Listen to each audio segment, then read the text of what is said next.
I'm Adam, 31, and I've always been the reliable one in the family. The oldest cousin, the one who made it out.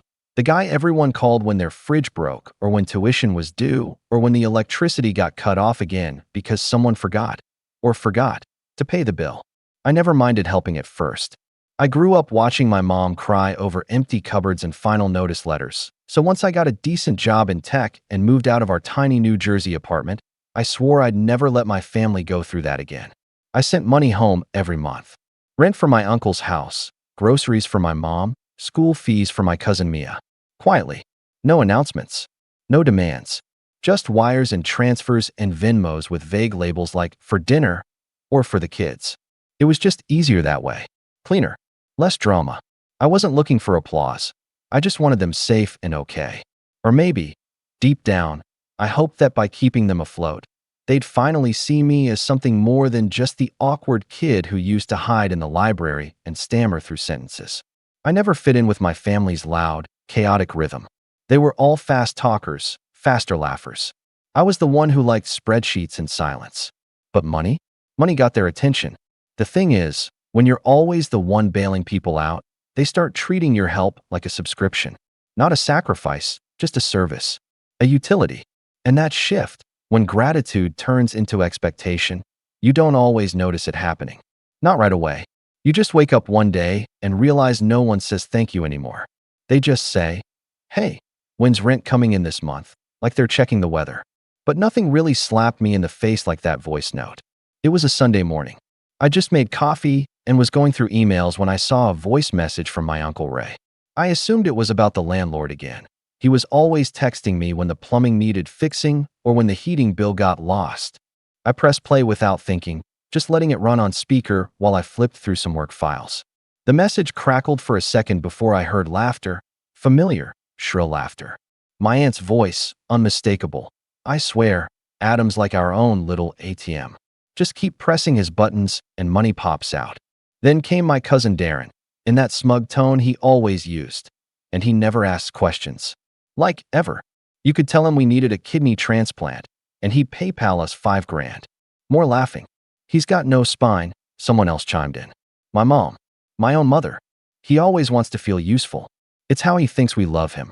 The message ended with Ray's voice. He must have been trying to send something else afterward, not realizing what he'd just forwarded. "Hey, Adam, just checking in about this month's rent. Hit me back when you can." I just stood there, staring at the screen. Coffee forgotten, file open, unread. I replayed it. Twice. 3 times. Like maybe I'd misheard. Maybe they were talking about someone else. But no, that was my name. My role. The silent donor. The joke. The thing is, I didn't feel angry. Not at first. Not even betrayed. Just hollow. Like the bottom dropped out of something I'd spent years carefully stacking. It was one thing to feel unseen. It was another to find out they saw me perfectly and still didn't care. I didn't reply to the message. I didn't text anyone. For the first time in years, I went completely quiet. The next day, I went for a long walk after work. I kept trying to justify it. Maybe they were just venting.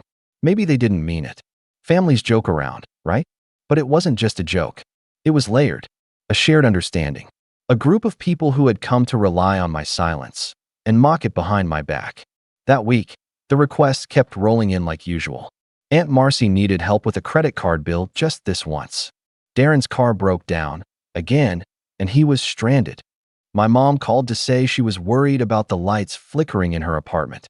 I told them I'd look into it. I sent no money. I made no promises. I just waited. That Friday, I drove to the landlord's office in person. I'd been wiring money to them for Uncle Ray's house for over 3 years now. They greeted me like I was family. "Back again," the lady at the desk said with a smile. I nodded. "Actually, I came to cancel the payment authorization. I won't be covering that rent anymore." Her smile faltered. "Should I let them know?" she asked. I shook my head. "No, let the notices do that." I didn't stop there. Every standing payment, every quiet automatic withdrawal I'd set up for my family's utilities and groceries, I canceled them all. One by one. Some part of me hoped they wouldn't even notice. That they'd scramble for a bit and then figure it out. But I knew them. They wouldn't scramble. They'd panic. Because not one of them had ever planned for the day the free ride might end. It took exactly 10 days. On a Monday afternoon, I got a call from Uncle Ray. 3 missed calls, actually. Then a voicemail that started calm and quickly escalated into frantic. Hey, Adam, just saw the notice taped to the door. What's going on, man? You forgot the payment this month or something. Call me back, okay? This isn't funny. The kids are scared. I didn't call back. Then came my mom's texts. The fridge is empty. Are you okay? Is something wrong with your card? I stared at the screen.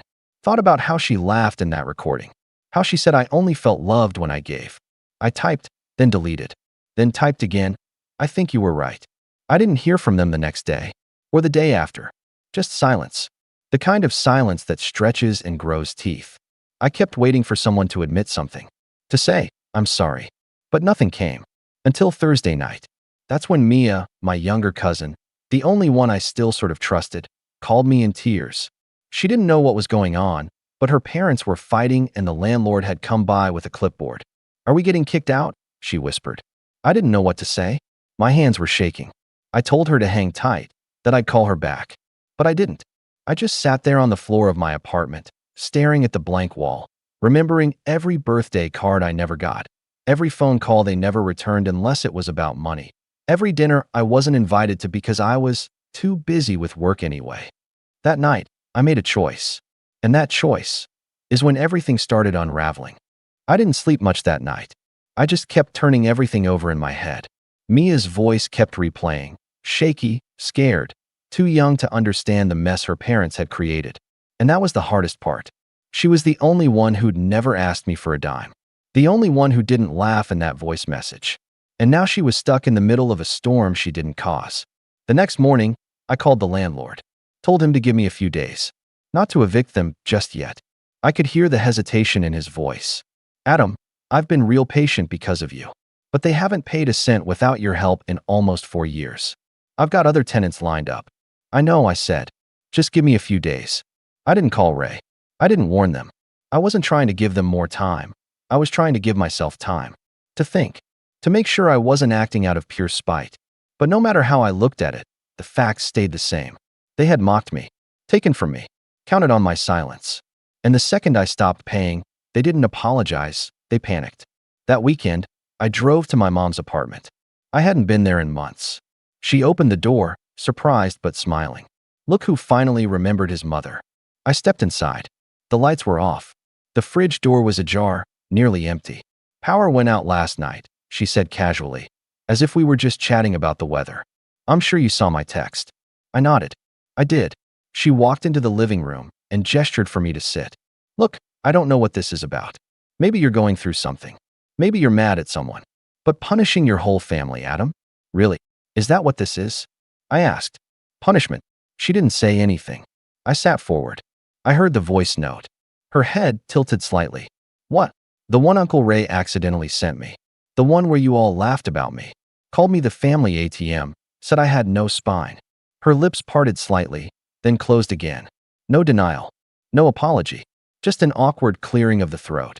It was just a joke, she finally muttered. You're too sensitive. Always have been. There it was. The familiar dismissal. Like I was a child overreacting. Like hearing your own mother belittle you for your generosity was something you should just shrug off. I stood up. You never taught me how to say no, I said quietly. You only taught me how to give until it hurt. You wouldn't even be here if it weren't for us, she snapped. Everything you have, your work ethic, your drive, that came from growing up in this family. And everything I don't have came from it too, I said. Like boundaries, self-respect, the ability to trust people who say they love me. She rolled her eyes. So what now? You're just going to turn your back on everyone? Abandon the people who raised you? I looked around the dim apartment. The walls I used to stare at as a kid while my parents screamed in the kitchen. The floor I'd cleaned 1,000 times. The fridge I used to hide behind when I was scared. I'm not abandoning anyone, I said. I'm just done being used. Before she could respond, I walked out. I didn't go home after that. I drove, aimlessly, just letting the city pass by in blurry streaks. I ended up in front of a cafe I used to go to in college, back when I had dreams that didn't involve spreadsheets or covering someone else's overdue bill. I sat outside with a cheap cup of coffee, thinking about Mia, wondering if it was fair to let her suffer because of her parents' choices. That night, I made another call. To Child Protective Services. It wasn't dramatic. I didn't embellish. I just gave the facts. 2 kids in a household on the brink of eviction, no utilities, parents unemployed and uncooperative. I knew it wouldn't lead to anything extreme, but I wanted it on record. I wanted the system to see what I had spent years quietly fixing from a distance. I wanted the adults in the house to finally face what they'd ignored because they had me to patch it all up. And then, I did something that scared even me. I called Darren. My cousin answered like nothing had happened. Yo, Adam. Finally. Listen, my car's still in the shop and… I cut him off. I'm not paying for your car. Silence. What? I said I'm not paying for your car. Or your food. Or anything else. And in case you're wondering why, maybe check with Uncle Ray. There was a long pause. Then, the guilt began. Dude, come on. We were just messing around. You know how it is. Yeah, I said. I know exactly how it is. That's the problem. Click. After that, it was like knocking over a row of dominoes. The landlord delivered the final notice. My uncle started calling every day, then every hour. My mom sent long, guilt-laced messages about family and forgiveness. Darren went quiet. My aunt tried to accidentally bump into me near my building. Everyone was scrambling. For the first time, they couldn't lean on me. And then, just as the eviction date loomed, I got another call. This one wasn't from any of them. It was from Mia. And what she said changed everything. Mia's voice was thin, scared, almost shaking. Adam, she whispered. I didn't know who else to call. I was on my way home when the call came through. I pulled over without thinking. What's going on? She hesitated. They told me not to call you. Said you were punishing us and that you didn't care anymore. But, I don't know. Things are really bad here. There was yelling last night. And this morning, Mom slapped Darren when he said he needed lunch money. They haven't paid for Wi-Fi in weeks. I had to walk to the library just to finish my homework. I felt like someone had poured ice water down my spine. Where are you now? In the hallway. I didn't want them to hear me. How long have they been like this? I asked, trying to keep my voice steady. She sniffled. Since the notice came. Everyone's angry all the time. They keep blaming each other. But I know they're just scared. I am too. I closed my eyes. I hadn't wanted this. Not really. I hadn't meant for the whole house to collapse. I just wanted to be treated like a human being, not a resource. I wanted someone, anyone, to admit they'd used me. But I never wanted Mia caught in the crossfire. Okay, I said. Listen to me. You did the right thing calling me. Just stay calm. I'll take care of it. She didn't ask what that meant. She just said, thank you, in the softest voice. Then she hung up before I could say anything else. I sat in my car for a long time after that, watching people walk by, thinking about how my life had become this strange, tangled knot of guilt, duty, and resentment. How the one person in that house who hadn't asked me for anything was the only one I actually wanted to help. The next day, I met with a lawyer. Her name was Michelle, and she'd been recommended by a coworker who'd gone through a messy guardianship battle. I told her everything. The years of payments, the voice message, the canceled support, and finally, Mia's call. I'm not trying to take her away from her family, I explained, but I want to make sure she's okay. She deserves better than this chaos. Michelle nodded. You may not be able to do much unless there's serious abuse. But if you can prove that her environment is unsafe, especially with an eviction looming, the court may consider temporary guardianship or place her with another relative. And what if I wanted her to live with me? Not forever, just until they get their act together. Michelle looked at me carefully. You'd need to be ready. School transfers, new routines, a home inspection. It's not a small thing. But if you're serious, we can start the process. I nodded. Start it.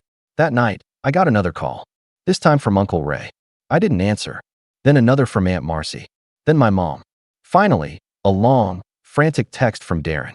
Adam, we're about to get kicked out, and you're running around playing savior with Mia? You think that makes you a hero? You're just trying to turn her against us. You always were a pathetic little suck-up. I stared at the message. My hand didn't shake this time. I didn't reply. Instead, I started gathering paperwork, receipts, wire transfer histories, screenshots of text requests, photos Mia had quietly sent me of their darkened apartment. I even saved the voice message. Michelle said it could help establish a pattern of neglect masked by dependency. Over the next few days, my family's desperation turned from denial to rage. My mom tried the tearful apology route. We were just joking, sweetie. We didn't mean any of it. But the words rang hollow. You can't unring a bell. And I wasn't the same person anymore. On Friday, The eviction finally happened. Ray called me again that morning, this time sounding broken. Adam, please, just one more month. Just until we get back on our feet. I could hear chaos behind him. Children crying, someone shouting. I said nothing. Not out of cruelty, but because I'd already said everything I needed to. Later that night, Mia called again. She was at a friend's house, staying the weekend with a girl from school whose parents had taken her in temporarily. She sounded calmer. They think you're trying to steal me, she said. I'm not, I told her. But I want you somewhere safe. Somewhere you don't have to hide in hallways. There was a pause. Then a quiet, almost inaudible, okay. That weekend, I filed the paperwork for temporary guardianship. Michelle said it wouldn't be fast. There would be evaluations, hearings, pushback from the family. But we had a case. And for the first time in a long time, I felt like I was fighting for something that mattered. Not just writing checks to stop the bleeding, but standing up for someone who deserved better. The next week was a blur. I kept my head down, went to work, ignored the storm of calls and texts. But then came the real twist. A letter, mailed to my apartment. No return address. Inside was a folded piece of notebook paper, written in shaky cursive. It was from my grandmother, my dad's mom, the one person in the family I hadn't spoken to in years. She never asked me for anything, never praised me either. She mostly stayed out of everything. But her letter changed the game. It read, Adam, I heard what happened. I heard what they said about you. I stayed quiet for too long, but not this time. I need to tell you something about the house. About who's really entitled to it. About why your uncle has never paid rent in the first place. Call me. I sat on the edge of my bed, rereading that sentence over and over. There was something about the house. Something I didn't know. Something they'd all kept from me while taking my money for years.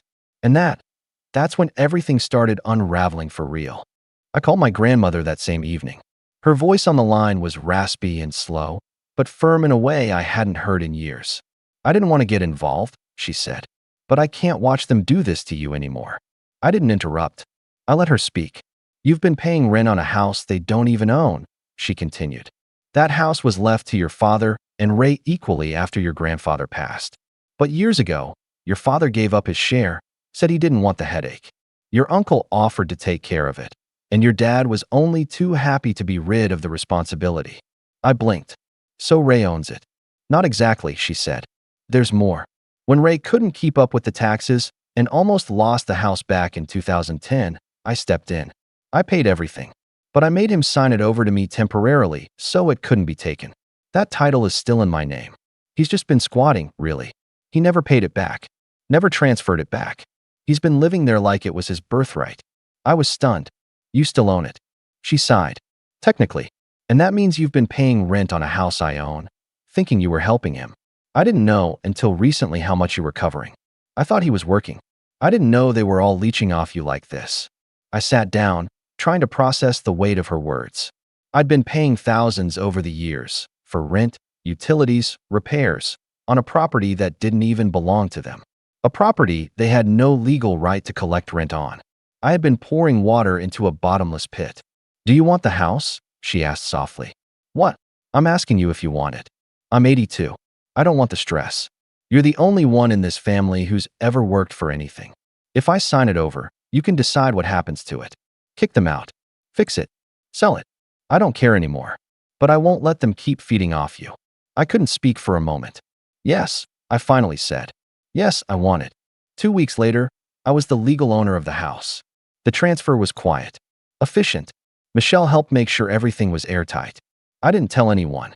Not yet. Instead, I waited. Let them believe the eviction was just a temporary setback. That I'd eventually come crawling back to help them again. I let them stew in their silence. Their resentment. Their denial. Then I drove by the house. It was empty. The eviction had gone through and the furniture was gone. The windows boarded up. Trash bags spilling over the front lawn. A rotting couch on the curb. That house had once been the center of family gatherings, birthday parties, even my cousin's baby shower. Now it looked like a broken promise. But it was mine. Not because I paid for it, but because I finally stood up and stopped letting people use me. A week later, I met with a social worker regarding Mia. The investigation into her home situation had been taken seriously. Between the eviction, the reported neglect, and the multiple accounts of instability, The caseworker told me there was a strong chance the judge would approve temporary guardianship, possibly more.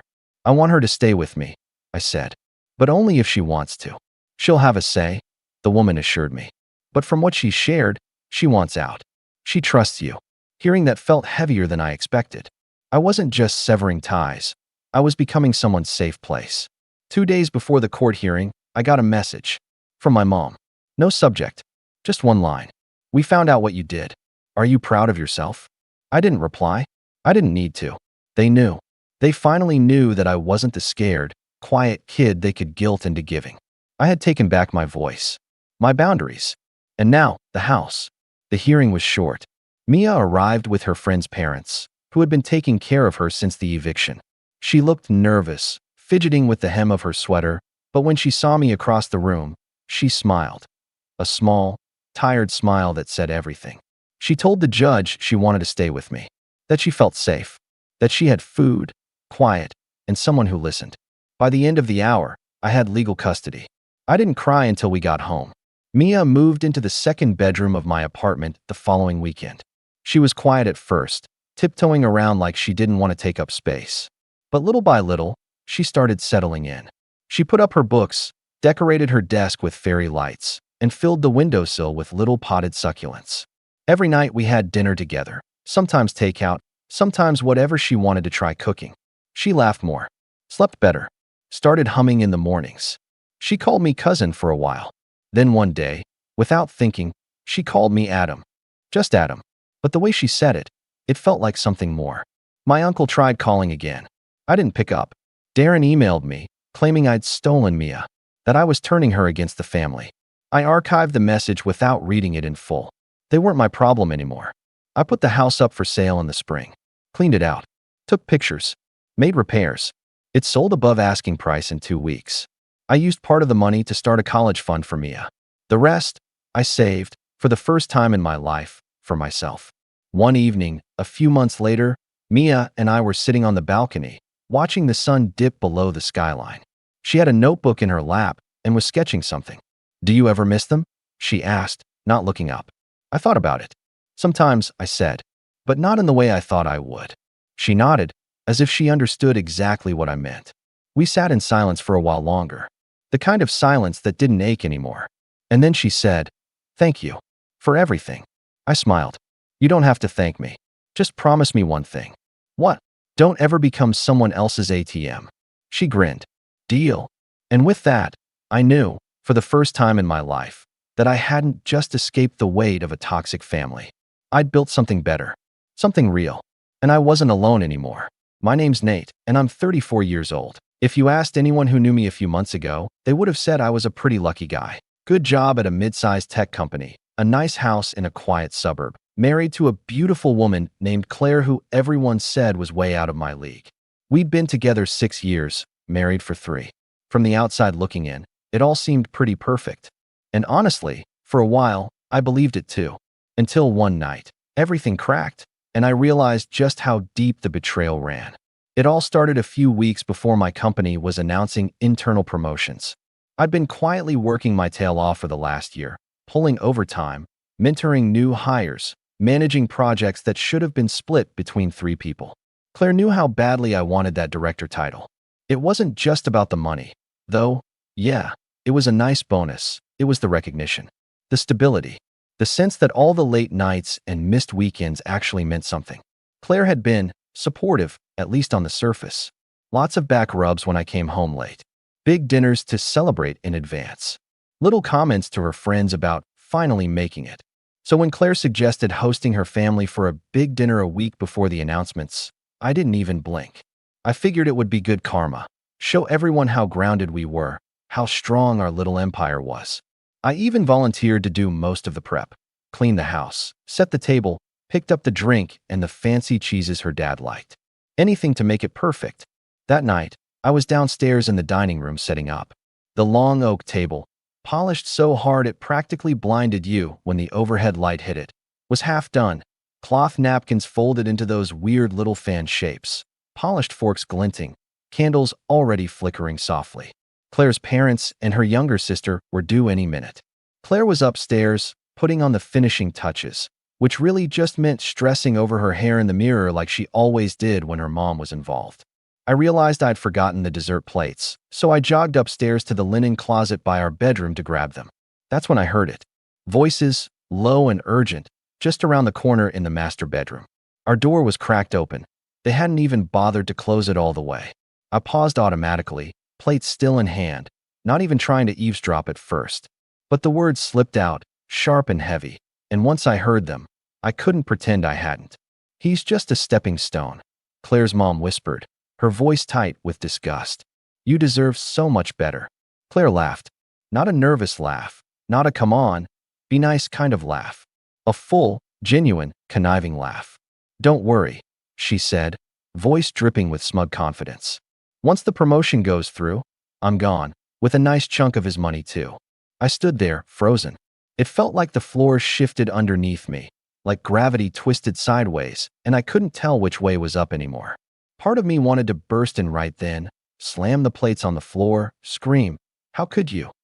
Another part, the smarter part, told me to stay quiet, to act normal, to listen, to wait. I turned around slowly, carefully, and walked back downstairs. Every step felt like walking through molasses. My brain raced. Had this been going on for months? Years? Was our whole marriage a lie? How much of my life had I handed over to someone who saw me as nothing more than a paycheck with a pulse? By the time Claire and her family floated downstairs, laughing and complimenting the house and patting me on the back like I was a trained dog, I had plastered on the perfect smile. I poured drinks. I joked with her father about the football game last weekend. I complimented her sister's new haircut. Claire looked at me a few times, a little puzzled, like she could sense something was different. But I never faltered. Not once. Inside, though, I was burning. Over the next few days, I pretended everything was fine. I kissed Claire goodnight. I packed her lunch for work.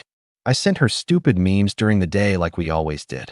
Meanwhile, every spare minute I had was spent gathering information, account statements, property deeds, retirement plans. Anything and everything tied to my name that she could possibly try to leech off of when she made her grand exit. I also made a quiet appointment with a lawyer. A good one.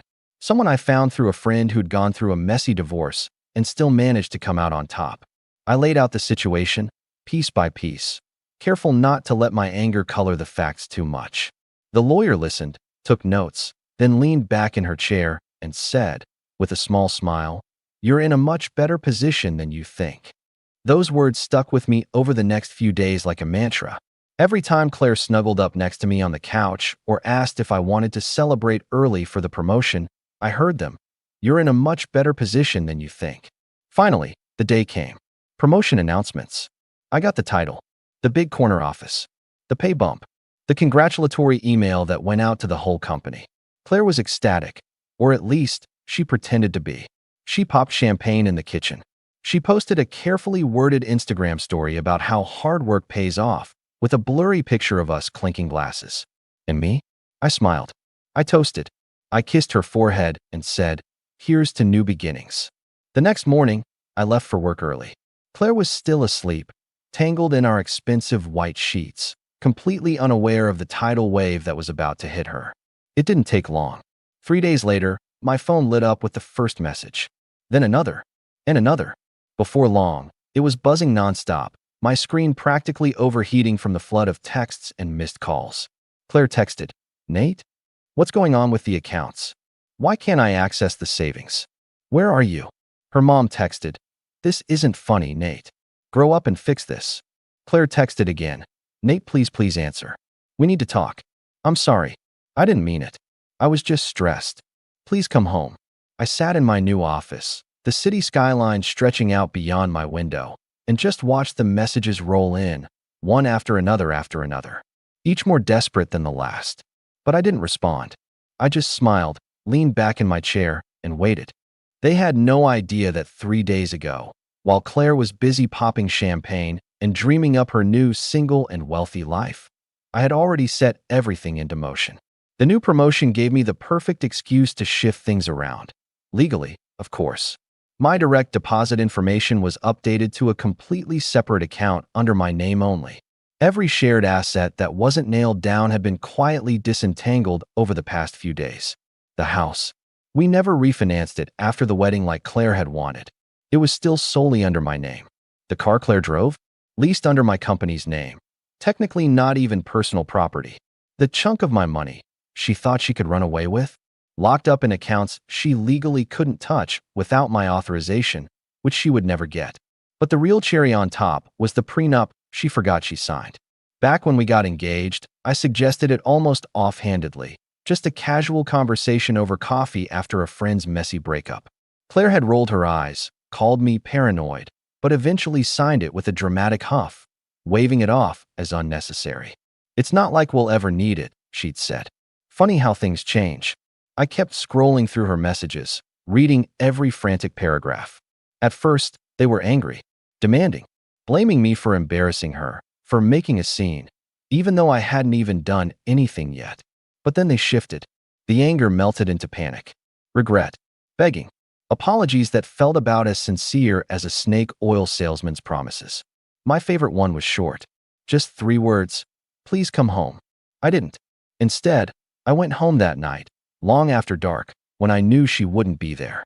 I needed to grab a few essentials, documents from my safe, some clothes, my old photo albums that I didn't trust her not to accidentally ruin once she realized how thoroughly she'd burned her bridges. As I pulled into the driveway, I noticed Claire's car was gone. Good. I wanted her to feel the empty silence when she came back. Inside, the house was pristine. Too pristine. Claire must have spent the day spiraling, trying to clean, organize, make everything look perfect again, as if a neat house could cover the mess she'd made. I moved through the rooms quickly, methodically. Safe first, then my personal files. My dad's old watch, tucked in the back of the closet. A few framed photos off the mantel. I was almost done when I noticed something strange in the kitchen. Claire's laptop, open on the counter, screen glowing. Curiosity got the better of me. I walked over and glanced at the open tabs. Emails, text drafts, messages to friends. She wasn't planning to leave quietly, not anymore. She was scrambling to rally sympathy, crafting a story where I was the villain, cold, distant, emotionally abusive, painting herself as the innocent, the wronged wife who tried everything to save our marriage.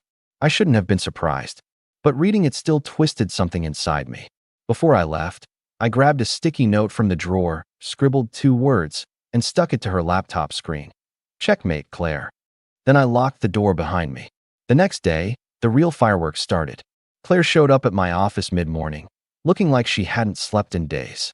Makeup smeared, hair tangled, the carefully curated, perfect wife image completely shattered.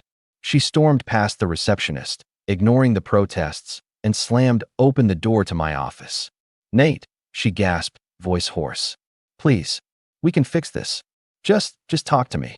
I stood up slowly, smoothing the front of my jacket, and looked at her like a stranger. Because that's what she was now. A stranger who thought she could build a life on lies and greed and not pay the price for it. "I don't think there's anything left to fix," I said quietly. Tears welled up in her eyes. Real ones, maybe, but they didn't move me. Not anymore. "Don't do this," she whispered. "Please." I was just scared.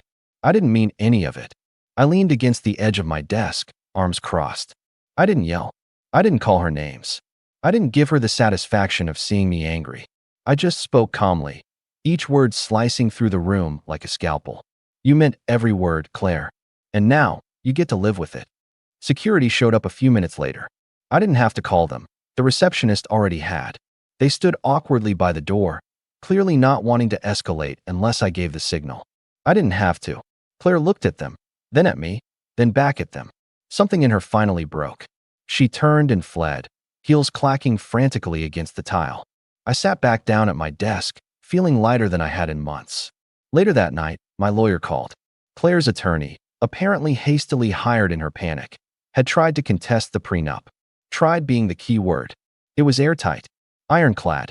She'd signed away any claim to my future earnings, my property, and even the house she'd once smugly picked out as our forever home. Now, it was just mine. And Claire? Claire was left with nothing but the consequences of her own choices. I poured myself a drink, leaned back on the couch in my new, blissfully quiet apartment, and waited for the next move. Because something told me Claire and her charming, scheming mother weren't done yet. Not by a long shot. The next few days passed in a strange, heavy kind of silence. Not uncomfortable exactly. Not for me. But dense, like the final few moments before a thunderstorm breaks. Every morning, I half expected to see Claire parked outside my building, waiting to plead her case one more time. Every evening, I expected some kind of desperate stunt, a chance encounter at the grocery store, a handwritten letter on my doorstep, something messy. But it didn't come. Not immediately, anyway. Instead, she went quiet, which, honestly, made me more nervous than if she'd thrown a full-blown tantrum. I knew Claire well enough to know she wasn't the type to walk away without trying something. The first real crack appeared about a week later. I got a call from HR, a woman named Sandra who normally only spoke to me for official paperwork and awkward birthday card signings. "Hey, Nate," she said, voice low, almost apologetic.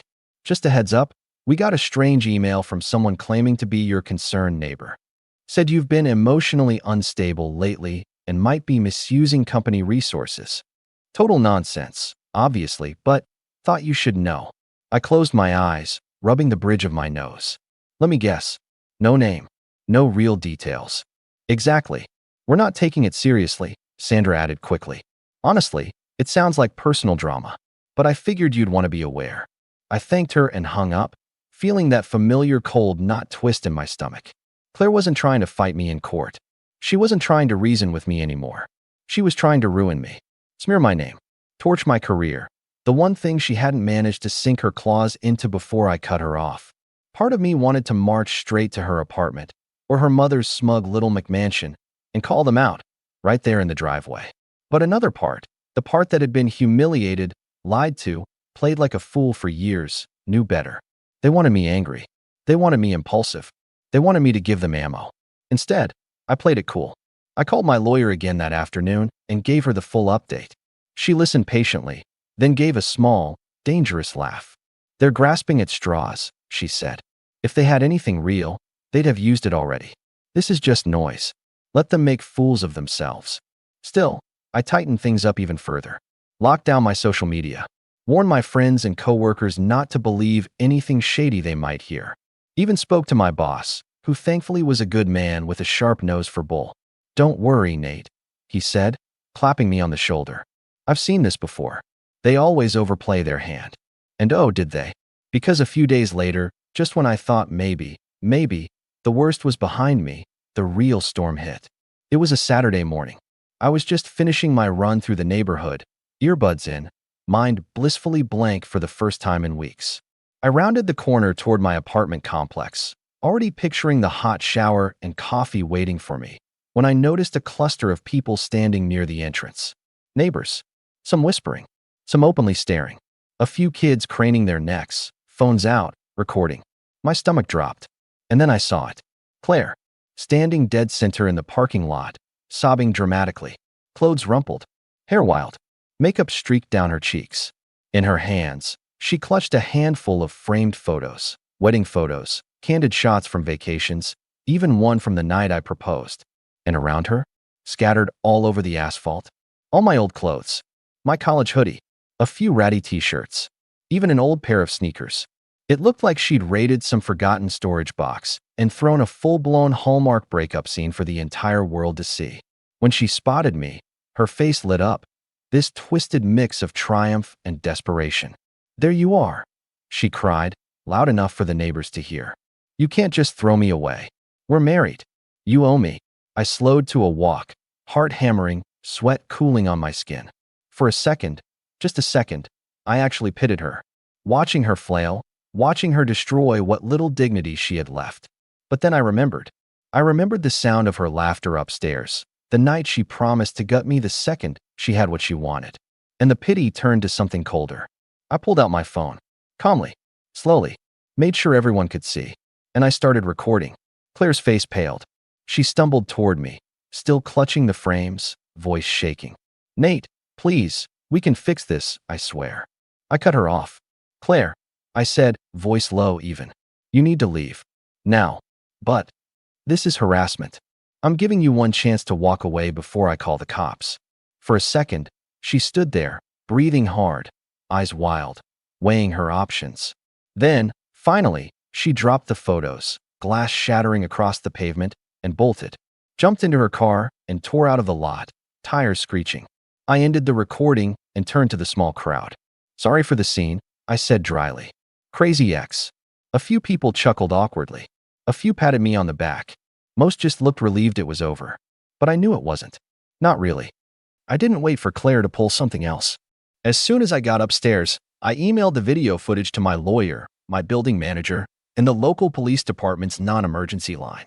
I wasn't playing defense anymore. Claire had crossed a line, harassing me publicly, trying to tarnish my name. I was done waiting for her to calm down or magically realize the mess she'd made. Within 24 hours, I had a restraining order filed and granted. The video helped. So did the very public witness statements from my neighbors. Apparently, one of them, a retired police officer, had even called the incident in himself without my asking. Another neighbor sent me her own footage from a different angle. It was messy, humiliating, undeniable. I slept better that night than I had in months. Of course, Claire being Claire, she didn't take the order seriously. She texted me the next day, pretending nothing had happened, asking if we could talk like adults.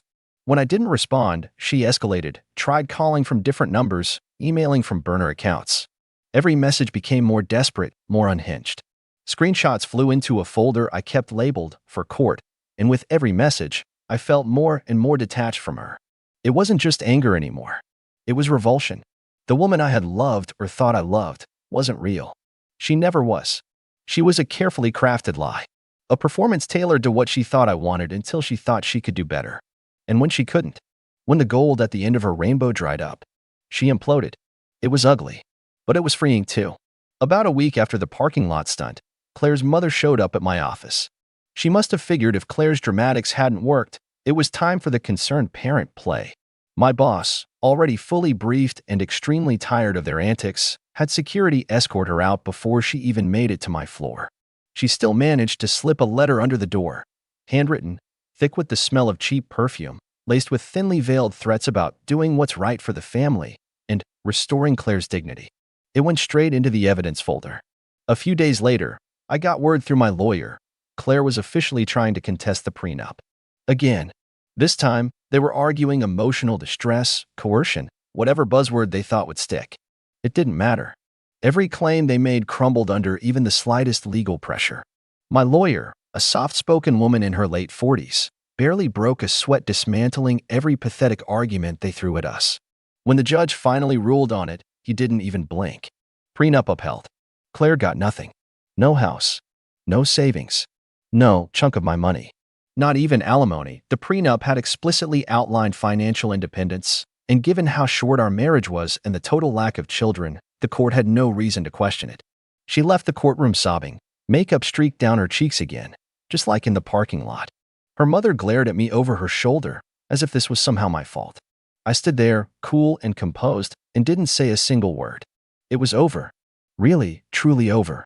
The final nail in the coffin came 2 weeks later when I got a call from a mutual friend, someone who hadn't chosen sides but had kept me loosely informed from a distance. Apparently, Claire had moved back in with her parents, forced to sleep in her childhood bedroom while her mother plotted new schemes. Word was, she tried dating again, fishing for another upgrade, but the story of her meltdown had traveled fast, especially after she made the mistake of bad-mouthing me to people who already knew the truth. No one wanted to touch that drama bomb with a 10-foot pole. The last thing I heard, she was working part-time at a boutique downtown, under the thumb of an overbearing manager who treated her the same way she used to treat me, like she was disposable, like her worth was entirely tied to what she could offer someone else. There was a certain grim poetry to it, but I didn't dwell on it. Instead, I focused on rebuilding. I found a new apartment, smaller, quieter, mine. I started taking trips again, short, spontaneous ones, just because I could. I bought a dog, a big goofy golden retriever named Max who didn't care about titles or bank accounts, just belly rubs and long walks, and who could throw a tennis ball the farthest. I reconnected with old friends, made new ones, built a life that wasn't about impressing anyone. And slowly, the anger faded. The sadness too. All that was left was clarity. And gratitude. Gratitude that I caught her when I did. Gratitude that I didn't marry deeper into the lie. Gratitude that I hadn't let her betrayal destroy the better parts of me.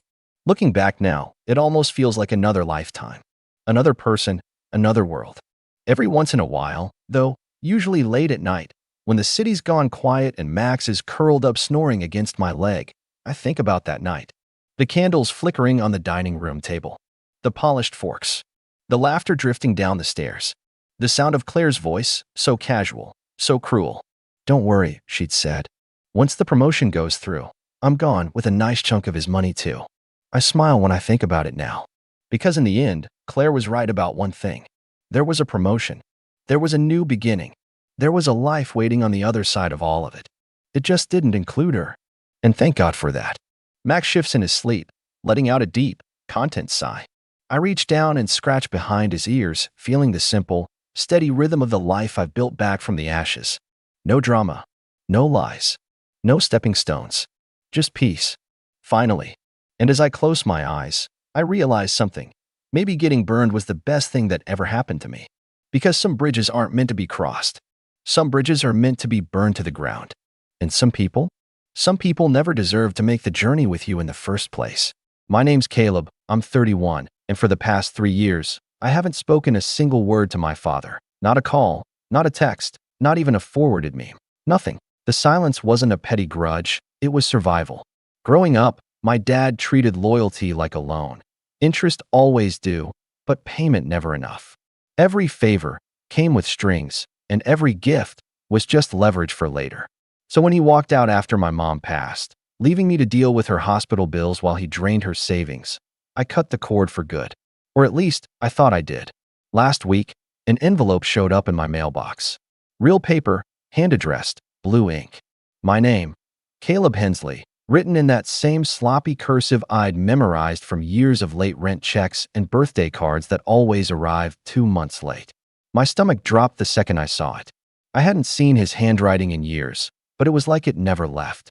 And the second I turned it over, I saw his name on the return address, John Hensley. No sender title, no dad, just the name. Clean. Cold. I don't know why, but my hands started shaking.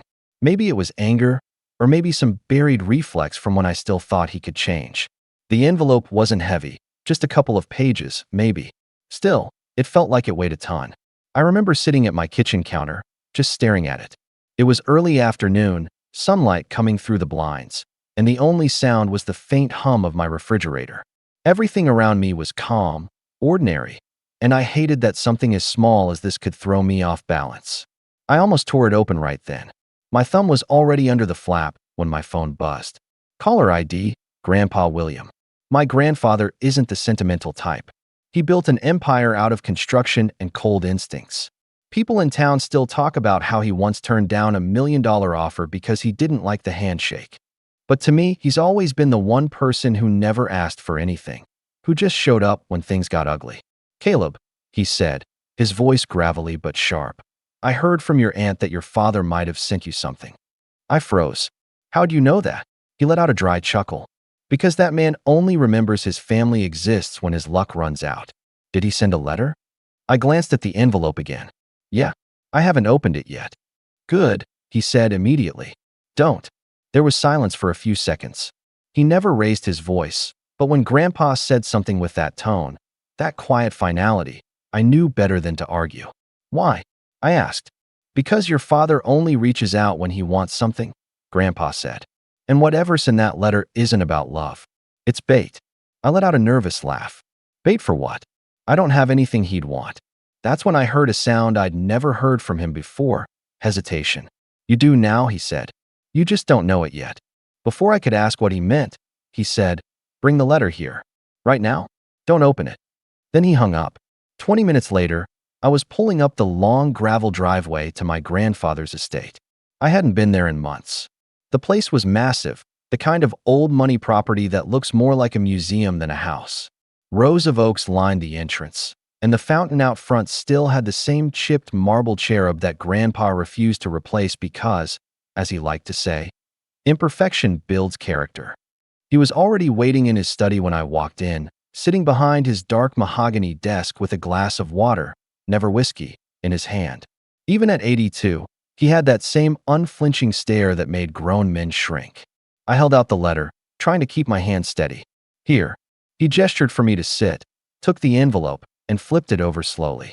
His expression didn't change, not until he saw the return address. Then, just like that, his brow furrowed. "What's wrong?" I asked. He didn't answer, just leaned forward, reading it again. Then he reached for his glasses, like maybe the words would make more sense with sharper focus. "William," I said, using his first name, something only I could get away with. "What is it?" He finally looked up at me. "That's not your father's address." I frowned. "What do you mean?" "It says John Hensley." "Yes, but look closer," he interrupted, his voice low. He slid the envelope across the desk so I could see. I leaned in, and that's when I noticed it. The handwriting for the name was my dad's, messy, inconsistent, with letters that slanted like they were trying to escape the line. But the return address label below it? It wasn't handwritten. It was printed, clean, crisp, perfectly aligned. And the name on it wasn't John Hensley. It was Eleanor Whitfield. I blinked. "Who's that?" Grandpa's jaw tightened. "Someone your father shouldn't have contact with." The way he said it made my skin crawl. He leaned back, staring at the ceiling for a moment like he was piecing together a puzzle in real time. Then, after a long silence, he said, "Eleanor was your grandmother's sister." I frowned. "Mom's side." He shook his head slowly. "Mine." That didn't make sense. My whole life, Grandpa told me he was an only child. He even joked about it, how being an only child was the reason he became ruthlessly self-sufficient. "I thought you didn't have siblings," I said carefully. His eyes narrowed. "That's because she was dead to me long before you were born." I didn't know what to say. He was staring at the envelope again, the tension in the room thick enough to choke on. "Your father," he finally said, "doesn't do anything without a reason. If he used her address, then this isn't just about you. It's about something much bigger and much older." I sat there in stunned silence. My pulse quickened. "You think he's working with her?" "I think," Grandpa said, his voice quiet but heavy, "that your father found something he shouldn't have. And if he's dragging her name into it, then we're dealing with ghosts that were supposed to stay buried." He stood up and walked to the window, looking out toward the rolling hills beyond the property. "You said you haven't spoken to him in 3 years, right?" "Yeah," I said, "since Mom died." "And before that?" I hesitated. "Barely. He only called when he needed money." Grandpa nodded slowly. "That's exactly why this isn't a coincidence." He turned around, his expression unreadable. "Caleb, I need you to tell me everything you remember about the last time you saw your father." I felt my stomach twist. "Why?" "Because whatever's in that letter," he said, "might not be meant for your eyes." The way he said it made my throat dry. I looked at the envelope again, still sealed, still innocent looking, but suddenly, it didn't feel like a letter anymore. It felt like a warning. And then, as I stared at it, I noticed something I hadn't before. On the bottom right corner of the envelope, faint but visible in the sunlight, was a small, hand-drawn symbol, a circle with 2 diagonal lines cutting through it. I didn't recognize it, but from the look on my grandfather's face, he did. He froze. His hand tightened around his glass until I thought it might shatter. "Where did you say you got this?" he asked, his voice almost a whisper now. "My mailbox," I said. "Yesterday." He exhaled slowly, almost like he was bracing for something.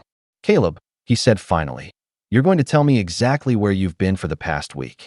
Every place, every person, every conversation." I frowned, confused. "What are you talking about?" "It's just a letter." He looked at me, and for the first time in my life, I saw something close to fear in his eyes. "No," he said quietly, "it's not." And before I could ask another word, he reached for the old landline on his desk, dialed a number I didn't recognize, and said, "It's me. We have a problem." Then he looked at me, his face hardening. "Lock the door, Caleb. No one leaves this house until I say so." The line clicked. And in that moment, with the unopened letter still sitting between us, I realized whatever my father had started 3 years ago wasn't over. It was only just beginning. I locked the study door like he told me to, my hand trembling slightly against the brass handle. The sound of the latch clicking felt too loud in the silence that followed. My grandfather didn't speak for a moment. He just stood there, staring out the window, the letter still lying unopened on his desk. It looked harmless sitting there, like something that belonged in a pile of junk mail. But the way he was reacting? It was like that envelope contained a live grenade. When he finally turned around, his face had changed. The calm, controlled man who ran half the city's construction firms with an iron fist looked older now, but not in a weak way. In a haunted way. like the past had finally caught up. "Sit down, Caleb," he said quietly. I sat. He ran a hand down his face and exhaled. "You're about to hear some things I swore I'd take to my grave. But since your father decided to stir the ashes, I don't have a choice." I didn't know what to say, so I just nodded. He started pacing slowly. "Your grandmother, my wife, Margaret, had a sister named Eleanor. They were close when they were young. Twins, actually." I blinked. "You never mentioned that."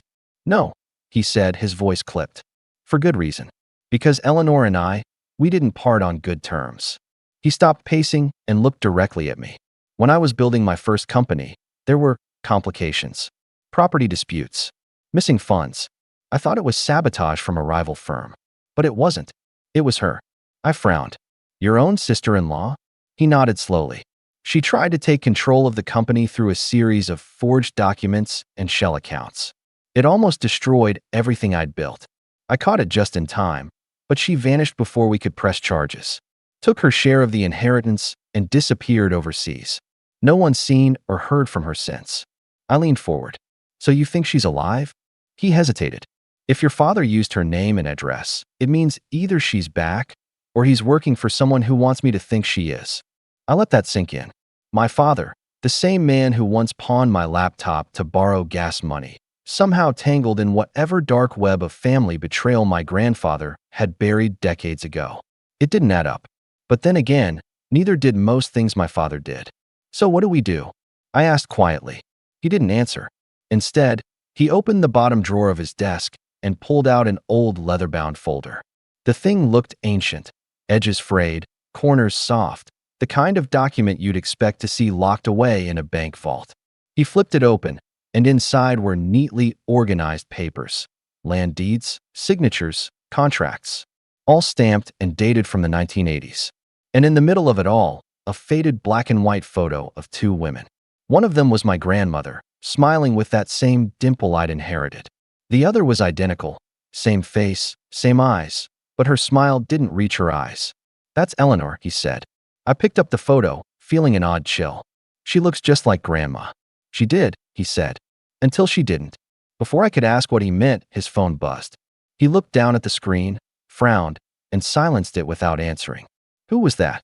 "Someone who shouldn't have this number," he said grimly. The atmosphere shifted again. My chest tightened. "Grandpa," I said slowly, "you're scaring me. What's actually going on?" He studied me for a moment, then walked over to the desk and tapped the envelope. "It's your father," he said.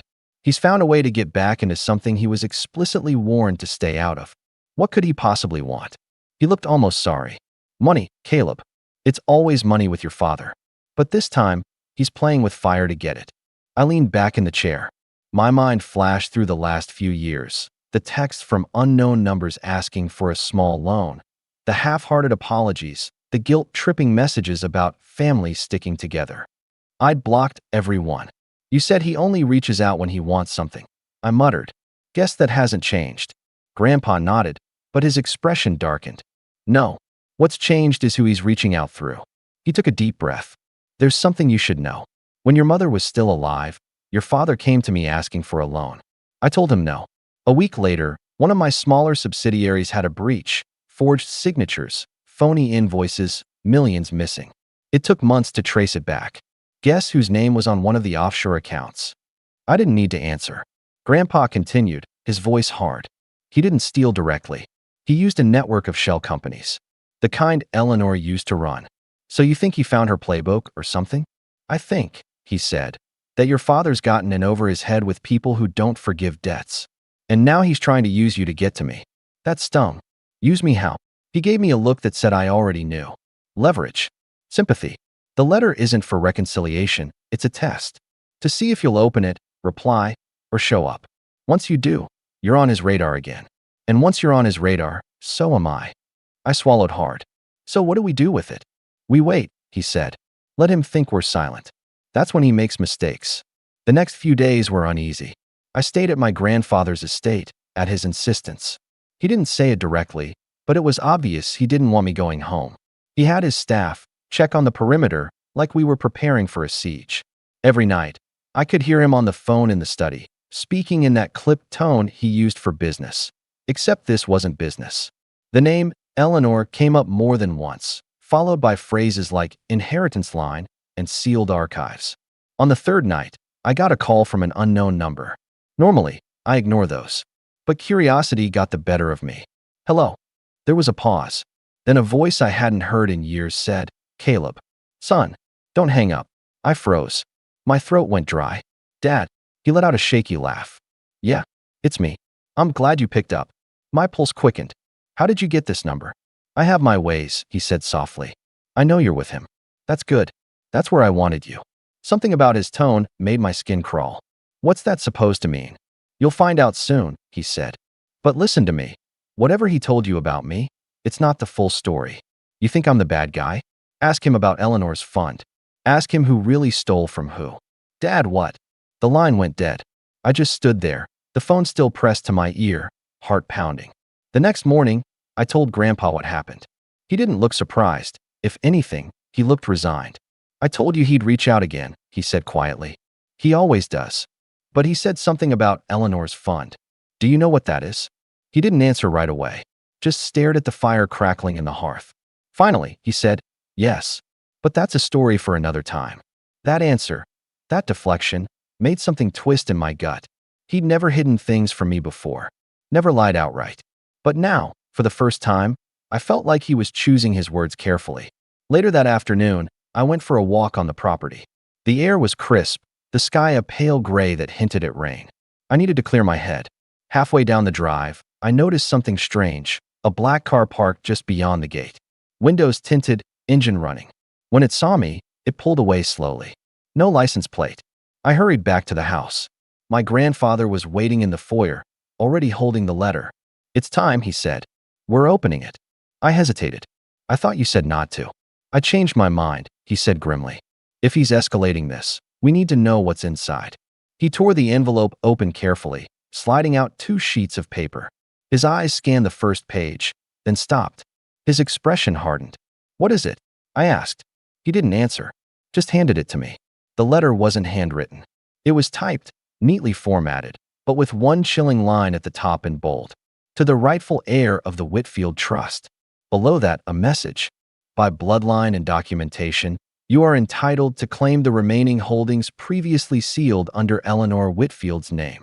To proceed, contact the executor listed. Do not disclose this correspondence. This is your only notice. And beneath that, the signature. Eleanor Whitfield. My stomach dropped. She's alive. My grandfather didn't answer. He was staring at the symbol again. That circle with the 2 lines through it, printed at the bottom of the page. Grandpa, I said quietly, what does that mean? He didn't look up. It means, he said finally, your father's playing a very dangerous game, and he's using our family name as the ante. He folded the letter slowly and placed it back in the envelope. Pack your things, Caleb, he said, his voice barely above a whisper. We're going to the city. Why? Because if that woman's name is showing up again, he said, then someone's trying to reopen a door that should have stayed locked forever.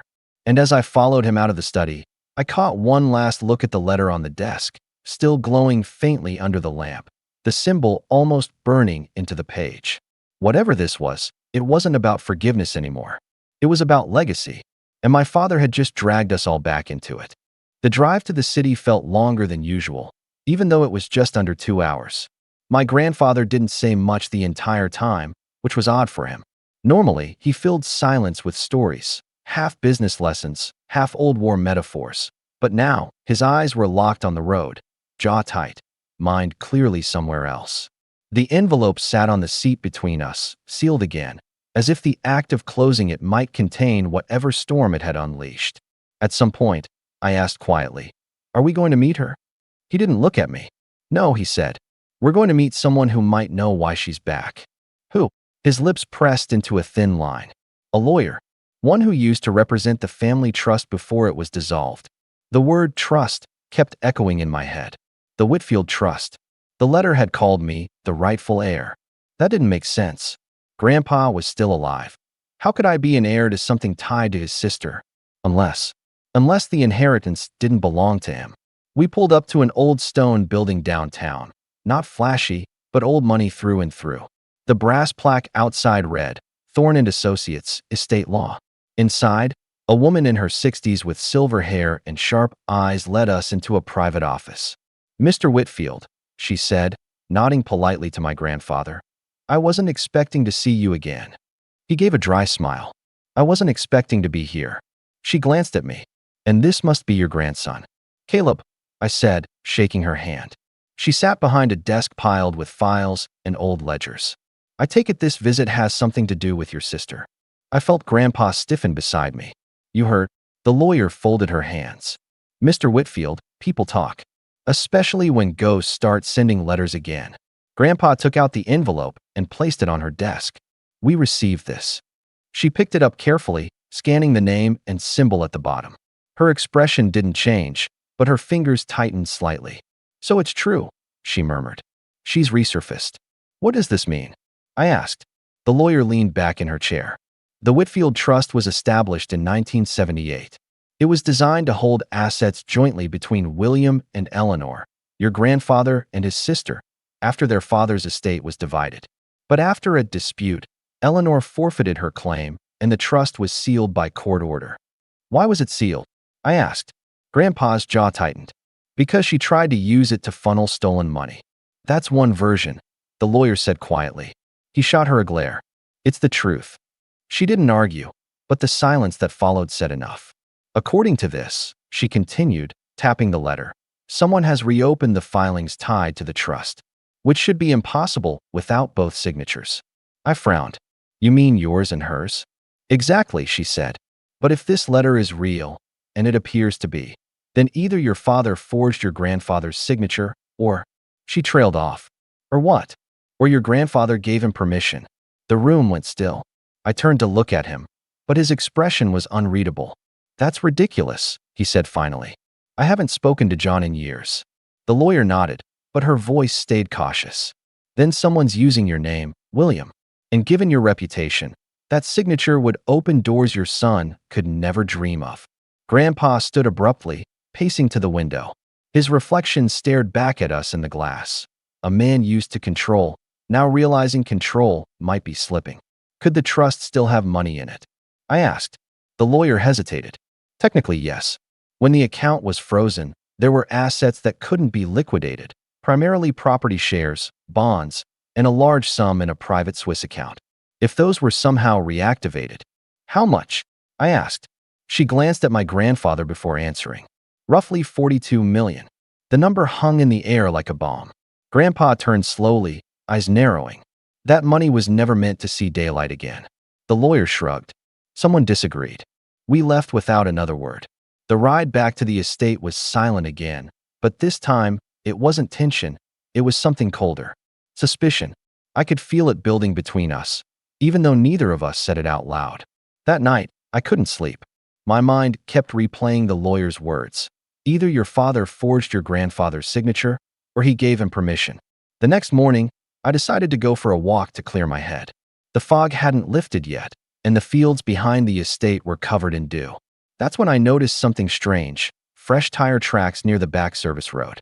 My grandfather didn't allow visitors to use that entrance, and I hadn't seen anyone come or go since we got back. I followed the tracks to a small maintenance shed, half hidden behind the treeline. The padlock was hanging open.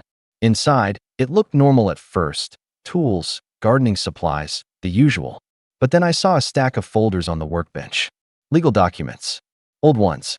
The top folder had a label written in faded ink. Whitfield Holdings, signatory records. I flipped it open. Inside were copies of contracts, notarized forms, and, to my shock, scanned signatures. My grandfather's. Perfectly replicated. My chest went tight. I turned another page. The dates weren't old. Some were recent. As recent as 2 months ago. I heard the crunch of gravel behind me. "You shouldn't be in here, Caleb."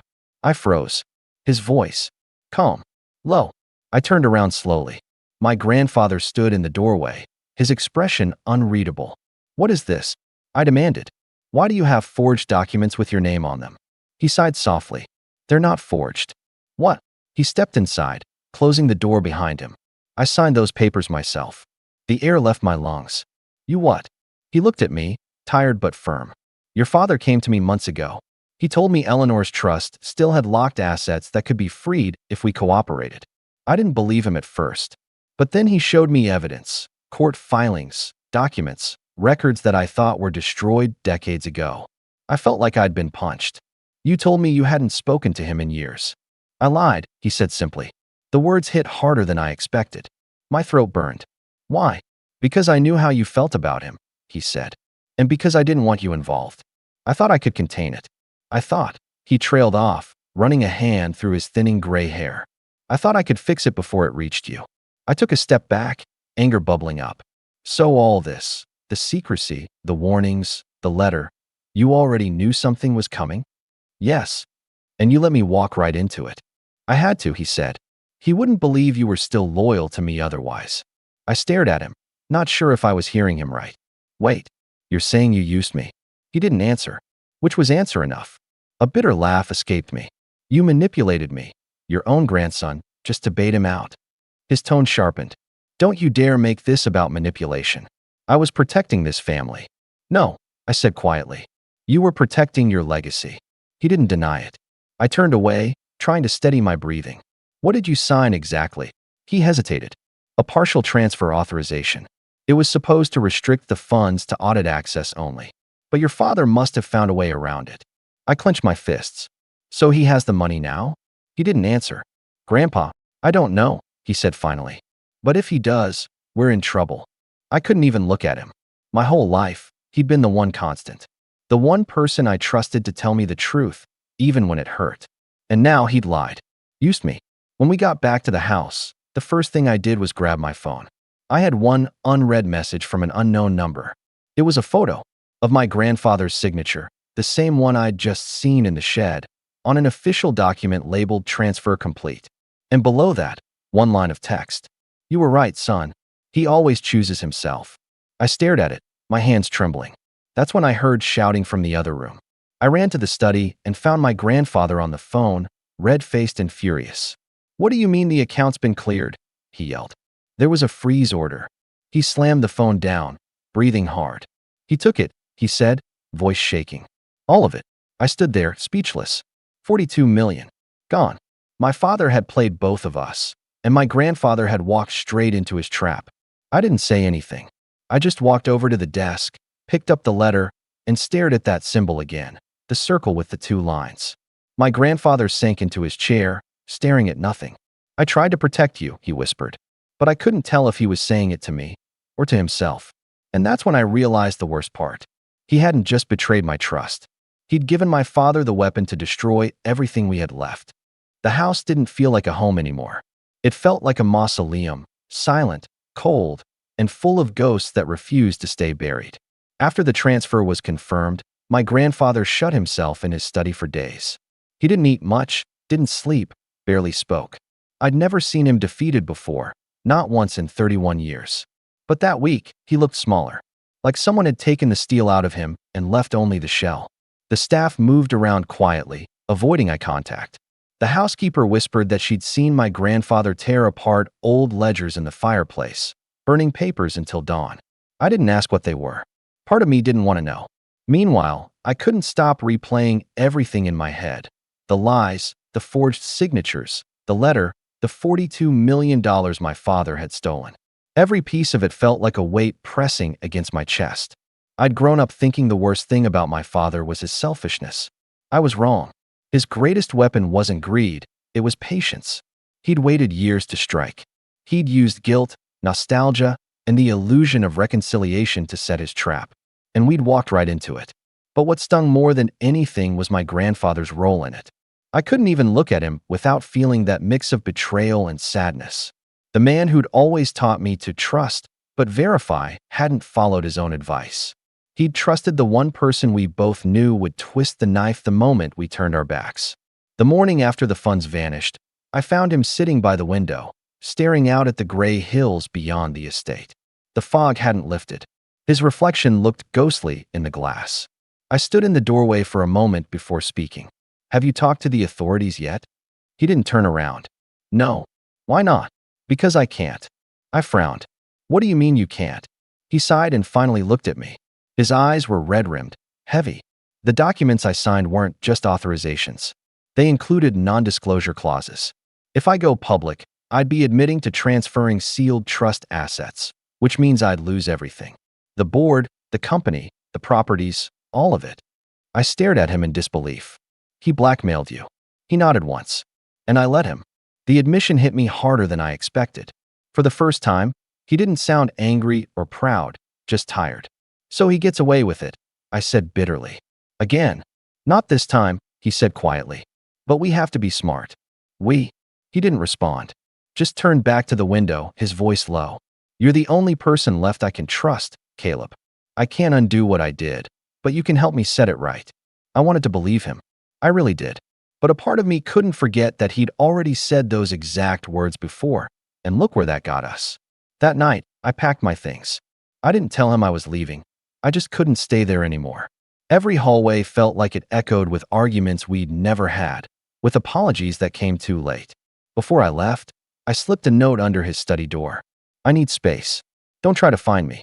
See, I drove aimlessly for hours, no destination in mind.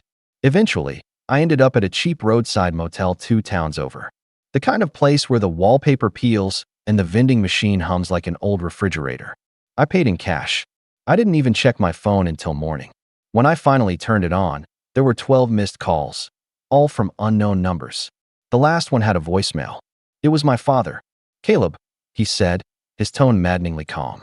I know you're angry. I don't blame you. But one day, you'll understand. You've always seen me through his eyes, the way he painted me. But I did what I had to do. This family doesn't survive by playing fair. Your grandfather built an empire by breaking every rule he could. I just learned from the best. I almost threw the phone across the room. But then I noticed something else. Attached to the voicemail was a text message. When you're ready to hear my side, you know where to find me. There was an address. It was in the city. For the next few days, I stayed off the grid. I didn't use my cards, didn't call anyone. I just thought about everything. About how 2 generations of men in my family had built and destroyed their own legacies over money and power. About how I'd spent years trying to prove I wasn't like my father, only to realize I might be more like him than I wanted to admit. Always running, always angry, always searching for the next move. But something shifted in me during those long, quiet days. The anger didn't go away, but it hardened into something sharper, focus. I couldn't undo what either of them had done, but I could make sure it didn't end this way. I started small. I went through old emails, old files on my laptop. I remembered my grandfather once giving me access to his corporate account for a university project years ago. I checked, it still worked. Through that, I could see archived data, bank transfers, property logs, audit trails. I wasn't sure what I was looking for exactly, but then, buried in a folder labeled Trust Archives, I found something strange. A file dated 1 month before the transfer. A scanned document titled Eleanor Estate Recovery Agreement. It was signed by 3 people. My grandfather, my father, and a third name, Caleb Hensley. My name. I froze. The signature looked just like mine. Perfectly forged. That's how he'd done it. That's how he'd made the transfer appear legitimate, by including me as a supposed co-signer. My stomach turned. Not only had my father stolen the money, but he'd done it in a way that implicated me. I sat back, feeling the blood drain from my face. Suddenly, it all made sense. The letter, the phone call, even the air line. He'd been setting me up from the start. I could hear his voice from that voicemail in my head again. When you're ready to hear my side. He didn't want me to hear his side. He wanted me close enough to control the narrative, to make sure I couldn't fight back. That night, I drove back to the city. The streets were slick with rain, the kind that makes everything look like it's melting under the streetlights. I parked across from the address he'd sent, a high-rise condo building, expensive but discreet. The kind of place people go when they have something to hide. I didn't go inside. I just sat in the car, watching. I didn't even know what I'd say if I did see him. Maybe nothing. Maybe too much. After about an hour, the front door opened, and there he was. My father. He looked older than I remembered. His hair was grayer, his frame thinner. But he walked like he owned the night. Confident. Carefree. He was holding a phone to his ear, laughing. And right behind him was a woman. She couldn't have been more than 40. Elegant. Pale. Silver hair tucked into a bun. He handed her a folder as they got into a black car. She opened it, flipped through the pages, and smiled faintly. I couldn't hear what they were saying, but I could read the lips. She said one word. Eleanor. My pulse stopped for a moment. She wasn't my grandmother's age. Not even close. But that name, tied everything together in a way that made my skin crawl. Maybe it was a descendant. Maybe it was someone using the name as a front. But either way, she was part of it. I took a photo of them through the windshield. Blurry, but clear enough to identify faces. That was the first step. I didn't know what the next ones would be yet, but I knew this much. I wasn't running anymore. When I returned to the motel, I sat on the edge of the bed, staring at the wall for what felt like hours. Somewhere between exhaustion and rage, I made myself a promise. No more being the collateral damage. No more being the pawn.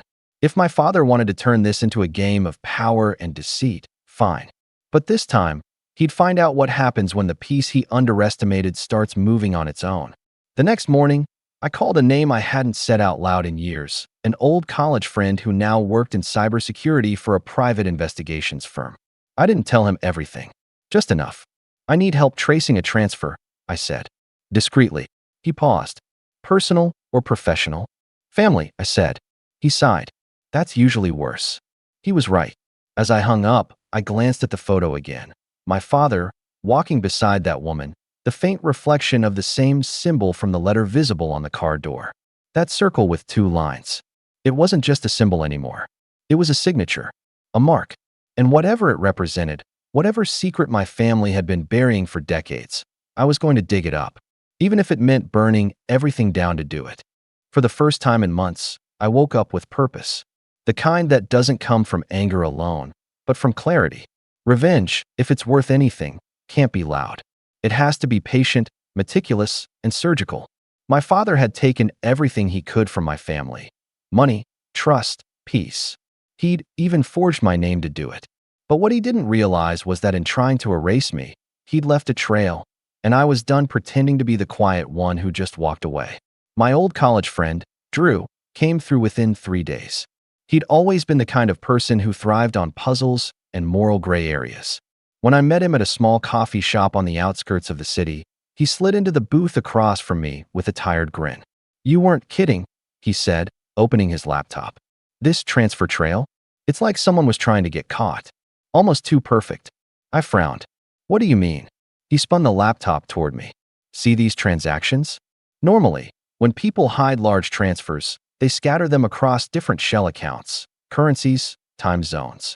Your dad didn't. He moved the entire 42 million through a single series of holdings, each registered under a company with nearly identical names. Whitfield Enterprises, Whitfield Equity Group, Eleanor Financial. Same root system, same structure, all filed in the same offshore jurisdiction. That sounds sloppy, I said.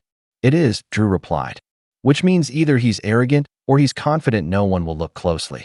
But here's the interesting part. He pointed at one of the account logs. These weren't new entities. They were reactivated. The last recorded owner before your dad. Who? He leaned back. Your grandfather. I sat there in silence, the hum of the espresso machine filling the space between us. My grandfather had told me he was blackmailed, forced into signing things under pressure. But if he had once owned those same entities, then maybe this wasn't blackmail at all. Maybe it was cleanup. What if he knew the money was going to disappear? I murmured. Drew tilted his head. You think he staged the betrayal? Or let it happen? I said quietly. To smoke my dad out. He studied me for a moment, then shrugged. Could be. Either way, I can trace where the funds landed. That'll take time, though. Weeks, maybe months. I can wait, I said. He smirked. You always could. In the meantime, I started putting my own life back together. I rented a small apartment in the city, not flashy, but quiet. I got back into consulting work, helping mid-sized construction firms modernize their operations. It wasn't glamorous, but it paid well and gave me something to focus on. And for once, I didn't feel like I was living in someone else's shadow. Every night, though, after I shut my laptop and poured a drink, I went back to the file folder on my desk labeled Operation Whitfield.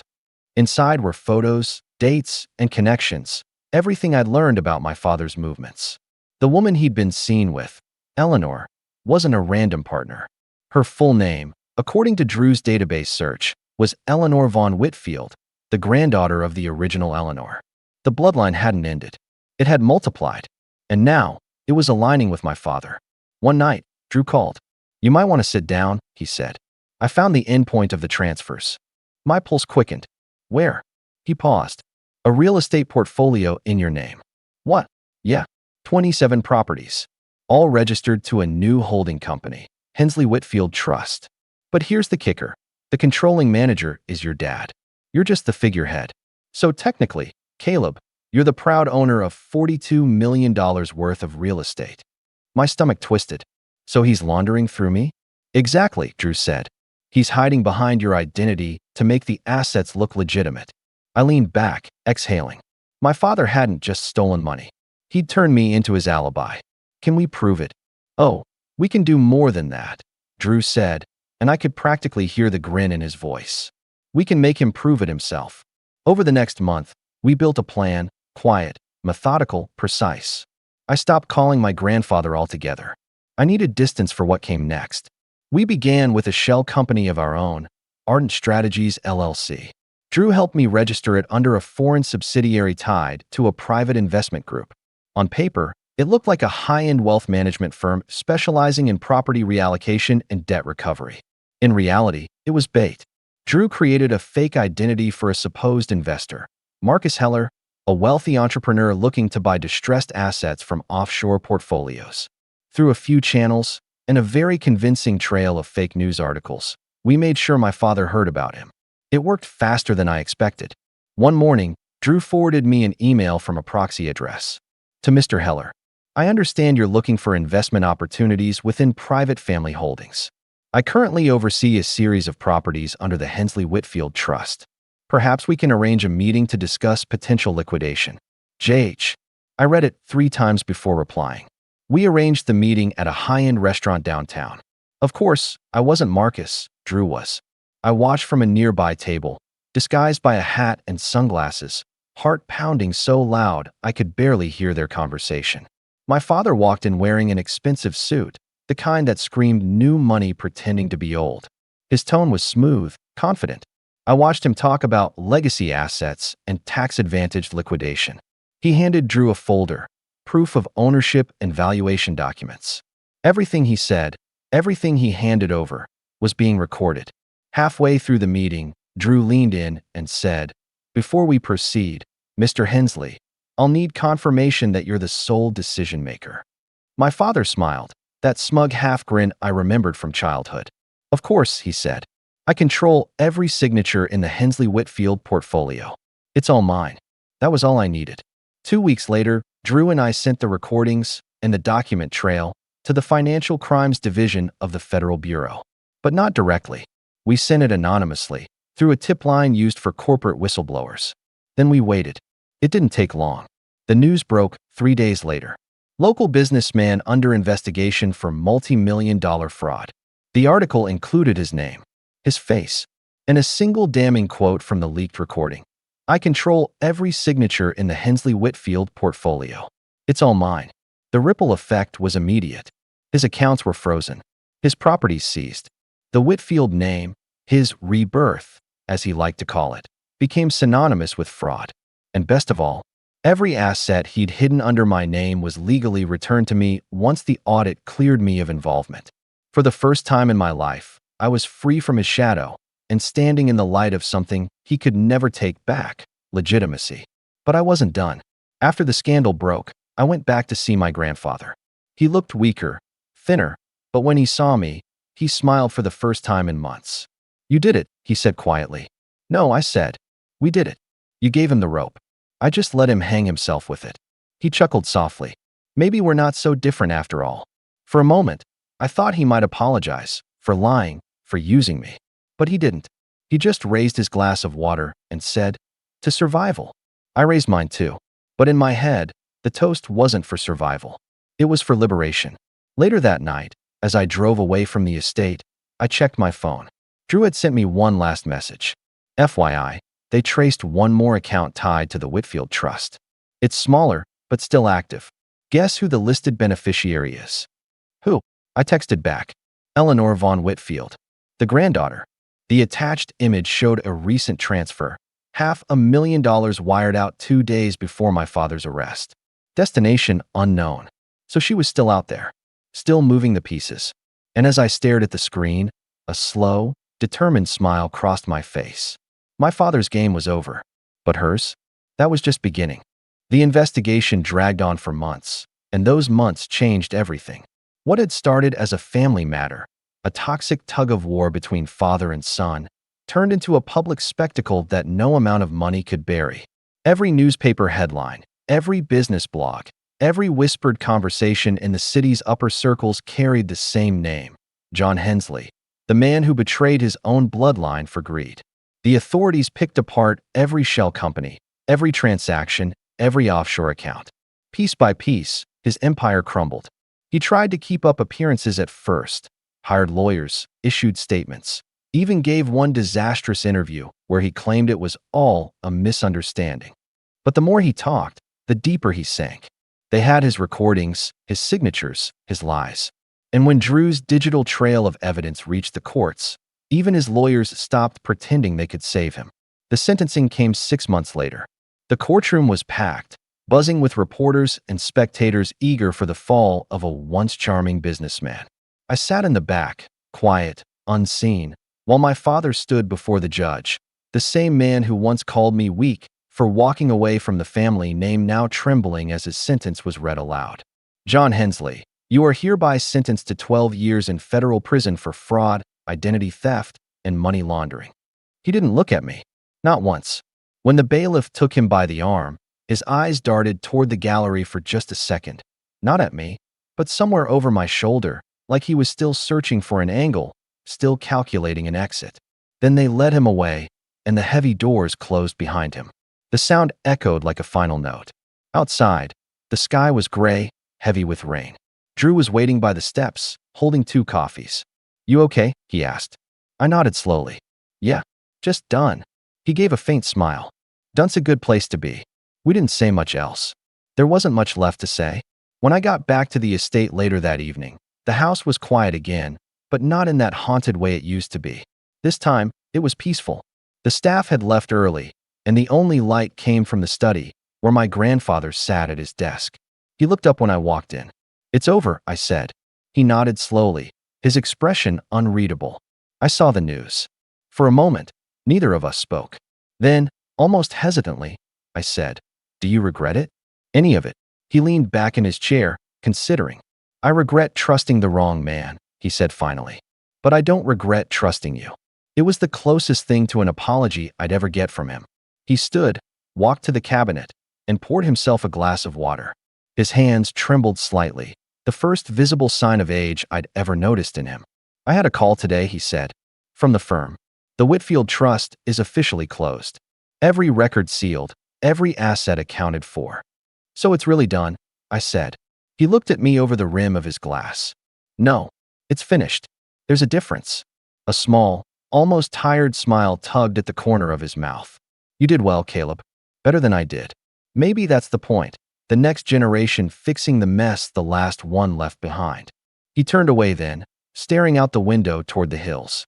"It's yours now, you know. The company, the holdings, the name." I hesitated. "I don't want the name."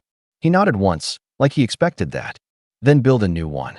I left him there, the old titan of our family, finally at peace with the ruins he'd once ruled. The next few weeks were a blur of paperwork, legal filings, and quiet closure. Reporters still called occasionally, but I stopped answering. I wasn't interested in being the son who exposed his father. That wasn't the story I wanted. Instead, I rebuilt. With Drew's help, I liquidated every remaining property tied to the old trust and used the money to create something new, a foundation in my mother's name. It provided grants for young architects and builders, people trying to start over after financial hardship. I figured if my family had spent generations taking, it was time someone gave back. It didn't erase the past, but it made living with it easier. A few months later, I visited my father one last time. It wasn't out of pity or curiosity, it was closure. The prison was 2 hours outside the city, gray and weathered, surrounded by miles of nothing. When they led me to the visitation area, he was already there, sitting across the table in a plain jumpsuit. The confidence was gone. The charm, too. He looked smaller somehow, like time itself had started to shrink him. "Caleb," he said quietly, almost relieved. "You came." "I'm not staying long," I said. He nodded slowly. Fair enough. For a while, we sat in silence. The fluorescent lights buzzed above us. I read about the foundation, he said eventually. Your mother would have liked that. I said nothing. He leaned forward slightly. You know, I didn't mean for it to go that far. I just wanted to win. I cut in. He stopped. I leaned back, folding my arms. You always wanted to win. Every deal, every fight, every relationship. You thought love was just leverage. You thought people were pawns. But you never realized, when you treat everyone like a game, eventually you end up playing alone. He looked down, his voice barely above a whisper. I lost everything. I stood. No, I said. You threw it away. I turned to leave, but then paused. You once told me I'd never be able to survive without you. You were wrong. I'm doing just fine. He didn't look up. And for the first time in my life, I didn't feel anger or pity, just finality. Outside, the sun was setting, streaks of gold cutting through the clouds. It felt like the world was exhaling. When I got back to the city, I went straight to the pier. My grandfather had passed quietly in his sleep a week after my father's sentencing. No drama, no headlines, just peace. He left me a letter, written in his careful script. Legacy is not what we leave behind. It's what we stop passing forward. Break the pattern, Caleb. You've earned the right. I kept that letter folded in my wallet, right beside an old photo of my mother. The sea breeze was cold that evening, but it felt clean. I stood at the edge of the dock, watching the water shift under the fading light. For the first time, there were no strings attached to my name. No debts, no secrets, no shadows. I reached into my pocket and pulled out the last piece of the past I'd kept, the original letter from my father. The one that started it all. Still sealed. Still unopened. For years, it had felt like a question mark I wasn't brave enough to face. But now, it didn't matter what was inside. I didn't need answers from him anymore. I held it over the water, the paper trembling slightly in the wind. Then I let go. The envelope fluttered once, twice, before landing on the surface and drifting away, the ink already dissolving into the sea. I watched until it disappeared completely, swallowed by the current. Behind me, the city lights reflected on the water like 1,000 tiny stars. My phone buzzed once, a message from Drew. You good? I typed back. Better than ever. Then I turned off my phone and slipped it into my pocket. The air smelled like rain and salt, and something else, something new. Freedom. I took one last look at the horizon, the last trace of the sunset fading into the sea, and whispered to myself, legacy ends here. And for the first time in my life, I actually believed it. Hey Reddit, I guess I should start with an introduction. My name's Jake, I'm 18, and according to my parents, I'm a massive disappointment. Not because I did anything bad, no criminal record, no bad habits, nothing like that. No, my crime was deciding not to go to college right away. Instead, I wanted to focus on my freelance business, something I'd been building since high school. I'd been doing pretty well for myself, too. It wasn't making me rich yet, but I was earning enough to support myself. I had clients, steady work, and most importantly, I actually liked what I was doing. But my parents? They hated it. You'll never make it without a degree, my mom would say at least twice a week. You're just wasting time. You think this little side hustle is going to support you forever, my dad would add. They treated me like I was some reckless kid refusing to grow up. I told them I wasn't against college, I just didn't want to rush into it. If my business failed, I'd reconsider, but for now, I was taking a chance on myself. They did not approve. At the same time, my older brother, Matt, was having issues. He and his wife, Lisa, had been struggling to pay rent. He wasn't exactly the most responsible person, and Lisa had expensive tastes. They'd already borrowed money from my parents multiple times, and while my parents would complain about it, they always gave in. Then one day, I came home and found my mom in my room, sorting through my stuff. What are you doing? I asked. She didn't even look up. We need to talk. I had a bad feeling right away. She sat me down in the living room, where my dad and Matt were already waiting. Lisa wasn't there, probably too busy doing whatever it was she did. Mom cleared her throat. Jake, you know how hard things have been for your brother and Lisa. They need some stability right now. I just stared at her. Okay. My dad sighed like I was being difficult. We've decided that Matt and Lisa are going to move in. They need a place to stay, and it doesn't make sense for them to struggle when we have space. I blinked. You'll be fine, Jake, Mom said in her most patronizing voice. You're 18. You can find a place to stay. You're making your own money, aren't you? I was too shocked to even respond at first.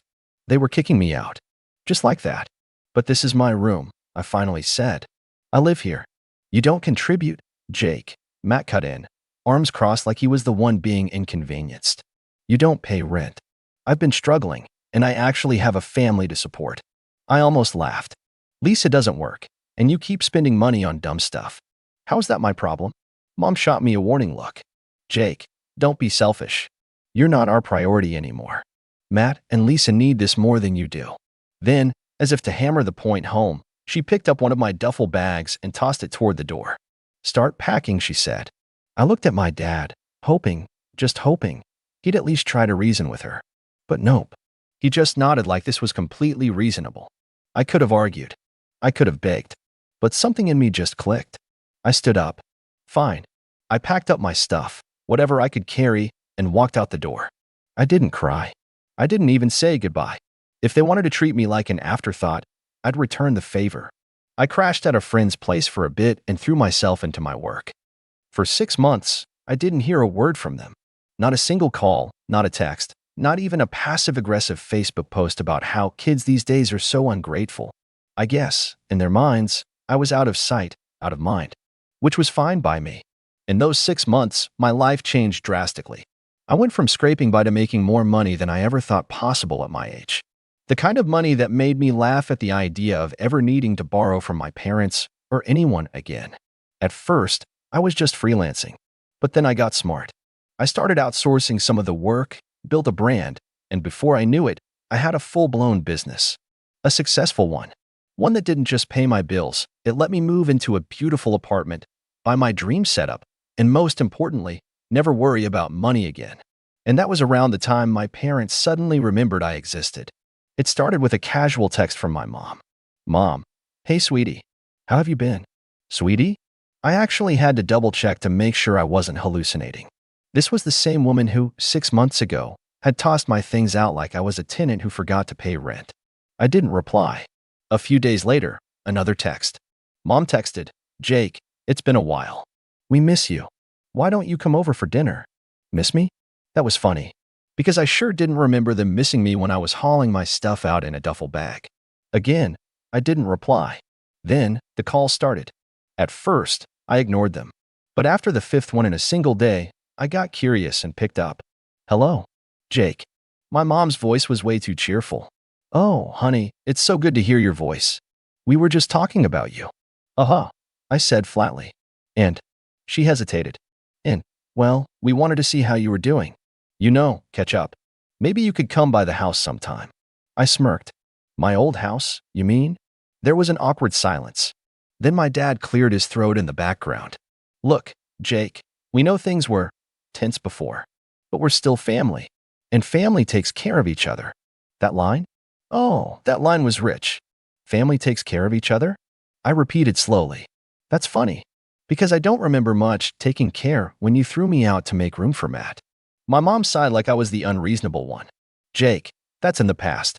We thought it was best at the time, but we miss you. Right. And this sudden interest has nothing to do with the fact that I'm doing well now. Of course not, she said way too quickly. But, well, since you brought it up, we did hear that you've been doing well for yourself. You know, your aunt ran into one of your old teachers, and they mentioned how proud they were of you. Isn't that wonderful? There it was. They had no idea what I was actually doing, but they'd heard enough to know that I wasn't struggling. And now they were trying to ease their way back in. Still, I played dumb. That is interesting.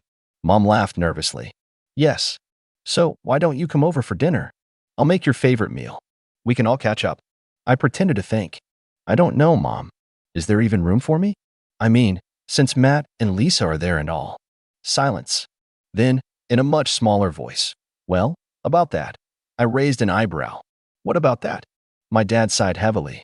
They moved out. I almost burst out laughing. Of course they did. And I prompted. Well, things have been a little difficult, Mom admitted. Your father and I have been helping them out financially, but money's been tight. There it is. And what does that have to do with me? Well, my mom hesitated again. We just thought, since you're doing so well, maybe you could help out a little. Bingo. I let out a low whistle. Wow.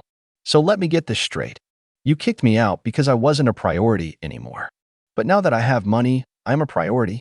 That's not fair, Jake. My dad cut in. We're still your parents. Were you still my parents when you let Matt take my room? Were you still my parents when Mom threw my stuff outside? Were you still my parents when you didn't even bother to check on me for 6 months? More silence. Then my mom tried a different angle. Jake, we made mistakes, okay? But we love you. And right now, we really need your help. I sat back, grinning. Oh, this was way too good. I was about to have some fun. I let the silence stretch out, enjoying the discomfort on the other end of the line. Finally, I sighed, keeping my voice deliberately calm. You need my help? That's funny. Because 6 months ago, you made it very clear that I wasn't your priority anymore. You told me that straight to my face. Remember that, Mom? Right before you started throwing my things outside. Jake, that was what, Mom? I cut her off. A mistake? A bad decision? No, it was a choice. You chose Matt over me. You chose to get rid of me. And now you think I owe you something? Let me make this crystal clear. I don't owe you anything. Jake, please. My mom's voice wavered, but I wasn't falling for it. Dad chimed in, his voice edged with frustration. Son, you're being selfish. We raised you. We gave you everything. And now that we need a little help, you turn your back on us. I laughed coldly. Oh, now you want to bring up raising me? That's interesting, because when I needed a place to stay, you didn't seem to care too much about that. And a little help? Don't make me laugh. You didn't check in for 6 months. The only reason you're talking to me now is because I have money. Be honest for once. Another heavy silence. Then my mom's voice broke through, more desperate now. Jake, please, we're struggling. Your father's hours got cut, and we've been helping Matt with his rent ever since he left. We're behind on bills, and that's not my problem. I finished for her. You made it clear I wasn't part of the family anymore. So now, you're not my problem anymore. Jake, don't be like this, Mom begged, but I was already shaking my head, even though they couldn't see me. You wanted me gone, and now you got what you wanted. Leave me alone. Good luck. And with that, I hung up. For the next few days, I ignored every call and text they sent. The guilt-tripping messages, the passive-aggressive ones, even the ones that tried to act like nothing had happened. I figured they'd give up eventually. I was wrong. One evening, as I was finishing up some work, there was a loud, persistent knocking at my door. I frowned, pushing back from my desk. I wasn't expecting anyone. My stomach twisted with a strange sense of foreboding as I walked to the door and looked through the peephole. And there they were, my parents, standing right outside my apartment. I froze. How did they even find me? I never told them my new address. But as I stared at them, my dad knocked again, harder this time. Jake, we know you're in there. Open up. I didn't move. I didn't even breathe. I just stared through the peephole, my mind racing. How had they found me? I hadn't given them my address, hadn't posted anything that could lead them here. But there they were, my mother clutching her purse like it was the only thing holding her together, my father standing stiffly beside her, his jaw set in that way that meant he was barely keeping his temper in check. The knocking came again, harder this time. Jake, we're not leaving, my dad called through the door, his voice firm. You might as well open up. I considered ignoring them, just walking away and pretending I wasn't home. But I knew my parents. They were stubborn. They wouldn't just leave, not when they needed something from me. With a sigh, I unlocked the door and pulled it open. The second my mother saw me, her face crumpled. Oh, Jake, thank God, she breathed, stepping forward like she was about to hug me. I didn't move, and she hesitated, her arms falling back to her sides. I leaned against the doorframe, arms crossed. How did you find me? Dad cleared his throat. Your brother. I should have known. I hadn't spoken to Matt since I left, but I guess he must have found out where I lived, probably through some mutual acquaintance or maybe even digging through my old stuff. The thought made my stomach turn. I let out a slow breath. What do you want? Mom glanced at Dad, then back at me. Jake, honey, we need help. Yeah, I got that much from the 50 missed calls, I said dryly. I told you already, I'm not interested. Jake, don't be like this, Dad said, his voice low and warning. We're family. I laughed, but there was no humor in it. Now we're family? That's funny. Because last time I checked, family doesn't kick their kid out and throw their stuff onto the lawn so their golden boy can have his room. I fixed my mom with a pointed look. Ring any bells? She had the nerve to look offended. That's not fair. We didn't kick you out, Jake. You absolutely kicked me out. I cut her off. Don't even try to twist it. You chose Matt over me. I was nothing but an inconvenience to you. Dad's face darkened. That's not true. Oh, really? I shot back. Then tell me, why didn't you offer me so much as a couch to sleep on? Why didn't you help me the way you're helping Matt? If he couldn't afford rent, why didn't he find another place instead of stealing mine? They didn't have an answer for that. Instead, Mom just sighed. Jake, we made mistakes, okay? But things have been really hard. Your father's barely getting any hours at work, and we've been covering Matt's rent since he moved in. We're behind on bills. The mortgage, the electricity, everything. We're drowning. I tilted my head. And that's my problem, how? She flinched, like she couldn't believe I'd actually said that. Jake, we're desperate. We don't have anyone else to turn to. And whose fault is that? I asked, raising an eyebrow. You burned every bridge with me. You made it clear that I wasn't a priority, that I wasn't even wanted. Dad took a step forward, and for a second, I thought he was going to try to intimidate me. It wouldn't work. Not anymore. Jake, you can't seriously be this heartless. I can be when it comes to people who threw me away the second I didn't fit their expectations. I met his gaze, unflinching. I was supposed to go to college, right? That was the plan? And when I didn't, when I decided to do things my way, you decided I was a lost cause. A disappointment. Jake, that's not. Save it. I cut my mom off again. You know what's really funny? If I had gone to college, I wouldn't have been able to help you anyway. I'd be drowning in student debt. But since I didn't, and I actually made something of myself, now you suddenly care about me again. Now I'm worth your time. Mom's eyes were glistening now, but I wasn't falling for it. Not this time. We're sorry, Jake, she whispered. I stared at her, letting the words hang in the air between us. Then I shook my head. No, you're not. You're just sorry you're broke. Her face twisted like I'd slapped her. Dad took a deep breath, clearly trying to rein in his temper. Jake, we're asking for help. Just a little bit. Just to get us back on our feet. I sighed, running a hand through my hair. You want my help? Yes, Mom said quickly. I smiled. Here's my advice, get a job. Maybe two. That's what I did. Their expressions fell instantly. Jake, I'm done with this conversation. I stepped back into my apartment. Leave me alone. And good luck. Then I shut the door in their faces. I stood there for a long moment, heart pounding, waiting to see if they'd knock again. But they didn't. After a few minutes, I heard their footsteps retreat down the hall. I exhaled slowly. It should have felt satisfying. I wanted it to. But a small, bitter part of me still ached, because no matter what they had done, they were still my parents. And they'd only ever see me as a wallet. I thought that would be the end of it, that I'd made myself clear. I was wrong, because 3 days later, they came back. This time, they weren't alone. This time, they brought Matt and his wife. I almost laughed when I saw them standing there, all four of them crammed together outside my apartment door.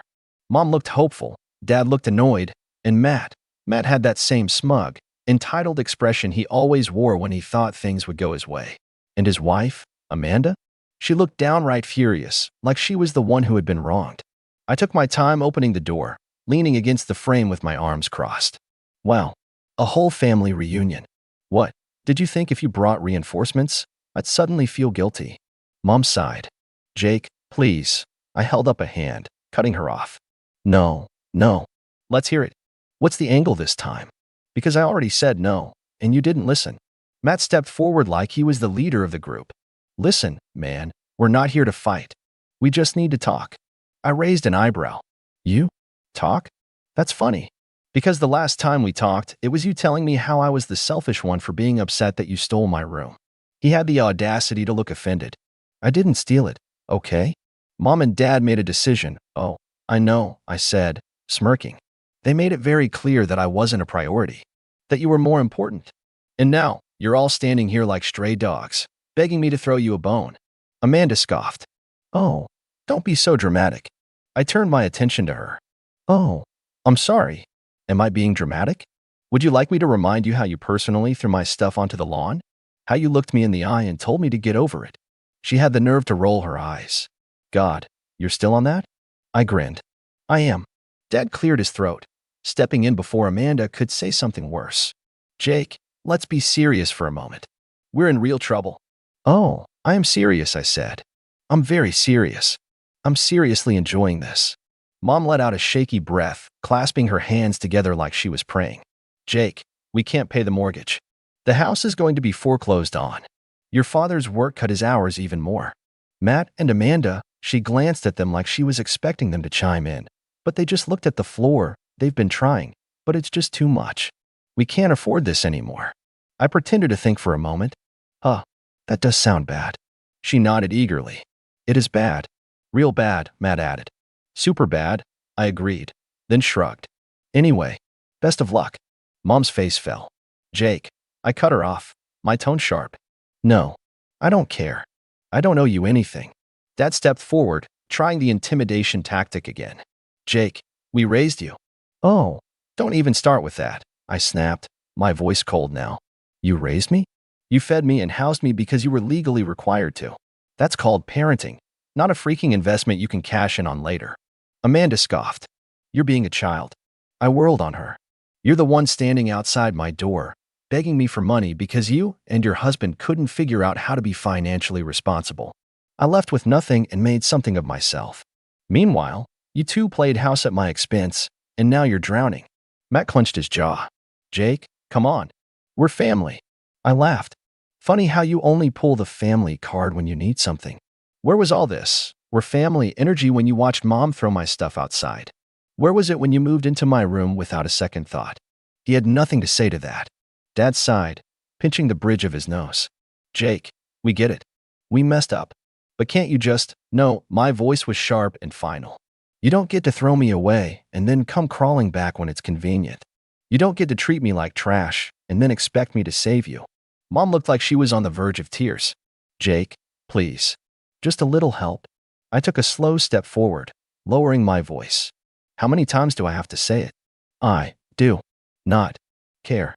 Amanda scoffed again, crossing her arms. You're unbelievable. You have so much money.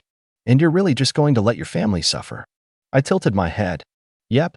She opened her mouth, probably to call me selfish or cruel, but I didn't give her the chance.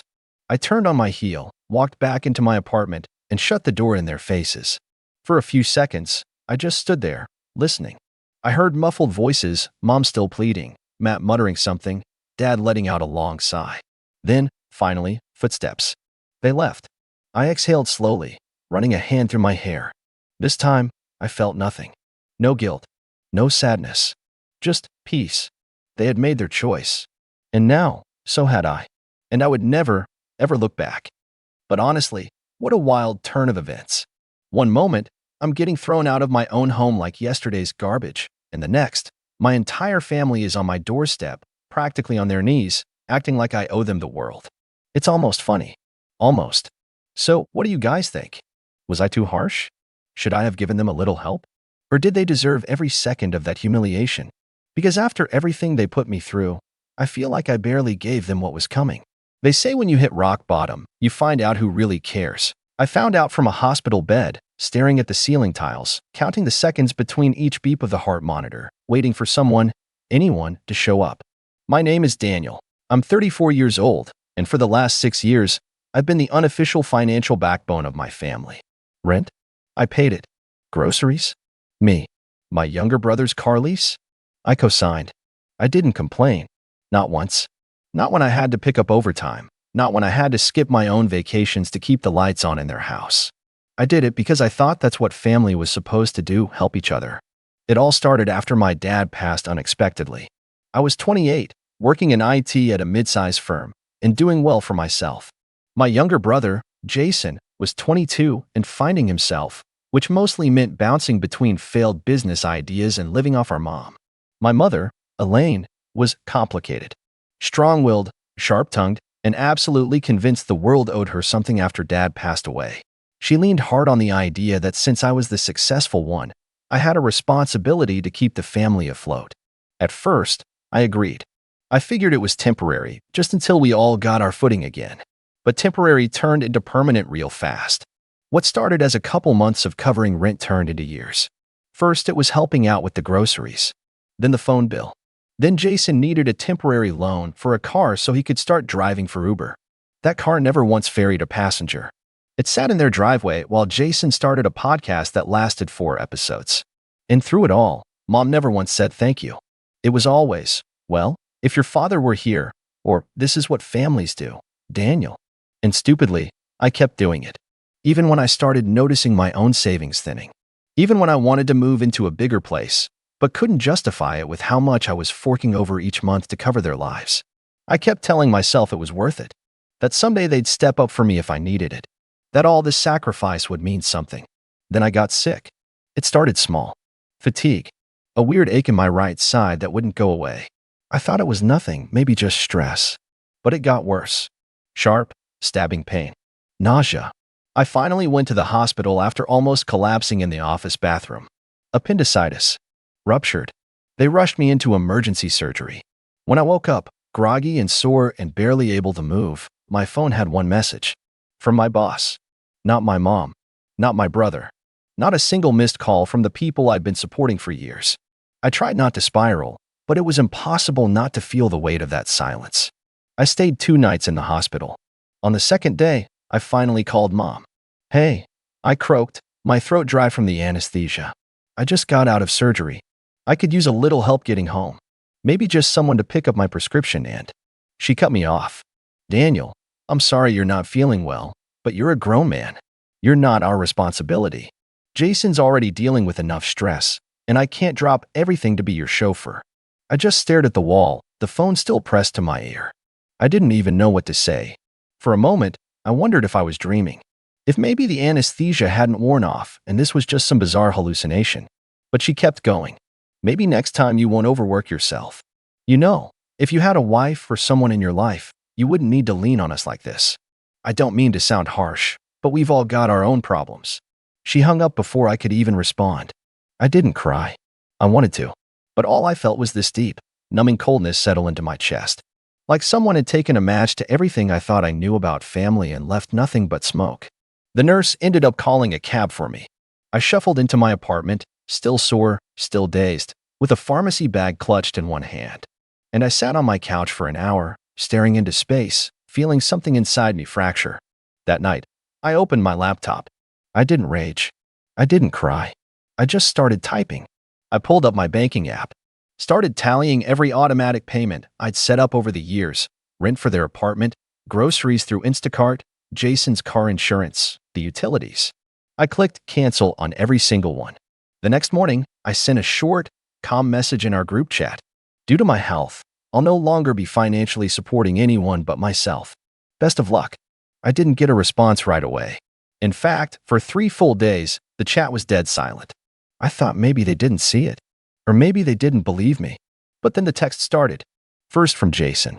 Bro, did the rent not go through? Landlord's saying we're late. Then Mom. Daniel, I know you've been going through something, but now is not the time to be selfish. We're struggling here. Struggling. That word made my blood boil. Because I knew what struggling looked like. I had struggled through college, juggling 2 jobs while they took weekend trips and posted pictures at wine tastings. I had struggled when I quietly took out a second job last year to keep their heating on during winter. They hadn't seen struggling. They had seen convenience. I ignored the texts. Day 4, Jason called. I didn't pick up. Day 5, Mom called. I stared at the screen until it went dark. By day 6, they were outside my apartment building. I live in a condo complex with a gated lot, but that didn't stop them from standing outside the front door, arms folded, faces twisted with indignation like I was the one who had wronged them. I watched from my window. Mom had a tissue clutched in her hand, dabbing her eyes dramatically while Jason paced and gestured like a reality show contestant who just found out they were voted off. They were shouting into the call box, pressing every apartment number like that would make me cave. I stood there, one hand still wrapped around my side, the pain meds barely dulling the soreness, and I felt something strange. Relief. For the first time in years, I felt no guilt. No obligation. Just clarity. But that's not where the story ends. They didn't leave. Not after 10 minutes. Not after 30. I watched as the daylight started to fade and the sun slipped behind the buildings. They were still there, parked on the curb like some sad excuse for a protest. Jason eventually sat on the hood of his car, my car, technically, since I still had my name on the lease, and started scrolling on his phone. Mom paced, probably crafting some dramatic Facebook post about being abandoned by the son she raised. I shut the blinds and turned on the TV. It was almost midnight when they finally left. Or maybe they didn't. Maybe they just fell asleep in the car downstairs. I didn't check. I didn't care.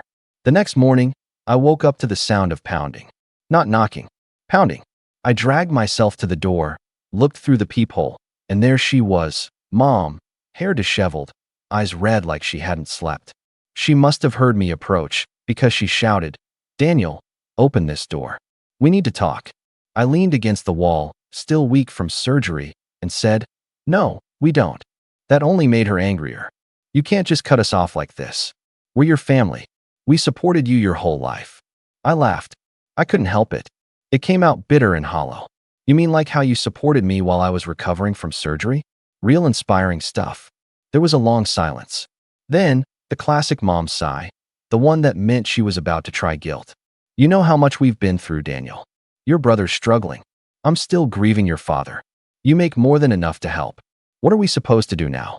Be homeless? You were supposed to be adults." I snapped, louder than I intended. "I didn't ask you to depend on me. I offered. And all I got back was entitlement and silence the one time I needed you." She actually scoffed. "You're exaggerating. One surgery doesn't make you some tragic victim." I didn't answer. She stood there for a while, muttering under her breath.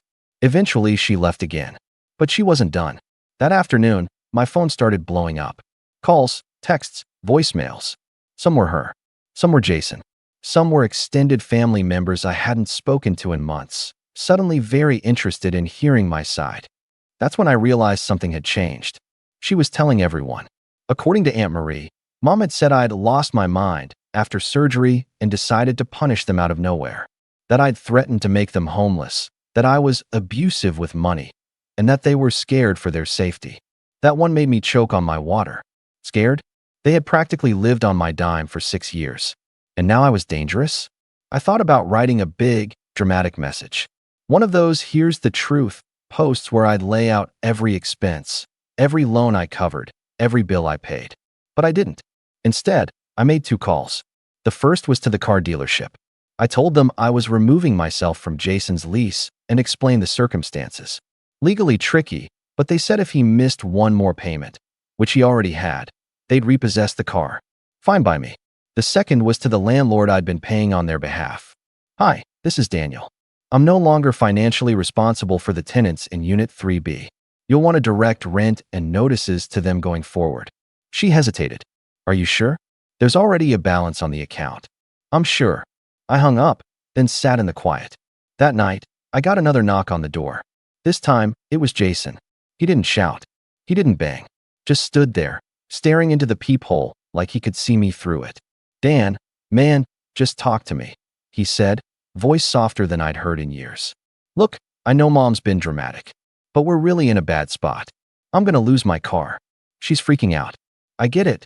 You were mad, but come on, I didn't open the door." But I said, loud enough for him to hear, "I gave you everything I could. Now you can give me one thing." Silence. He stood there a while longer. Then I heard him walk away. But the next day, something happened that almost made me open that door. A white envelope. No return address. Just left under my door. Inside, a printout of my medical bill. No note. Just the invoice. They'd gotten access to my insurance info. Somehow. I froze. Then I felt this deep, boiling heat rise in my chest. Because it wasn't just passive aggression anymore. It was war. And I was done playing nice. I stared at the bill for a long time. Not because I was confused, because I knew exactly what this was. A message. A threat. A reminder. It was Mom's way of saying, "We know what you spent, and we can use it too." Somehow, she'd either gone through my mail when I was unconscious in the hospital, or worse, coerced someone at the insurance company. Either way, it was personal now, and invasive in a way that made my skin crawl. I slid the envelope back under the door. No note. No reaction. I knew they were probably waiting outside, hoping I'd come charging out, furious and flustered. But I wasn't going to give them that. Instead, I spent the next few hours doing something I should have done a long time ago.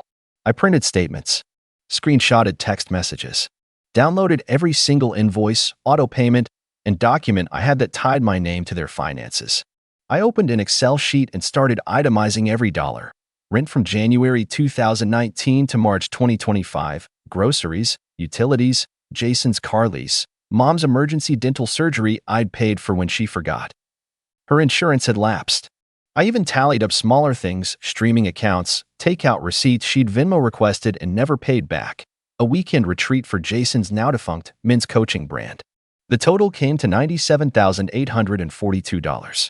I stared at that number and had to take a breath. Almost $100,000. Gone. Quietly, invisibly siphoned from my bank account over 6 years while I lived like I was just managing well, thinking I was being a good son. I hadn't said no once. That night, I emailed myself everything, zipped it into a password-protected folder, and backed it up twice. I wasn't planning to use it, but I wanted to have it. The next morning, I got a knock on the door again. It wasn't loud, just firm, measured. I looked through the peephole and nearly laughed. It was Uncle Ron. Of course it was. Uncle Ron was the family's fixer. Not legally, he was a gym manager, but emotionally. The self-appointed mediator who always inserted himself whenever drama brewed. The guy who gave everyone unsolicited TED Talks on putting pride aside and choosing peace over ego, even though he once got kicked out of a Dave and Buster's for flipping over a Monopoly board during a family night. He was holding a tray of coffee cups. Peacemaker mode activated. I opened the door just a crack. "Hey, buddy," he said, that salesman's smile plastered across his face. Didn't want to intrude, just thought I'd come by and talk. I didn't say anything. He extended a coffee toward the gap in the door. "It's black. Just how you like it." I slowly took the cup, still silent. He cleared his throat, shifting awkwardly. "Look, your mom's really upset. Jason too. And I get it. This whole thing's been messy. But you know how family is. Words get twisted, feelings get hurt. The important thing is, did they send you?" I asked. He hesitated. No. I mean, I talked to them. Yeah, but I came because I care. This whole situation, it's not you, okay? It's the stress. You're all going through a lot." I finally stepped out into the hallway, folding my arms. "What exactly do you think is happening, Ron?" He blinked. "Well, from what I've heard, you kind of cut everyone off without warning. And I know you were in the hospital and all, but I mean, that's a little extreme, right?" I felt that flicker of rage again. The deep, boiling kind. But I kept my voice calm. I sent a text. I explained. I didn't make it dramatic. I just said I couldn't keep supporting them. After 6 years. After they ignored me in a hospital bed. He opened his mouth, but I wasn't done. I wasn't asking for money. I wasn't asking for some big gesture. I just wanted someone to show up. And instead, my mom said I wasn't her responsibility. You think I overreacted? Fine. But don't come here acting like I ghosted them out of spite. Ron rubbed his jaw, looking unusually serious. Okay. Fair. But still, you've got to admit, this isn't healthy for anyone. They're barely scraping by now. Your mom's rent is overdue. The car might get repossessed. It should get repossessed, I said flatly. It was never his. And I'm not paying another cent. He didn't like that. Ron's tone shifted. Dan, come on. You really gonna let your mother lose her home over a misunderstanding? I stared at him. It wasn't a misunderstanding. It was clarity. And maybe it's time she learns what responsibility actually looks like. He sighed and stepped back, clearly realizing I wasn't bending. All right. But don't expect this to blow over. You know how she is. I nodded. Yeah, I do. He turned and walked off, muttering something under his breath about families tearing themselves apart for no reason. But I wasn't tearing anything. I was finally stopping the slow bleed. The next few days were oddly quiet. No calls. No voicemails. Not even passive-aggressive social media posts. Just silence. I wasn't sure if it was a retreat or the calm before a storm. But I took the time to rest, focus on healing, and start therapy for the first time in years. Then, one morning, I got an email from my HR department. It was flagged urgent. Apparently, someone had contacted my workplace anonymously, claiming I was misusing company funds, stealing software, and emotionally unstable following a medical breakdown. They attached no evidence, just vague, inflammatory language. But the timing? Too perfect to ignore. And the sender? A newly created burner address. I sat at my desk, rereading the email 5 times, stomach sinking. Because suddenly, this wasn't just about money. It was about destroying me. And they were willing to go a lot further than I ever expected. I stared at that email for a long time. At first, I wasn't even angry. I was stunned. My brain couldn't wrap around the idea that someone in my own family would try to sabotage my job. But deep down, I knew. Not just in a vague, gut feeling kind of way. I knew. It was Mom. Jason didn't have the brains to word an email like that. And besides, this was her kind of revenge, not loud, not direct, but sneaky and reputational. She'd always been obsessed with how the world perceived us, how she was perceived. To her, image was currency. And now that I'd cut her off financially, she was trying to bankrupt my reputation. The email was clearly nonsense. There was no theft, no breakdown. I was back at work, fully cleared by HR, and doing my job just fine. But the damage was in the implication. That someone out there thought I was unstable. That someone was whispering about me. I set down my coffee and opened the folder I'd been building. I never wanted to use it. I wanted to heal. Move on. Forget them. But they wouldn't let me. They wanted war? Fine. They'd get scorched earth. I started with the landlord. I emailed him the list of all the rent payments I'd made under my name for the past several years. I explained that I was no longer financially tied to them and requested an official removal from the lease records, something I'd previously left informal. He responded within an hour, apologetic and even offering to blacklist my mother and brother from future rentals, citing multiple payment delays and loud disturbances. I told him that wouldn't be necessary. Yet, then I called the dealership about Jason's car. He'd officially defaulted on 3 payments. I paid the outstanding balance to trigger a voluntary repossession, about $900, which stung, but it was worth it. Because now I had full rights to reclaim the vehicle. It was technically under my name, after all. And I did. A week later, the repo truck showed up right in front of their complex. Jason ran outside shirtless, wearing mismatched socks, yelling at the guy to call Dan, like I was going to come sprinting in to stop it. I watched the video of it happen through the truck's dash cam footage, which the driver sent me as a courtesy. Jason kicked the tire, screamed that it was illegal, and then tripped over the curb. My only regret is that I wasn't there to clap. Mom wasn't home at the time, but she made up for it the next morning when I got a full-page email. Subject line: "How dare you the body?" Long-winded, emotional manipulation mixed with veiled threats. Accused me of turning my back on the woman who gave me life.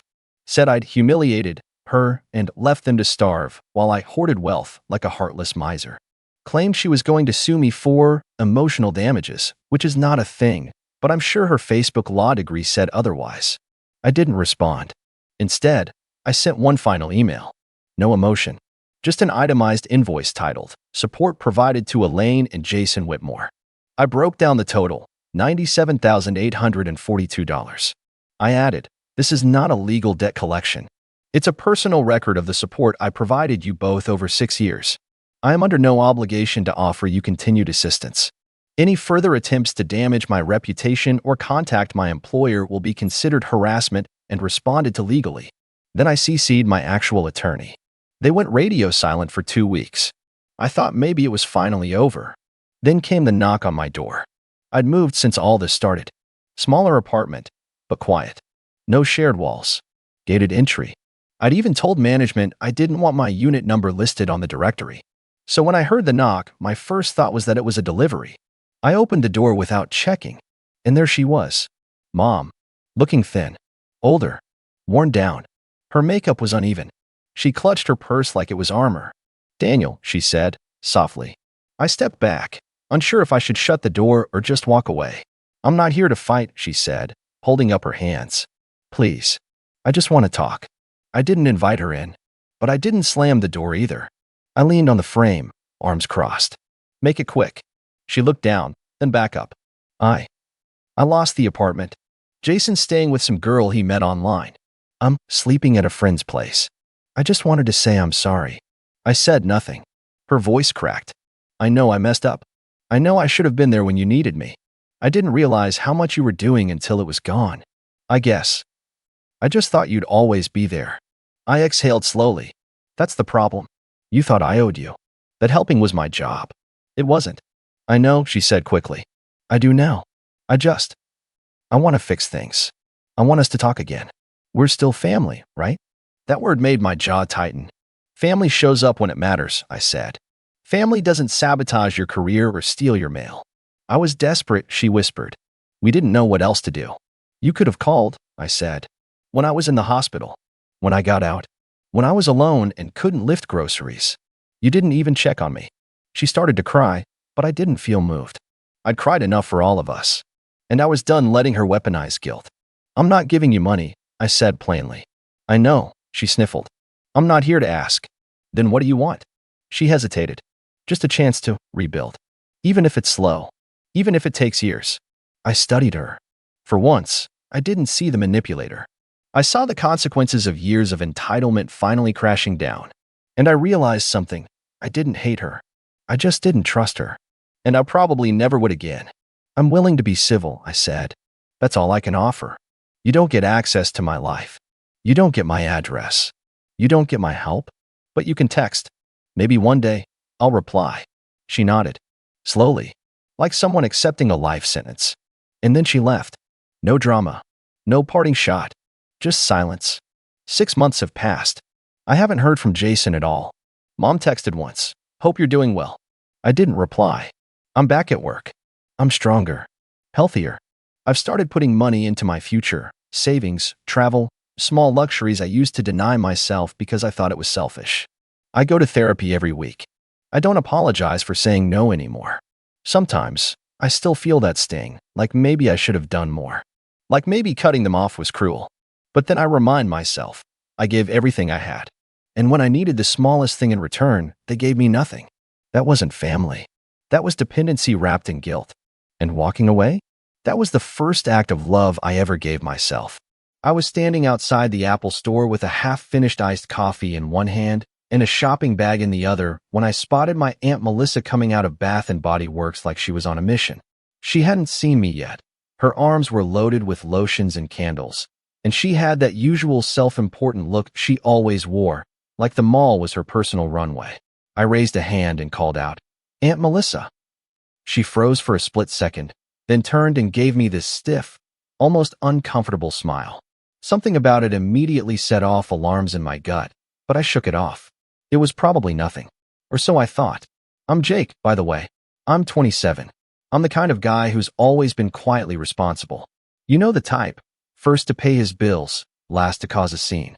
I've got a stable IT job, I rent a decent 2-bedroom just outside the city, and I'm the family go-to when it comes to anything technical or financial. Need help with taxes? Jake. Phone acting up? Jake. Cousin wants a new gaming PC, but has a $200 budget? Call Jake and make it his problem. I never really minded it. Not until recently. My family's big, loud, messy. We've always had our differences, but there was a time I would have sworn we were close. I grew up around cousins like siblings, aunties who treated me like their own son, and holidays that felt like miniature reunions. At least that's how it used to be. Lately, I'd started noticing little things. Subtle shifts. Plans being made without me. Group chats I was suddenly no longer in. Conversations that went quiet when I walked into the room. I told myself I was overthinking it, that maybe people were just busy. But today confirmed what I'd been ignoring for way too long. Hey, funny running into you, I said, trying to sound casual as I walked over. She adjusted her sunglasses and gave me a tight-lipped smile. Oh, Jake. Hi. Fancy seeing you here, she said, her voice just a bit too sweet. I brushed it off. I was just about to grab lunch, I said, glancing at the food court behind her. You here alone? Oh, no. Your mom and the others are around somewhere, she said quickly, then paused like she'd said too much. My stomach flipped. The others? I asked. What's going on? She hesitated. That smile again. Tight. Polite. Distant. Oh, just a little shopping trip before the vacation. My eyebrows shot up. Vacation? You mean the one to Maui? She winced, like I'd caught her off guard. Yes, that one. I laughed, confused. Wait, when is that? I haven't heard anything since April when I sent the deposit. She shifted uncomfortably, adjusting her purse strap. Well, it's actually this Friday. I blinked. This Friday. I repeated, my voice hollow. I never got the itinerary. No flight info. Nothing. She gave me a sympathetic look that didn't reach her eyes. Well, it kind of turned into a close family-only thing. For a few seconds, I didn't say anything. I couldn't. My brain was still catching up with the words. Close family only. I repeated, barely above a whisper. I'd sent $5,000 toward that trip. A family vacation we'd all talked about back in January, where everyone was supposed to pitch in. I'd even skipped a bonus work trip to make sure I could afford my share early.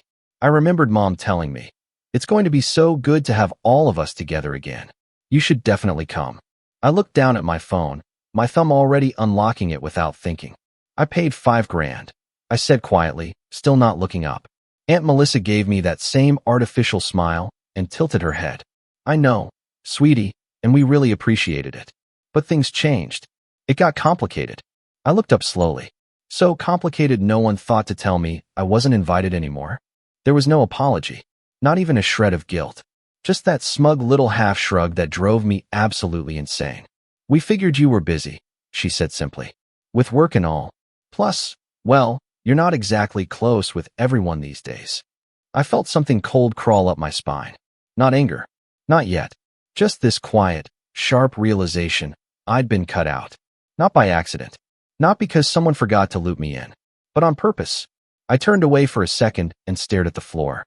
All I could hear was the faint murmur of the food court, someone dragging a shopping bag across the tile, the soft buzz of my phone in my hand. It was a message from my bank, a monthly balance update. The number stared back at me like a taunt. The $5,000 was long gone. Aunt Melissa shifted again, probably hoping I'd just let it go. That I'd smile, make some joke, maybe walk away and process it alone.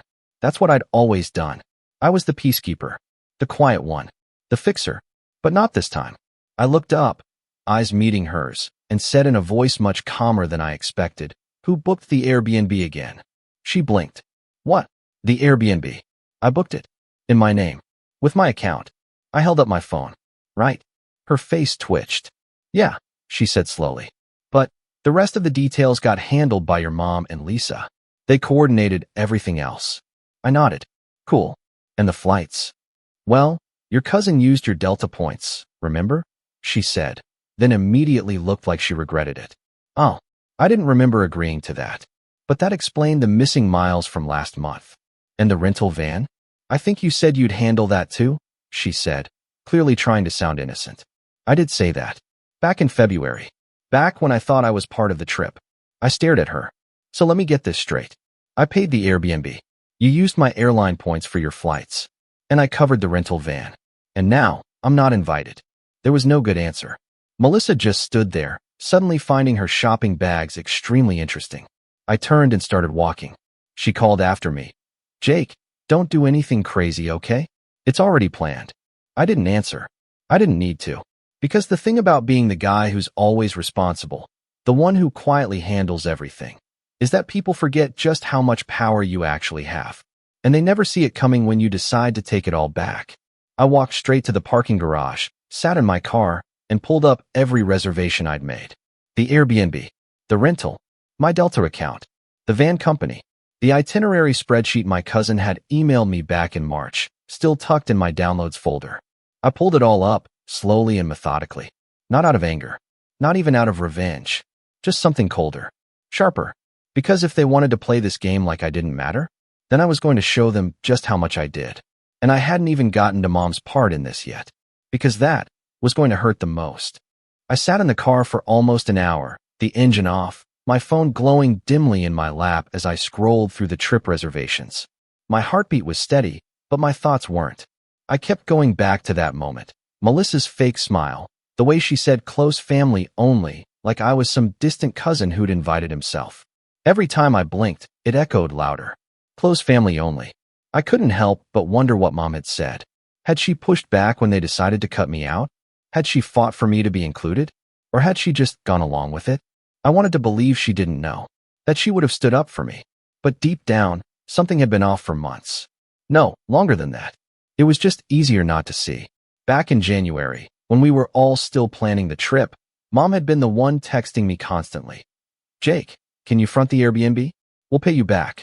Hey, your cousin found cheap flights. Mind booking with your points for now? Don't forget to reserve the van, okay? You're the only one with the Costco card." Every time, I said yes. It wasn't just about being the tech-savvy one. It was because I trusted them. Because I believed I was doing this for our family. And because I'd spent years learning not to say no. I was the oldest of three. My brother Tyler is 25. My sister Becca is 22.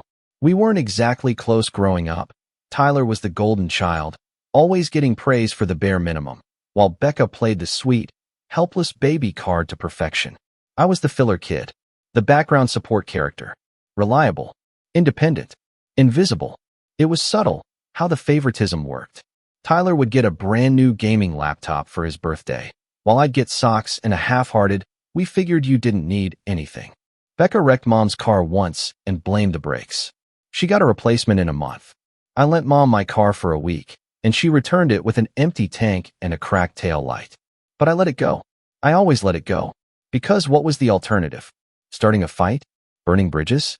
I told myself that being the better person meant biting my tongue. That maturity was swallowing resentment. Until today. Because what kind of family lets you pay for everything and then cuts you out of the trip you made possible? I drove home in silence. No music. Just the low hum of the road and the growing pressure in my chest. When I parked, I didn't go inside right away. I sat there for a few more minutes, then opened the group chat, Maui Dream Team, which had gone quiet 2 months ago. I scrolled up. March, me sending the Airbnb confirmation. April, my cousin Aaron confirming the flight bookings. Used Jake's points, saved everyone a ton. Legend, May, Lisa, Melissa's daughter, sending over an itinerary template and asking me to keep track of the schedule since you're good at that stuff. Then nothing. Dead silence. At least, for me. I opened my mom's chat and scrolled through our recent messages. They were sparse. A thumbs up here. A forwarded meme there. No mention of Maui. No heads up. No hey, plans changed. Just passive silence. I don't know what I expected. Maybe an apology waiting for me. A voice memo saying, "I didn't know how to tell you. I'm so sorry." Something. But there was nothing. And that silence? That was louder than any insult. I didn't sleep much that night. I lay in bed staring at the ceiling, replaying conversations from the past year. Little moments I'd brushed off. The time I showed up to a birthday party and everyone had already eaten without me. The way no one told me Becca had moved into her boyfriend's place until 2 months later. The family game night I only found out about through an Instagram story. Piece by piece, it all fell into place. They'd been phasing me out. Slowly. Quietly. And the worst part? I let them. I woke up the next morning to a text from my mom. It just said, "Hey honey, can you remind me what the check-in time is for Maui? I want to tell Melissa what time they can start unloading the bags." I stared at the screen for a full minute. No apology. No explanation. Just a request. Like nothing had happened. I didn't respond. Instead, I got out of bed, made coffee, and opened my laptop. The Airbnb was still in my account. The reservation was active. Check-in was Friday at 4 p.m. I'd paid for the full week in advance, non-refundable, $3, 200 gone in a single click 6 months ago. I remembered the listing clearly. A beachfront house with 6 bedrooms, a private pool, and a massive kitchen. It was supposed to be for the whole family. Supposed to be. I clicked Manage Reservation and stared at the cancellation options. My finger hovered over the button, but I didn't press it. Not yet. Instead, I emailed the host. "Hi there. I just wanted to confirm that I'm the sole person authorized for check-in. No one else should be granted access without me. Please let me know if that's clear on your end." She responded 10 minutes later. "Of course. Only the account holder can check in unless we're told otherwise. Looking forward to hosting you." I smiled. It didn't reach my eyes, but it was a start. By Thursday, the tension was a steel wire wrapped around my spine. I hadn't said anything. Not to Mom. Not to the group chat. Not even when I saw an Instagram story from Becca showing off her Valkyrie nails with the caption, "Hawaii, here we come." My phone buzzed again. A message from Tyler. "Hey bro, can you send me the Airbnb address again? We land at 2 p.m. tomorrow. Uber's gonna be tight with all our bags." No greeting. No small talk. No thanks. I didn't respond. At 8 p.m. that night, I got a call from Mom. I let it ring. She called again. Then again. Finally, on the 4th try, I answered. "Hey," I said flat. "Jake," she said, way too cheery. Finally. "Okay, so just a quick thing. Melissa said you had the keys to the Airbnb, and we weren't sure if we're meeting you there or..." "Why would you meet me there?" I asked, voice even. She hesitated. "Well, I mean you're still coming, right?" I laughed. It was hollow. "You tell me, Mom. Am I invited?" "Of course you are," she said quickly. "Don't be silly." Funny. That's not what Melissa said. She was silent. I waited. She sighed. "Look, Jake, it's just been a stressful few months. We didn't want drama. We figured you were doing your own thing. No, Mom. You decided I was doing my own thing. You chose not to include me. That's not fair. No. What's not fair is using my money, my points, and my name for a trip you never intended to let me join. Another pause. I could hear her breathing. Then she said, "This doesn't have to be a big deal. Just send the info. Let's not ruin the whole trip over a misunderstanding." I was quiet for a moment. Then I said, "You know what, Mom? You're right." She exhaled, relieved. "It's not a misunderstanding." And I hung up. 10 minutes later, I got a group message from my cousin Aaron. "Dude, did you cancel the van? We just got a notification that the reservation's gone." I didn't respond. Then Melissa messaged the group. "Jake, please don't make this difficult. We're all packed and ready. We're family." And that was the moment it hit me. They didn't think they'd done anything wrong. To them, I was the help, the credit card, the driver, the background character, and they expected me to keep playing the part. I sat back in my chair and stared at the messages piling in. Everyone was panicking now. No one knew the address. No one had the check-in code. The rental was canceled. Flights were still on, but they'd land tomorrow with no place to go. And then the call came in. From Becca. I answered. "Jake, seriously? What is your problem?" "My problem. You're blowing everything up over nothing." "You mean getting excluded from a vacation I paid for?" "We didn't exclude you," she snapped. "We just figured you'd be boring and grumpy like always and ruin the vibe." I laughed. She kept going. "This was supposed to be for people who actually want to have fun. And yet you still wanted my money," I said, voice ice cold. She didn't respond. I ended the call. And then I did what I'd been waiting to do. I clicked into the Airbnb reservation. I hit cancel. And then I booked something else. For myself. One guest. Different part of the island. Quiet, private, no family drama. I paid in full. Then I forwarded the confirmation to my personal email, closed the tab, and muted the group chat. But I wasn't done. Not even close. Because the breaking point wasn't canceling the trip. It was what came after. And that was going to change everything. I woke up to silence. The kind that sits heavy on your chest. No buzzing phone. No pings from group chats. Just the faint hum of the air conditioning and the sun creeping in through my blackout curtains. It was Friday. Check-in day. The day they were supposed to arrive in Maui, ready to kick off a family vacation that no longer existed. At least not for them. I got up slowly, the stiffness in my back reminding me I hadn't slept well. My body felt like it had just walked out of a crash site. Not because of anything physical, but because of everything that had come crashing down emotionally in the last 48 hours. I made coffee, sat at the kitchen table, and stared at the wall for a long time. I should have felt triumphant, vindicated. I'd taken back control, made them feel the consequences. But instead, I felt empty. Not because I regretted what I did. I didn't. But because when the dust settled, I realized what I was left with. A family I no longer trusted, and $5,000 I would never get back. And yet, it was the quiet that hurt most. I didn't get any more calls. No more angry voicemails. No texts begging me to reconsider. Nothing. They'd landed, realized the trip was off, and decided to freeze me out entirely. Fine. So be it. I wasn't going to beg to be part of a family that only wanted me around when I was convenient. When I was paying. When I was useful. By noon, I was sitting in the gate terminal at LAX, suitcase beside me, headphones in. My flight to Maui was boarding in 20 minutes. I'd booked a solo Airbnb on the north side of the island, far from the resort they originally planned to stay at. Mine was small, nothing fancy, but it was mine. My name, my money, my trip. I stared out the window at the tarmac as I sipped my overpriced terminal coffee.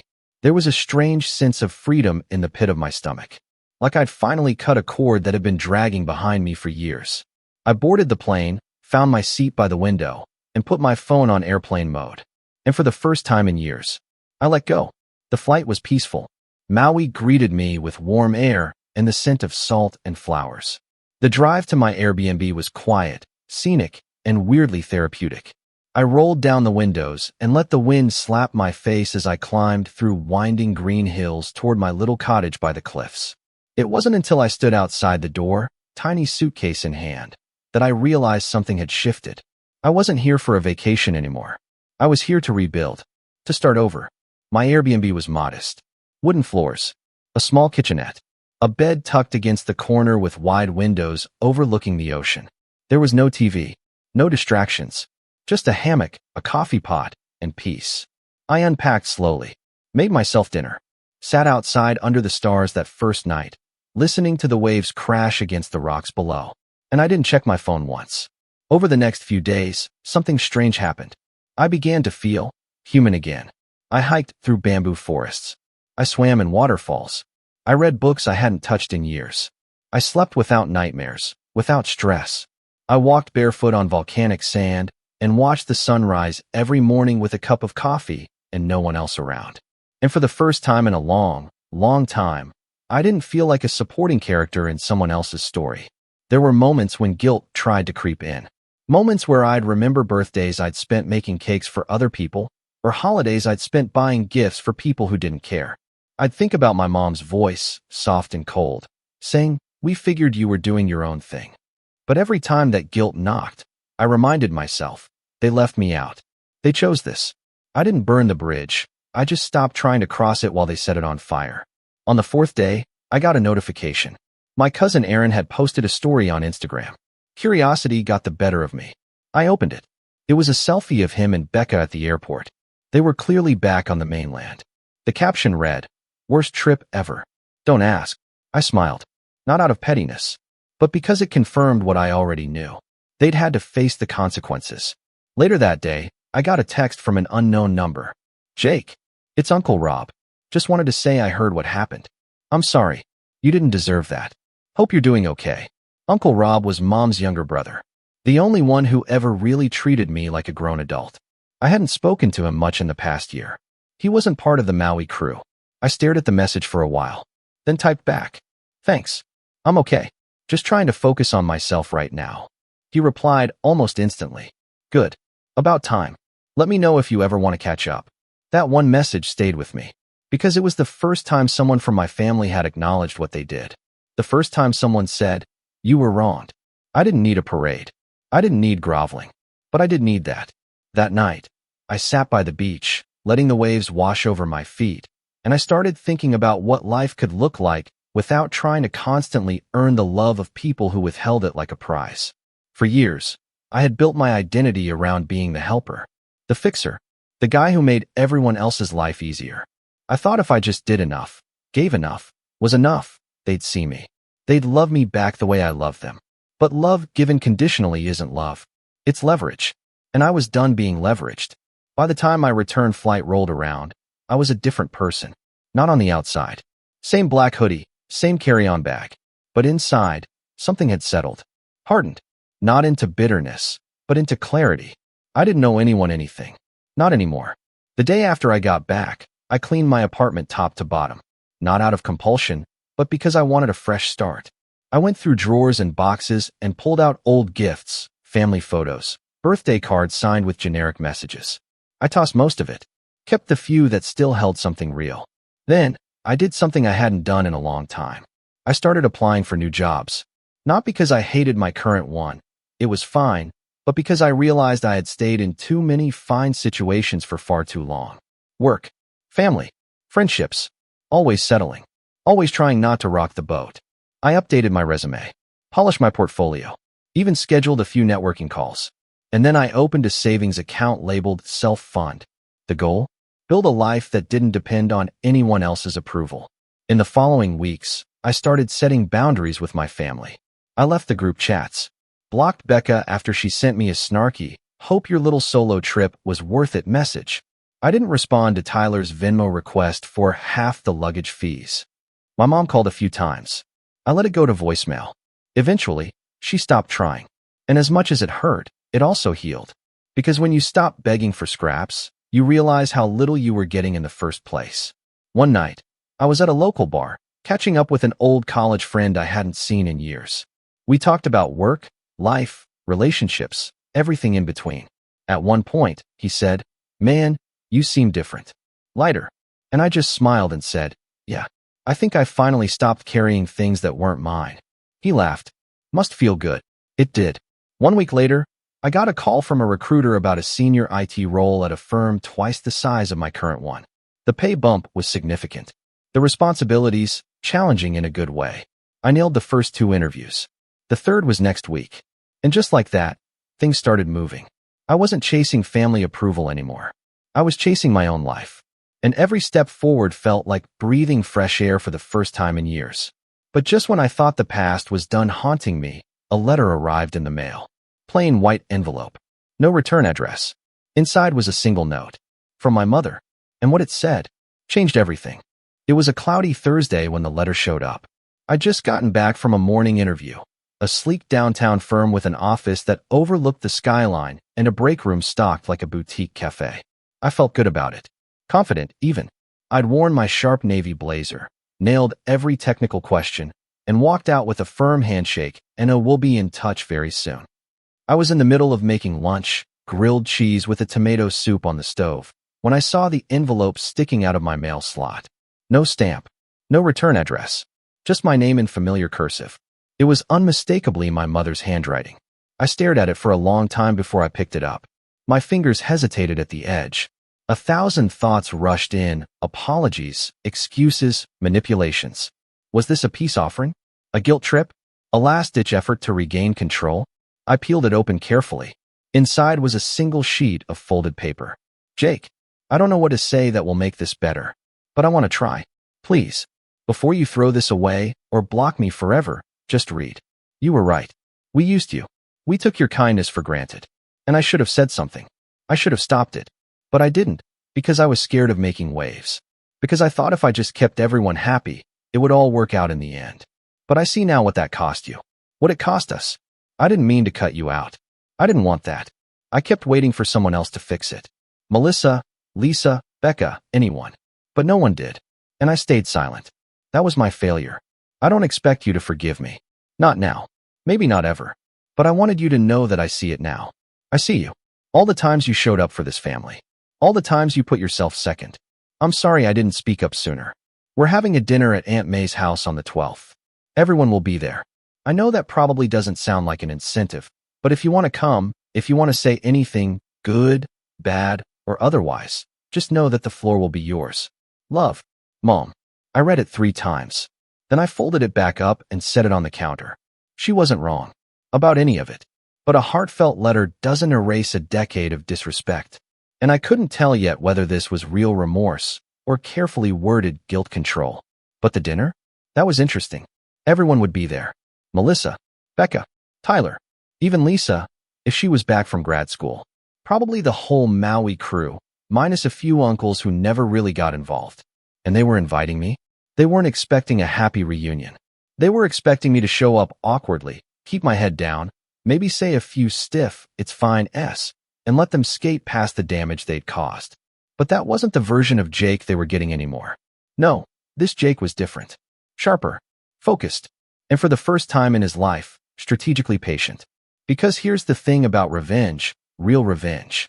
It's not about yelling or slamming doors or sending angry texts. It's about taking control of the narrative. And this dinner? This was my stage. I just needed to prepare. I spent the next week revisiting every string I'd quietly pulled over the years. I started with the Airbnb refund. Turns out, after canceling, the host had rebooked the house almost immediately and issued me a partial refund. $1, $500 back into my account. Not everything I lost, but a decent start.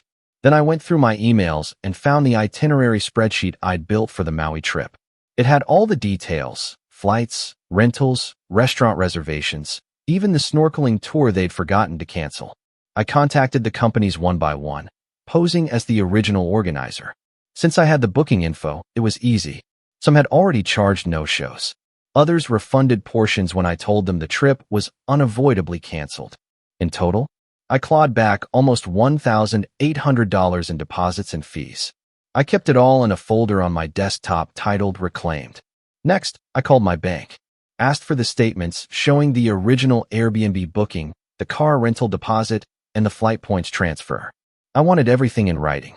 Not for legal reasons, just for the moment I might need to remind them how much I'd contributed. But this wasn't just about money anymore. It was about pattern recognition. I started combing through old texts, emails, even social media messages. The time Melissa asked me to spot her $600 for Becca's birthday party and said, "We'll settle it later."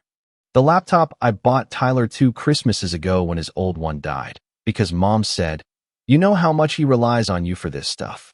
The dozen times I helped Lisa with her FAFSA and grad school essays because she said I was basically family. All one-way streets. All forgotten. But not anymore. I created a document. I called it the ledger. Not to send to anyone. Just to see it. To remind myself that I wasn't bitter. I was just finally keeping score. By the time the 12th rolled around, I had everything I needed. I didn't dress for war. I didn't need to. Simple black shirt. Gray slacks. Clean shave. Calm eyes. I drove to Aunt May's house at 6:45 sharp. The driveway was full. Cars I recognized. Lisa's Mazda. Tyler's beater Camry. Melissa's Lexus that she always bragged about leasing at a steal. The porch light was on. Laughter echoed from inside. I stood at the front door for a moment and let it all wash over me. And then I rang the bell. Aunt May opened the door. Her eyes widened just slightly when she saw me. She pulled me into a hug like nothing had happened. Jake. Oh, honey, it's been too long. Come in. I stepped inside.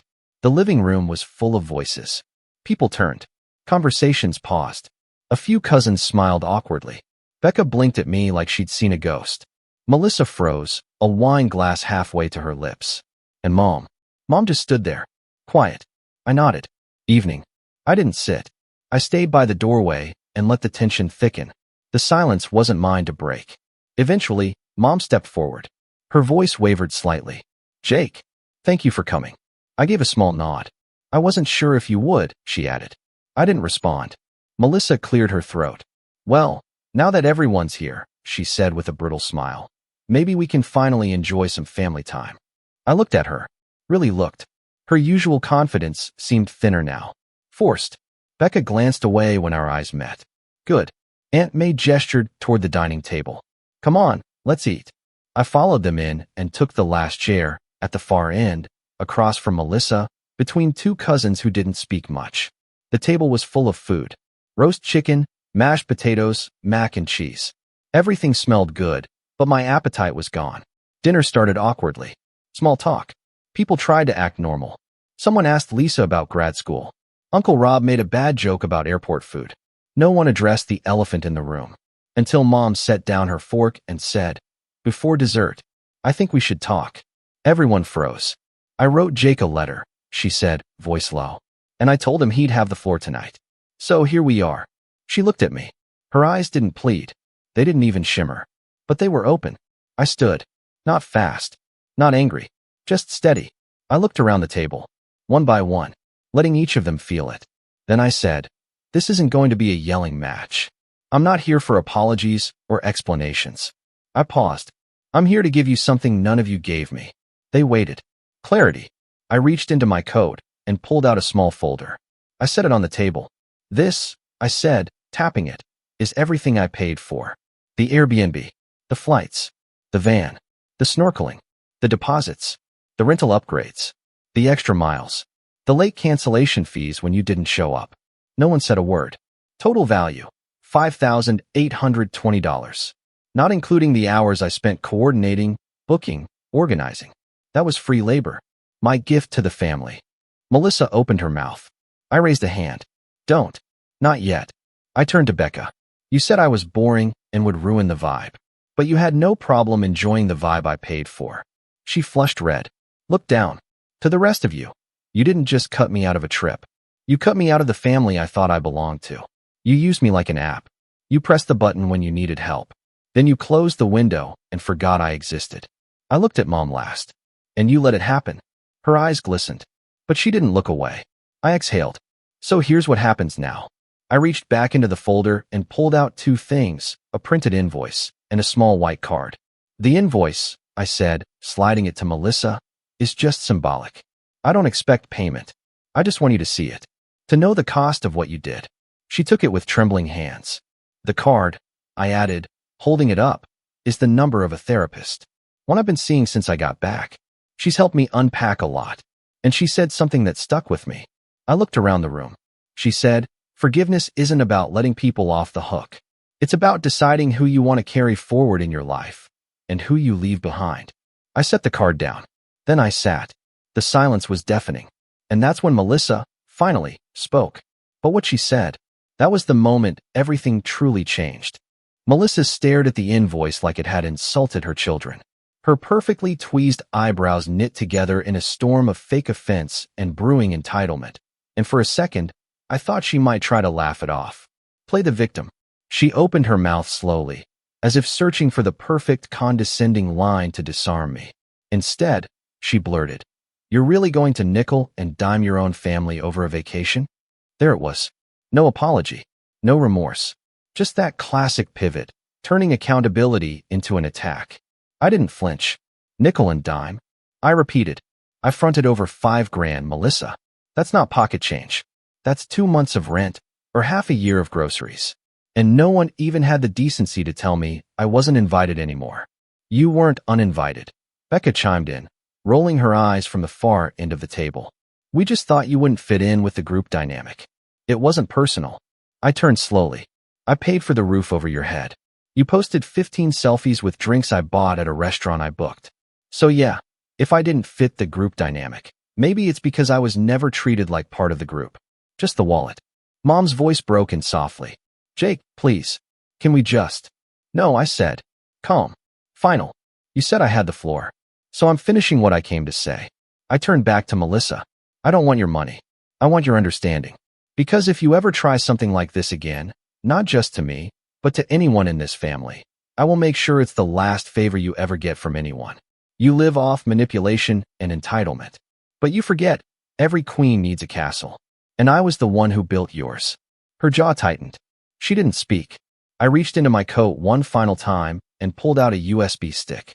This, I said, contains every screenshot, receipt, booking confirmation, and Venmo transfer over the last 2 years. Every time you said, "We'll pay you back," and didn't. Every time you asked me to just handle it and ghosted afterward. I've sent a copy to Uncle Rob, to Aunt May, and to your husband, just so they all know what kind of financial favors you've been collecting behind the scenes.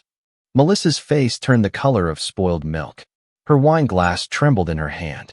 And before you call it petty, I added, remember, you did this to yourself. You made me the bank. You turned me into the family assistant. Now I'm just handing out your final invoice. Becca stood suddenly, knocking her chair back. This is insane. You're throwing away our whole family over what? Some money. I shook my head. No, I'm walking away from people who only show up when they want something. That's not family. That's a subscription service I forgot to cancel. The room was dead quiet. No one moved. Even Tyler, who hadn't said a word all night, looked like he'd been punched in the stomach. Finally, Mom whispered, "What do you want from us?" And that question, more than anything, told me everything I needed to know. Because even now, even after all the silence, the gaslighting, the exploitation, she still thought this was a negotiation. That this was about getting something from them. I smiled, but it was cold and clean. Nothing, I said. I just wanted you all to see who I really am, when I stopped begging to be included. I stood, tucked my chair back in, and nodded to Aunt May. Thank you for dinner. She nodded, stunned, and reached for my hand as I passed. Her grip was soft, but trembling. Maybe it was guilt. Maybe it was respect. Either way, she didn't stop me. I walked out the front door and into the cool night air. My heart was beating fast, but my hands were steady. My phone buzzed as I reached my car. Uncle Rob. That was the bravest thing I've ever seen anyone in this family do. I'm proud of you. Let me know if you need anything. I stared at the message for a long moment, then smiled to myself. A real smile this time. Over the next few weeks, the fallout was deliciously quiet. Melissa tried to spin it, of course. She posted some vague Facebook status about toxic family members playing the victim, but it didn't get the traction she hoped for. Most of the extended family had seen the receipts I sent. They knew the truth now, and her reputation as the manipulative ringleader? Cemented. Lisa texted me once. Said she was disappointed in how I handled it. I didn't reply. Becca tried to stir sympathy with a sob story about how Jake blindsided everyone at the dinner. Aunt May commented, "He only said what the rest of us were too afraid to." Tyler tried to call. I let it ring out. And Mom, she sent me another letter. A longer one. In it, she said she was sorry again. That she was trying to understand. That losing me had forced her to look at herself in a way she never had before. She didn't ask me to come back. She didn't ask for forgiveness. She just wrote, "I can't change the past, but I'm hoping, one day, you'll let me earn a different future." That one I kept. Did I forgive her? Not yet. But it was a start. Meanwhile, my own life was moving faster than ever. I got the job offer. A 40% pay increase. Better hours. Better benefits. A manager who respected my time and experience. I moved into a new apartment. Bright. Spacious. Mine. I joined a hiking group. Took weekend trips. Reconnected with old friends I'd lost touch with. And I finally started putting money into me. Things I wanted, not things I thought I was supposed to do for others. And that savings account labeled self-fund. It's not just savings anymore. It's an investment. In my life. My dreams. And every time I deposit something into it, I think back to that moment in Aunt May's dining room. The way they stared when they realized I wasn't their fixer anymore. That I had walked in not to be accepted, but to deliver their reckoning. Because revenge doesn't have to be loud. Sometimes, it's just showing up with receipts, telling the truth, and walking away with your head high. No screaming. No second chances. Just silence. And the sound of doors closing behind you. For good. My name's Evan. I'm 27, and if you asked my friends, they'd tell you I'm the responsible one. The guy who pays bills on time, remembers birthdays, and somehow ends up driving everyone home after a night out. I don't say that to brag. It's just who I am. My family, on the other hand, has always seen my sense of responsibility as something to take advantage of rather than respect. My younger brother Liam, who's 23, is practically the opposite. He's charming, reckless, and somehow always gets away with whatever trouble he stirs up.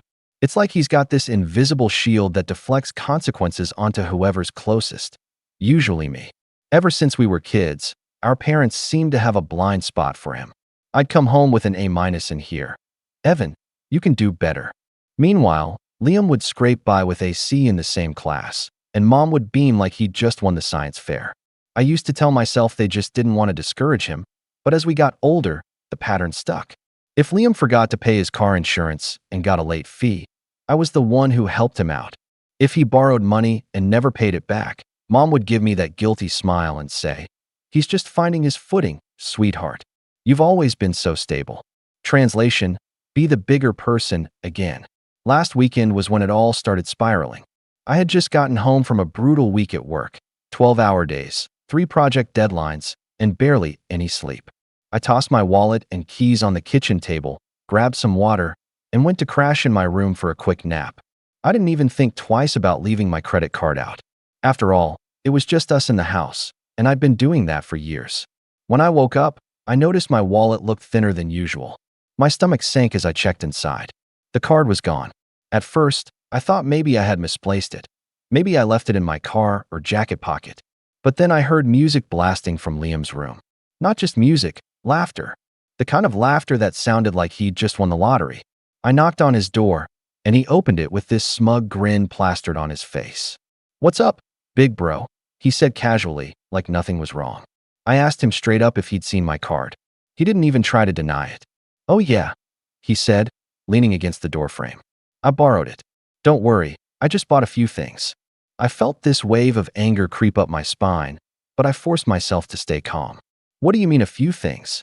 I asked. That's when he pulled out his phone and proudly started scrolling through pictures, designer clothes, shoes, a new watch, and even screenshots of plane tickets to Miami. "Gotta treat yourself sometimes, right?" he said, like he was quoting some motivational poster. I stared at him in disbelief. "You maxed out my card?" I asked, my voice sharper than I intended. He shrugged, completely unfazed. "Relax, it's not the end of the world. You make good money, you'll pay it off in no time." Then he laughed, as if this whole thing was some big joke. I didn't laugh. I just stood there, frozen, feeling this strange mix of anger, betrayal, and something heavier, exhaustion. Because deep down, this wasn't just about a credit card. This was years of being the responsible one, the one who cleaned up every mess, finally boiling over. And right as I was about to say something I'd been holding back for years, I heard the front door slam. Dad's voice echoed through the house, angrier than I'd heard in a long time. "Who stole my $20,000? he bellowed. Liam's face lost all its color. And that's when everything started to unravel. Dad's voice shook the entire house. He didn't just ask, he demanded answers, every word echoing down the hallway like a hammer. Liam and I just stood there for a second, both stunned into silence. Then, As if on cue, Mom appeared from the living room, her face pinched with worry. "What's going on?" she asked, wringing her hands like she always does when Dad gets riled up. Dad stormed into the hallway, his face red, his eyes scanning between the two of us. "I checked my safe this morning," he said, his voice low but loaded with fury. $20,000, cash, gone. Someone in this house took it. I felt my heart start pounding in my chest. 20,000. That wasn't pocket change. That was life-changing money for most people. I opened my mouth to say something, but Liam beat me to it. "It wasn't me," he blurted, his voice too quick, too defensive. "I didn't even know you had that much cash lying around." Dad's gaze narrowed. "Then why are you dressed like you just robbed a boutique?" I couldn't help but glance at Liam. He was still wearing the new jacket he'd bought, tags barely cut off, looking like someone who had just come from a shopping spree. His face twisted, like he was scrambling to come up with an excuse. I had some savings," he stammered. "Been saving up for months." I nearly laughed out loud. Liam couldn't save $5 without spending it on takeout, let alone save enough for a shopping spree and a vacation. But I stayed quiet, because I knew how this was going to play out. Dad's anger was bad, but Mom's quiet disappointment was worse, and she was already starting to hover closer to Liam, like a shield. "Maybe we should all calm down," Mom said softly, putting a hand on Dad's arm. "You know how forgetful you can be sometimes. Maybe you misplaced it." That made Dad explode. "Misplaced $20,000? Are you hearing yourself, Claire?" His voice boomed again, and Mom flinched. "I counted that money yesterday. It was there. Now it's gone." Then his eyes landed on me. "Evan, where were you today?" I felt my stomach drop. "I was at work all day," I said carefully. "You can check my timesheets if you want. I just got home an hour ago." Dad stared at me for a long moment, and I could see him trying to decide whether to believe me. Meanwhile, Liam shifted uncomfortably, and that little movement drew Dad's attention like a magnet. "What about you?" he demanded. And here's where the favoritism kicked in. Instead of answering, Liam gave Mom this wide-eyed, innocent look he's perfected since childhood, the same one that got him out of trouble every single time. And, predictably, Mom stepped in again. "He said he's been saving," she said. "We should give him the benefit of the doubt." I couldn't stay quiet anymore. "Saving? Really?" I said, unable to hide the incredulity in my voice. "You do realize he used my credit card today, right? Maxed it out, actually. Clothes, shoes, a vacation." I saw the receipts on his phone. Mom turned to me like I had just betrayed a family secret. "Evan," she said sharply, "don't exaggerate. I'm sure he was going to pay you back." I felt my jaw tighten. He didn't even ask. He just took it. And now Dad's money is missing, and you're really going to stand here and pretend like this is a coincidence? Liam's face twisted into something ugly. "Wow, way to throw me under the bus," he said, his voice dripping with fake hurt. "I thought we were brothers." "Brothers don't steal from each other," I shot back. "Enough," Dad roared, cutting us both off. "This isn't about your card, Evan. This is about my money. And I'm not going to stand here and let this turn into a circus." That was the moment I realized just how unfair this was going to be. Dad was furious, sure, but he wasn't looking for the truth. He was looking for someone to blame quickly so he could feel in control again. And because Liam had Mom shielding him, I had this sinking feeling I knew exactly who would take the fall. Sure enough, 10 minutes later, Mom was gently suggesting that maybe Evan accidentally picked it up, thinking it was his. I stared at her in disbelief. Why would I take cash from Dad's safe? I didn't even know the combination. "Because you've been stressed lately," Mom said softly, like she was trying to be reasonable. "Work has been hard on you. Maybe you panicked about money." I almost laughed, not because it was funny, but because it was so ridiculous. I make good money. I have a steady job. I'm the last person in this house who would need to steal anything. But Liam just stood there, letting me take the heat, saying nothing. That night at dinner, the tension was unbearable. Dad sat in silence, his jaw clenched, while Mom tried to smooth things over with small talk. Liam, on the other hand, acted like nothing had happened.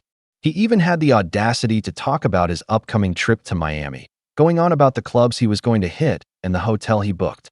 "Must be nice," I muttered under my breath, and Liam smirked. "It is," he said, just loud enough for me to hear. After dinner, Dad pulled me aside. "Look," he said, his tone softer now, but still stern. "I don't want this tearing the family apart.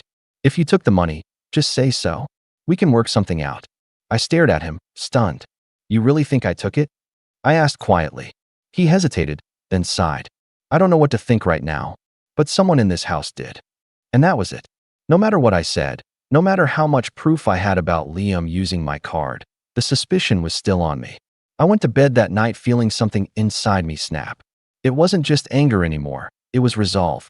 Because if they were going to treat me like the villain no matter what I did, then maybe it was time to stop playing the hero. The next morning, I heard Liam laughing on the phone with one of his friends, bragging about how smooth he was for pulling off this whole thing without getting caught. And that's when an idea started forming. A dangerous, satisfying idea that made my heart race. But before I could even start figuring out what to do next, Dad came knocking on my door, his face grim. Pack your things, he said. If we don't figure out what happened by tonight, you're moving out. I froze. You can't be serious. I am, he said flatly. I can't have a thief under my roof. And that was the moment I realized just how far this was going to go, and just how much I was going to have to fight back. The next 24 hours were some of the longest of my life. Every minute felt like I was walking on eggshells. Dad barely spoke to me unless it was to ask another pointed question, and Mom seemed to avoid me entirely, whispering to Liam in hushed tones like I was some dangerous stranger in the house. I could feel it in the air. The verdict had already been decided, and I was guilty until proven innocent. I went to work that day with a pit in my stomach, trying to focus but constantly checking my phone in case something blew up at home. When I finally got back that evening, I noticed something strange. My bedroom door was slightly ajar. I never leave it like that.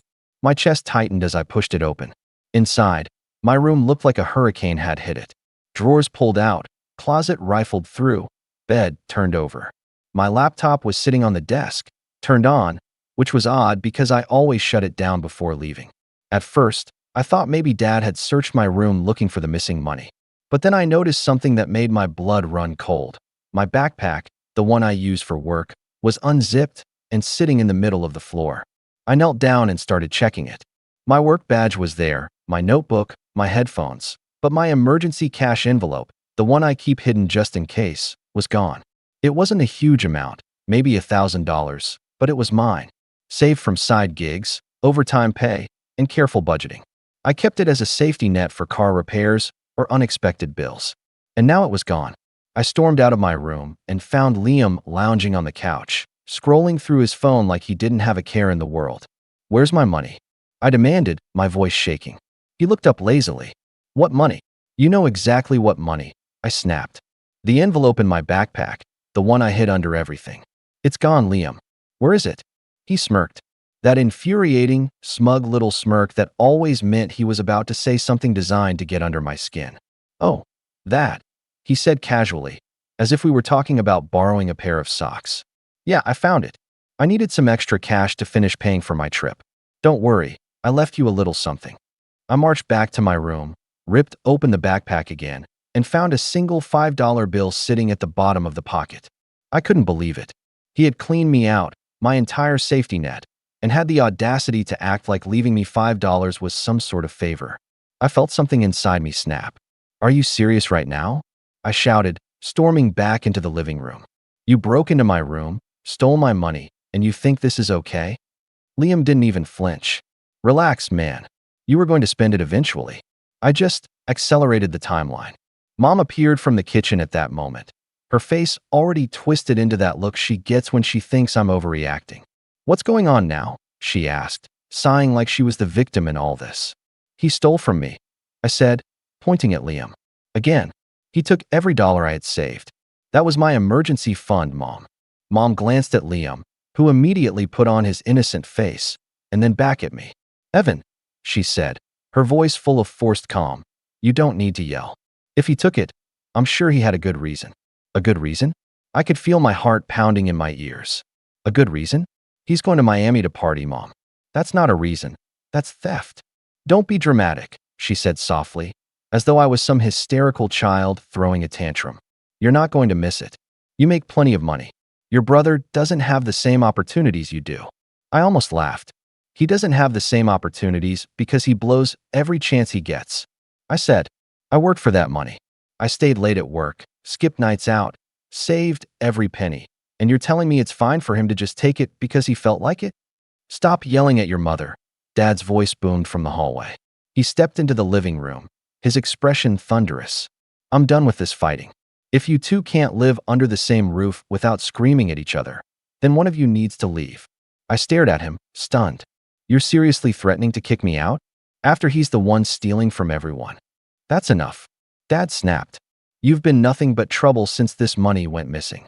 If you can't calm down, you're out tonight. Liam sat there smirking like the cat who got the cream, and that was the moment, the exact moment. I felt every last shred of trust one had in my family snap.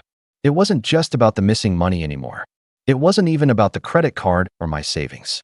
It was about years of being treated like the backup plan, the scapegoat, the one who was expected to shoulder everyone else's mistakes and keep quiet about it. That night, I didn't sleep. I just lay there, staring at the ceiling, my mind racing. I kept replaying the look on Liam's face, that smug grin as if he'd won some great victory. I thought about Mom's soft voice, telling me to stop being dramatic. I thought about Dad, ready to throw me out over something I didn't even do. By morning, something inside me had changed. I didn't feel angry anymore, not in the loud, explosive way I had the day before. This was colder, sharper. I got up early, showered, and dressed for work like nothing had happened. I even said good morning to Mom as I passed her in the kitchen. But inside, I was done. Done playing nice. Done covering for Liam. Done letting my family treat me like the villain in a story where I'd done nothing wrong. I didn't know exactly how I was going to do it yet, but one thing was crystal clear. If they wanted to see me as the bad guy, then maybe it was time I stopped trying to be the good one. Later that afternoon, I got a call from the bank that made everything 100 times worse and gave me the final push I needed. The charges on my card had gone over the limit. There were late fees stacking up because Liam hadn't just maxed it out. He tried to use it again, and the transaction bounced. When I confronted him about it that evening, he laughed. Actually laughed, like it was the funniest thing he'd ever heard. Guess you should have had a higher limit, bro, he said, still chuckling. I stared at him, every muscle in my body tight. You think this is funny? I asked quietly. He leaned back, grinning. Yeah, kind of. I mean, what are you gonna do? Call the cops? Tell Dad. And that's when I smiled. A small, cold smile that wiped the grin right off his face. Oh, I said, my voice calm and almost cheerful. You have no idea what I'm going to do. The next few days felt like living under a microscope. Every time I walked into a room, the conversation would stop. Mom would give me that pitying look like she was trying to silently will me to confess to something I didn't do. Dad barely spoke to me at all except to issue reminders. If this money doesn't turn up, you're gone. It was like he'd already built the case against me in his mind and was just waiting for me to crack. The worst part wasn't even the suspicion. It was how normal everything seemed for Liam. He floated around the house like nothing had happened. He laughed loudly in the kitchen with Mom, talked about his trip, even invited friends over one evening to show off his new clothes. The sound of their laughter drifting up the stairs while I sat alone in my room gnawed at me. It wasn't just anger anymore. It was humiliation. I had become the family villain, the black sheep overnight, and there was nothing I could do to prove my innocence. On the third night, Dad knocked on my door. I braced myself, hoping maybe he'd come to his senses. Instead, he handed me an envelope. This is enough for first and last month's rent somewhere, he said stiffly. I think it's best you find your own place. I stared at the envelope, then back at him. So that's it. You're throwing me out over money I didn't take. Dad's jaw tightened. This has gone on long enough, Evan. I need peace in this house. And until you're willing to admit what you did, there won't be any. I wanted to yell, to fight, to demand that he open his eyes and see what was happening, but instead I just nodded. Because in that moment, something shifted inside me again. If they wanted me gone, fine. I would leave, but not before I figured out how to make sure they understood exactly what they had done. The next morning, I packed my things quietly. I didn't make a scene. I didn't slam doors. I just folded my clothes, packed my laptop, and put the envelope Dad had given me into my backpack.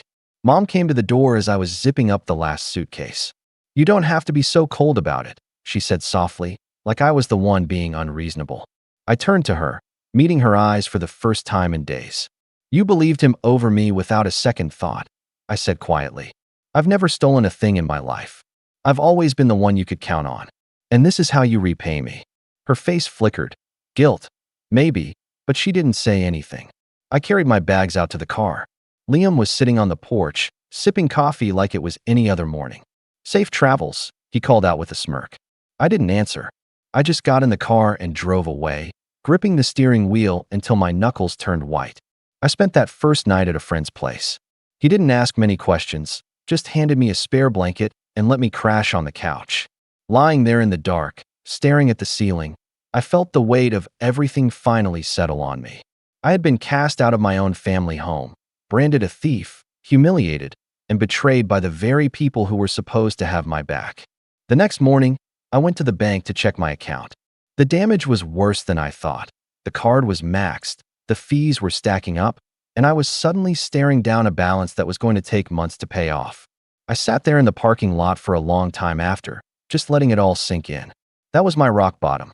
Not just because of the money or the fact that I'd been kicked out, but because for the first time in my life, I felt completely untethered.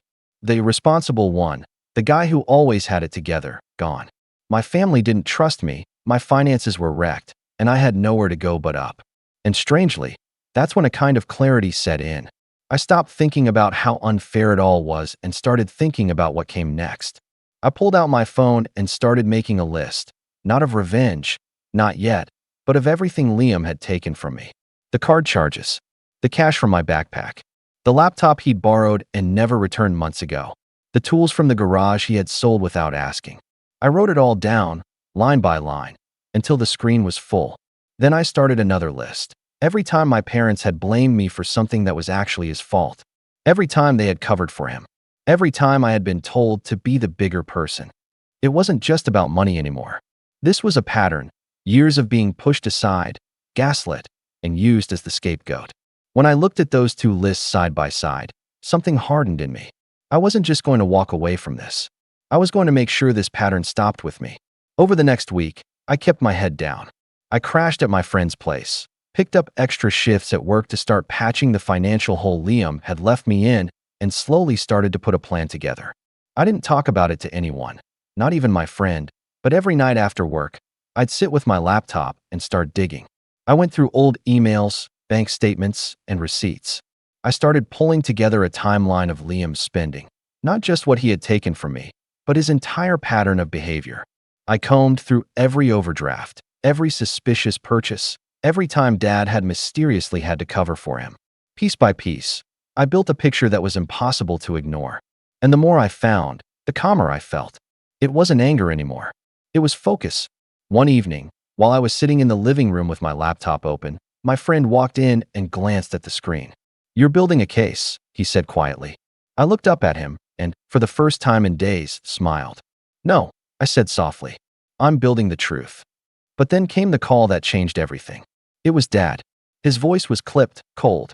"We need to meet," he said. "The money still hasn't turned up, and I have questions." I agreed to meet him that weekend. Not at the house. I wasn't ready to step foot back in there, but at a diner near his work. As I hung up the phone, my heart started to race. This was it. This was the moment everything was either going to get worse or finally start to turn. I closed my laptop, slid the growing stack of evidence into my bag, and stared at my reflection in the dark window. For the first time in weeks, I felt ready. And when Saturday came, I walked into that diner with one thought in my mind. If they wanted answers, I was going to give them more than they ever bargained for. Saturday morning came quicker than I expected. I woke up early, not out of excitement, but because my mind was already racing.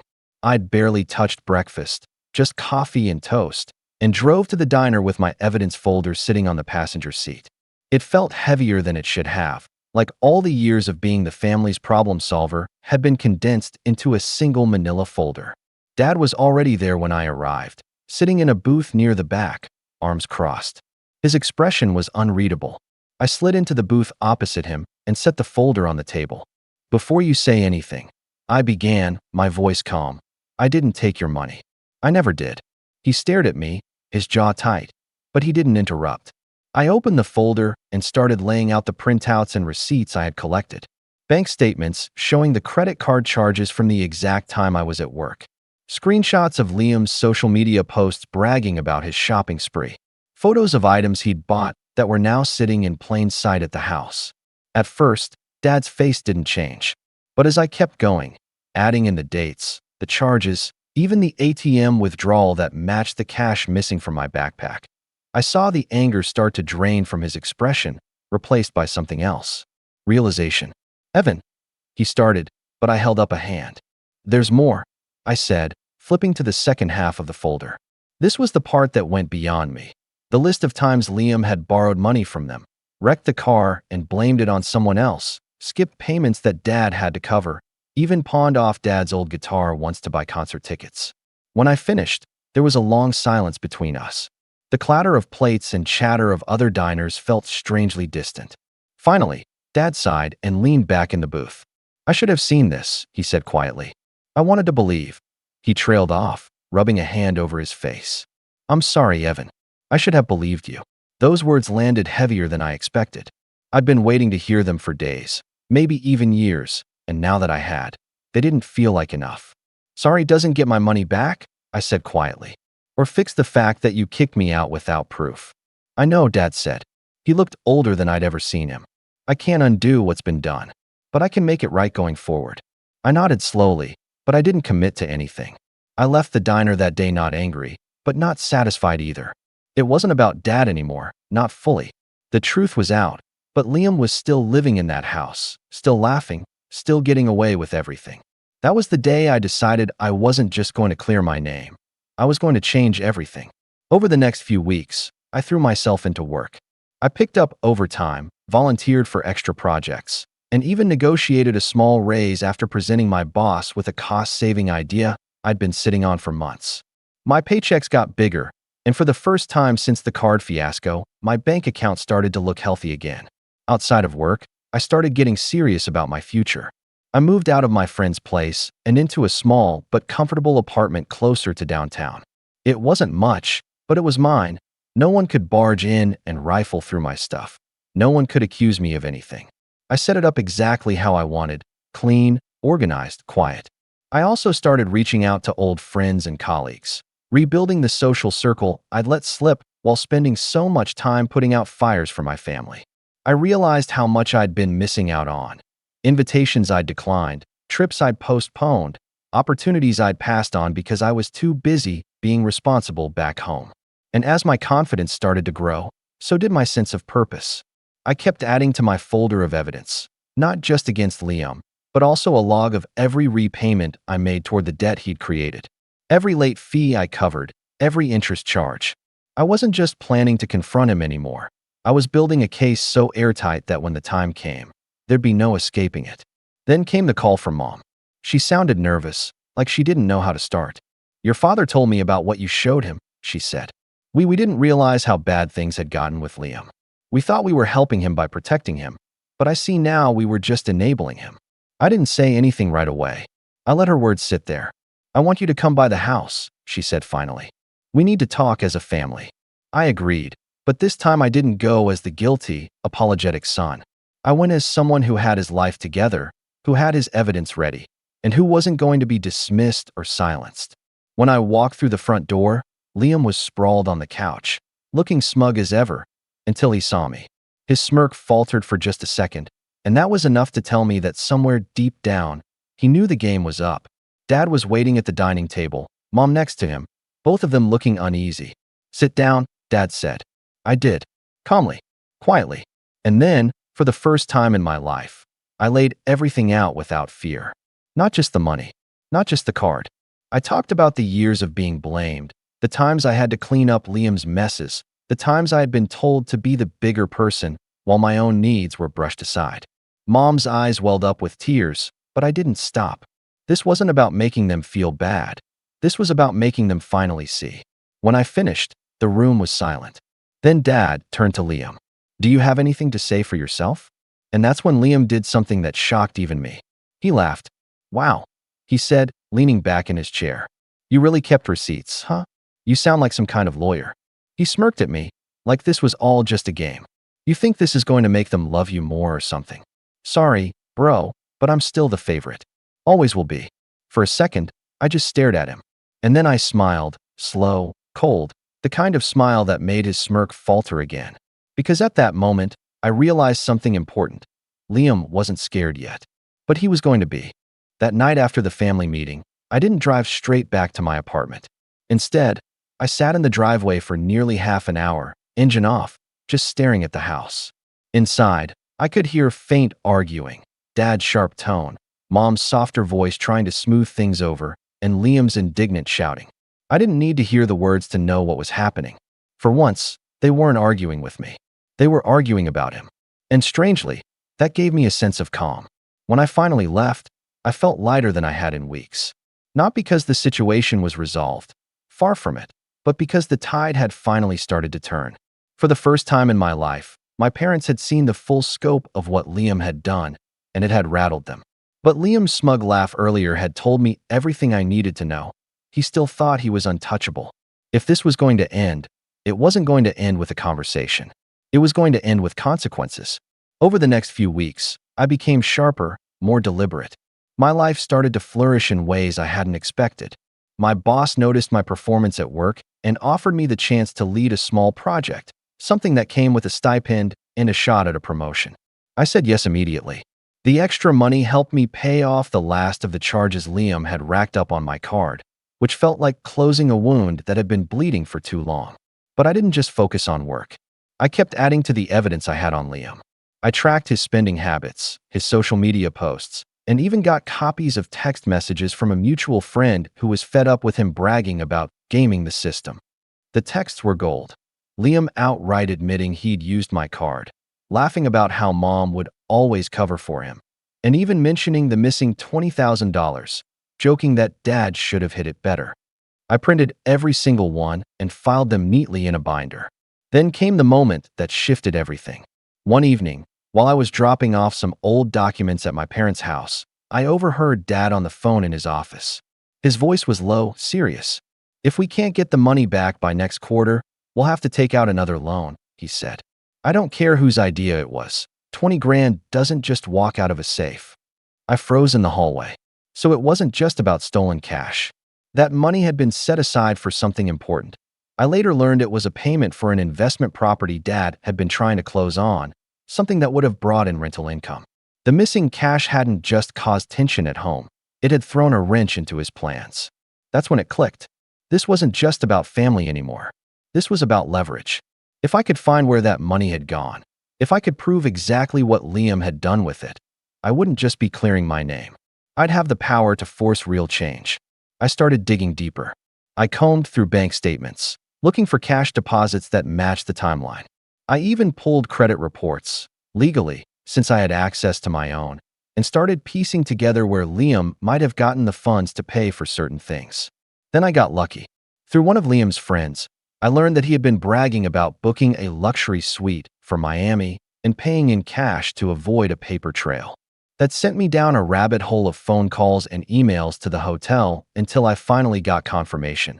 The deposit amount matched almost exactly what had gone missing from Dad's safe. I had him. But instead of rushing to show my parents, I sat with that knowledge for a while. There was a strange satisfaction in knowing I finally had all the pieces.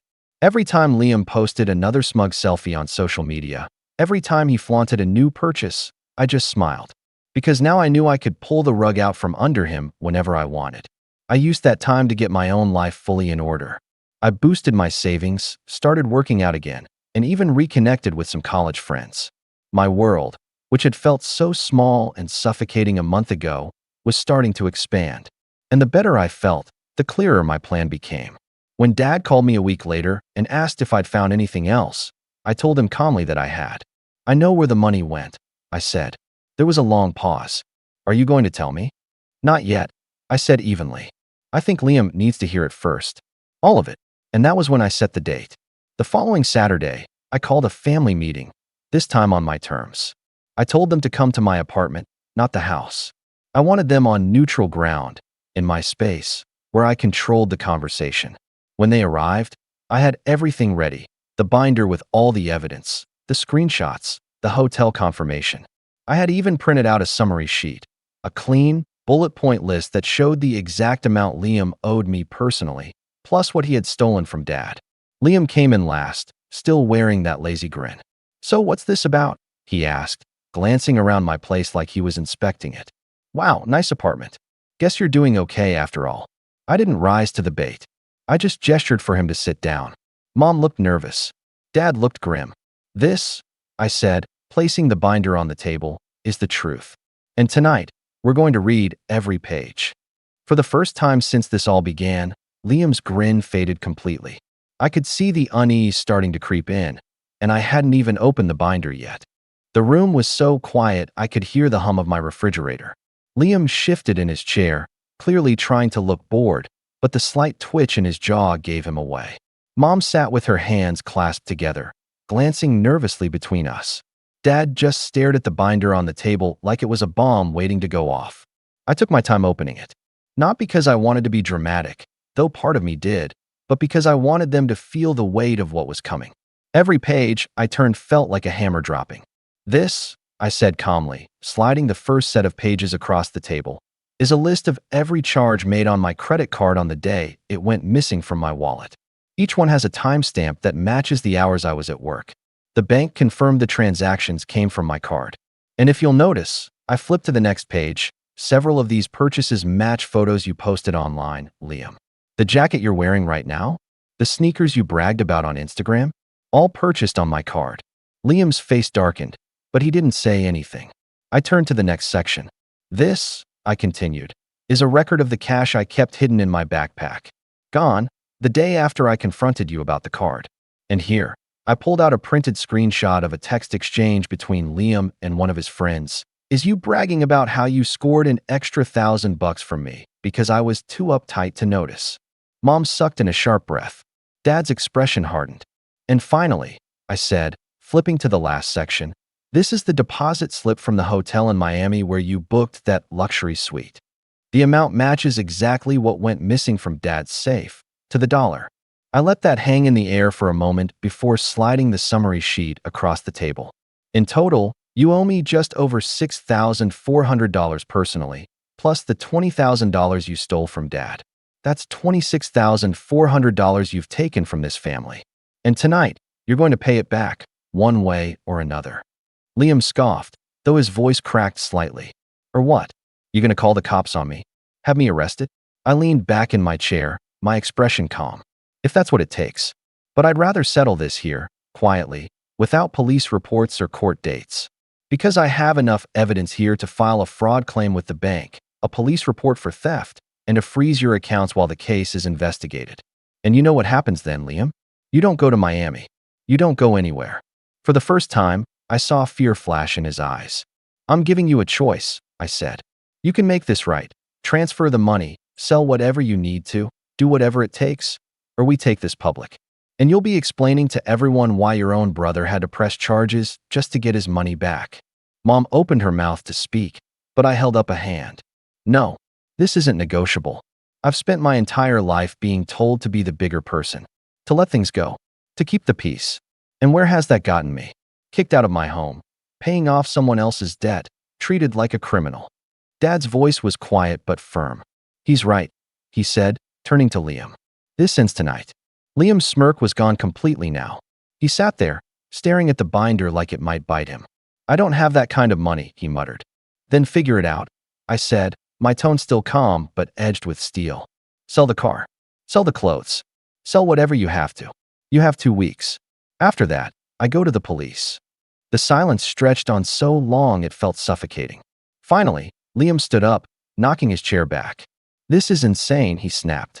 You're ruining this family over money. I stood too, meeting his glare head on. No, I said evenly.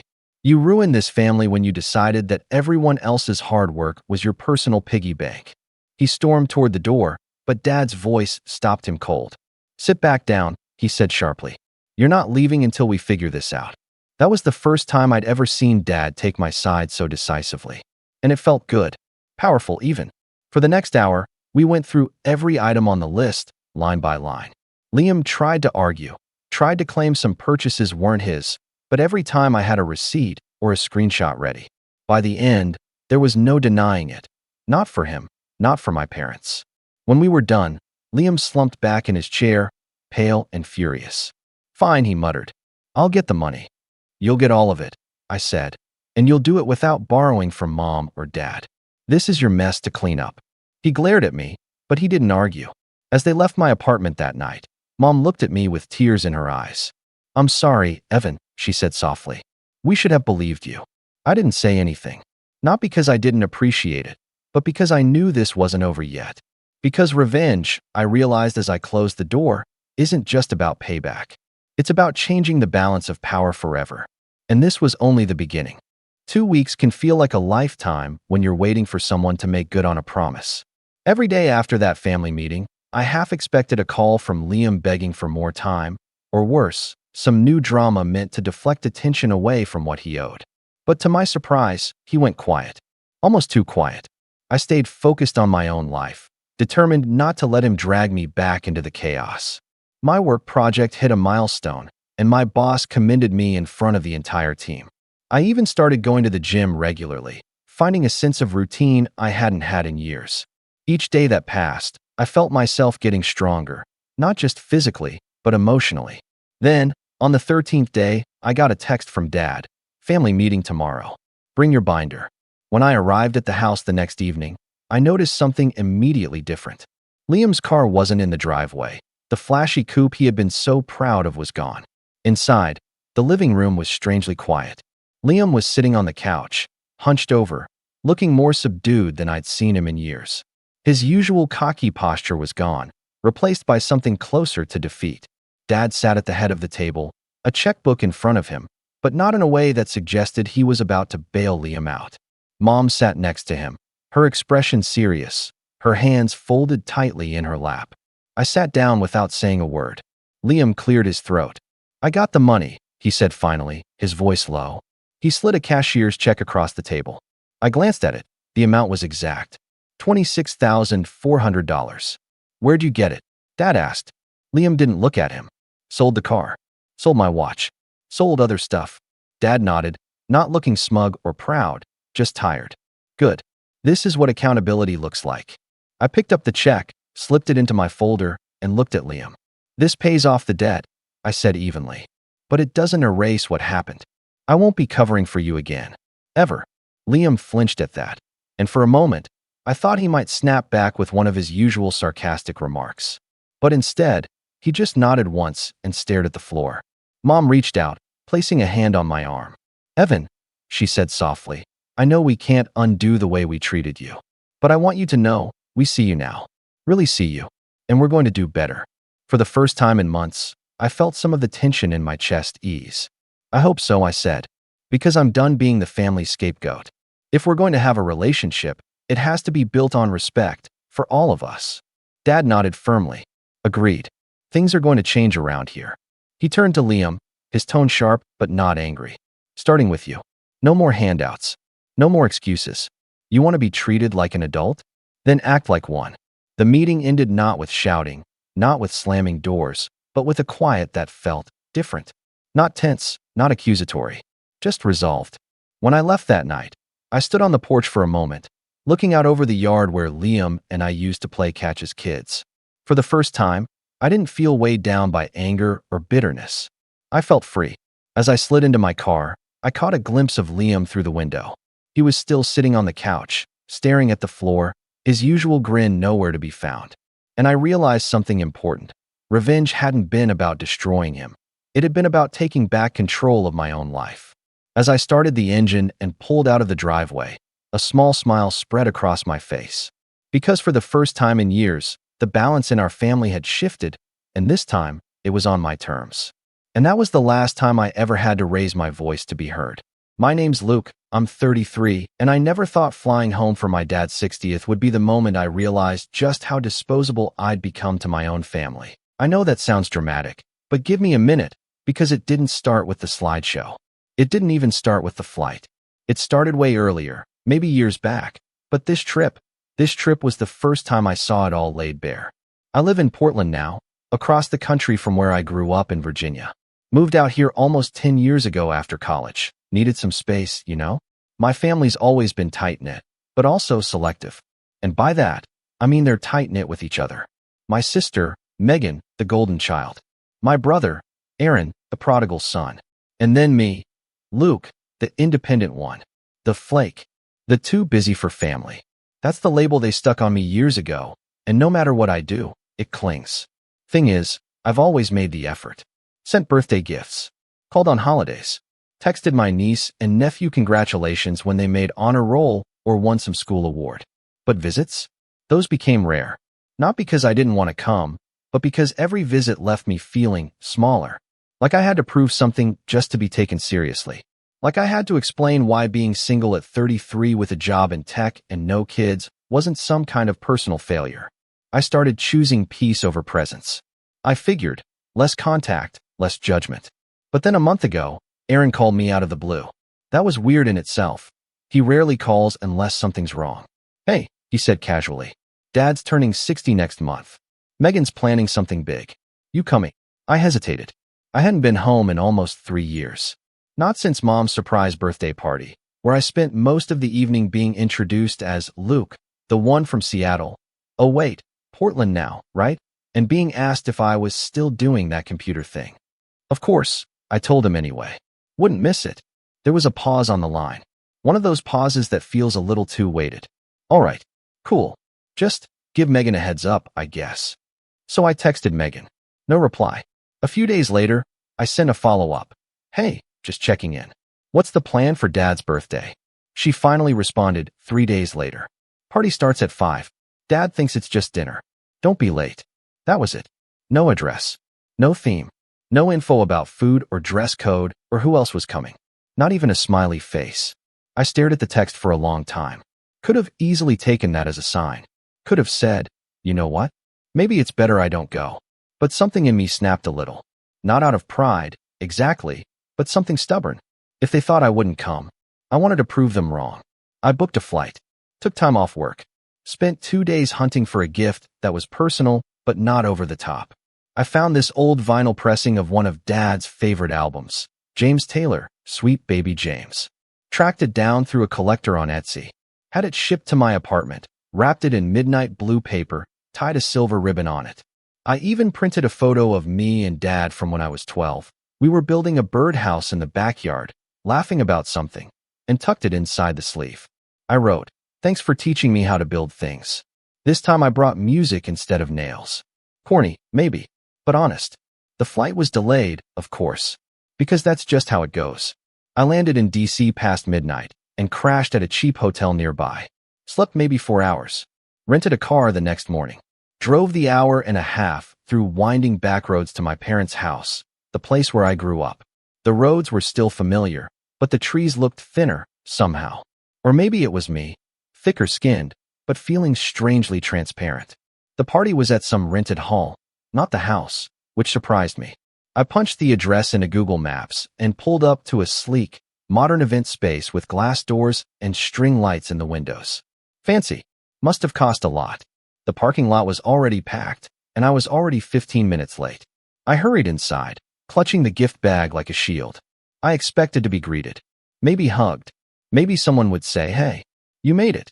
Instead, I stepped into the main room and was immediately hit by the scent of catered chicken parmesan and the buzz of casual laughter. The kind of laughter that says everyone's already settled in. The kind of laughter that doesn't pause when you walk in. And then I saw her. Megan, my sister, standing near the entrance in a deep green dress, holding a glass of white wine like it was a wand. Her eyes flicked toward me, and she smirked. Oh, she said loud enough for the group around her to hear. You actually came? The people around her, cousins, aunts, her husband, turned to look at me. Smiles uncertain. Expressions guarded. Megan didn't stop. Dad said you'd probably flake like always. Guess I owe him $5. Laughter. Real laughter this time. Polite, but real. I froze. Just for a second. And then I smiled. Nice to see you too, Megan. I moved past her, deeper into the room, ignoring the sting in my chest. That was the first cut, and I wish I could say it was the last. But things were just getting started. I spotted Dad across the room, talking to Uncle Jerry near the buffet table. I made my way over, gift bag still in hand. As I got close, he turned, saw me, and I swear, for a moment, his face lit up. But then something flickered in his eyes. A hesitation. A moment's doubt. Luke, he said, wrapping me in a quick, slightly awkward hug. You made it. Wouldn't miss it, I said, echoing my phone call to Aaron. Well, You cut it close, he said with a chuckle. We were just about to start the slideshow. That's when it happened. I followed him to the center of the room, where Megan was standing beside a small podium and a pull-down projector screen. She tapped the mic, cleared her throat, did her little performance thing. Megan always loved the spotlight. All right, everyone, she said, smiling wide. Before we eat, let's take a little trip down memory lane. A slideshow of Dad through the years, his greatest moments, greatest joys, and a few embarrassing ones too. Don't worry, Dad. I only included one mullet picture. Laughter. Again. The lights dimmed. The screen lit up. The first photo, Dad as a kid, holding a baseball glove. Next, Dad in high school, posing beside his first car. Then, wedding photos, baby pictures. Megan as a toddler. Aaron in a little bow tie. And more. Graduation shots. Christmas mornings. Family vacations. All there. Except, I wasn't. At first I thought maybe they were going chronologically. Maybe my pictures just hadn't come up yet. But then it moved to Megan's wedding. Aaron's college graduation. Dad's 50th birthday bash. Nothing. Not one photo of me. Not even group shots where I knew I was there. Not even the infamous Yellowstone trip where I broke my arm and wore that horrible orange cast for half the vacation. They had scrubbed me out. Like I'd never existed. I glanced around the room. No one seemed surprised. No one seemed to notice. Except Aaron. He was watching me. Jaw tight. Brows knit. Like he wanted to say something, but didn't. And then Dad chuckled, elbowed Uncle Jerry, and said, well, it's been a good 60 years. I set the gift bag down on the table beside me. My hand trembled just slightly. That's when I knew. I knew what I had to do. And I wasn't going to wait until the cake was served.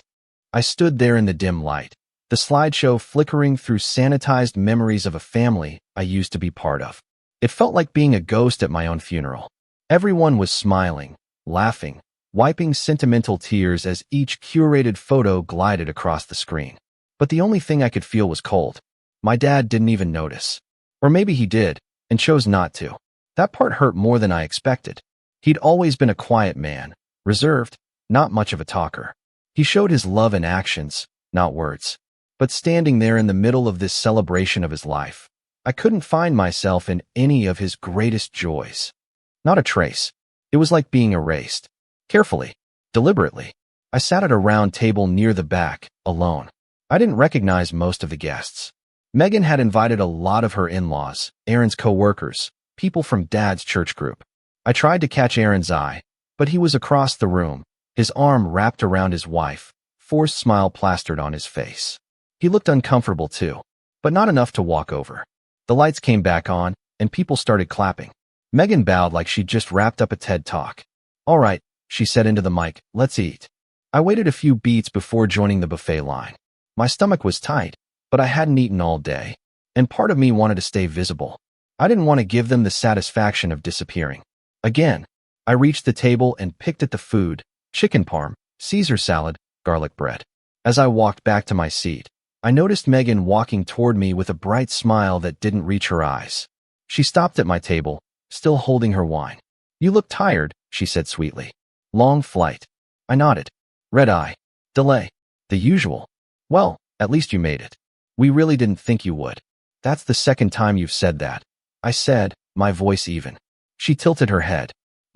Oh, I didn't mean anything by it. Just history speaks for itself. History, I repeated. Like the slideshow? Her lips curled, just slightly. What about it? I didn't see any photos of me. Not even from family events I know I attended. She blinked. Oh, well, I guess it was just an oversight. I put it together last minute. You've been hard to include, Luke. You're never around. I stared at her. You're seriously going to act like I'm the one who disappeared? She rolled her eyes, leaned in a little, and said in a low voice, you left. You made your choice to be out there, doing your own thing, being all independent. You can't expect to just drop in and be the star of the show. I didn't ask to be the star. I just wanted to be in the damn family photo album. She stood up straighter, took a sip of wine, and said, well, maybe next time give us more than 3 days' notice. That was a lie. I'd texted her 3 weeks ago. She just didn't respond until 3 days before. She turned on her heel and walked away before I could respond. That's when I noticed something else. The gift bag. Gone. I scanned the table. I hadn't moved it. I knew exactly where I placed it. right next to the centerpiece with the tiny gold 60 confetti and the fake ivory candles. But now it was missing. I got up, looked around, checked under the table, behind the chair. Nothing. I approached the dessert table where Megan was now chatting with Mom. I didn't want to make a scene, but I couldn't let it go. "Hey," I said quietly. "Did someone move the gift I brought Dad?" "I left it at my table." Megan barely looked at me. "Was it in a dark blue bag?" "Yes." "Oh, yeah. I think someone thought it was trash. It's probably in the bin." I blinked. "What?" She shrugged. "It didn't have a card or anything." "It did. I taped it inside." "Well, I'm sorry," she said, sounding not sorry at all. "But maybe next time label it." My jaw clenched. I walked toward the trash bins near the kitchen area, and, sure enough, there it was, wedged between a stack of greasy paper plates and a crumpled napkin covered in Caesar dressing. I pulled it out slowly, hands shaking. The bag was damp, torn slightly on one side. The ribbon was unraveling. I opened it and pulled out the vinyl. Warped. Ruined. The photo inside was soggy, the ink bleeding into the paper. My handwriting blurred into a black smear. I stood there, staring at it. I felt like I was 10 again when I gave Megan a handmade birthday card and she called it cheap in front of all her friends. Like I was 17 when I won a science fair and Dad missed it to take Aaron to baseball tryouts. Like I was 25 when I sent a Christmas gift and they forgot to open it until February. Except now, I was 33, and I wasn't going to pretend it didn't hurt anymore. I walked back into the main room and spotted Dad near the bar. He was laughing with someone I didn't know, glass of scotch in hand. I walked up, waiting for a pause in conversation, and said, "Hey, Dad, can I talk to you for a second?" He turned, face still flushed from laughter. "Of course, son. What's up?" I held up the ruined gift bag. "This was your present." He frowned. "Oh, what happened?" Megan said someone threw it out. He raised an eyebrow. "Why would they do that?" "Because apparently it looked like trash." He opened his mouth, then closed it. "Well, I'm sure it was just a mistake. No harm done." "No harm?" I asked quietly. "You don't even want to know what it was?" He hesitated. "Well, sure." I reached in and pulled out the vinyl. The sleeve was soaked, the edges frayed. "Remember this album? You used to play it every Saturday morning." This was an original pressing. I found it through a collector. And there was a photo of us from when we built the birdhouse in the backyard. I wrote you a note. Dad's face twitched. A flicker of something. But not enough. "I appreciate the effort, Luke. I really do. But you don't have to prove anything to me. It's just a party. You're here. That's what matters." That was it. That was all he said. No apology. No indignation. Not even curiosity about the ruined gift. I turned and walked away before I said something I'd regret. I sat back down at my table, wiped my hands on a napkin, and stared at the vinyl. That's when Aaron finally came over. He sat down without saying anything. Looked at the bag. Then at me. "I saw it happen," he said quietly. "Megan told one of the catering staff it was trash. Said it was probably something you forgot to take home." My mouth went dry. "She what?" She laughed. Said, "Oh well, he won't even notice." I stared at him. "And you didn't say anything?" "I wanted to," he said. "But Megan's had it out for you ever since you stopped showing up for holidays. She spins everything like it's your fault. And Dad, he doesn't like conflict. You know that. That's not an excuse." "I know." He leaned back. "I'm sorry, man. Sorry's not enough." He nodded, slow and quiet. There was a moment of silence between us. Then Aaron said something that flipped the entire night on its head. "She told them you weren't coming. That's why you weren't in the slideshow. That's why your name wasn't even on the seating chart." I looked at him. "What?" "She told Dad, Mom, everyone, that you said you couldn't make it. That work had you swamped, and you try to send a gift or call if you could." "I never said that." "I know." I sat there, heart pounding, the noise of the party blurring around me. Megan had erased me. Intentionally. From the pictures. From the planning. From the very idea of this family. She told everyone I wasn't coming. And when I showed up, she made sure it was awkward. She mocked me at the entrance, let my gift get trashed, made sure my absence from the slideshow felt like my own fault. And everyone else just let it happen. That was the moment something hardened in me. Not anger, exactly. Not yet. Resolve. I looked around the room. At Megan, laughing near the dessert table. At Dad, toasting with his friends. At Mom, flipping through party favors. And then I stood up. Because if they wanted me gone from the story, maybe it was time I wrote a new chapter. one they couldn't erase. But I wasn't going to confront her there. Not yet. I had something else in mind. The party dragged on for another hour, maybe two, but I wouldn't know. I left before they dimmed the lights for cake. Slipped out without saying goodbye. Without another word to my father. Without a confrontation. I didn't want a scene, didn't want to give Megan the satisfaction of watching me crack. I drove back to the hotel in silence. No music. No news. Just the sound of the car engine and my thoughts spinning so loud they felt like static in my ears. I tossed the ruined gift bag onto the passenger seat, and as it landed, I caught one last glimpse of the soaked photo inside. The color had bled so much you couldn't even see our faces anymore. Just a wash of ink and paper that looked like it had cried with me. And I did cry. Not in the hotel lobby, not in the elevator, not even when I reached my room. I held it all in until I was sitting on the edge of that stiff bed, staring at the wall like it owed me an apology. That's when it hit. Hard, hot, and fast. The kind of crying that leaves you gasping. Not just from sadness, but from the weight of years. From the realization that maybe you were never going to be enough for the people who were supposed to love you unconditionally. I must have sat there for an hour, maybe more, letting it out. All of it. The birthday I spent alone at 16 because they forgot I was home from school early.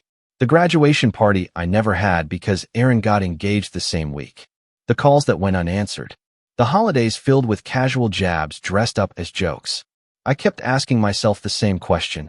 How did I let it get this far? But that night, as I sat there wiping my face with a rough hotel towel, something shifted. The tears stopped. Not because I was done hurting, but because I was tired of waiting for someone else to fix it. Tired of showing up to prove something. Tired of hoping they'd finally see me. So I decided something. Not out of revenge, not yet. Just out of survival. I was done chasing their approval. I took out my phone and blocked Megan's number. Then Aaron's. Then even Dad's. I didn't send some dramatic message. I didn't post some vague status. I just disconnected. And in that quiet, something strange happened. I started to breathe again. The next morning, I flew back to Portland. No delays this time. Just a direct path away from the people who made me feel like a footnote in their lives. I landed around noon, grabbed a cab, and went straight home. My apartment wasn't much. One bedroom, open kitchen, modest furniture, but it was mine. It felt warm, safe, like I could hear myself think again. I spent the rest of the weekend resetting. Cleaned the apartment. Deleted old photos that only brought back guilt. Took a long walk through Laurelhurst Park, just letting the air hit my face and remind me I wasn't invisible. That Monday, I showed up early to work. Not because I had to, but because I wanted to feel grounded. I work at a mid-sized tech firm, mostly back-end development, infrastructure stuff. Not glamorous, not flashy, but I was good at it. Quietly essential. I stayed late that night. Not to bury my feelings in code, but to build something that reminded me of who I was, of what I was capable of. A few weeks later, I pitched an idea to our senior devs. A tool I'd been working on in the background. It streamlined deployment across multiple cloud platforms, cut the typical rollout time by almost 40%. I'd tinkered with it for months, but never felt confident enough to show it off.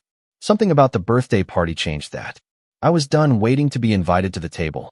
They loved it. Within 2 months, it became standard protocol in our pipeline. My name went on the internal documentation. HR mentioned a promotion track. I started getting invites to speak at conferences. Nothing huge, just local panels, but they felt like steps forward. Outside of work, I reconnected with people I'd unintentionally pushed away. Friends from college. A neighbor I'd always waved at but never talked to. I even signed up for a ceramics class on a whim. Something creative, tactile, away from screens and code. I started seeing a therapist, too.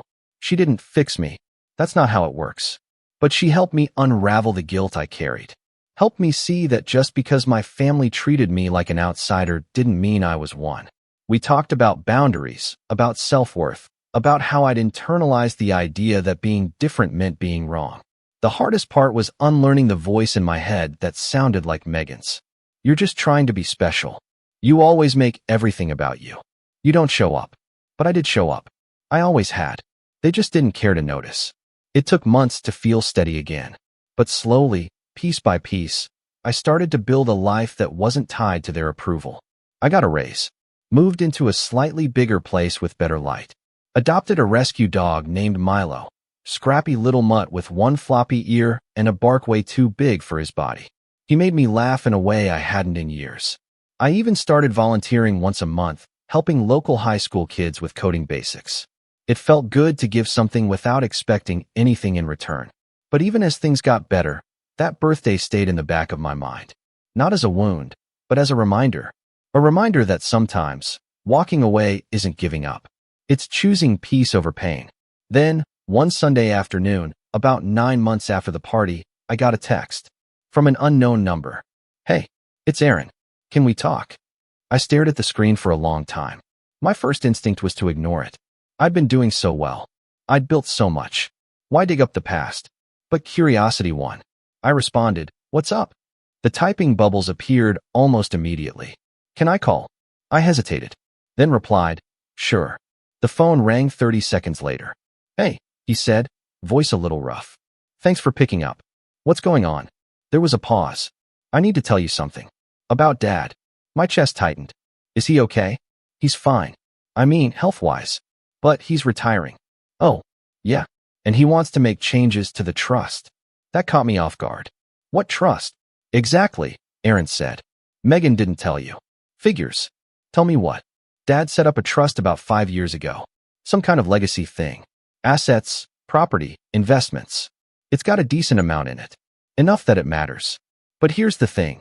He only listed me and Megan as beneficiaries." I blinked. "Why?" "Because Megan told him you weren't interested.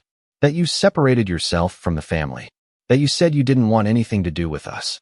I stood up, heart pounding. "That's a lie." "I know. I just found out recently. I saw the paperwork when I was helping him scan some documents. I asked him why you weren't listed, and he said, Luke made it clear years ago he was done with the family.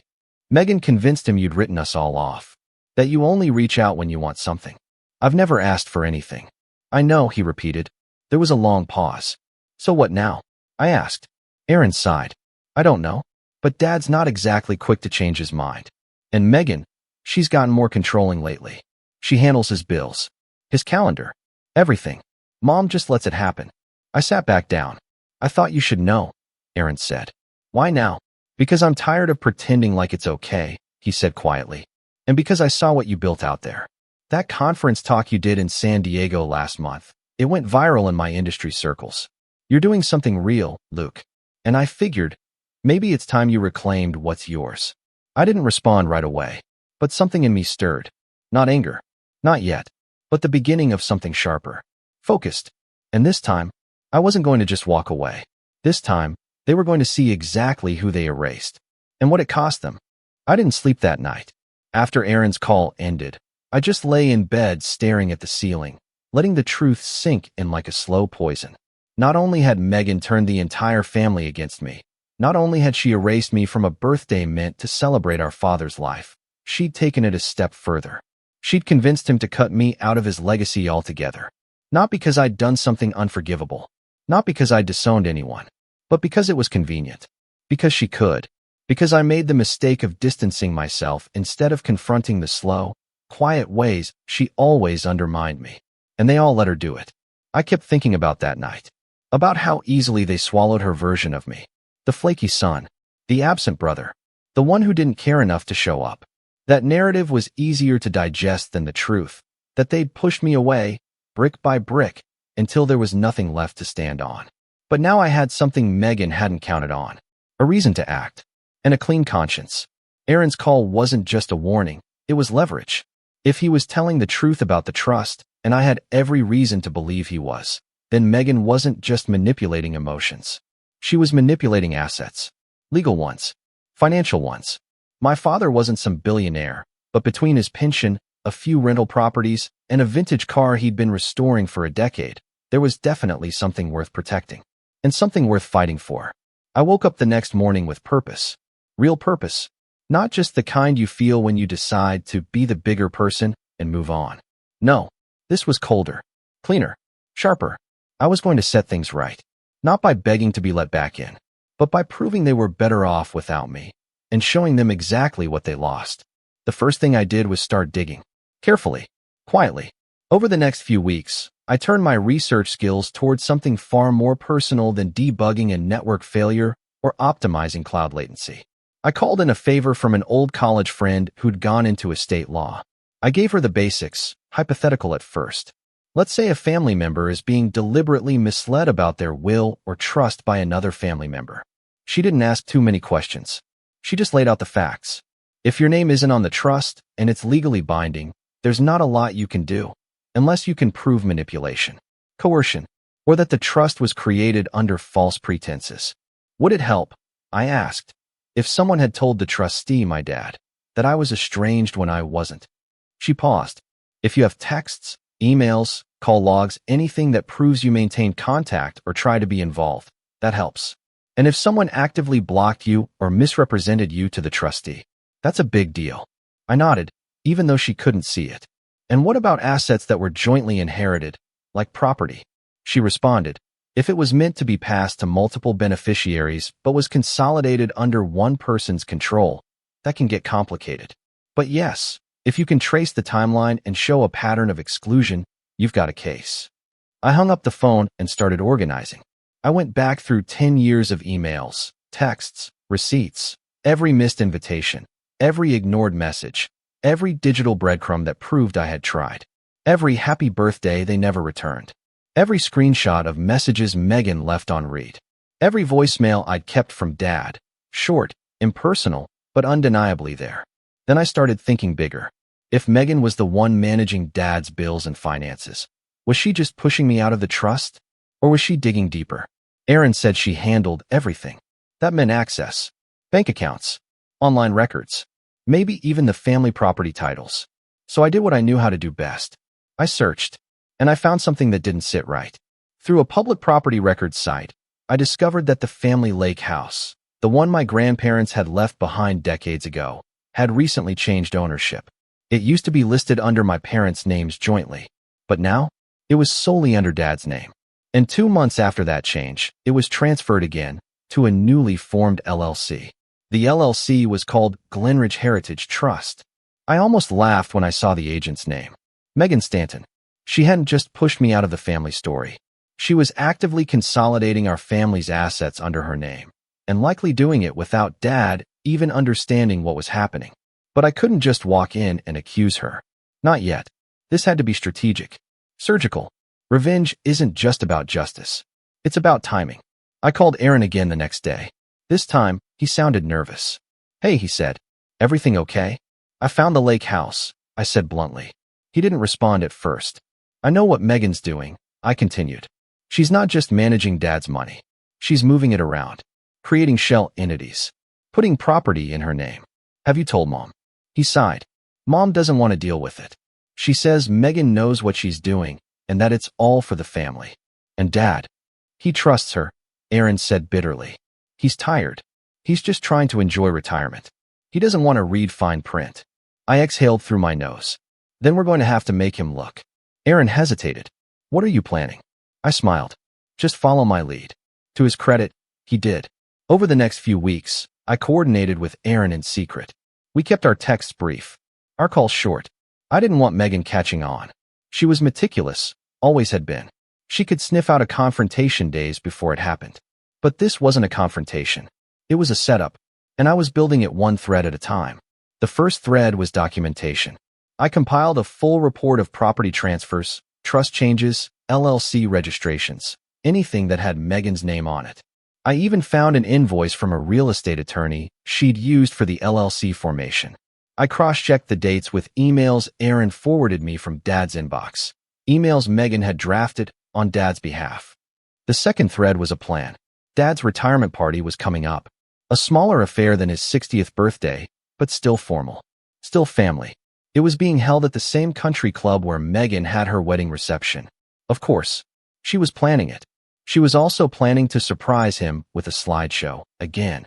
Aaron told me she was even calling it a legacy in pictures. I nearly choked on my coffee. Perfect. The third thread was a wild card. My grandmother, Dad's mom, was still alive, just shy of 89, but sharp as a tack. She lived in a care facility an hour outside Richmond. I hadn't seen her in years, not because I didn't want to, but because Megan had slowly taken over those visits, citing Mom's busy schedule and Luke's travel. So I drove down. No warning. Just showed up with flowers and cinnamon rolls, her favorite. She was thrilled. You look tired, she said, poking my cheek. Just a long year, I told her. We talked for hours. She asked about Portland, about Milo, about the pottery I'd started selling online. And then I asked her a question. Grandma, do you remember when Grandpa left the lake house to the family? Her expression changed. Of course. He wanted it for all of you. Said it should always be shared. Did he ever say anything about giving it to just one of us? She scoffed. Lord, no. He'd roll in his grave. I nodded slowly. Megan moved it. Transferred it to an LLC. She stared at me. What? I have the documents. Her eyes narrowed. She told me you didn't want anything to do with the property. Said you moved too far away. That you said it was a burden. I never said that. Grandma sat back, fuming. I knew she was hiding something. Would you be willing, I asked carefully, to tell Dad the truth? On the record? She didn't hesitate. I'll do better, she said. I'll tell the whole damn family. The stage was set. The documents were printed, bound, tabbed. I had email chains, property transfers, trust outlines, and even a statement from Grandma typed and signed. All I needed now was the right moment. And it came faster than I expected. The day before Dad's retirement party, Aaron sent me a photo. It was the new seating chart. My name wasn't on it. Again, no surprise there. But this time, I wasn't hurt. I was ready. Because this time, I wasn't going to ask for a seat at the table. I was going to flip the whole thing over. And Megan? She had no idea what was coming. The day of my dad's retirement party, I wore a navy blue suit and a steady expression. The venue looked almost identical to Megan's wedding reception. Same stone path entrance, same manicured lawn, same white gold color scheme she loved pretending was classic when it was just boring. A giant "Congratulations, Dad" banner hung over the French doors, flanked by gold and silver balloons. Inside, smooth jazz played over a sound system and guests buzzed over shrimp cocktail and bacon-wrapped scallops. Megan had spared no expense, which made it even better. I walked in alone, documents in my briefcase and a calm, practiced smile on my face. I timed it perfectly, just 30 minutes before the program was scheduled to start. Megan was near the stage, clipboard in hand, giving direction to a group of staff like a low-budget wedding planner. Her head snapped toward me as I entered. She blinked. Once. Twice. And then, just like clockwork, she smirked. "Oh," she said, just loud enough for people nearby to hear. "You made it." I smiled back, teeth showing this time. "I wasn't sure I'd be allowed in," I said lightly. "Didn't see my name on the seating chart again." She gave a practiced little laugh. "Well, you didn't RSVP. You know how these things go." I actually did. Twice. But I suppose your assistant forgot to mention it. Megan's jaw tensed just slightly. She recovered fast. "Whatever," she said, brushing past me. "Just try not to make this about you again, okay?" "Oh, I won't," I said. "Promise." The main hall was already filling up. Dad was in the center of it all, surrounded by old co-workers, golf buddies, neighbors, and extended family. He looked tired. Not just the usual retirement fatigue, but something deeper. Worn thin, like years of letting others speak for him had caught up to him. Mom sat beside him, chatting politely with a guest, nodding like everything was fine. Aaron spotted me from across the room and gave the slightest nod. He was in place. Grandma wasn't there yet, but she would be. The lights dimmed just after 6 p.m., and Megan took the stage. "Ladies and gentlemen," she said with the confidence of a talk show host, "thank you all for coming to celebrate our incredible father's retirement. After 40 years of service, he's finally taking the long-overdue break he deserves." Applause. I clapped too. Calm. Measured. "We've put together a special program," she continued, "with stories, photos, and memories of Dad's legacy. Because at the heart of everything he's built, his career, our family, his friendships, there's one constant: love." That was rich coming from her. "We'll start with a little video tribute," she said, motioning toward the screen. Lights dimmed further. The video began. Just like before, it started with childhood photos. Dad as a baby, toddler, teenager. High school football shots. His wedding day. Megan's birth. Aaron's. Then came family vacations. Christmas mornings. Graduation photos. I waited. And just like last time, I wasn't there. Not in the group shots. Not in the family milestones. Not in the stills from Yellowstone. Not even the baby photos. I knew they had them. Mom used to keep them in a brown album on the hallway shelf. They'd been cropped out. I glanced around. Some guests were confused. I caught one or two whispering to each other. At least a few people remembered I existed. When the video ended, the applause was hesitant. Light. Uneasy. Megan took the stage again. "We love you, Dad," she said misty-eyed. "You've given us everything." She stepped aside. And that's when Aaron stood up. He had a mic in hand. Megan looked surprised. This hadn't been in her program. "I just want to say something real quick," Aaron said. "You all just watched a beautiful video. It shows a lot of great memories. But someone, was missing." Megan's smile froze. "Luke?" Aaron said, turning toward me. "Our brother. My brother." The room shifted. Heads turned. I didn't move. "I've stayed quiet about a lot over the years," Aaron continued, his voice steady. "But today, I'm done being quiet. Because what you didn't see in that video is the truth." Megan stepped forward. "Aaron." "No," he said. "Not this time." He turned back to the crowd. "Luke's been here. He's always been here. Maybe not physically every weekend, but he's called. He's sent gifts. He's reached out. But for years, someone's been making sure his presence doesn't get seen, doesn't get felt." Megan's face was stone. And that's when I stood. I walked up the aisle slowly, briefcase in hand, and took the stage beside Aaron. "Hi, everyone," I said into the mic, my voice calm, even. I wasn't planning to speak today, but I think it's time. I turned to face my father. "Dad, I came to your birthday last year. I brought you a gift. A rare vinyl of your favorite album. It was thrown in the trash." A murmur spread across the room. "You didn't see it because you were told I wasn't coming. That I flaked. But I didn't. Megan made sure you didn't know. She made sure I was left off the slideshow." Again, Megan crossed her arms. "This is ridiculous. He's making a scene." "No," I said. "I'm presenting the facts." I opened the briefcase and pulled out a thick manila folder. This is a timeline of property transfers. Specifically, the family lake house, left by Grandpa for all of us. It was quietly moved into an LLC that Megan owns. Without Dad's knowledge. Without a family discussion. Gasps now. Real ones. She also convinced Dad to remove me from the family trust. She told him I wasn't interested. That I didn't want to be involved. That I cut ties. I stepped closer to the edge of the stage. But I didn't. I was cut out. Megan finally snapped. "This is disgusting, Luke. You wait until Dad's retirement party to throw a tantrum? You're jealous. You always have been. That's why you left." I let her finish. Then I said, "I didn't come here for revenge." I paused. But I did come with reinforcements.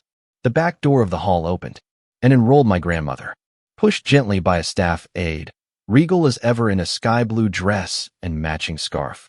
Her presence sucked the air out of the room. "Surprise," she said, loud enough to carry. "Hope I'm not late." Megan's face turned pale. Grandma reached the front row and took the mic from me. "I may be old," she said, "but I'm not dead. And I remember exactly what my husband wanted for this family. The lake house was supposed to be shared. Luke never said he didn't want it. That was a lie." She glared at Megan. "You've been controlling this family like a little dictator for years. Enough is enough." The room was dead silent. Grandma handed me the mic back. "I have legal documents," I told the crowd. "Emails. Proof. And if anyone would like copies, I'll have them outside at the end of the program." Megan looked like she might actually faint. I turned to my dad. "I came here today not to shame you, but to remind you. I was here. I've always been here. But I won't be silent anymore." I set the mic down on the podium. Quiet. Firm. And walked off stage. The fallout wasn't immediate.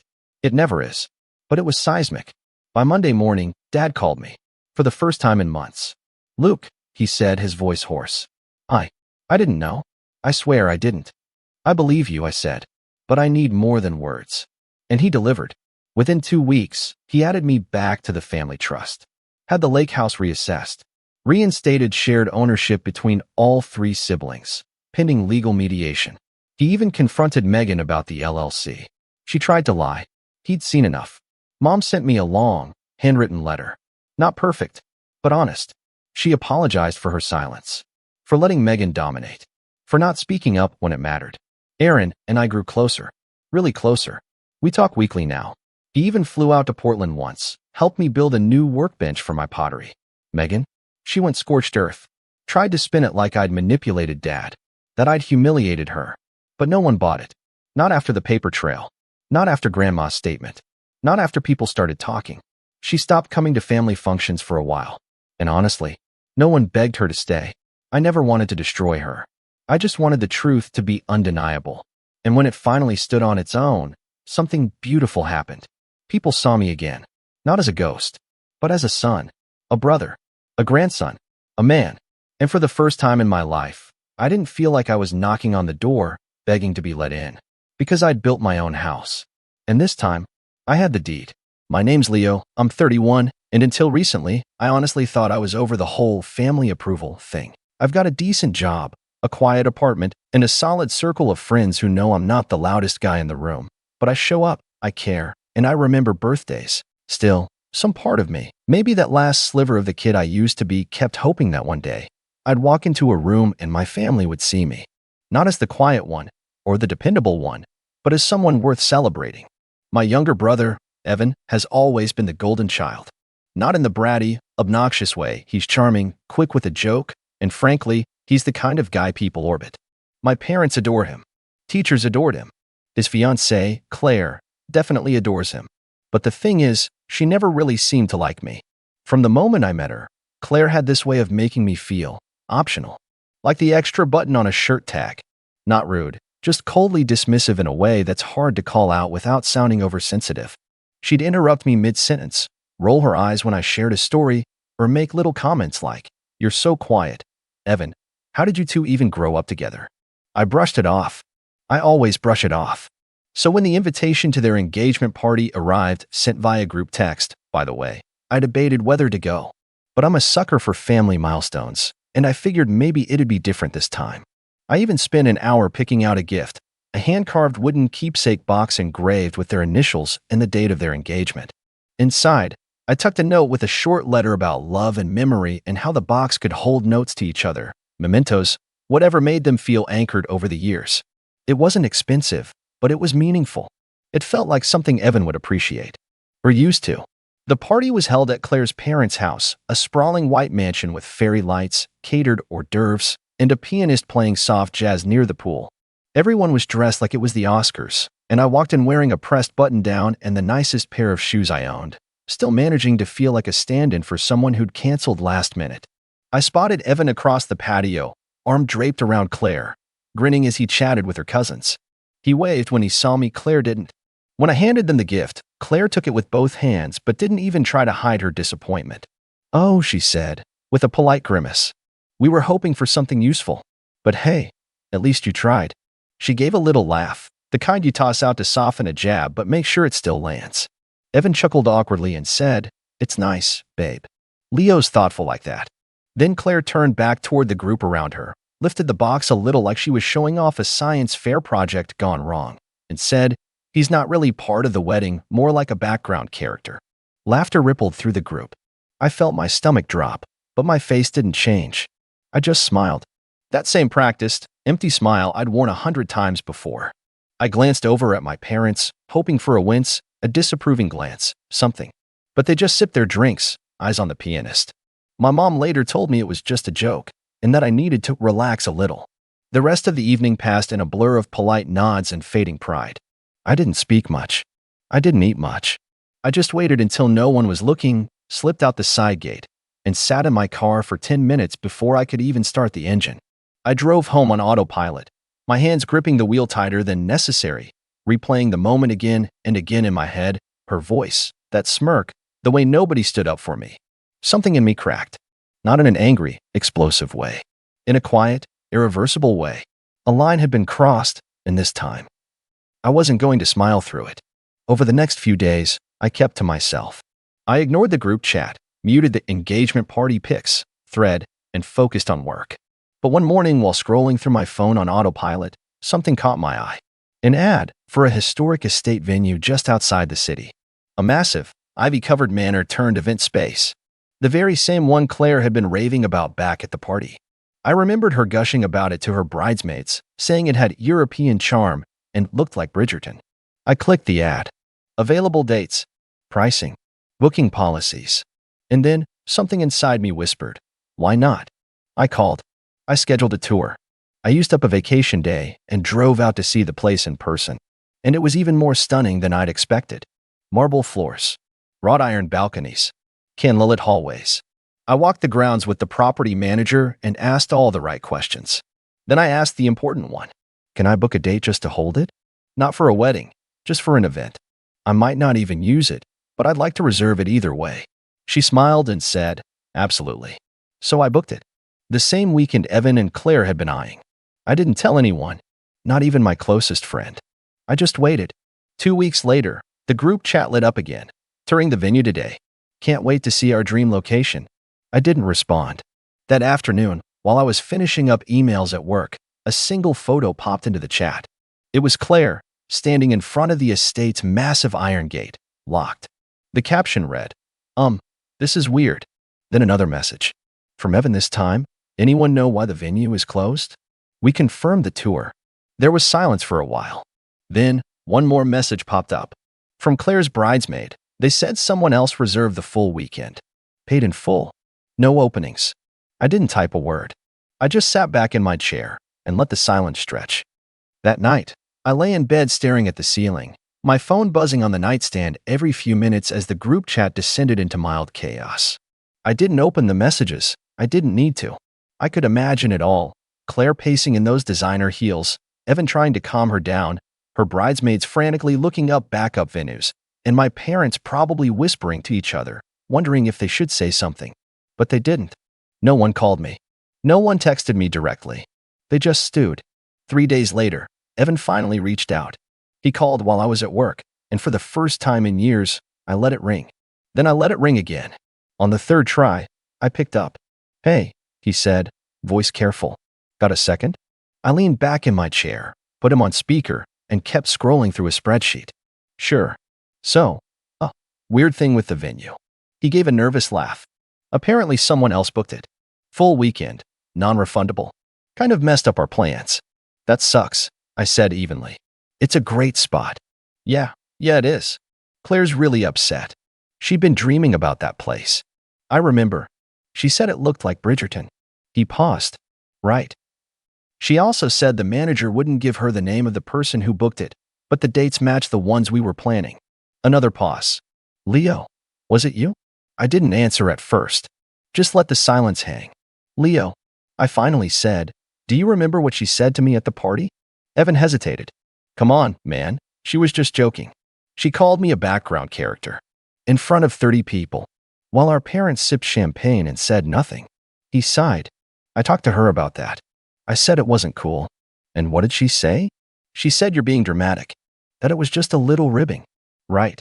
I could hear him breathing through the line, and I imagined him rubbing his forehead like he used to when we were kids and he'd broken something. Look, he finally said, can we talk about this? In person? Evan, I'm not mad, I said. I'm not looking for an apology. I just decided I wasn't going to let people walk over me anymore. You two wanted the venue. I wanted it too. I just moved faster. There was a long silence. Then he mumbled, you're serious. Dead serious. He didn't yell. He didn't argue. He just said, Claire's going to lose it. I'm sure she will. Then I hung up. That weekend, I got an email from the venue. Apparently, someone had tried to sweeten the deal by offering to double the payment for the same dates, cash up front. But my reservation was locked in, and they were a professional establishment. They honored their contracts. A week passed. Then 2. I heard through my cousin that Claire had completely restructured the wedding timeline. She started posting Instagram stories about reimagining their aesthetic and pivoting to a more sustainable ceremony. The captions were all cheerful, with sun emojis and soft filters, but the smiles looked tight, forced. They settled for a vineyard venue 45 minutes out of town. It was nice, but it wasn't the estate. As for me, I still hadn't told anyone what I planned to do with the space. See, I didn't book it just to block them. That wasn't the whole point. That would have been petty. I wanted something more than just revenge. I wanted a memory of my own. A space that was mine. So I started planning. Quietly. Carefully. I called in some favors from a few friends, a photographer I'd helped with his portfolio, a chef I'd once recommended to my boss, even an old friend who did event design on the side. I didn't tell them the full story, just said I wanted to host a small private gathering. Classy. Intimate. Personal. And then I got to work. I curated the guest list like a painter choosing the perfect brush strokes. No one from my family made the cut. But I invited the people who had actually shown up for me over the years, coworkers who'd checked in during hard times, college friends I hadn't seen in a while, even my old English teacher who once told me, "You're quiet doesn't mean you're small." The night before the gathering, I stood inside the grand hall of the estate, watching the florists finish their work and the catering team set down the last of the plates. It was beautiful, not just in a Pinterest perfect way, but in the way it felt, like something earned, like proof. I took a slow breath, and just as I was walking out the front doors to call it a night, I saw them. Evan, Claire, and my parents, standing at the gate. Claire was mid-rant, gesturing at the building like it had personally insulted her. Evan looked like he'd been dragged there. And my parents, well, my mom had that same pinched smile she wore whenever I did something unexpected, like I was an embarrassing subplot in someone else's story. I didn't say anything. I just watched. Eventually, Claire noticed me. She stopped talking and stared, eyes narrowing. I smiled. Then I turned and walked inside, shutting the door behind me. Inside, the hall buzzed with quiet preparation, champagne glasses clinking, soft music playing from the string quartet rehearsing in the corner, the scent of fresh eucalyptus and roses thick in the air. I paused in the foyer, letting the door click softly behind me. No one asked why I'd stepped outside.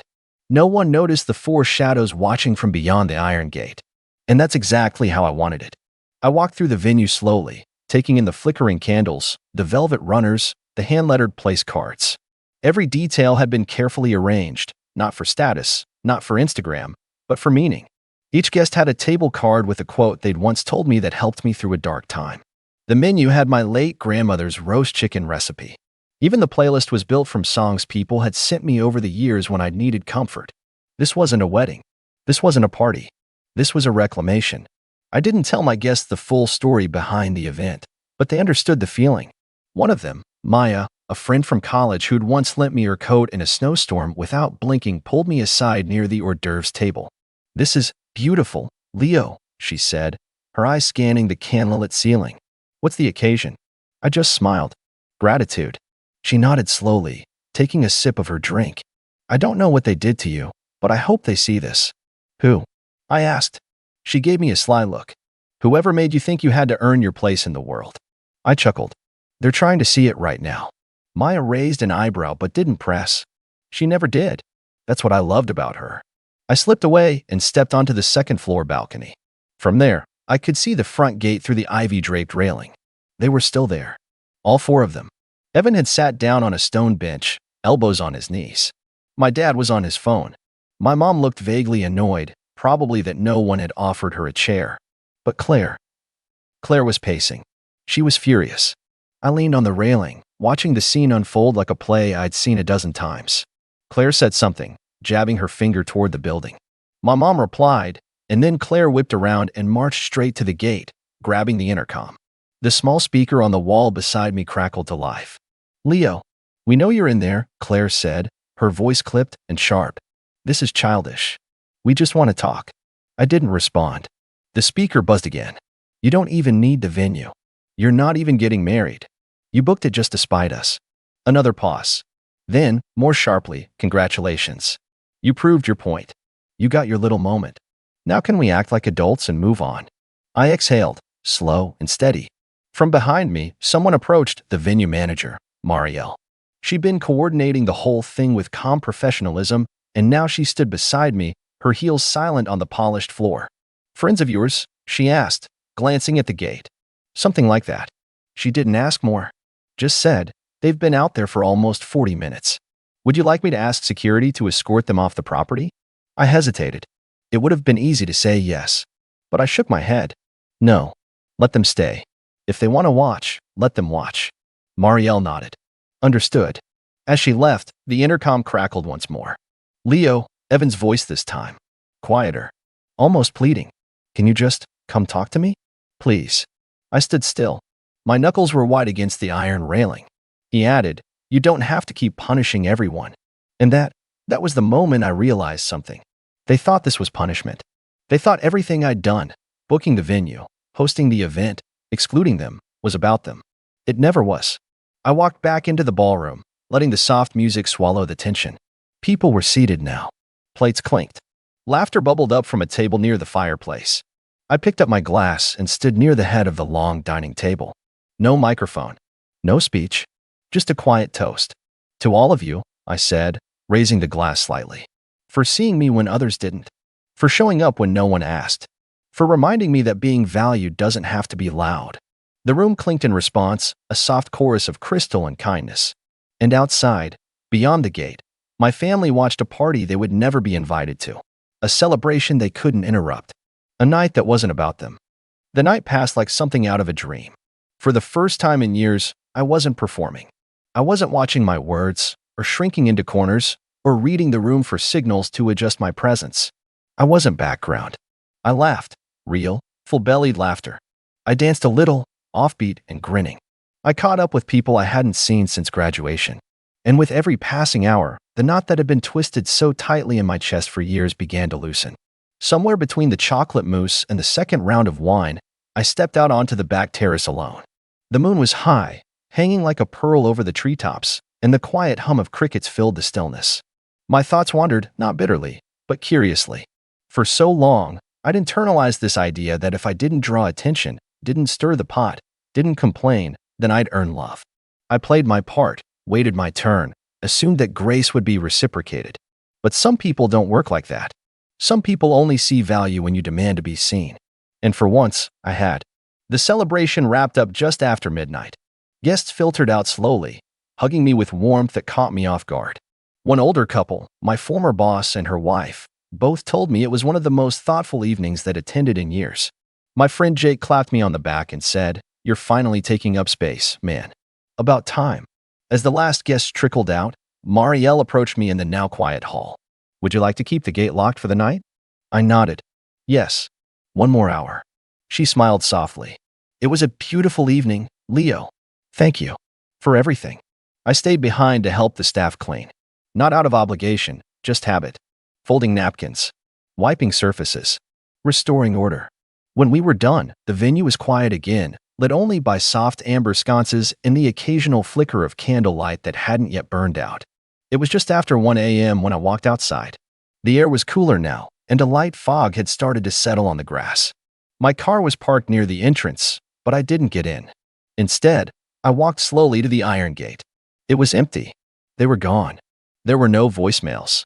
No texts. Just silence. And I was okay with that. I slept like a stone that night, deep, dreamless. The next morning, I turned off my phone. No emails. No notifications. Just the sound of the coffee maker in my kitchen and sunlight leaking through the blinds. It wasn't until later that afternoon that I finally turned my phone back on. 23 missed messages. None from Evan. 8 from Claire, ranging from furious, "You're disgusting," to condescending, "Hope your little pity party was worth it," to desperate, "Evan is heartbroken. You've made your point. Come to dinner so we can talk." One from my dad. Just a single line. "Call me when you're done with the theatrics." That one made me pause, not because it hurt, but because it didn't. For the first time, it didn't land. It was just a message from a man who had always watched from the sidelines, content to let things happen, never once stepping between me and the slow drip of disrespect. I didn't call him back. 3 weeks passed. I went back to work, back to the gym, back to a life that finally felt like mine. I wasn't angry. I wasn't plotting. I was just done. Then, a letter arrived. Not a text. Not an email. A real letter. In Claire's handwriting. I almost didn't open it, but curiosity won. "Leo, I'm writing because Evan won't. He's embarrassed. Humiliated, actually. You've always been the nice one, and somehow that made us think we could say and do anything, and you'd take it. I won't sugarcoat things. We made you feel small. I made you feel small. I thought it was harmless, but it wasn't. You showed us how much we underestimated you. Loudly. Evan misses you. He won't say it, but I will. We both do. I won't pretend we deserve a second chance, but if you're willing to talk, really talk, I'll be there. Claire."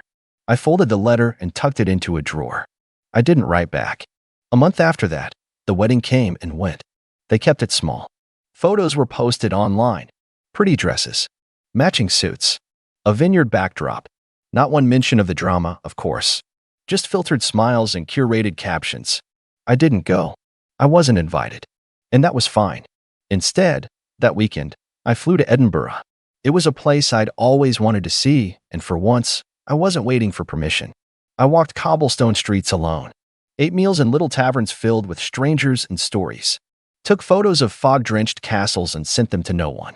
On the last night, I sat at the edge of Calton Hill, watching the city lights flicker beneath the clouds. My phone buzzed again. A single message from Evan. "I'm sorry. I should have said something a long time ago. I should have defended you. I just thought you'd always be there. You don't have to respond. I just needed you to know." I stared at the message for a long time. Then I locked my phone, slipped it into my pocket, and watched the fog roll in. Some doors don't need to be slammed shut. Sometimes they just stay closed. Quietly. Permanently. And sometimes that's not bitterness. It's peace. My name's Tom, and I had just turned 55 when this all happened. If you'd told me a year ago that my family would be the ones to teach me the hardest, coldest lesson of my life, I wouldn't have believed you. I wasn't a perfect husband or father, but I thought I had done right by them. Paid the bills, made it to every school event, every doctor's appointment, every anniversary. Built a life they could feel safe in. I thought that was enough. Turns out, sometimes people get so comfortable standing on the foundation you built that they start to resent you for reminding them it didn't build itself. It all started about a month before my birthday. My wife, Carla, started dropping these hints. "This year's gonna be different," she said one night while we sat on the couch, her scrolling her phone, me half listening while pretending to read the news. I raised an eyebrow, asking what she meant. She just gave me this mischievous little wink and said, "Trust us."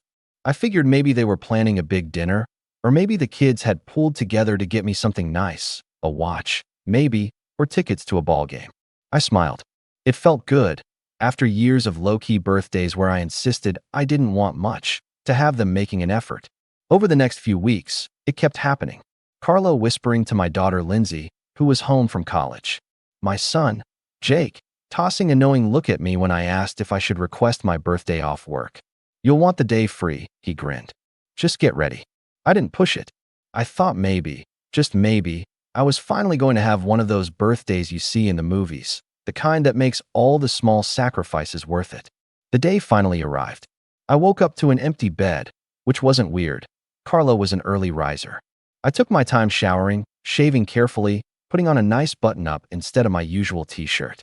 I didn't want to seem too eager, but inside, I was buzzing like a kid on Christmas morning. I kept expecting someone to burst through the door with a surprise at any moment. But no one did. Downstairs, the house was silent. No balloons. No smells of breakfast cooking. No coffee brewing. Just the hum of the fridge and the ticking of the clock on the wall.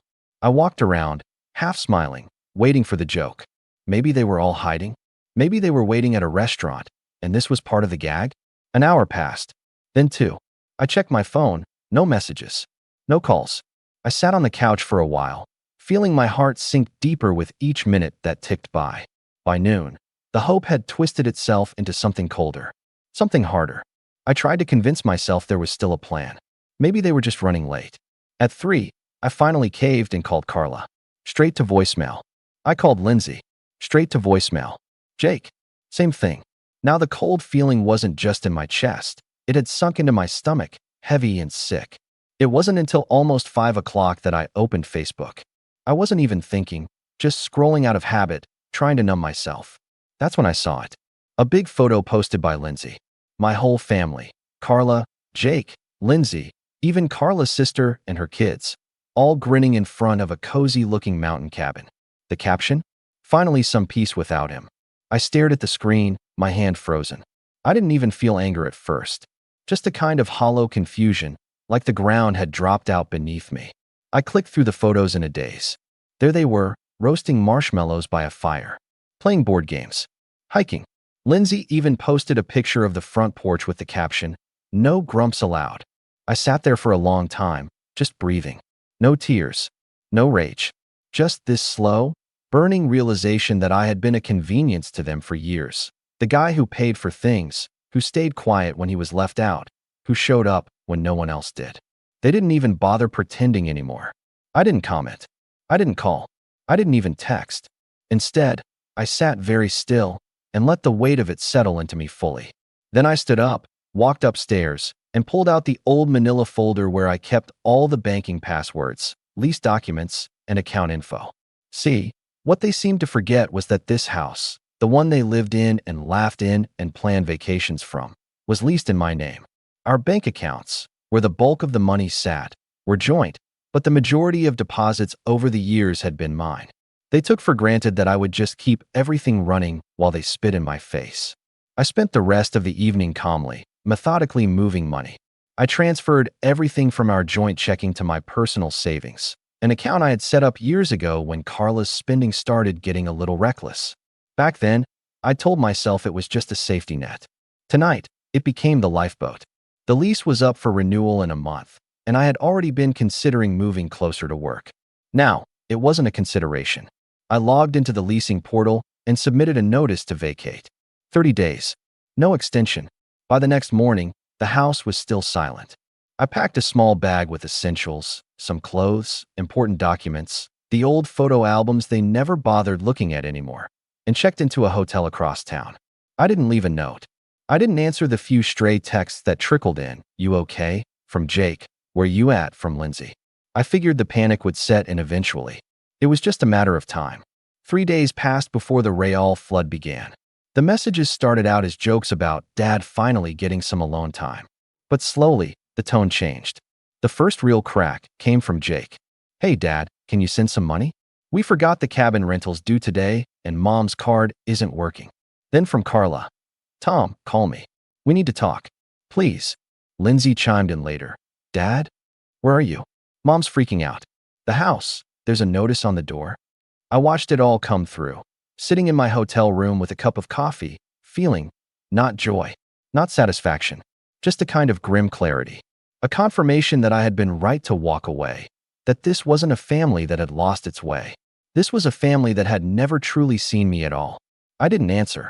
I didn't call. I just waited, letting the silence stretch and watching as their messages shifted from smug to panicked, from taunting to desperate. And then, right when it all began to truly unravel, something happened that made everything spiral even faster. It started with a phone call from our landlord. Well, my landlord at that point. Mr. Delaney was an older guy, always fair but very no-nonsense. I saw his name flash on my screen as I sipped my coffee, debating whether to answer. Curiosity got the better of me. "Tom," he said the moment I picked up, voice tight with frustration, "I just had your wife and some girls screaming at me in the office about an eviction notice. I told them you gave proper notice to vacate. They're demanding I reverse it." I could almost hear him rolling his eyes. "I assume this isn't a misunderstanding?" "No misunderstanding," I said calmly. "I'm not renewing the lease. I gave the 30 days notice." He grunted approvingly. "Figured as much. Just wanted to confirm. I'll keep all communication directed to you." "Thanks, Mr. Delaney," I said, hanging up with a strange, steady kind of finality. It wasn't just text messages now, it was real. Their little vacation bubble was popping fast. Within the hour, the calls started. Carla, Lindsay, Jake, over and over. I didn't pick up. They left voicemails that grew increasingly frantic. "Tom, call me back. We didn't know about the lease." "Dad, what's going on?" "Mom's freaking out. They're saying we have to move." "Tom, answer your damn phone. You're acting like a child." Funny, wasn't it? When they abandoned me, it was peace without him. But when they realized the house and the money weren't waiting for them when they got back, suddenly I was the child for not holding their hands through it.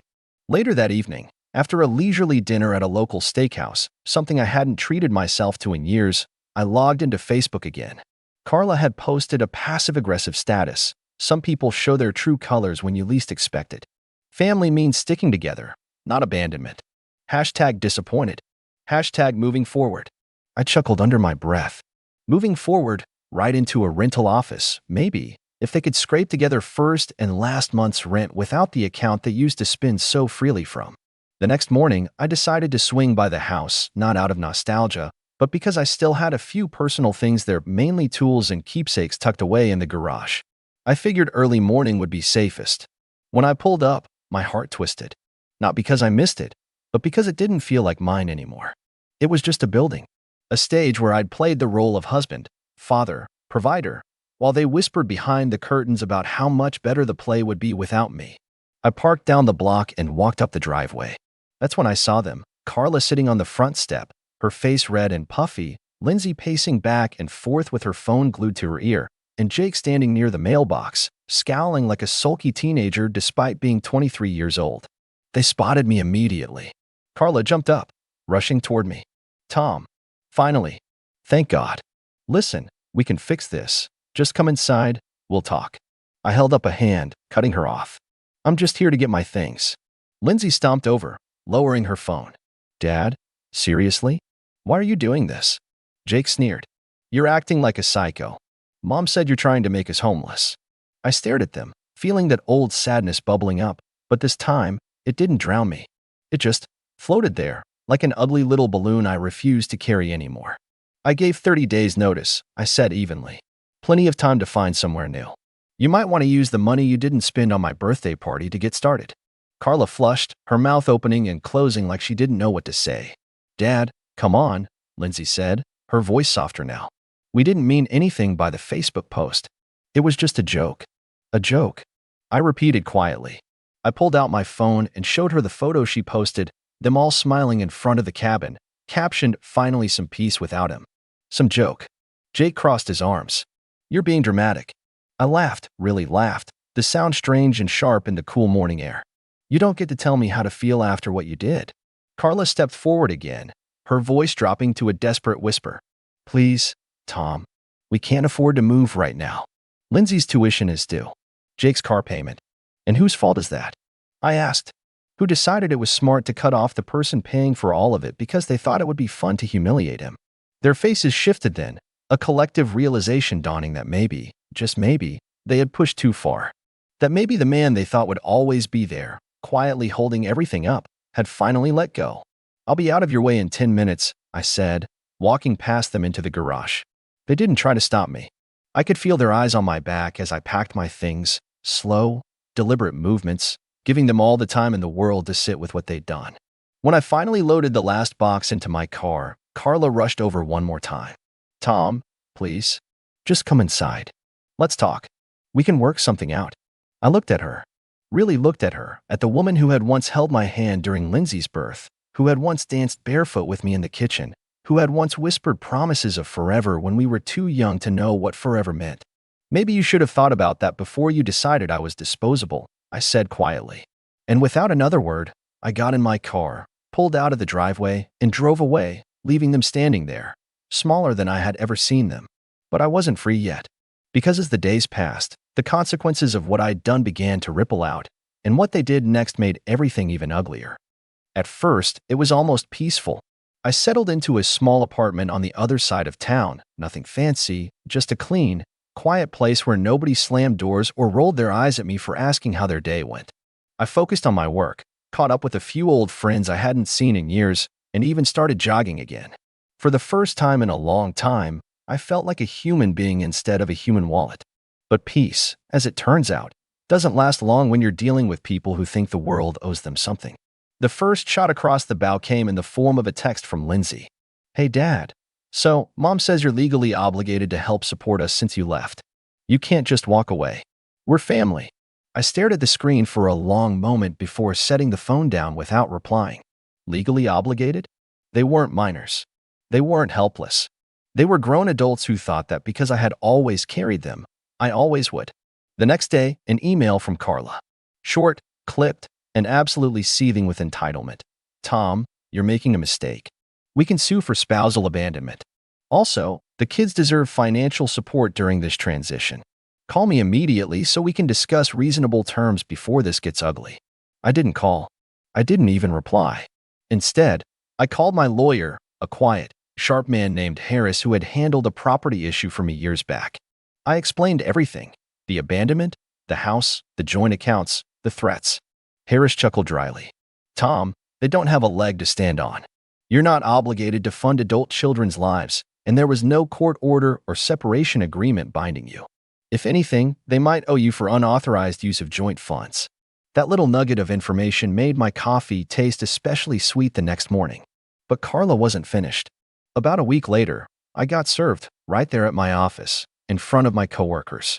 A thick packet of paperwork alleging emotional abandonment, financial withholding, and, laughably, intentional infliction of distress. They were suing me. They were actually suing me. I went home that night, sat at my kitchen table, and read through every page.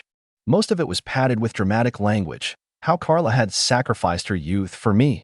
Never mind that she hadn't worked a job since Jake was born, by choice, how Lindsay and Jake struggled with self-esteem issues because of my constant absence. Ignoring the fact that I had made every single parent-teacher conference, every football game, every ballet recital. It was a smear campaign wrapped in legal jargon, and it hit me harder than I expected. Because somewhere, deep down, I think a part of me had still hoped, still wanted them to realize how badly they had treated me, to feel ashamed, to come crawling back with honest apologies, not demands for money. Instead, they had doubled down. They didn't see me as a person at all, just a bank account that had dared to close itself. I called Harris the next morning. "Fight it," I said simply. "Whatever it takes." And fight we did. The court dates were set. I could feel them gloating from across town, thinking they had backed me into a corner, thinking I would settle just to avoid the hassle. They underestimated just how deeply they had cut me. During this time, their lies began to unravel in ways I hadn't even touched. Without the house, they bounced from extended family members to cheap Airbnbs, each stay getting shorter as they wore out their welcome. Without my steady paychecks covering Lindsay's tuition, she had to drop out of her expensive private college. Without my help with Jake's car payment, the repo company came knocking one rainy afternoon, a fact I learned when Lindsay's friend, still on my friends list by accident, posted a photo of Jake yelling at the tow truck driver. Their world wasn't crumbling because of me. It was crumbling because it had been built on me, and they never thought to build anything of their own. But the true breaking point, the moment I knew there was no going back, came the night before our first hearing. I was sitting on my couch, half watching a baseball game, when my phone buzzed. A text from an unknown number. No words, just a photo. It was Carla, sitting at some dingy-looking motel, makeup smudged, eyes red. Lindsay and Jake in the background, both looking furious and miserable. Under the photo, "Hope you're happy." No apology. No acknowledgement. Just guilt-tripping. Manipulation. I stared at the image for a long time, feeling absolutely nothing. No satisfaction. No triumph. Just a hollow, echoing finality. They wanted me to feel guilty. Instead, I felt free. The next morning, I walked into that courthouse with my head high and my heart steeled. What happened in that courtroom changed everything, not just for them, but for me too. Because when the judge read their demands, reviewed the evidence, and turned to me with a raised eyebrow, I realized it wasn't just me on trial. It was them. And for the first time, they would have to answer for everything they had taken for granted. The courtroom was smaller than I expected. No grand mahogany panels, no echoing footsteps like you see in the movies, just beige walls, uncomfortable wooden benches, and a judge who looked like he'd seen 1,000 family squabbles just like mine. Carla sat across the aisle with Lindsay and Jake flanking her like some miserable honor guard. Lindsay kept fiddling with her phone, pretending she wasn't panicking. Jake just sat there slouched, arms crossed, glaring daggers at me like a child grounded for something he still didn't think was his fault. Carla was dressed in a conservative navy blue suit, trying to look respectable and wounded at the same time. She wouldn't even meet my eyes. When the judge called the case, the room fell into that nervous, humming silence. Carla's lawyer, some slick guy named Morton who clearly thought he was Perry Mason, jumped up first, practically throwing his papers onto the table. "Your Honor," he began, his voice full of the smug confidence of someone used to bullying his way through weak cases, "we are here today because Mr. Thompson has abandoned his obligations to his family. After decades of marriage and financial dependency, my client, and by extension, their children, have been left destitute through no fault of their own." He went on, painting this picture of me as some cruel, selfish tyrant who had suddenly snapped and decided to ruin their lives. Every sentence was another twist of the knife, another distortion of the years I had spent keeping that family afloat. When he finally sat down, the judge looked at me. "Mr. Thompson, your response?" Harris stood calmly. No theatrics, no raised voice. Just cold, hard facts. "Your Honor," Harris began, "my client did not abandon his family. He was effectively abandoned by his family, emotionally, socially, and practically. The plaintiffs voluntarily left Mr. Thompson alone on his birthday, publicly mocked him online, and removed themselves to a luxury cabin paid for with joint funds. Further, the plaintiffs are all adults, not dependents. There was no separation agreement obligating ongoing support. There was no divorce proceeding in place when Mr. Thompson legally closed joint accounts that he funded almost entirely on his own. There was no misconduct, only a long overdue realization that he deserved better. He laid out printouts of the Facebook posts, screenshots of their cruel captions and mocking comments. He displayed the joint account records, showing that 90% of the deposits came from my salary. He even produced the lease agreement, highlighting my sole responsibility for payments. When he was done, the judge sat back and steepled his fingers, peering at Carla like she was something stuck to the bottom of his shoe. "Mrs. Thompson," he said slowly, "do you have employment?" Carla squirmed. I manage the household." "That's not the question," the judge interrupted sharply. "Are you currently employed?" "No," she muttered. The judge turned to Lindsay and Jake. "Are either of you full-time students dependent on Mr. Thompson for support?" Jake bristled. "I was." Until he cut us off. "You're 23 years old, Mr. Thompson," the judge said flatly. "And according to these records, your college tuition was being paid out of pocket by your father. Voluntarily. Without a court order." Jake opened his mouth, then shut it again when his own lawyer yanked his sleeve.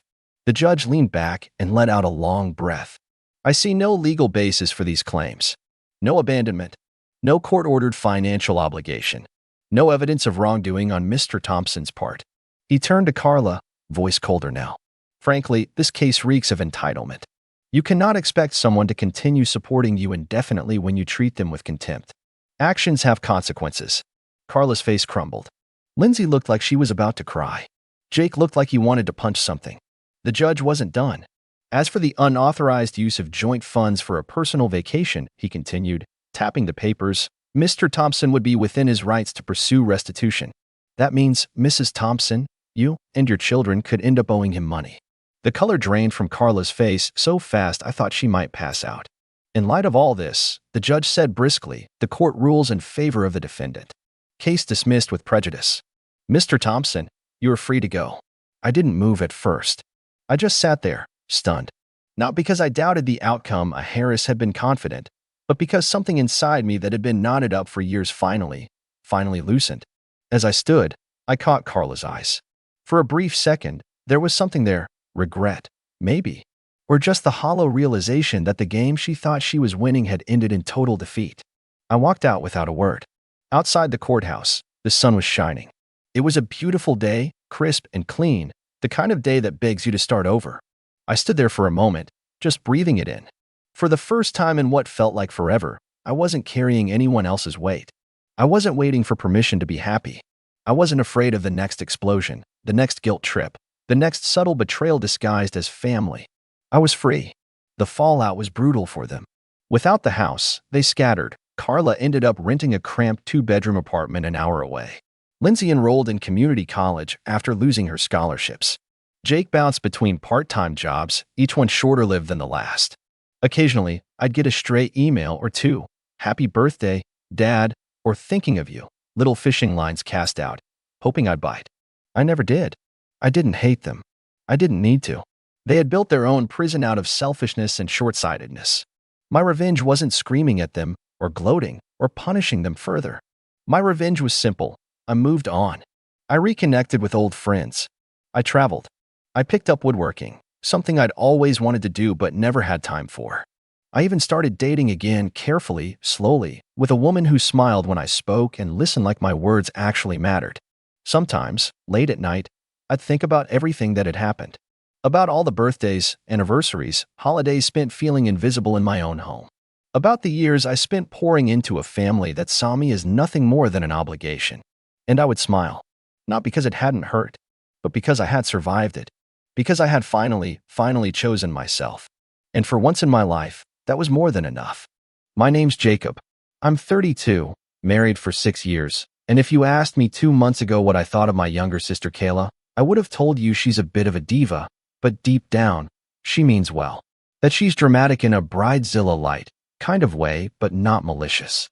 And most of all, that family is family. I would have been wrong on all counts. Dead wrong. See, I used to believe that when you grow up in the same house, share the same parents, eat the same boxed mac and cheese at the same worn-down kitchen table, it creates this invisible bond, something stronger than arguments, louder than resentment. I thought we had that. But turns out, shared blood doesn't mean shared values. And sometimes, the person you defend the longest is the one who's been quietly sharpening the knife the whole time. This all started about 9 months ago when Kayla got engaged to her longtime boyfriend, Brandon. Now, I say long time generously. They dated on and off for 3 years, mostly off. But then he proposed after a beach vacation that was supposed to be a breakup trip. Whatever. They were happy, and I was happy for them. My wife, Liv, was the first to text her congratulations. That's the kind of person Liv is. Warm, thoughtful. The kind of person who remembers what someone's favorite flower is and makes sure it's on the table when they visit. Kayla's never had many close friends. Not real ones, anyway. She tends to cycle through people. Either they get tired of her high-maintenance personality, or she cuts them off the second they disagree with her. So when the engagement happened and Kayla started panicking about the wedding, venue, theme, bridesmaids, the whole production, Liv offered to help. And by help, I mean she basically became the unpaid wedding planner. Liv has a background in event coordination. She did it part-time before switching into marketing. She's good at it. Scary good. Organized, creative, calm under pressure. And when Kayla realized that hiring a professional planner would cost more than her entire dress budget, she leaned in hard on Liv. And Liv? She just smiled and said, "Whatever you need." It started small, just a few vendor recommendations. Then venue research. Then drafting the budget. Before we knew it, Liv was making spreadsheets, organizing the tasting menu, managing the guest list, helping pick out color swatches, and even sourcing discounted centerpieces from a florist friend. Weekends vanished. Evenings too. Our dining room became the wedding war room. There were binders. I'm not even joking, actual binders. At first, I didn't mind. It made Liv happy to help. And Kayla seemed genuinely appreciative. She'd send Liv thank you texts, tag her in Pinterest boards, even say things like, "I don't know what I'd do without you." But there was always this edge to it. Like Kayla expected more. Like the gratitude was performative, and behind it, there was this ticking clock of entitlement. I didn't say anything. Not then. Then came the dress incident. Kayla had scheduled a dress fitting out of town.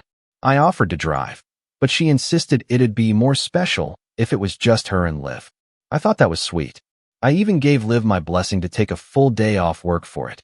She was hesitant, said she didn't want to disappoint her team, but Kayla practically begged her. So they went. Made a whole day of it. Lunch, boutique hopping, selfies. Liv came home that night exhausted, but glowing. Said Kayla had found the dress. The one. She even teared up when describing the moment. 3 days later, Kayla posted a photo on Instagram. Her in the dress. Not a hint of Liv anywhere. No tag. No mention. No thank you to my amazing future sister-in-law. Just a long, sentimental caption about how this moment was everything I ever dreamed of and so grateful to be surrounded by love. I noticed. And so did Liv. She brushed it off at first. Said it wasn't a big deal. That Kayla probably just forgot. But I could tell it stung. Not because she wanted the spotlight, but because she'd poured herself into making everything perfect, and Kayla was acting like she'd done it all on her own. I should have stepped in then. Said something. Set boundaries. But I didn't. I told myself it wasn't worth the drama. That it would blow over. It didn't. Over the next few weeks, the demands ramped up. Kayla wanted changes to the seating chart, again. The flower order had to be revised because she saw a new trend on TikTok. She wanted custom wedding favors, but they had to be on brand. Every time Liv hesitated or gently suggested that it might be too much, Kayla would pull the "it's my only wedding" card. Sometimes with tears, sometimes with guilt tripping. Once with a full-on tantrum in our living room when Liv reminded her we still hadn't gotten an RSVP from Brandon's cousin. But Liv didn't crack. She just kept going. She stayed up late redesigning the invitations when Kayla changed her mind last minute. She called the venue when Kayla decided the arch wasn't the right shade of white. She even arranged a makeup trial after Kayla fired her stylist for not getting the vibe. Kayla was a storm. Liv was the umbrella. And I was starting to feel like the idiot holding the umbrella open while the storm tore through our life. One night, I asked Liv, "Why are you doing all this?" She looked at me and said, "Because I want to be part of something special. Because she's your sister." That sentence stayed with me. Because it was said with hope, with heart. And I knew, deep down, I didn't deserve someone like Liv. Not really. She was showing up, giving her all, to a person who didn't see her as family, just as a convenience. Then came the text. It was 4 days before the wedding. I was in the middle of folding laundry when my phone buzzed. It was from Kayla. Just one sentence. "She's not welcome anymore." I stared at it for a full minute. thinking it must be a mistake or a joke, but no follow-up came. Just that. No explanation. No context. Just cold, calculated rejection. I replied with a question mark. She responded 5 minutes later. I don't want Liv at the wedding. She's making it about herself. Tell her not to come. My hands started shaking. I walked into the kitchen where Liv was arranging gift bags for the guests, each labeled, each filled with hand-picked treats she'd spent weeks curating. She looked up and smiled. Everything okay? She asked. I didn't know how to answer that. I didn't know how to explain that the woman she'd bent over backwards for had just slammed the door in her face. I sat down, handed her my phone, and watched the color drain from her face. She didn't cry. Not immediately. She just stared. And then she whispered, "Wow."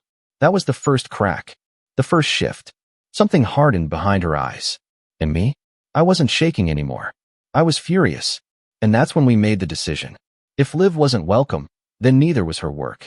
We pulled everything. The flowers. The seating chart. The decor. The vendor spreadsheets. The gift bags. The audio playlist. Every single thing Liv had touched. Every single piece of that wedding she'd poured her soul into. We stripped it out. Quietly. Methodically. Like surgeons removing a tumor. And the night before the wedding, I stood in the now empty event hall. Bare tables. Plain chairs. Mismatched linens the venue had thrown in last minute. And I knew. Kayla was in for a surprise. But I wasn't prepared for what she'd do next. Because when she walked into that room and saw the skeleton of her dream wedding, she didn't scream. She didn't cry. She didn't even say a word. She just fell silent. Then she reached for her phone. And that's when I knew she was about to make it worse. The silence in the room was thick. Not awkward. Not tense. Just heavy. Like the kind of silence you feel in your chest before a storm hits.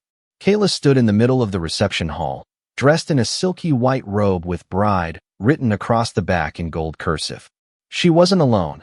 Two of her bridesmaids trailed behind her, whispering to each other with wide eyes, taking in the empty tables, the random chairs, the glaring absence of any floral arrangement or lighting setup.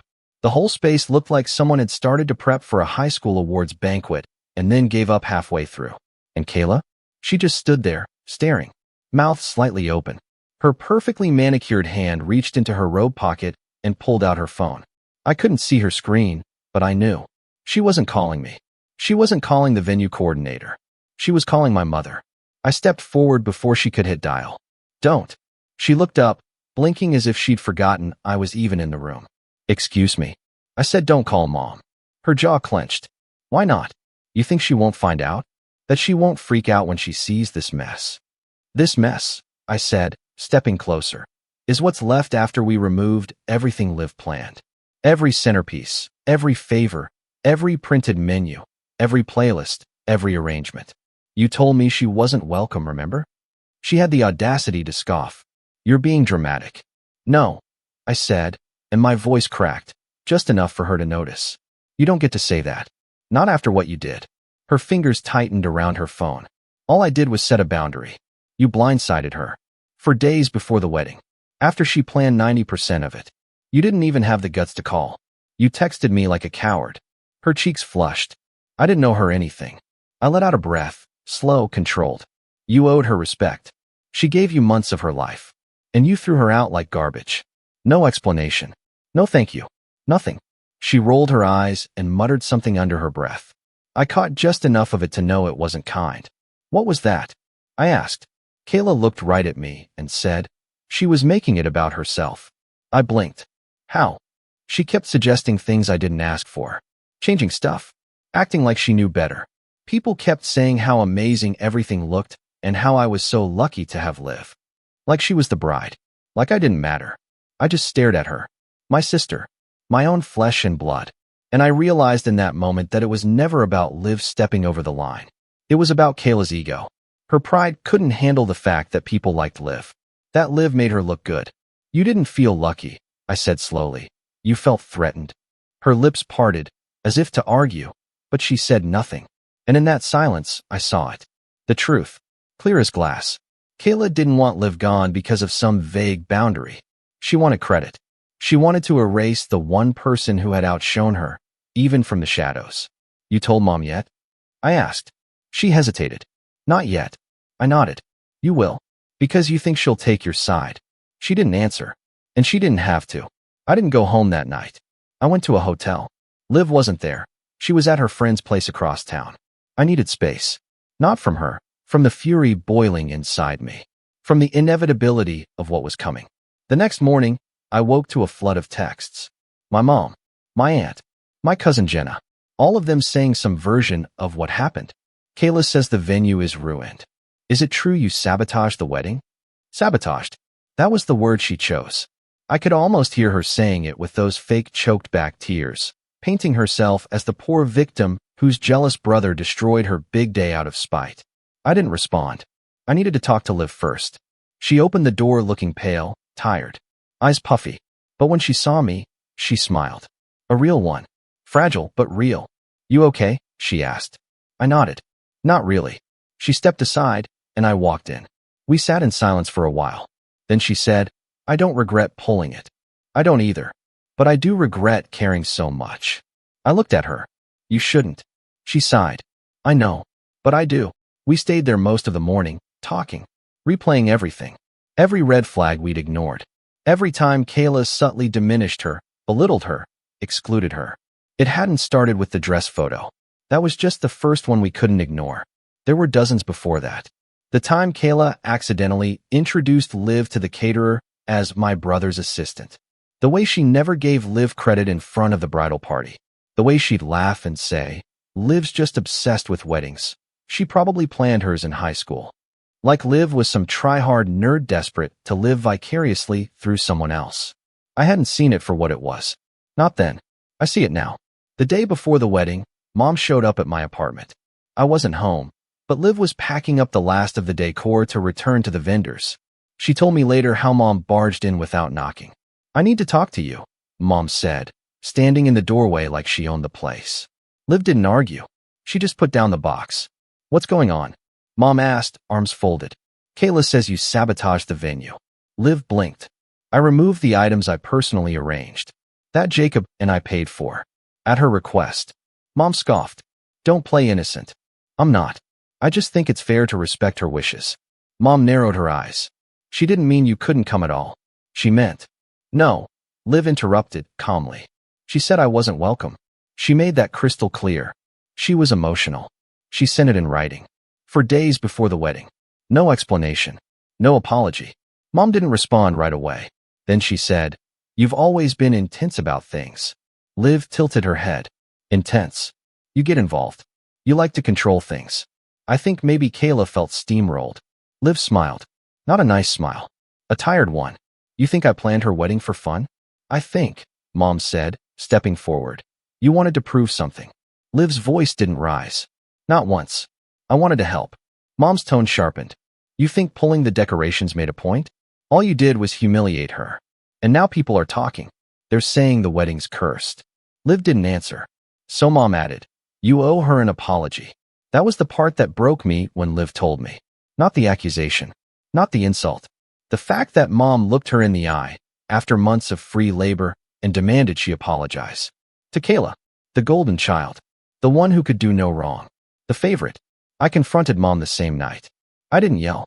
I didn't need to. Why do you always defend her? I asked. Mom looked surprised. What are you talking about?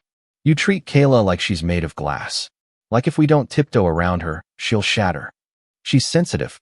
No. She's manipulative. And you let her get away with it. Mom's mouth opened, then closed. Like she was searching for a script that didn't exist. Finally, she said, She's your sister. So is Liv. She's your wife. I blinked. You know what I mean. There was a beat of silence. Then she said, I don't want this to ruin the wedding. It's already ruined. Please, Jacob, just talk to her. Kayla's upset. So am I. She made a mistake. No, Mom. She made a choice. The morning of the wedding, I woke up expecting a final tantrum. A last-ditch meltdown. Maybe even a postponement. Instead, I got a text. From Kayla. Don't embarrass me today. No apology. No explanation. Just another command disguised as a plea. Liv didn't attend the ceremony. She said it would be too painful. I agreed. But I had to go. For myself. Not for Kayla. I needed to see it. I arrived 15 minutes before the ceremony. The venue was half-baked. People were whispering. The florist had scrambled to piece something together with leftover arrangements, and the playlist was all over the place. They played the same Ed Sheeran song 3 times before someone noticed. The bridesmaids looked stressed. The groomsmen looked lost. And Kayla? She looked radiant. Radiant and smug. Like none of it mattered. Like she'd won. Until the officiant made an announcement. If anyone here has the personalized vows, please bring them forward. A pause. More whispering. Then Brandon leaned toward Kayla and whispered something. Her face went pale. The vows. The printed ones Liv had coordinated with a calligrapher friend. Gone. I watched her blink. Swallow. Smile. But I knew. The cracks were forming. And then, just as the ceremony began, she reached for her phone again. And that's when I realized something. She wasn't done. She was about to make it worse. It's a strange thing, watching someone you grew up with become a stranger right in front of you.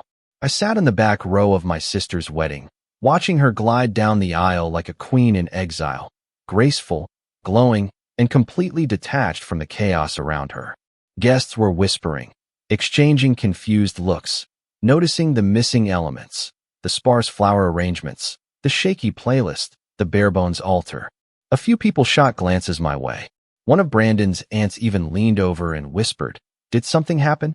I just shook my head. Kayla smiled through the ceremony like nothing was wrong, like the hiccups were just part of the plan. But I knew that smile. I'd seen it before, when we were kids, and she broke something of mine and acted like I was the one being difficult. That smile was her armor. Her way of pretending the world bowed to her, because she couldn't stand facing it any other way. The ceremony itself was brief, almost clinical. The officiant skipped over the missing vows, made a clumsy joke about improvisation being the heart of love, and Brandon gave a half-hearted chuckle that didn't quite reach his eyes. I watched him closely, not because I suspected anything in particular at that moment, but because something about his whole demeanor felt off. As they kissed and were pronounced husband and wife, there was polite applause. But it was the kind of applause you hear at a school play when a kid forgets their lines, but still bows anyway. Hollow.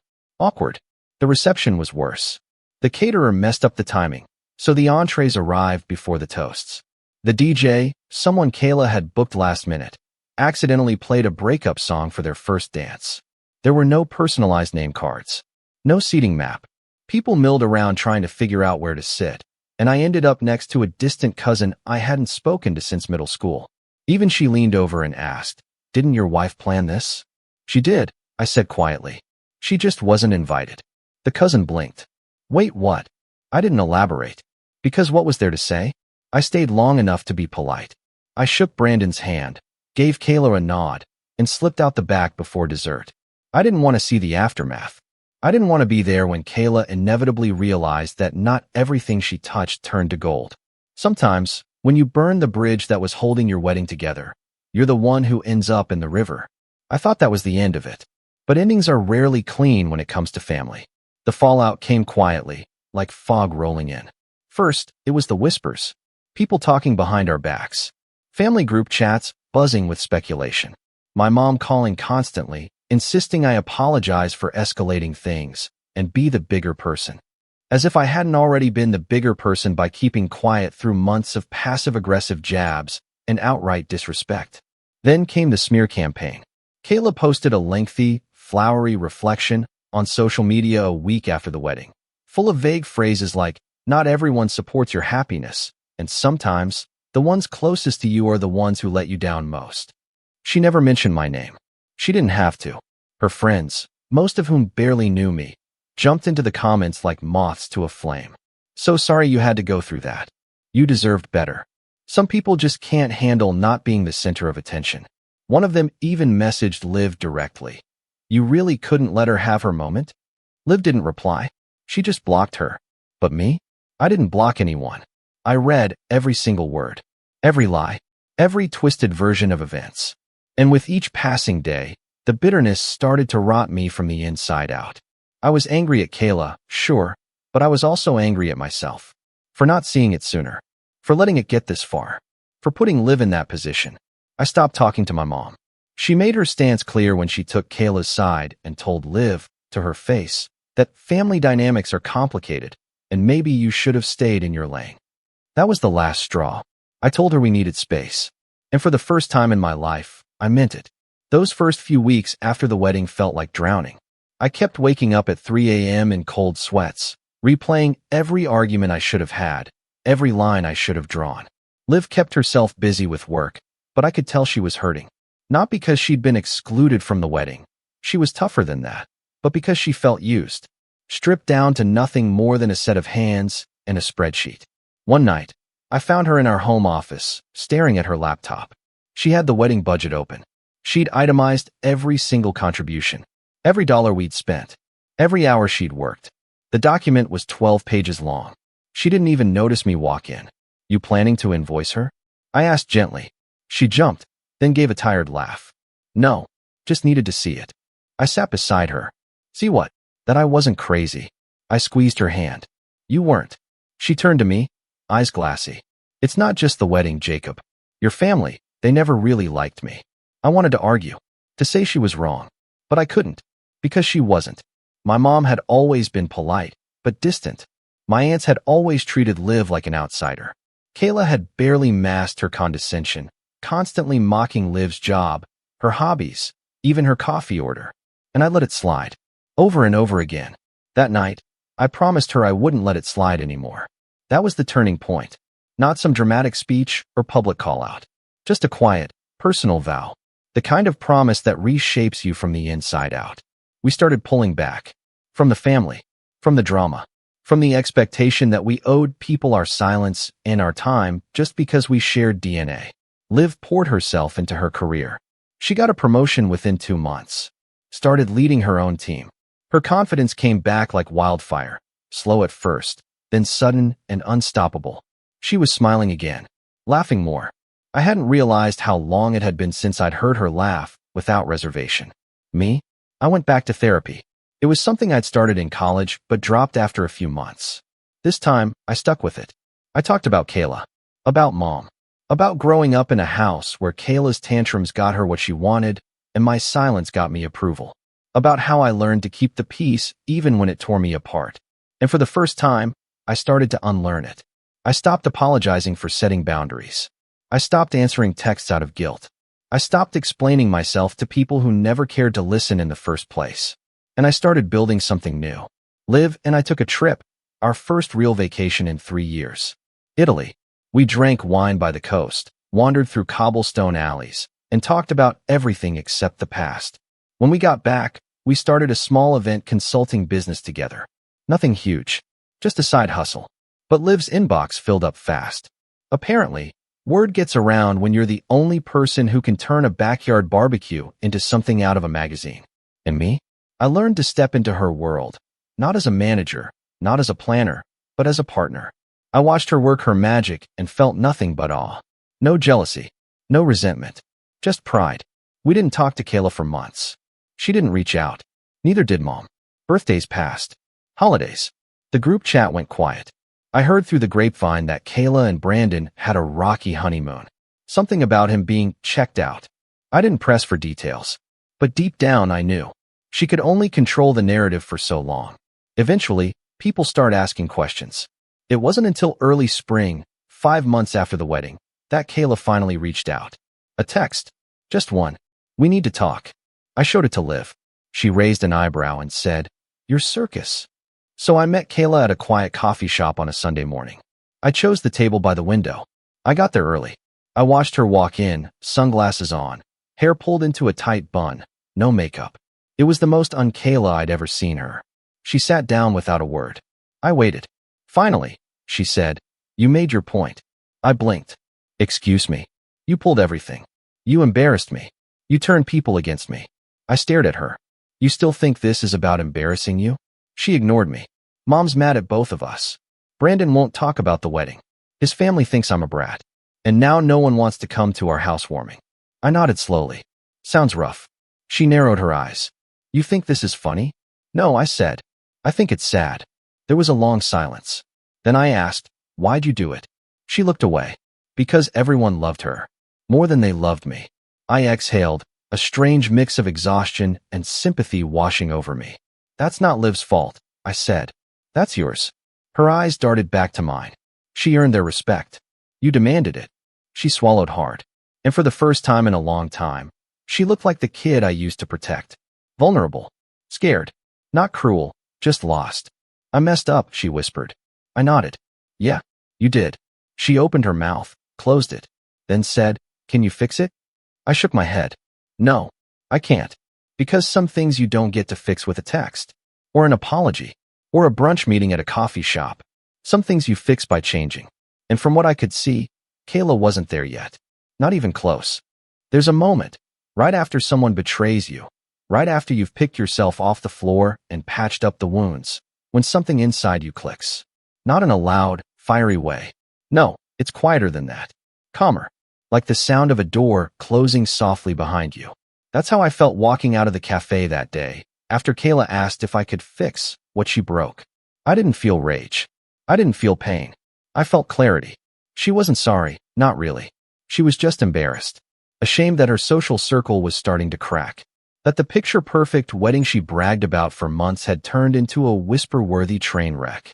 That the husband who once called her his muse now spent more time at the gym than at home. But I wasn't going to fix any of that for her. Instead, I was going to remind her who she underestimated. Not just me. Liv. The person who held her entire wedding together like invisible thread and never once asked for credit. The woman she treated like a prop. Who she threw away, not because she failed, but because she shined too brightly. I hadn't planned on revenge, not at first. But life has a funny way of setting the table when you stop being afraid to pull up a chair. And within a week of that coffee shop conversation, the opportunity practically served itself. It started with a phone call from a former vendor. Chelsea. She ran a high-end event venue in the city. We'd worked with her during the initial wedding planning phase. Liv had developed a great rapport with her. Professional, poised, and wickedly funny. Chelsea called out of the blue asking if we were still doing private event consulting. I've got a problem, bride, she said. She's sweet on the surface, but nothing's ever good enough. Sound familiar? I chuckled. You have no idea. She mentioned she used to be friends with a wedding planner who ruined her ceremony. My eyebrows shot up. She said that. She didn't name names, but I've been around long enough to connect the dots. I could feel the corner of my mouth twitch into a grin. Chelsea continued. Anyway, she's trying to plan this post-wedding gala thing, some married life launch party for her and her husband. Big production, but she's already alienated half the team. Honestly, I'm thinking of dropping the contract. I leaned back in my chair. What if I could offer you someone else? There was a pause. Then, you're not serious. Oh, I'm dead serious. The gala was Kayla's new obsession, a last-ditch attempt to reclaim the social narrative. She called it the glow-up reception.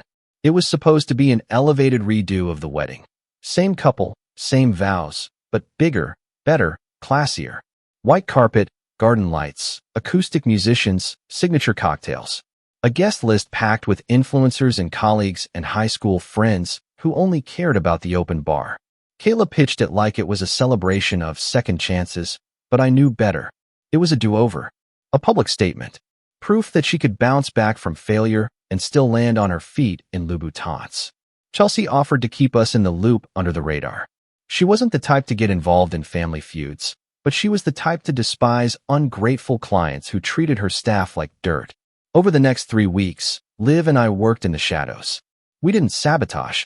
We didn't manipulate. We simply monitored.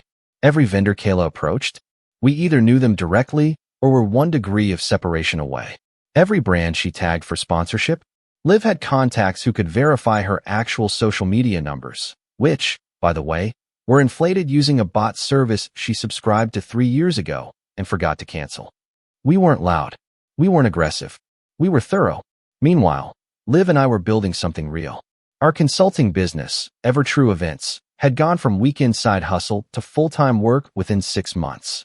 Word spread fast, especially after 2 of Liv's corporate events went viral on Instagram for their insanely creative themes. We didn't advertise. We didn't need to. Our inbox stayed full. One afternoon, Liv came into the room holding a familiar-looking invitation. White envelope. Gold embossed lettering. Kayla and Brandon's glow-up reception. You got one too? She asked, handing it to me. I opened it and read the over-the-top cursive. We couldn't be happier to invite you to a celebration of our love. Bigger, better, and brighter than ever. There was no RSVP deadline. No mention of formal attire. Just dress to impress. I laughed. You think she knows we're behind half her ghosted emails and last-minute vendor drops? Liv shrugged. If she does, she's pretending she doesn't. We didn't RSVP. Not yet. We had a different idea. We started laying the groundwork for what we'd come to call the reveal. We didn't want to just get even. That wasn't the point anymore. The goal was bigger than that. We wanted truth. We wanted her friends, the ones she lied to. We wanted her social media followers, the ones she tried to impress. We wanted our family, the ones she manipulated, to see her for who she really was. Not through screaming or accusations or a viral video. Through facts, receipts, reality. We contacted a few key vendors Kayla had ghosted, ones she'd stiffed on payment or talked down to. Liv offered to feature them in a showcase event EverTrue was planning in late spring, a collaborative vendor appreciation night. In return, they agreed to share their experiences publicly once the gala had passed.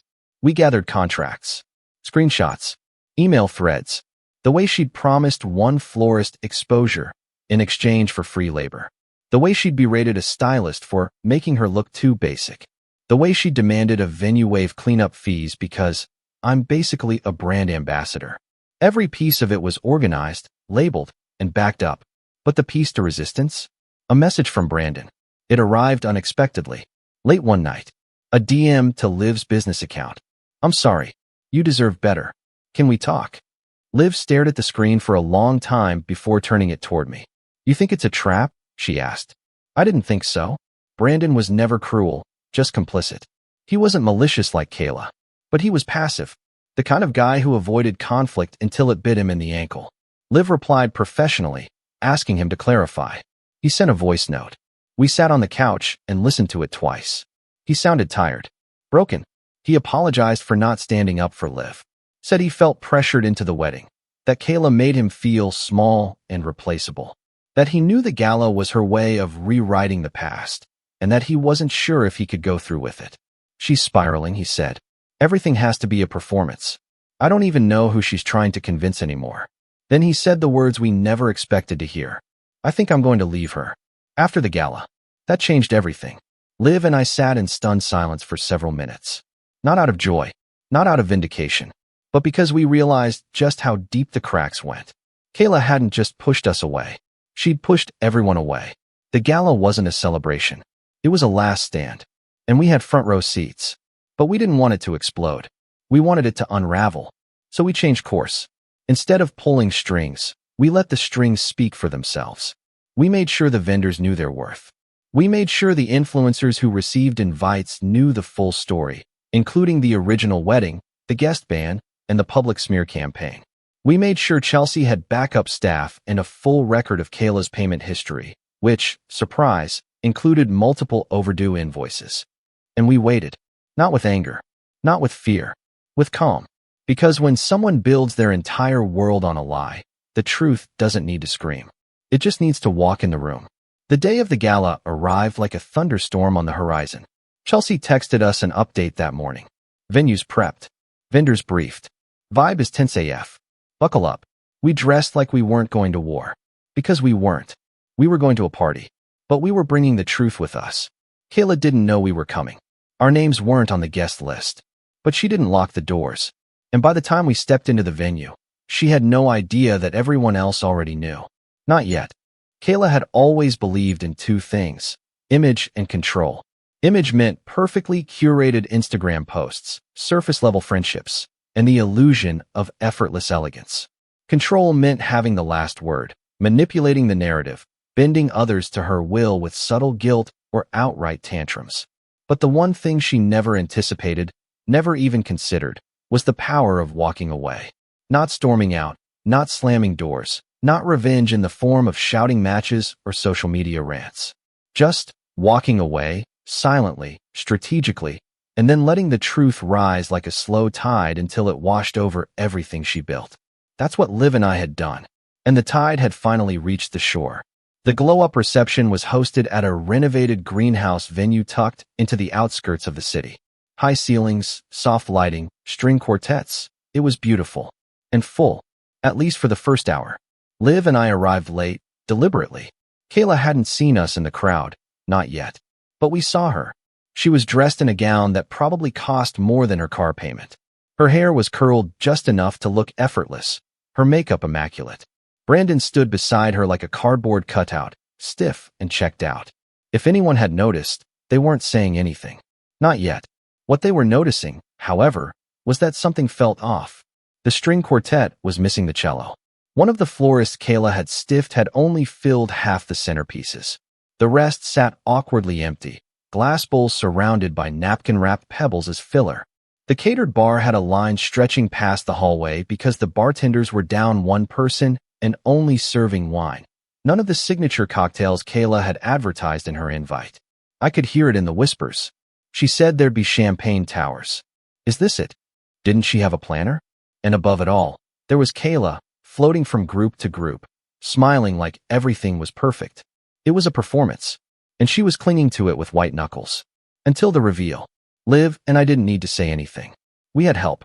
Chelsea, true to her word, had invited a few choice guests, professionals from the event world who'd been on the receiving end of Kayla's abuse. They weren't there to cause drama. They were just observant, watching, taking mental notes. And then there was Brandon's cousin, Danielle. Sharp, direct, zero tolerance for nonsense. She approached us about halfway through the evening, holding a half-eaten hors d'oeuvre in one hand and her phone in the other. You, Jacob? I nodded, a little unsure. I figured, she said. Liv's work is all over this place. Even if your sister tried to scrub the fingerprints. You're the ones who pulled out before the wedding, right? We are. She gave a satisfied nod. Good. Because I've got something you'll want to hear. She held out her phone and hit play on a voicemail. Kayla's voice. Sharp. Cold. I don't care what she planned originally. I want her out of this story. I want people talking about me. Not her color palettes. Not her flowers. Not her stupid rustic glamour Pinterest boards. Me. Got it. It was dated 2 weeks before the wedding. Left on a vendor's voicemail by mistake. Saved. Shared. And now in our hands. Danielle crossed her arms. She asked me to delete it. Said it was private. But the second she started throwing Brandon under the bus to the family, I decided she didn't deserve my loyalty. Liv and I looked at each other. We didn't need to expose Kayla. She'd already done it herself. But we could make sure everyone else heard it too. Chelsea gave us the go-ahead. Danielle uploaded the voicemail to a shared link and quietly sent it to a group chat that included about a third of the gala attendees, most of whom had their phones out anyway, bored and scrolling because the big surprise fireworks display had been quietly canceled due to budget issues. It spread like wildfire. At first, there was just murmuring, then laughter, then some very loud, very awkward gasps. One of the bridesmaids looked like she might be sick. Kayla froze mid-sentence during a toast when someone, an older man in a tux, walked right past her without acknowledging her, muttering, disgraceful. She blinked, looked around. The buzz was building. Phones were out. Heads were turning. Someone whispered her name and the words control freak. Then another word. Sabotage. She turned toward the bar and saw us. Liv and I, side by side, glasses in hand. Kayla's smile twitched like a muscle spasm. She walked straight toward us, weaving through the crowd like a woman possessed. What did you do? She hissed, trying to keep her voice low. I met her gaze calmly. Nothing you didn't do to yourself. You came here to ruin this. No, Liv said. We came here to witness it. Kayla's eyes darted between us. You think this makes you better than me? No, I replied. But it proves we were right. She stared at us for a long time. Her jaw clenched. Then she turned to Liv, like she'd been holding something in and finally couldn't stop herself. You're a parasite, she whispered. You latched onto my wedding, my vendors, my vision. You couldn't stand not being the center of attention, so you stole it. Liv's face didn't flinch. She didn't back down. Instead, she leaned forward and said, quiet and razor sharp, you begged me to help. I gave you everything. And the second people liked it more than you, you cut me out. That's not theft. That's your own insecurity catching up with you. Kayla blinked, like someone had slapped her. And then came the moment. Brandon. He walked up behind her, shoulders squared, jaw tight. I think we need to talk, he said. Kayla turned. Not now. Yes. Now. He looked at Liv, then at me. You two have a minute? I nodded. He motioned toward a quiet corner of the venue. What followed was brief. Brandon apologized. Sincerely. He admitted he'd let Kayla run the show for too long. That he'd seen what she did, heard how she spoke about Liv, and didn't step in when he should have. That he was done playing the background character in his own marriage. And then he said the words Kayla never saw coming. I've already filed. Her face fell. What? She choked out. Brandon didn't flinch. I told you. After the gala. Kayla staggered backward like she'd been punched. You can't. I can. And I did. She turned to me like I'd forced his hand. But I just said, actions have consequences. Word got around quickly. By the time the night ended, Kayla had vanished. Brandon stayed behind, shaking hands, thanking vendors, apologizing where needed. He wasn't perfect, but he was trying. That was more than I could say for her. The next morning, her Instagram was deactivated. Family texts went silent. And Liv?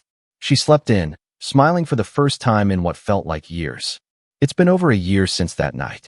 We haven't seen Kayla since. She moved out of state shortly after the divorce was finalized. Mom tried to guilt trip us back into contact, but we didn't budge. We told her we're open to a relationship, but not one where gaslighting and favoritism are brushed off as just how families are. That boundary held. It always will. As for Liv and me, Ever True Events is thriving. We're booked out 6 months in advance. Clients trust her. Vendors love her. And her name, her real name, is finally the one on everyone's lips. No more working in the shadows. No more hiding behind someone else's spotlight. We earned this. And as I watch her now, head high, hands steady, laughter unforced, I realize something. The best revenge wasn't destroying Kayla. It was making sure she had no place in the life we built. Because nothing hurts a narcissist more than becoming irrelevant. And that was our final line. My name is Mark, I'm 28, and I'll never forget the way the air in that room felt heavy with smugness the day of the will reading. It was one of those days where even before anything is said, you can feel the judgment pressing down on you like a weight you can't shake off. My family had gathered in the cramped office of the attorney handling my late grandfather's estate, all sitting stiff in their chairs, whispering behind forced smiles. I was the last one to walk in, and the way their eyes flicked toward me told me everything I needed to know. They weren't expecting me to have a voice in what was about to happen. To them, I was just a placeholder, someone who existed on the edge of family photographs, the one they could dismiss without consequence. Grandpa had been the one person in the family who truly saw me. He knew about the years I spent working night shifts while finishing school, the sacrifices I made just to keep my head above water. He also knew how little support I got from my parents and siblings, who seemed to treat my struggles as some kind of entertainment. Grandpa was quiet about his own plans, but whenever we had lunch together at his old oak dining table, he'd slip in little remarks that stayed with me. Mark, he once said while sipping his tea, people reveal who they are the moment money's on the table. Just remember, silence can sometimes be the loudest answer. I didn't realize how much those words would come back to me until that day in the attorney's office. As I sat down at the far end of the long table, I could already sense the hierarchy at play. My father leaned back in his chair with his hands folded over his chest, his fiancée perched next to him, lips curled in a smile that never reached her eyes. My older brother, Ryan, had his arm draped casually over the chair, as if this entire thing was just a formality for him to collect what was rightfully his. My sister, Emma, scrolled absently on her phone, looking up only to smirk when she caught me glancing her way. They weren't even subtle about their expectations. To them, Grandpa's legacy was a buffet, and they had already decided which plate was mine, empty. The attorney began reading the document, his voice steady and calm, but I barely heard the first parts. All I caught were little fragments: the house, the land, certain savings accounts, personal items. Every time my name was mentioned, I felt a shift in the room, a collective tightening of jaws and narrowing of eyes. By the time my share was outlined, I could feel their anger simmering just below the surface. It wasn't small. It wasn't something they could brush aside. My name was attached to a portion of the inheritance that, in their minds, should never have been mine. I wasn't supposed to matter this much. That's when Ryan leaned forward, breaking the silence. Well, of course Mark will hand it over, he said, his tone dripping with certainty. I mean, let's be honest, you don't even need it. You wouldn't know what to do with it anyway. The room rippled with laughter. Short, sharp, the kind of laughter that doesn't come from joy but from the thrill of cutting someone down. Emma chimed in without looking up from her phone. Don't be difficult, Mark. It belongs to us. Everyone knows that. My father didn't laugh, but the way he gave a slow nod felt worse than laughter. It was approval, agreement, silence as a weapon. I didn't respond right away. I could feel the blood rushing to my ears, every muscle in my body telling me to lash out, to shout, to tell them exactly what I thought of their entitled arrogance. But Grandpa's voice echoed in the back of my mind. Silence can sometimes be the loudest answer. So I stayed quiet, leaning back in my chair, hands clasped together tightly enough that my knuckles turned white. They mistook it for weakness. They always did. To them, my silence wasn't composure, it was surrender. And that made them bolder. Ryan smirked and tapped the table like he was sealing the deal. See? He knows it. He knows it's not his. We'll sort out the details later, but at least he's not making a scene. Emma finally put her phone down, crossing her arms. Good. I don't want to waste more time on this. Grandpa clearly didn't think this through. At least we'll fix it. Their words stung, not just because of the assumption that I was incapable, but because of how easily they dismissed everything I had gone through to get to that table. Every sacrifice, every hardship, every night I wondered if I'd even make it through the next week. It all meant nothing to them. They saw me as disposable. The attorney shifted uncomfortably, clearly unsure whether to intervene, but I caught his eye and gave a small nod. I wasn't ready to speak yet, but I wanted him to keep reading, to let the silence stretch a little longer. Because I knew something they didn't. Something that would turn their smug grins into looks of disbelief. And when the moment came, I wanted every word to land with the weight of everything I had held back for years. I sat there quietly, letting their words sink deeper, letting the laughter die down until the room grew still again.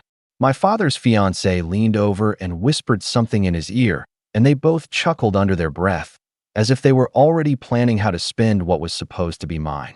And that's when I decided, when I finally opened my mouth, that I would give them exactly what they weren't expecting. Just one sentence. Just one truth that would shatter their certainty. And the second I spoke, every single smile in that room vanished.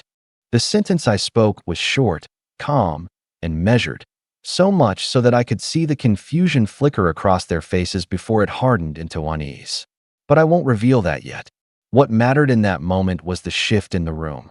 The laughter died, the smirks faltered, and suddenly every set of eyes was trained on me, as if I had just broken some unspoken rule of their carefully constructed hierarchy. That silence, their silence, was the first real acknowledgement that maybe I wasn't going to play along this time. And that scared them more than they'd admit. Ryan tried to recover first, leaning back in his chair with exaggerated ease.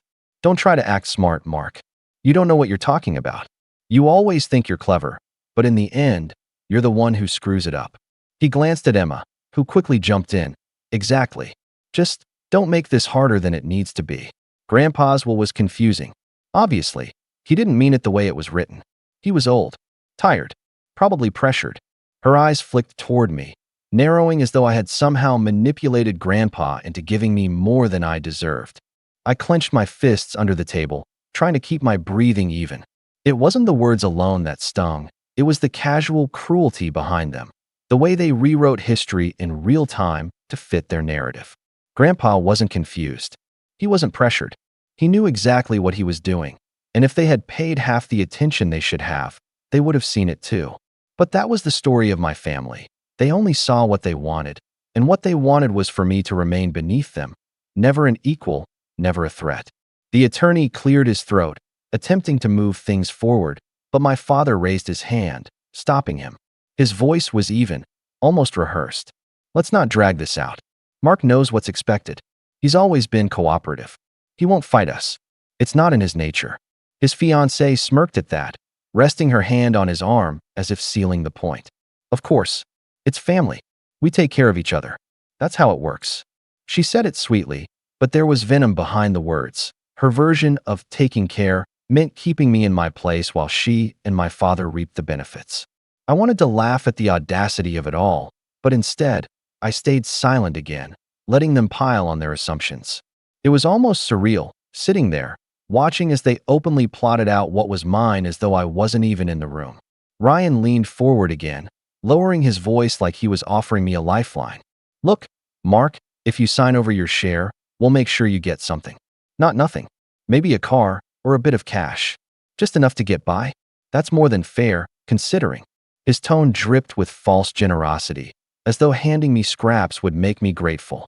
Emma's phone buzzed, and she rolled her eyes before muttering, "Honestly, he should be thankful we're even discussing this.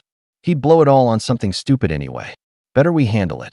The way she said, "thankful," lit a fire in my chest. Thankful.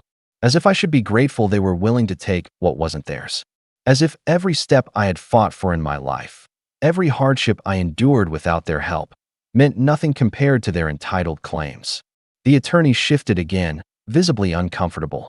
He tried to resume reading, but once more my father interrupted, this time more firmly. "We'll handle the rest privately. There's no need for the details to be dragged out here. We'll sort out the paperwork and make sure Mark understands what's best for everyone." That phrase, "what's best for everyone," hit me like a slap. It wasn't about everyone. It was about them. About control. About keeping me small.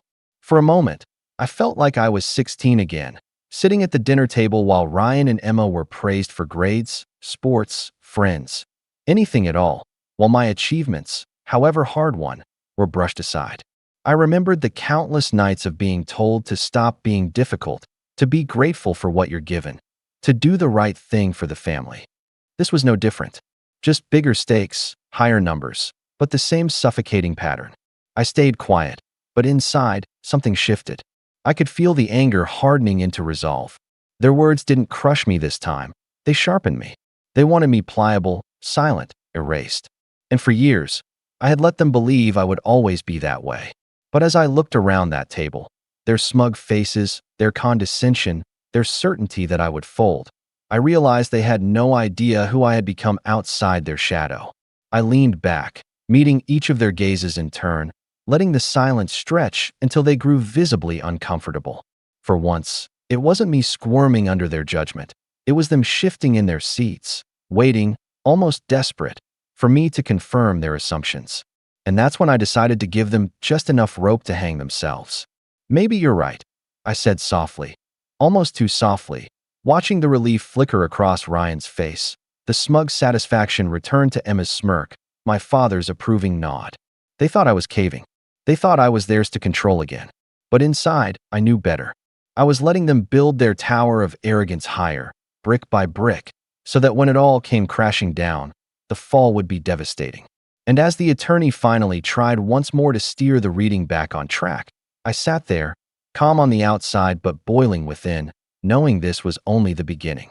The tension in that room had become almost unbearable, though my family seemed oblivious to it. They mistook my calm for compliance, my silence for surrender.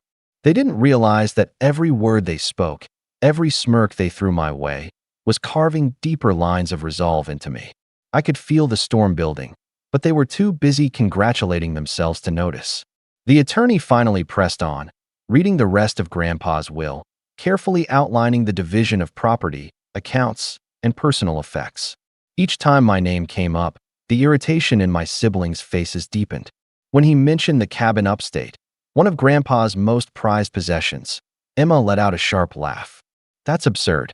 Grandpa wouldn't want Mark anywhere near that place. He barely even visited him there." It wasn't true, and we both knew it. In fact, the cabin was where Grandpa and I had spent countless weekends together, fishing in the lake at dawn, sitting by the fire in the evenings while he told me stories about his youth. It was the one place I felt like I belonged, where I wasn't competing against Ryan's charm or Emma's accomplishments. Hearing her dismiss it so casually, twisting the truth so carelessly, felt like someone driving a knife between my ribs.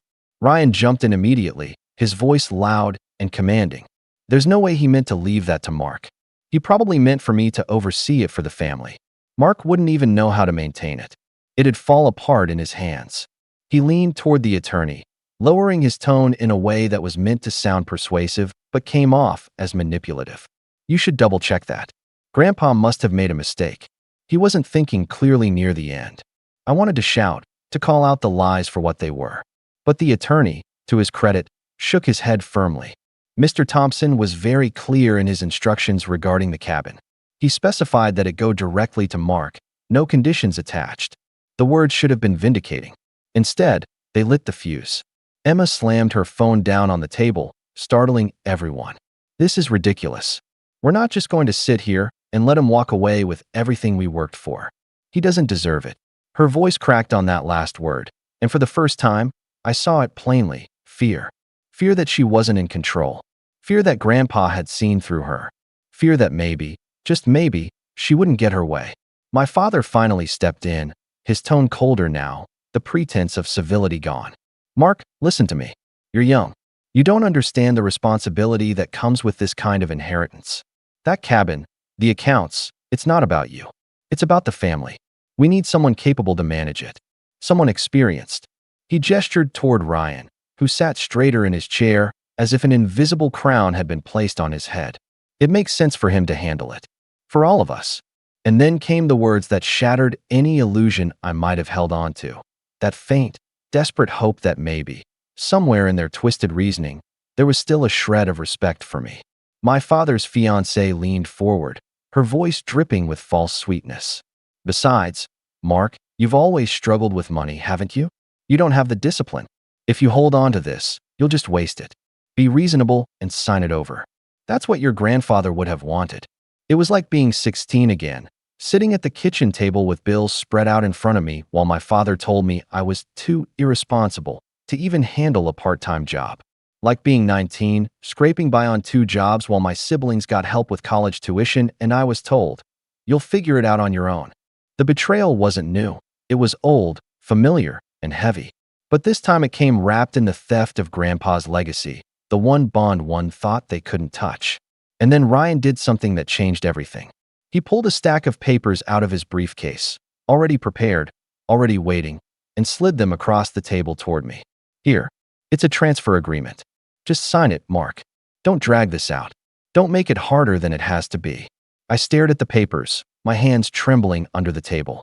They had planned this. Before the will was even read, before they knew for certain what Grandpa had written, they had assumed I would fold. They had written me out of the story before it even began. The ink on the will wasn't even dry, and they were ready to erase me. Emma pushed the pen toward me, her nails clicking against the table as she tapped it impatiently. "Don't be selfish. If you cared about the family, you'd do this without question." The betrayal was complete. This wasn't just arrogance or entitlement. This was a coordinated effort to strip me of everything Grandpa had chosen to give me, to take what little he'd left as a shield for me against their greed.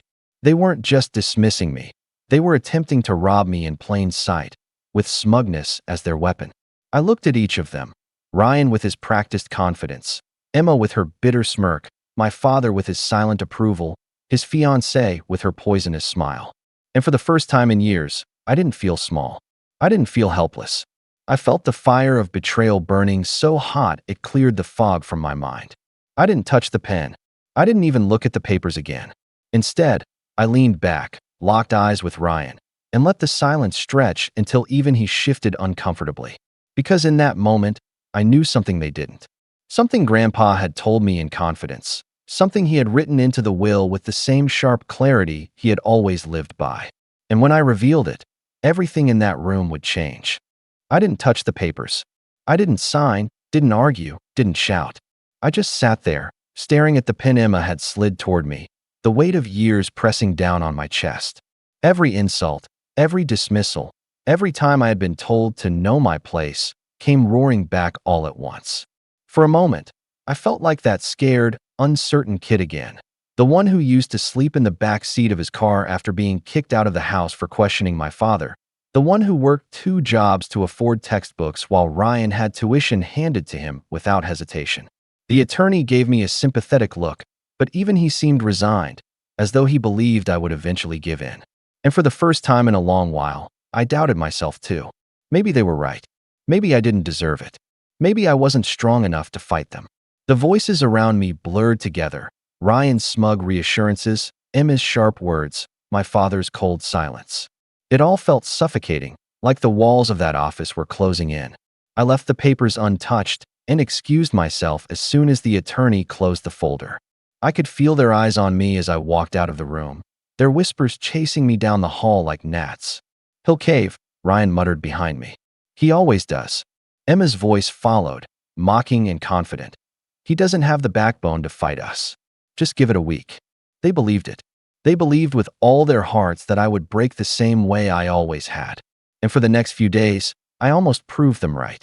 Back at my apartment, I sat on the worn couch with the letter from Grandpa on my lap, the one he had left with the attorney, addressed only to me. I had read it a dozen times already, but the words blurred now, my mind clouded with self-doubt. He had trusted me. He had chosen me. He had known what kind of storm I'd be walking into. But I couldn't help the heaviness in my chest, the quiet voice that whispered, "What if they're right? What if you fail him?" I stopped answering calls. I skipped shifts at work, staring blankly at the ceiling while the minutes bled into hours. My phone lit up with texts from my family, each one harsher than the last. "Ryan, this is stupid, Mark. Stop dragging it out. Emma, you're embarrassing yourself. Just sign the papers already. My father, I won't say this again. Do the right thing for the family." Each message chipped away at me, until I found myself staring at the ceiling at 3 in the morning, wondering if giving in would just make everything easier. No fights, no drama, no endless weight pressing down on me. And yet, every time I reached for the phone, Grandpa's words came back to me. Silence can sometimes be the loudest answer. He hadn't left me the cabin, the accounts, the legacy by accident. He had seen something in me that no one else ever cared to look for. And the thought of betraying that trust, of handing over everything he had meant for me to protect, made my stomach twist. The breaking point came one evening when I stopped by the grocery store. I kept my head down, pushing the cart aimlessly, when I overheard two familiar voices in the next aisle. Ryan and Emma. Their words carried through the shelves, casual and cutting. "Dad says it's just a matter of time," Ryan chuckled. "Mark's pathetic. He'll fold, like always." Emma snorted. "I almost feel bad for him. Almost. He doesn't even realize we're doing him a favor. He'd screw it all up anyway." My hands tightened around the cart handle until my knuckles ached. They hadn't even tried to hide their disdain. They were so certain, so utterly convinced that I was nothing more than a pawn in their game. And in that moment, something inside me snapped, not with rage, but with clarity. I wasn't going to fight them head-on, not yet. They thrived on conflict, on pushing me into corners and watching me squirm. No, if I wanted to win, I had to do what Grandpa always did: stay patient, stay quiet, and wait for the right moment. That night, I sat at my desk with Grandpa's letter spread out in front of me, reading it again under the yellow glow of the lamp. His handwriting was shaky but firm, the words deliberate. "Mark, I know they'll try to take this from you. But I also know you. You don't need to shout to be heard. When the time comes, your silence and your truth will speak louder than anything they could say." I folded the letter carefully and tucked it into the drawer. For the first time in days, I felt the fog lift. I wasn't broken. I wasn't beaten. I was planning. The rock bottom wasn't the end. It was the foundation, and I was ready to start building. The night I reread Grandpa's letter was the first night I finally slept without waking in a cold sweat. Something inside me had shifted. For years, I had measured myself against my family's expectations, always falling short in their eyes. But Grandpa hadn't left me this inheritance as some accident of paperwork. He had trusted me deliberately, in full awareness of who I was and who they were. And that trust became my anchor. The next morning, I woke up with a sense of clarity I hadn't felt in years. The apartment still looked the same, cluttered, a little run down, but it no longer felt suffocating. I got up, made coffee, and sat at the kitchen table with a notepad. For the first time in a long time, I began to map out a plan. Step 1, secure what was mine. Not just physically, but legally, beyond any loophole Ryan or Emma might try to exploit. I scheduled a meeting with the attorney and walked into his office with a calmness that surprised even me. He looked up when I entered, his brow furrowed as if expecting me to crumble. Instead, I placed Grandpa's letter on the desk. "I'm not signing anything," I said, my voice steady. "Not now, not ever. And I want to make sure my rights are airtight." He read the letter slowly, nodding. "Your grandfather anticipated this," he said finally. "He left very specific instructions, and I've already taken steps to safeguard your share. But I'll file additional documentation so there's no ambiguity." For the first time in weeks, I felt the weight ease from my chest. It wasn't a victory, not yet, but it was a beginning. Step 2, distance myself from their noise. I stopped answering texts. I muted their numbers. When Ryan showed up at my door, pounding and shouting through the hallway, I stayed silent inside, letting him leave red-faced and fuming. The more they demanded, the quieter I became, and I could see the cracks forming in their confidence. They thrived on my reaction, and without it, they didn't know what to do. Step 3. Invest in myself. Grandpa had left not only property, but also a modest savings account in my name. It wasn't an empire, but it was enough to give me breathing room, enough to do something I had always dreamed of but never had the means to pursue. I enrolled in a certification program for financial planning, something I had once studied late at night between shifts but abandoned when money grew too tight. With the inheritance, I could finally afford to focus, to grow, to invest in a future that wasn't bound by their control. At first, it was slow. Long hours, dense material, a brain that hadn't been stretched in years. But each day, I grew stronger. Each night I closed the books. I felt a sense of accomplishment that no mocking word from Ryan or Emma could take away. I started going back to the cabin, too. At first, just for weekends, cleaning, repairing, reacquainting myself with the space. It was old, weathered, but it was mine. The first time I sat by the fire alone, sipping tea the way Grandpa used to, I felt something I hadn't felt in years, peace. And slowly, I began to rebuild myself there. When the certification came through, I picked up clients, at first just friends, then referrals, then real cases. To my own surprise, I was good at it. I had lived the struggles I was advising people through, budgeting, scraping by, making the most of little. People trusted me because I understood. Word spread, and within a year, I had built something resembling stability. My apartment improved. My confidence grew. Meanwhile, my family's messages shifted in tone. Ryan, stop ignoring us. We need to settle this. Emma, you're being petty. This isn't a game. My father, Mark, you're making a mistake. Don't burn bridges you'll regret. They still saw it as a phase, a tantrum, something I'd outgrow. They didn't realize I was building a life outside of them, a life where I didn't need their approval or their crumbs. The day I bought my first new car, a modest but reliable one, I caught my reflection in the dealership's glass window. For the first time in a long time, I didn't see the quiet, beaten-down version of myself. I saw someone who was growing, someone who had power, however small, that was entirely his own. And it was just the beginning. Because while they were busy tearing each other apart, arguing over what they assumed I would eventually hand them, I was preparing. Quietly, carefully, steadily building the foundation Grandpa had left for me to grow upon. And when the moment came, when their entitlement finally collided with the reality of what I had become, I knew the fallout would be explosive. But for now, I let them believe I was still the same Mark. Still silent. Still weak. Because the longer they underestimated me, the greater the shock would be when they finally realized who they were dealing with. It was a rainy afternoon when the final piece of the puzzle fell into my lap, not by accident, but by careful observation. I had been keeping my distance from Ryan, Emma, and my father, but that didn't mean I had stopped paying attention. One thing Grandpa always taught me was that patience reveals more than questions ever could. People can't hide who they are forever, Mark, he once told me. You just have to wait long enough, and the truth spills out. For months, I'd quietly rebuilt my life. I was earning steady income, my certification had given me credibility, and word of mouth was growing. My client list was small but loyal, and I was learning the kind of financial strategies that opened doors to rooms I never thought I'd be in. That's when one of those doors gave me a glimpse straight into my family's world and their weakness. A client of mine, a middle-aged couple drowning in debt, happened to mention a name during one of our sessions. Your brother Ryan tried to get us into this investment thing last year, the husband said with a grimace. Thank God we backed out when it started sounding shady. My ears perked up.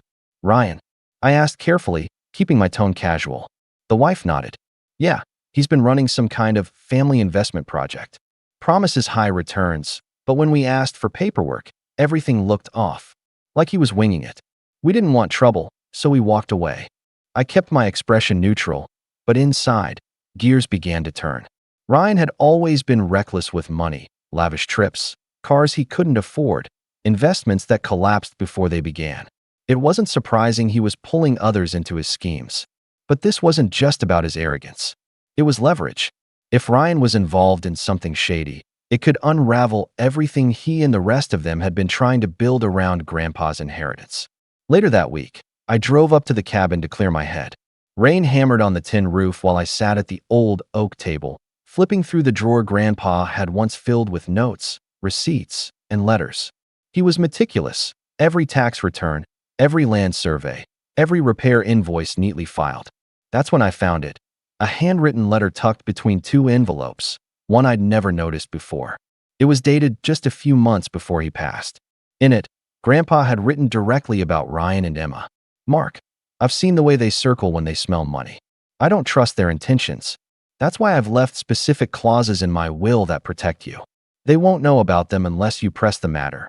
But know this, if they attempt to coerce you or alter the terms, they forfeit their claims." I sat there, stunned, the words glowing under the yellow lamplight. Grandpa hadn't just trusted me with the cabin and the savings. He had given me a shield, hidden in plain sight. If Ryan's shady dealings came to light, combined with the protective clause in the will, the entire house of cards they were building would collapse. But I couldn't act too soon. Timing was everything. If I showed my hand too early, they'd twist it, turn it against me, claim I was fabricating. No, I had to wait for the perfect moment, when their entitlement reached its peak, when their guard was down, when they believed they had already won. That's when the truth would hurt the most. Over the following weeks, I started quietly collecting information. I spoke to people Ryan had pitched, listening more than I talked. I kept copies of every text my siblings sent, every email dripping with arrogance or threats. And I stayed close to the attorney, who, perhaps sensing my resolve, began volunteering little details about Grandpa's intentions, reminding me of how thorough he had been. At the same time, I made sure my life looked steady, uneventful. I posted nothing, shared nothing, kept everything close to the chest. My family thought I was fading into the background again, retreating into silence. What they didn't know was that every day, brick by brick, I was building a wall around what was mine, and a hammer to bring theirs down. The final sign came in a voicemail from Emma one late evening. Her voice was sharp, almost frantic, nothing like her usual smug confidence.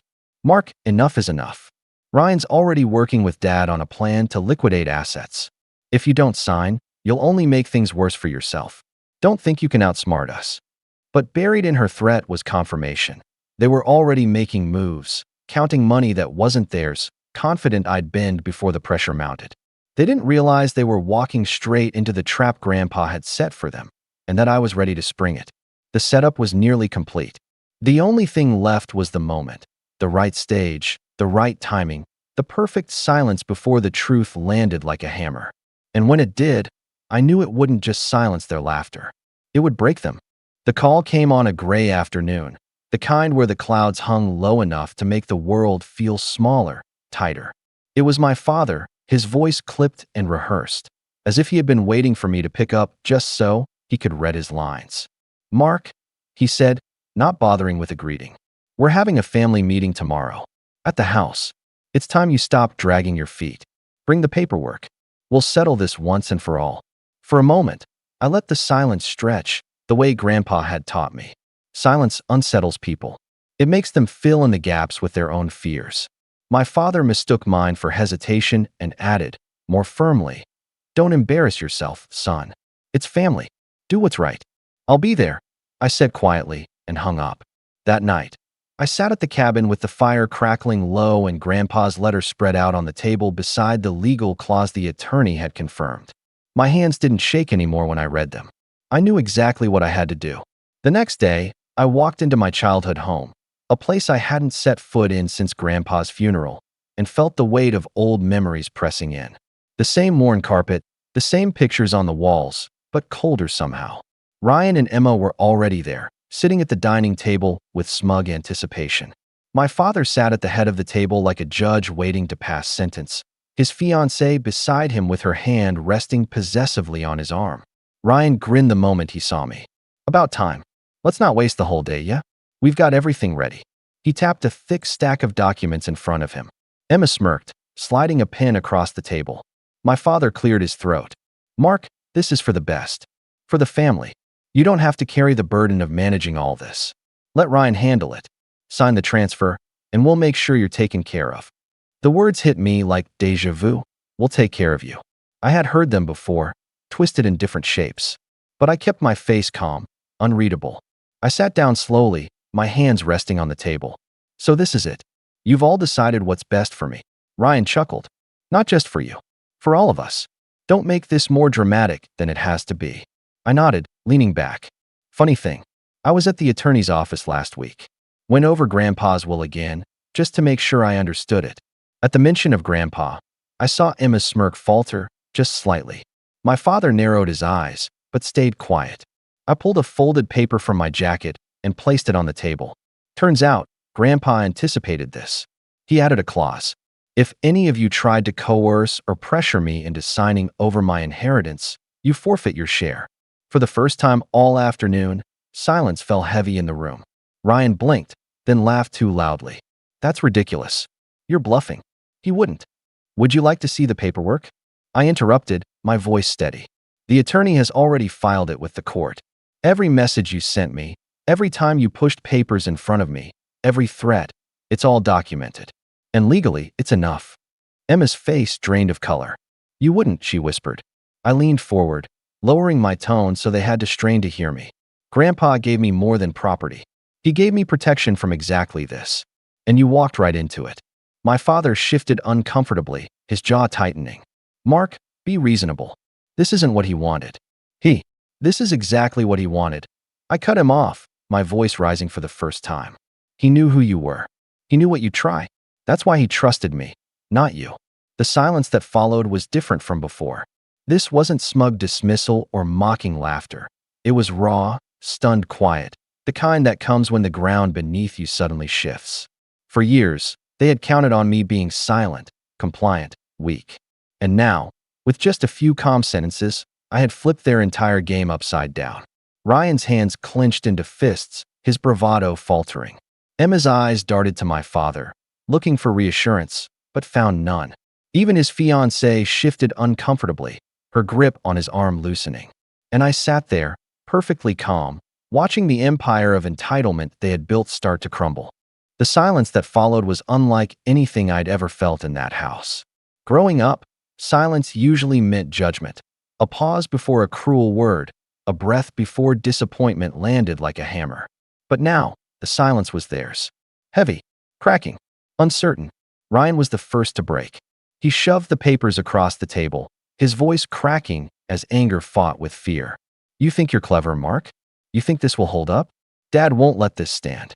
We'll fight it in court if we have to. I met his eyes and shook my head. You already lost. The clause is binding. The attorney has every message, every voicemail. The harder you fight, the deeper you bury yourselves. Emma tried next, her voice shrill, desperate, nothing like her usual smugness. This isn't fair. He manipulated Grandpa. He doesn't even know what he's doing with money. He'll waste it. I stood, pushing the chair back with a calm scrape against the floor. Maybe I will. Maybe I won't. But it was never yours to decide. And now, because you couldn't help yourselves, it won't be yours at all. Her face went pale. She opened her mouth, but no words came out. My father's silence was different. He sat there, jaw tight, eyes narrowed, like a man who realized too late that the battle had already been lost. For years, he had held all the power with just a look, a word, a withheld ounce of approval. But now, his gaze didn't move me. It didn't scare me. It didn't matter. When he finally spoke, his voice was low, almost pleading. Mark, we're family. Don't do this. You'll regret it. I looked at him, really looked at him, for the first time in years. The man who had never defended me, never supported me, never saw me except as a burden or a tool. And for the first time, I didn't feel the need to prove myself to him. No, I said softly. The only thing I'd regret is letting you take from me what Grandpa meant me to protect. I picked up the folded letter from the table, Grandpa's words, my shield, and slipped it back into my jacket pocket. Then I turned and walked toward the door. Behind me, Ryan cursed under his breath, Emma choked on her outrage, and my father's fiancée muttered something about lawyers. But none of it mattered. Their voices had lost their power. I paused at the doorway and looked back one last time. They sat there, stunned, the empire of entitlement they had built crumbling around them. The same table where they once laughed at me now held the silence of their defeat. Grandpa saw you clearly, I said, my voice steady. And now so do I. Then I left, closing the door behind me. The rain outside had stopped, and for the first time in years, the air felt light.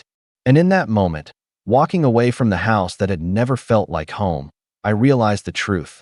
I wasn't the weak one. I never had been. The real weakness was theirs, their greed, their arrogance, their blindness. Grandpa had trusted me, and I had proven him right.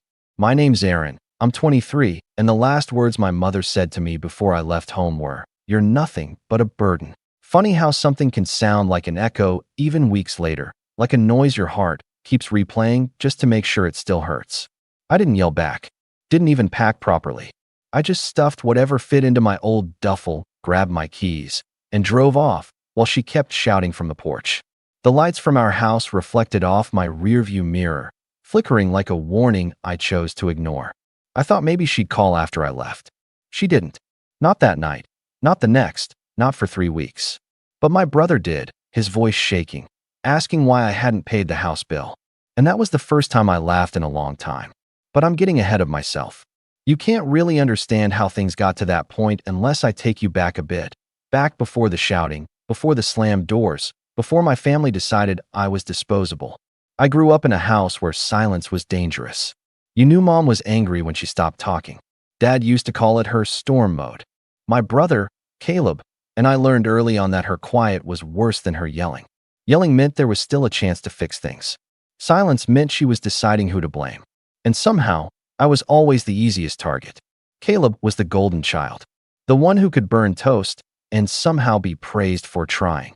He was 3 years older, taller, louder, and born with the kind of confidence that makes people forgive everything else. Mom adored him. Dad tolerated him. And me? I was the responsible one, which in our house meant the one who cleans up after everyone else. If Caleb forgot to pay a bill, I covered it. If Mom needed help setting up her new phone, I figured it out. When Dad's car battery died, I was the one outside in the cold with jumper cables while Caleb stood in the doorway holding a mug of coffee like he was doing us a favor by supervising. I didn't mind it at first. I thought that's what being a good son was. Helping, stepping up, making life easier for everyone else. But over time, it stopped feeling like help and started feeling like servitude. They didn't thank me anymore. They just expected. It started small. Mom would call me at work to ask if I could pick up groceries after my shift because Caleb had a long day. Then it became, "Can you transfer some money? Your brother's short this month." I used to tell myself it was temporary, that they'd notice eventually. That Mom would say she was proud of me the way she said it to Caleb every time he got a new job, even though he quit most of them within months. Instead, the older I got, the more invisible I felt. The breaking point started forming on a quiet Sunday afternoon. I'd come home early from work because Mom said we were having a family dinner. Those words still meant something to me then. I wanted to believe we were okay. I walked in to find Caleb sprawled across the couch, playing on his phone, while Mom sat at the table surrounded by bills. Her expression was tight, the kind that warned me I was about to become the topic of the conversation. "Your car payment's late again," she said without looking up. I froze. "What? No, it's not. I set it to auto pay last month." She slid a paper across the table, a printout from the bank. "Then maybe you should check your account before you argue with me." I looked. My stomach twisted when I saw it. Not because she was right, but because the withdrawal date was 2 days off. It wasn't even late yet. "Mom, this is excuses," she cut in. "You've been so careless lately, Aaron. You used to be reliable." Reliable. That word again. It always came right before she reminded me of everything I'd failed to do for them. "You're not pulling your weight," she said. "Your father and I can't keep carrying you." I blinked at her, stunned. "Carrying me? I've been paying rent, bills, groceries. Not enough," she snapped. "And your attitude lately." My attitude? I couldn't help laughing. "Mom, I work 6 days a week. Caleb doesn't even have a job right now. What attitude are you talking about?" Her jaw tightened. "Don't you dare bring your brother into this. He's been going through a rough time." I wanted to scream.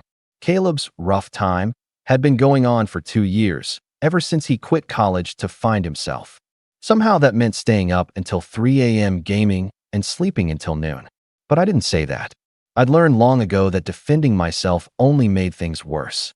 So I shut up and took it, like always. That was how it went for weeks. Little digs. Subtle shifts. The kind of tension that builds so slowly you almost don't notice until it's choking you. I started staying out later, eating alone, sleeping less. The house stopped feeling like home. It felt like a trap. Then came the night everything snapped. Mom was waiting for me when I got home from work.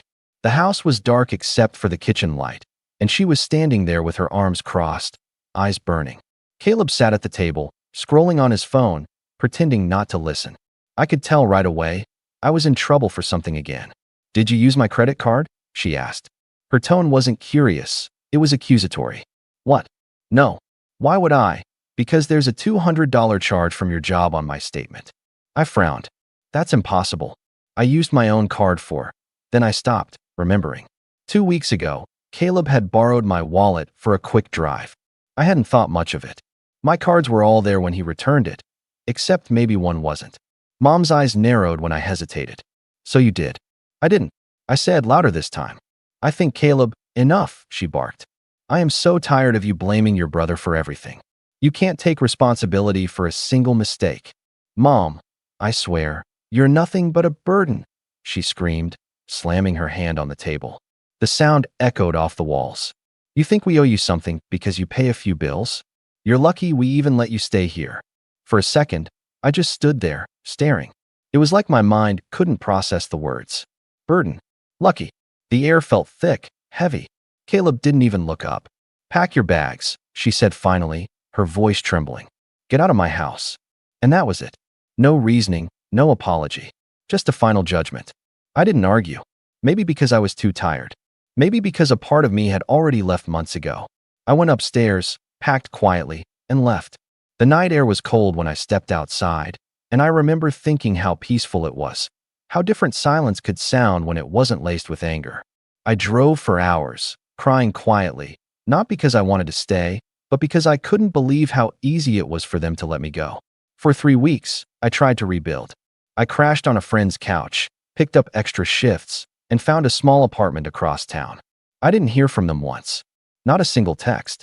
And then, out of nowhere, Caleb called. His voice was frantic. "Aaron, why didn't you pay the house bill?" "Mom's freaking out." "I couldn't help it," I laughed. A bitter, tired laugh. "Didn't you all tell me to leave?" He paused. "This isn't funny, man. The water's about to be shut off." "Then maybe you should talk to Mom," I said. "I'm not part of that household anymore." 5 minutes later, my phone lit up, 47 messages. Missed calls. And one text from Mom that just said, "Please, we need to talk." I stared at the screen, my heart pounding, torn between anger and something else I couldn't quite name. Because for the first time in my life, they needed me. And I wasn't sure yet if I was going to answer. I didn't reply to Mom's message that night. I just stared at the screen until the words blurred. "Please, we need to talk." It was the first time she'd ever said please to me in years, and the irony stung more than I expected. I kept thinking about her voice the night she kicked me out, sharp, cold, final. Now, suddenly, I was supposed to be the one to fix things again. I tossed the phone aside and tried to sleep, but my brain refused to shut up. Every memory, every insult, every time I had been blamed for Caleb's mistakes, it all came back in waves. It's weird how silence can get louder the longer you sit in it. I could almost hear Mom pacing around, yelling at Caleb, maybe even crying. But I reminded myself that none of it was my responsibility anymore. For the first time in my life, I didn't owe them a thing. The next morning, I woke up to another flood of texts. Caleb had sent me a long message explaining how Mom's been stressed and how we all say things we don't mean. He even tried to sound like the peacemaker, the same role he always played after one of Mom's explosions, the golden boy who could do no wrong. But one part caught my eye. "Mom told the neighbors you left because you didn't want to help with bills anymore. They think you just ran off." That was classic Mom. Rewrite the story, play the victim, and make sure everyone knew how ungrateful her son had been. I didn't reply. I didn't even trust myself to.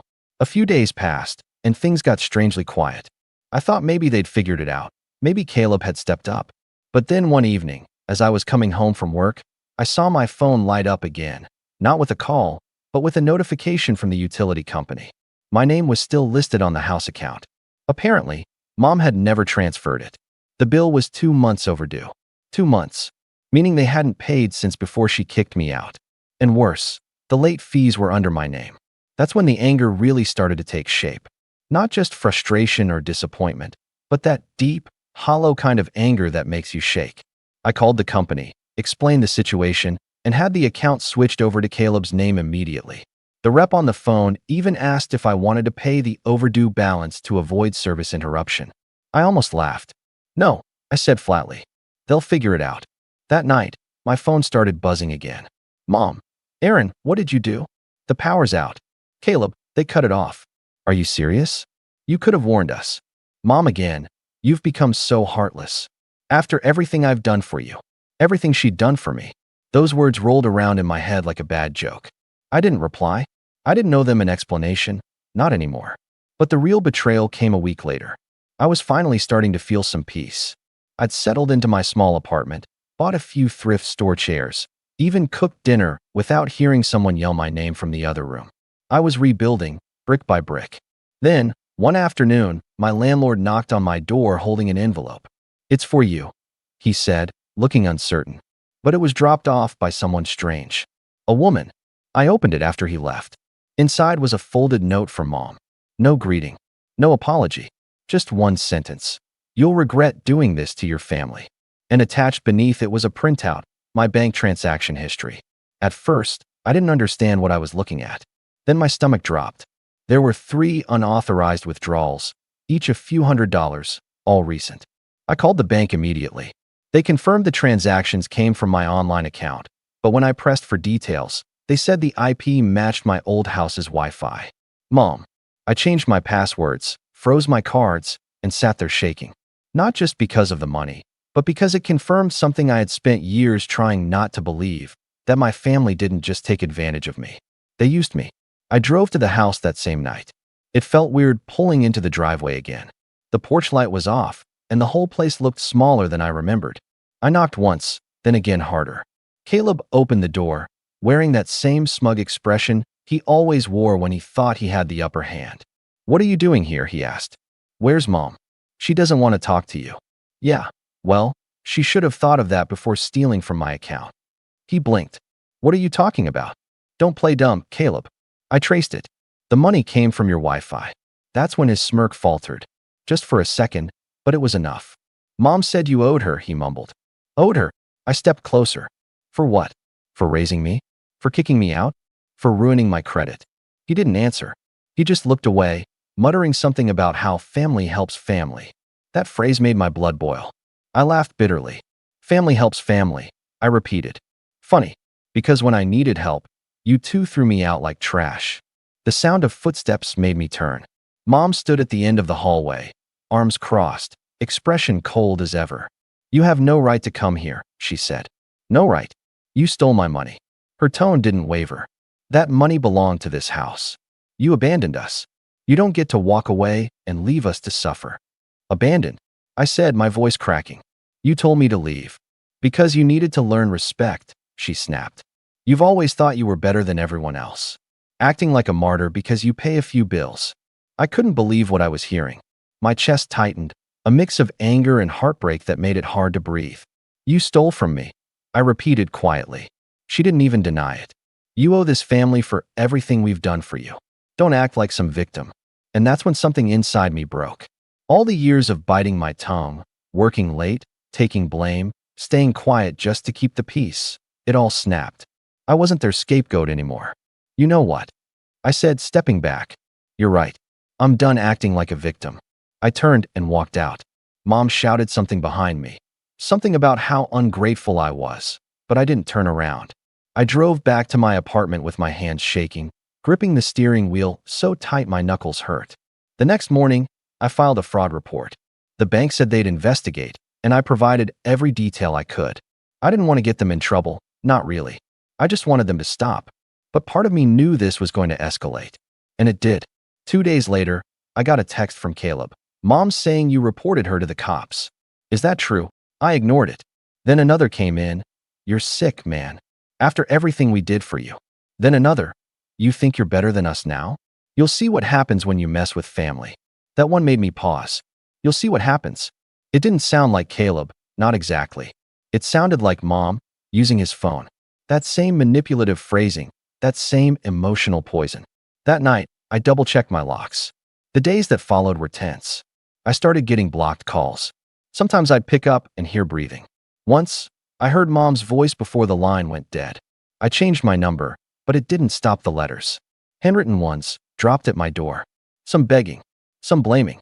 One saying, "You can't erase family." It was like she couldn't accept that I was gone. Like she'd rather destroy me than admit she lost control. Then came the final straw, the real betrayal. One morning, I got a call from my HR department at work. They said someone had contacted them pretending to be me, claiming I needed my paycheck redirected to a new account. Thankfully, HR flagged it because the voice didn't sound right. I hung up and just sat there, staring at my hands. My own mother had tried to steal my paycheck. That was the moment I realized this wasn't just dysfunction anymore. It was war, and I wasn't going to be their punching bag ever again. But before I could even decide what to do next, something happened that changed everything. Something that turned all my anger into cold, focused resolve. Because 2 days later, I got another call. This time, it wasn't from work. It was from Caleb. His voice was trembling, panicked, like he was trying to hold himself together. "Aaron," he said, "Mom's in trouble." I froze. What kind of trouble? There was silence on the line, just the sound of him breathing, fast and uneven. Then he said it. "The house, it's gone." And that's where everything started to unravel. For a long moment, I thought Caleb was lying, maybe trying to guilt me into helping again. "What do you mean it's gone?" I asked carefully. My voice was flat, but my pulse was racing. "It burned down," he said, almost in a whisper. "Last night." The fire department said it started in the kitchen. I didn't say anything. The words didn't feel real. That house had been my entire life. The creaky floors, the chipped paint on the banister, the window I used to climb out of when I couldn't sleep. 1,000 memories lived there, even if most of them hurt. "Mom's okay," he added quickly. "She's staying with Aunt Linda for now. But she keeps saying it's your fault." Of course she did. I almost laughed, but it came out more like a sigh. "How is this my fault, Caleb? She says if you hadn't canceled the utilities, she would have seen the wiring problem sooner." I closed my eyes, leaning against the wall. There it was, the pattern. Something bad happens, and I become the villain. I didn't even have the energy to argue. "I'm sorry about the house," I said quietly. "But that has nothing to do with me." He didn't respond right away. I could hear voices in the background, muffled, maybe Mom's. Then, "She wants to talk to you." "I don't think that's a good idea. She's not well, Aaron. She's been crying for hours." I almost said good. Instead, I just hung up. That night, I sat on my couch staring at the ceiling. My apartment was small, a single bedroom, peeling paint, the faint smell of someone else's cooking seeping through the vents, but it was mine. No shouting, no blame, no one taking my things without asking. For the first time, I realized I wasn't just alone, I was free. Still, something in me couldn't shake the guilt. I hadn't caused the fire, but I knew Mom would twist it that way. Maybe to her, losing the house was losing control of everything she thought she owned, including me. Days turned into weeks. I didn't hear from them again. The quiet should have felt peaceful, but instead it felt like standing in the middle of a frozen lake, still, but fragile. Then one morning, as I was leaving for work, I noticed a figure standing outside my apartment building. Mom. Her hair was unkempt, her face drawn, eyes red from crying. But even through all that, she still had that same look of authority, like the world owed her something. "Aaron," she said softly, "we need to talk." I hesitated. Every instinct told me to walk away, but something, maybe curiosity, maybe leftover affection, made me stay. She stepped closer.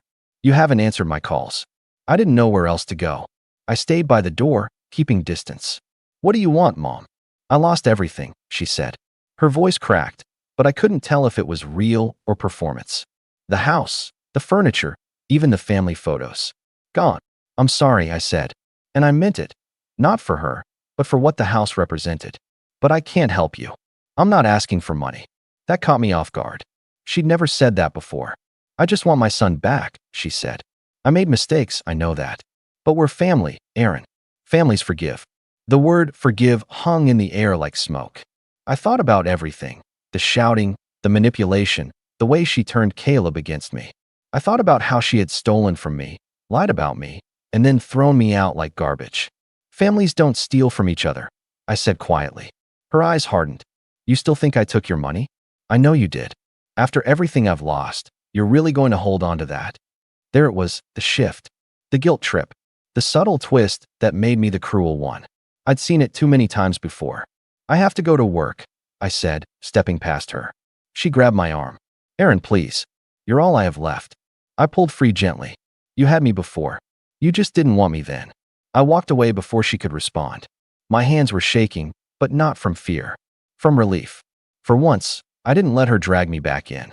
After that day, I started focusing on building something that was mine. I picked up more shifts, saved aggressively, and took night classes in IT. I'd always been good with computers, and I figured if I was going to start over, I might as well bet on myself. The first few months were brutal. I lived off instant noodles, barely slept, and worked until my eyes blurred. But every time I felt like quitting, I remembered Mom's words. You're nothing but a burden. That became my fuel. A year passed, then two. Slowly, the pieces of my life began to fit together. I landed a junior tech position at a local firm, then a promotion 6 months later. I got a better apartment, one with real windows and a working heater. I started buying groceries that didn't come from the clearance bin. It wasn't glamorous, but it was mine. Caleb texted me once during that time. Just once. Mom's health isn't great. You should call her. I stared at the message for a long time. I didn't reply. Not because I hated her. By then, the hate had faded, but because I finally understood that forgiveness didn't mean letting someone hurt you again. Months went by. I kept my head down, kept working. I made new friends, started running in the mornings, even joined a local chess club. For the first time, I was living for myself, not for their approval. Then one night, something strange happened. I was coming home from work when I got an email from an unknown sender. No subject line, no signature. Just one line. You think you're better than us now. My chest tightened. I deleted it immediately, but the unease lingered. Over the next few days, more emails came in, little jabs, small accusations, references to things only my family would know. At first, I thought it was Mom, but the phrasing felt different, sloppier, more erratic. Caleb. He'd always been the quiet storm, the one who hid his resentment under charm. Maybe seeing me succeed while they fell apart was too much for him. The final email confirmed it. You stole our life. You owe us. Something inside me snapped, not with anger, but with finality. I wasn't going to run or hide anymore. I wasn't that scared, broken kid they used to control. I was done being their scapegoat. That's when I made a decision. If they wanted a reason to blame me for their downfall, I'd give them one, but not in the way they expected. I started documenting everything. Every text, every bank statement, every email. I met with a lawyer, explained the situation, and for once, someone looked me in the eye and said, "You don't deserve this." It was strange hearing that out loud, almost foreign. Around that same time, my company offered me a relocation opportunity, a chance to move to another city, double the pay, fresh start. The old me would have hesitated, thinking about Mom, wondering if she'd call, if she'd change. But the new me didn't hesitate for a second. I packed my things, left my tiny apartment, and drove 5 hours east to a place where no one knew my name. And for the first time, I didn't feel like I was running away. I was moving forward. The new city was alive in a way my old one never was. Streets full of energy, people who didn't know my story, who didn't expect anything from me. I rented a small studio apartment downtown and dove headfirst into work. Every morning, I'd make coffee, open my laptop, and remind myself, this is yours. No one could take it away. But just as life began to feel stable, the past found a way to creep back in, quietly, like it always did. It started with a call from an unknown number. I almost ignored it, but something made me answer. Erin. The voice was weak, rasping. I knew it immediately. Mom. There was a pause. Then, I need to see you. My heart sank. I don't think that's a good idea, I said, my voice calm but firm. Erin, please, she whispered. It's important. Why me? What about Caleb? Another pause. Then she said something that made my blood run cold. Caleb's gone. I froze. Gone where? Her voice cracked. He's dead. I didn't speak. I couldn't. The world felt like it tilted slightly, like gravity had just failed me. He overdosed, she said. Last week. And just like that, everything, the anger, the resentment, the distance, collapsed into something else entirely. Because no matter what he'd done, Caleb was still my brother. The silence that followed was unbearable. I sat there, phone pressed to my ear, staring at the city lights outside my window. I didn't know who else to call, Mom said softly. I can't do this alone. For a long time, I didn't answer. My mind was torn in two, one part screaming that I owed her nothing, the other whispering that maybe, just maybe, walking away forever wasn't as simple as it sounded. I thought I had left that part of my life behind. But grief has a way of reopening doors you thought were sealed shut. And before I knew it, I was packing a bag again, not for them this time, but for closure. Because no matter how far you run, you can't truly move forward until you face what broke you. When I drove back into town, it didn't feel like home, more like visiting the ruins of something that used to exist. The smell of smoke still lingered faintly along the old road that led to where our house had stood. All that was left was a blackened foundation surrounded by yellow caution tape and overgrown weeds. I parked a few feet away and just sat there, staring at it through the windshield. That house had seen everything. The shouting, the crying, the cold dinners, the small moments when I thought maybe we were getting better. Now it was just ash, a perfect symbol of what was left of our family. When I finally went to see Mom, she looked smaller. Not physically, but hollow. The fire had stripped away her armor. No makeup, no smug tone, no sharp words ready to strike. Just a tired woman sitting in a borrowed chair in Aunt Linda's living room, wrapped in a blanket like she was freezing from the inside out. "Erin," she said softly, "thank you for coming." I nodded but didn't hug her. I wasn't ready for that. She looked at me for a long moment, searching my face like she was trying to read something hidden. "You heard about your brother." I nodded again. My voice wouldn't work. She sighed and looked down at her hands. "He got mixed up with some people. Bad people." I tried to stop him. Part of me wanted to believe her. The other part remembered how she'd enabled him every step of the way, covering his mistakes, defending him, blaming me. I didn't say that, though. Not yet. "He kept asking about you," she said. "He thought you'd forgive him." Forgive him for what? She didn't say, and I didn't ask. There was too much history to unpack in one conversation. That night, after leaving her house, I sat in my car for an hour replaying everything in my head. Every slight, every lie, every manipulation. Caleb might have been gone, but the damage he and Mom caused was still alive. I could feel it every time she looked at me with that mix of guilt and entitlement. And that's when something shifted inside me. For the first time, I realized I didn't want her apology. I wanted accountability. Real, tangible, undeniable accountability. It wasn't about revenge in the way people usually mean it. I didn't want to hurt her. I wanted her to face reality, to finally see what she had done and what she'd lost because of it. So I started planning. Quietly, carefully. The first thing I did was contact my lawyer again. I told him about the fire, about the bank fraud, about Caleb's death, and about the financial mess that was likely still connected to my name. He listened, then said something that set the tone for everything that came next. "If she's tied to anything illegal, even indirectly, you'll need proof. Real proof. Paper trails, bank records, communication logs." Lucky for me, I'd already been keeping records. I had copies of her withdrawals, screenshots of text messages, even the emails Caleb sent. All I had to do was organize them. For weeks, I worked late into the night after my day job, sorting files, printing statements, highlighting timelines. I wasn't doing it out of spite. I was doing it like someone solving a puzzle. Every piece of evidence was a fragment of the truth that no one had ever believed before.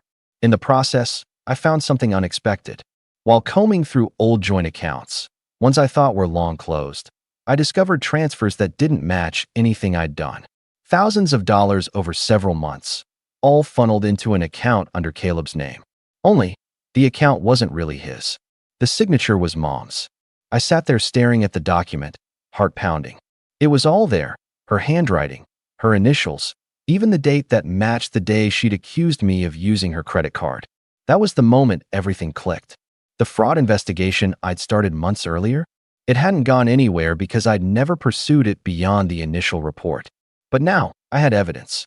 Real, documented proof that she'd been moving money under false pretenses, possibly even identity fraud if she'd used Caleb's name. And with Caleb gone, all of it fell squarely on her. I could have gone straight to the police. I thought about it more than once. But then I realized, that would just make me another person she could paint as cruel or heartless. She'd twist it, cry about how her son, turned on her when she was grieving. No, I needed something smarter. Something that would make her see what she'd done without giving her a way to spin it. That's when I had an idea.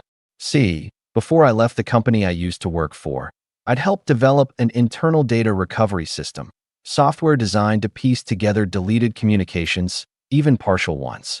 It wasn't illegal to use. It was just a tool most people didn't know existed outside of IT departments. So I installed it on an old laptop and got to work. I recovered everything I could from my old email accounts, my cloud backups, even messages from years ago that I thought were gone forever. What I found made my skin crawl. There were conversations between Mom and Caleb about managing the money, about keeping Aaron in check. Phrases like, he doesn't need to know what we're using it for, and he owes this family more than he realizes.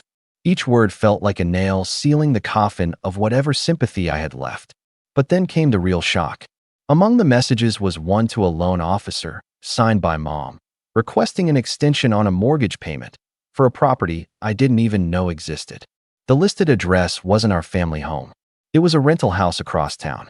And the account owner on the paperwork? Me. I checked the date. It was from 2 years ago, right before she kicked me out. That's when I realized she had opened the property in my name, using my credit, without telling me. I must have signed something back then, thinking it was a utility form or a renewal notice. The signature was mine, but the rest, she'd filled in herself.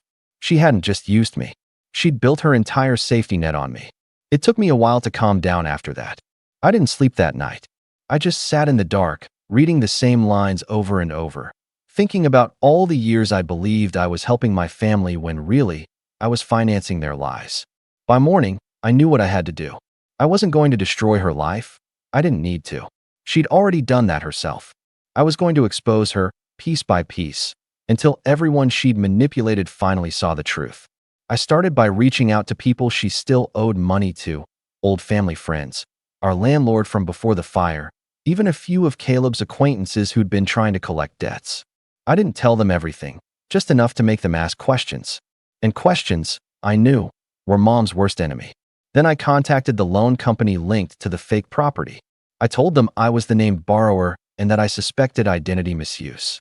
They agreed to investigate, freezing all activity tied to the account while they verified signatures and documentation. Within days, word started spreading. Aunt Linda called me, confused. She's been saying you framed her, she said. But people are starting to ask questions. Big ones. Good, I said quietly. They should. I could tell she wanted to say more, but she didn't. Maybe she knew there was no fixing this. By now, I had a small circle of people who knew parts of the story. A lawyer, a few friends, one journalist I trusted from a local blog who specialized in small-town scandals. I didn't plan to go public just yet, but I wanted options. Meanwhile, I kept my distance from Mom. She tried calling a few times, but I let them go to voicemail. I wanted her to feel the silence she'd once weaponized against me. Only this time, it was her turn to sit in it. Still, part of me knew she wouldn't go down quietly. She'd fight, like she always did, clawing and twisting until she found a way to make herself the victim again. So I waited. I prepared. Because if she wanted a stage, I was going to give her one. Only this time, the spotlight would burn her instead of me. The opportunity came sooner than I expected. Aunt Linda called one evening, her voice hushed but urgent. Your mom's organizing a family dinner, she said.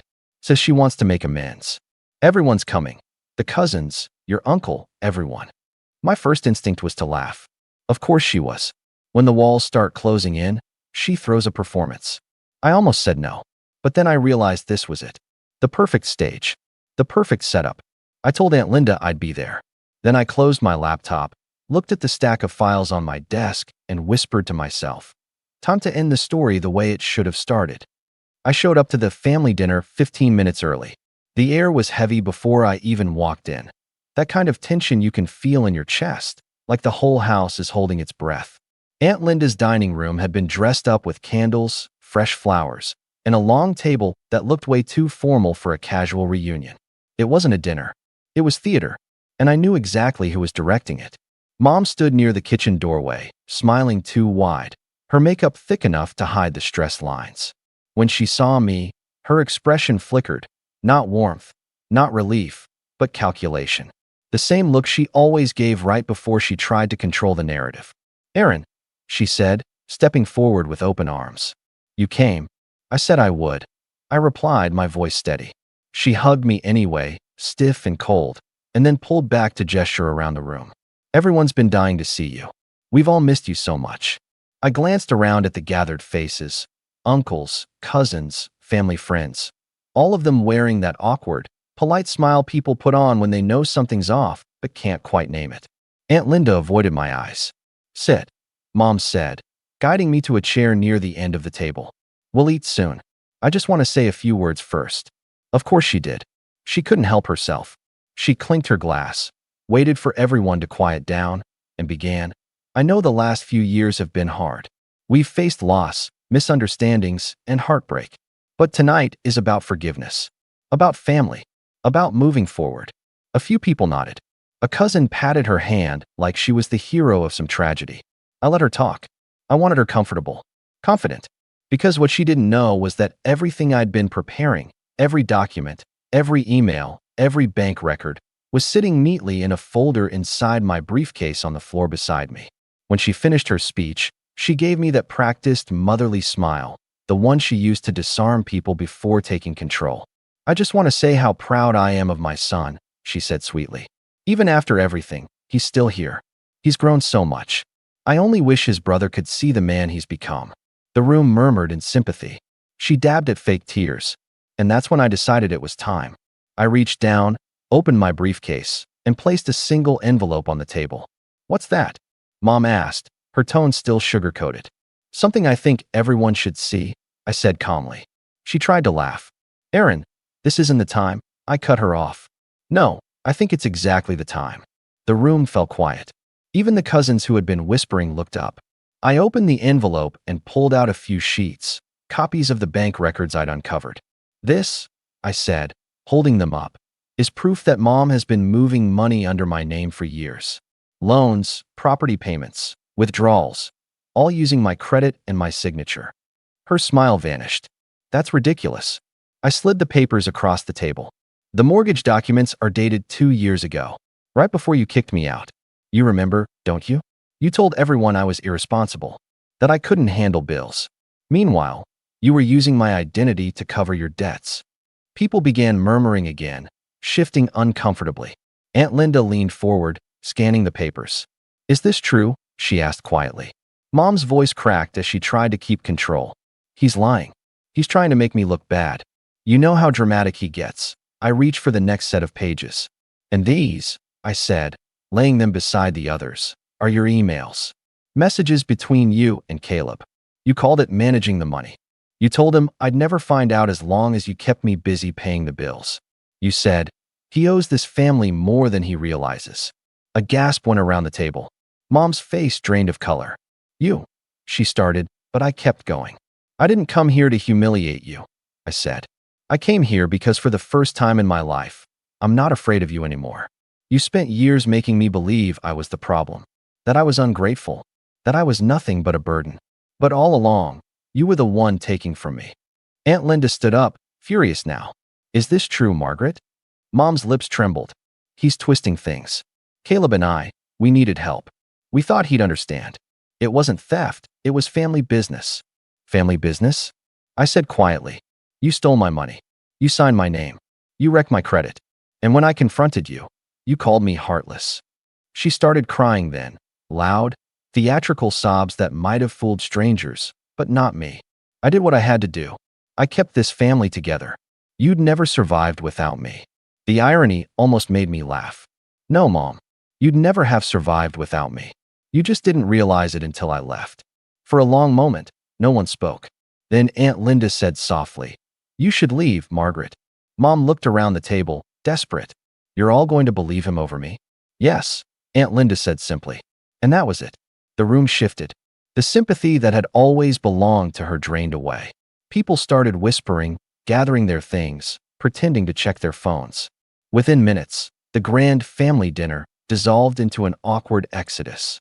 Mom stood frozen, her face pale and wet with tears as the last of them filed out. Only Aunt Linda and I stayed behind. When the door finally closed, I looked at her, not with anger, but with something closer to pity. I never wanted revenge, I said quietly. I just wanted the truth to stop being one-sided. She said nothing, just stared at the floor, shaking. Aunt Linda stepped forward. You need to leave now, Margaret. You can't stay here.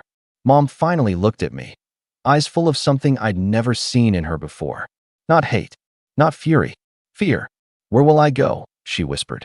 I thought about the nights I spent sleeping in my car, about the silence of my first empty apartment, about the way she never called until she needed something.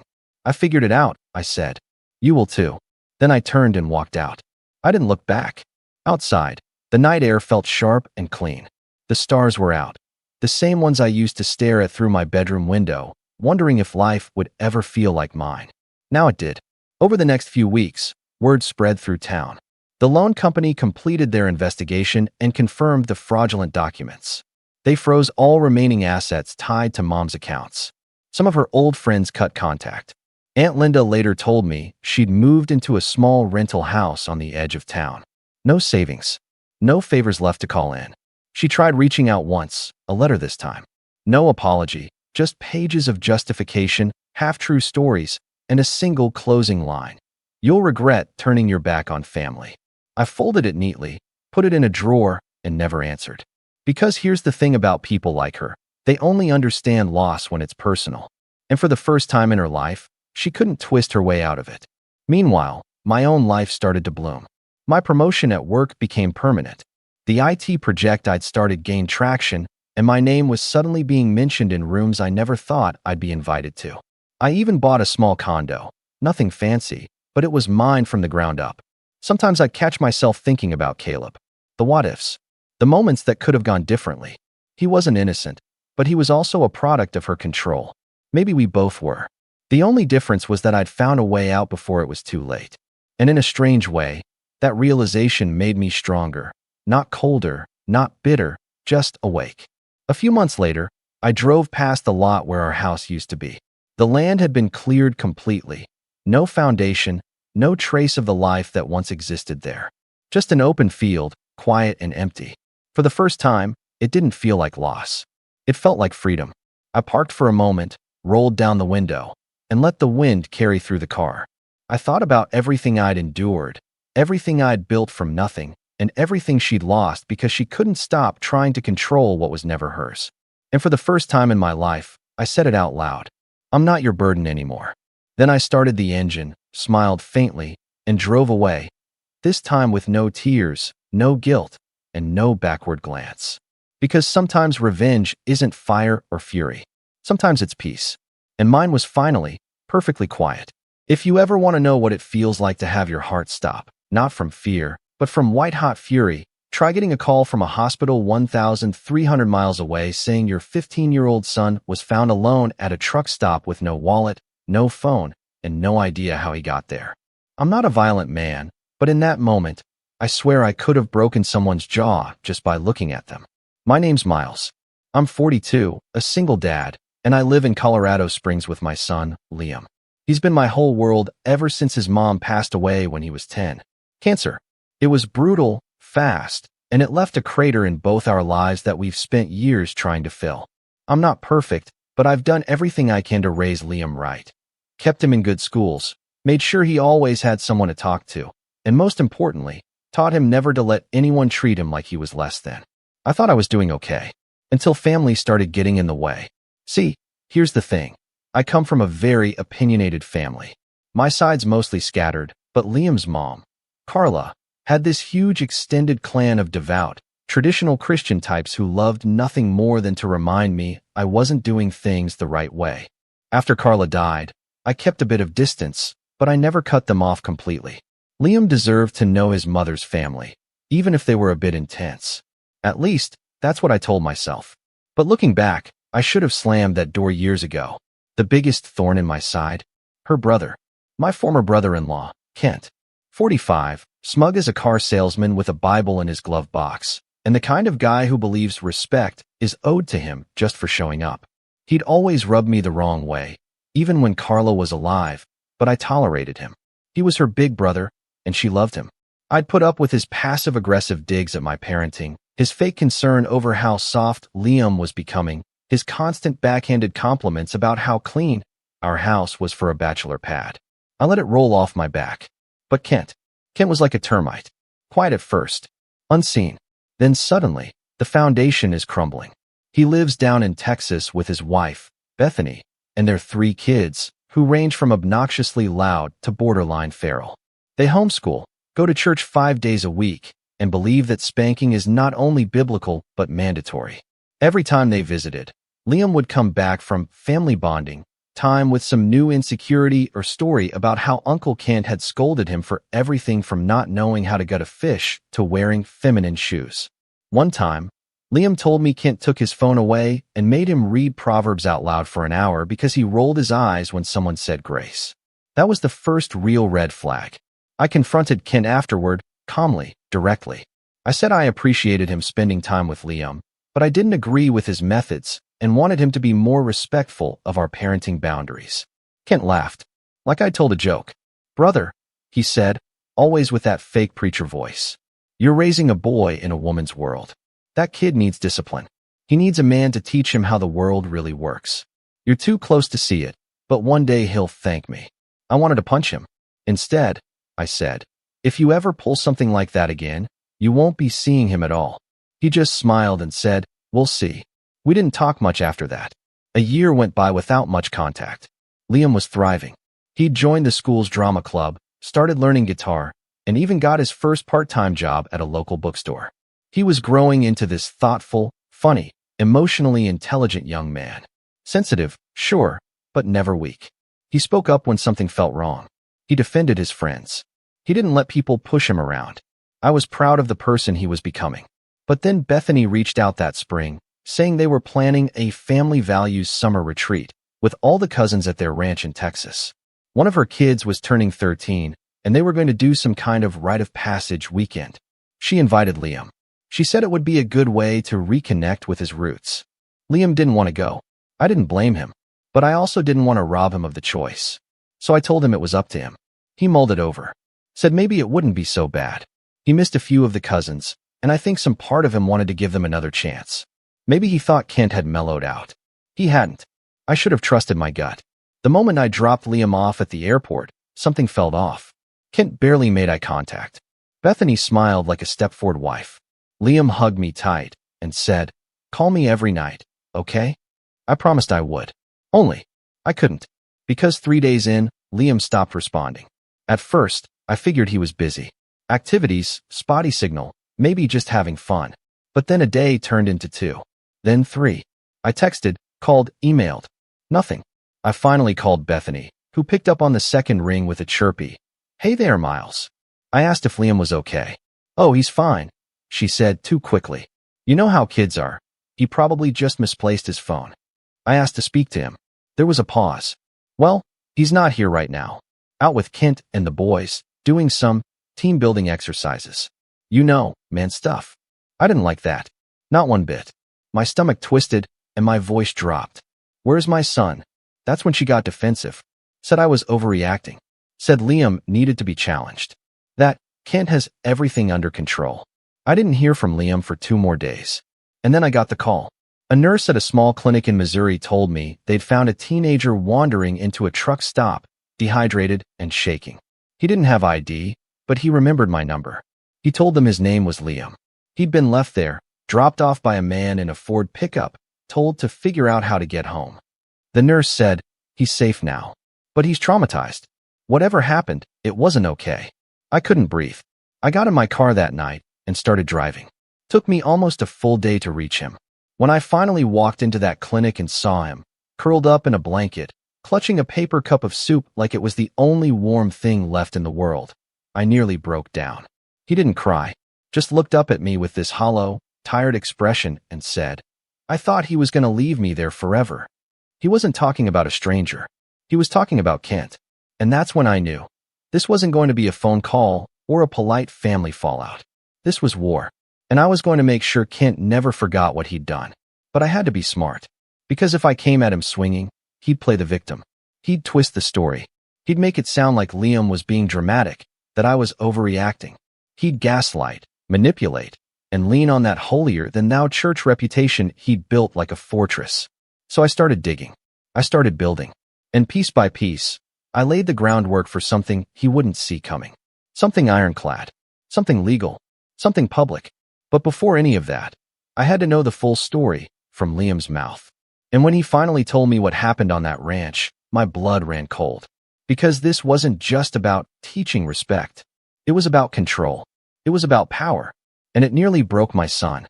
I waited until we were halfway home, somewhere between Kansas City and Denver, before I asked him to tell me everything. I didn't want to push. He'd been silent most of the ride, staring out the window like the trees held secrets he couldn't yet speak out loud. But as the sun started dipping behind the hills and the shadows stretched long across the highway, he finally broke the silence. "Dad," he said, voice barely above a whisper. He didn't just drop me off. He made me get out of the truck. Said if I was such a smart mouth, I could figure life out on my own. I gripped the steering wheel tighter. He left me with nothing. No cash. No phone. Not even water. He said real men don't cry and real men don't beg. I swallowed hard. My knuckles were white. But I forced myself to keep calm, for Liam's sake. I knew if I let the rage take over, he might clam up again. "Start from the beginning," I said. "Tell me everything. Take your time." And he did. It started the first night he got to Kent's place. They picked him up from the airport and barely said 2 words to him the entire drive to their ranch. No small talk. No "how've you been?" Just Kent lecturing one of his own sons in the front seat for forgetting to wear a belt to the airport. When they arrived, Liam's suitcase was left in the bed of the truck overnight. By the time he found it the next morning, the ranch dogs had peed on it. Bethany scolded him for leaving his things lying around. Strike one. That first weekend, Kent ran what he called manhood workshops. It was all firewood chopping, rifle handling, memorizing verses about obedience, and early morning runs through fields filled with thorny brush.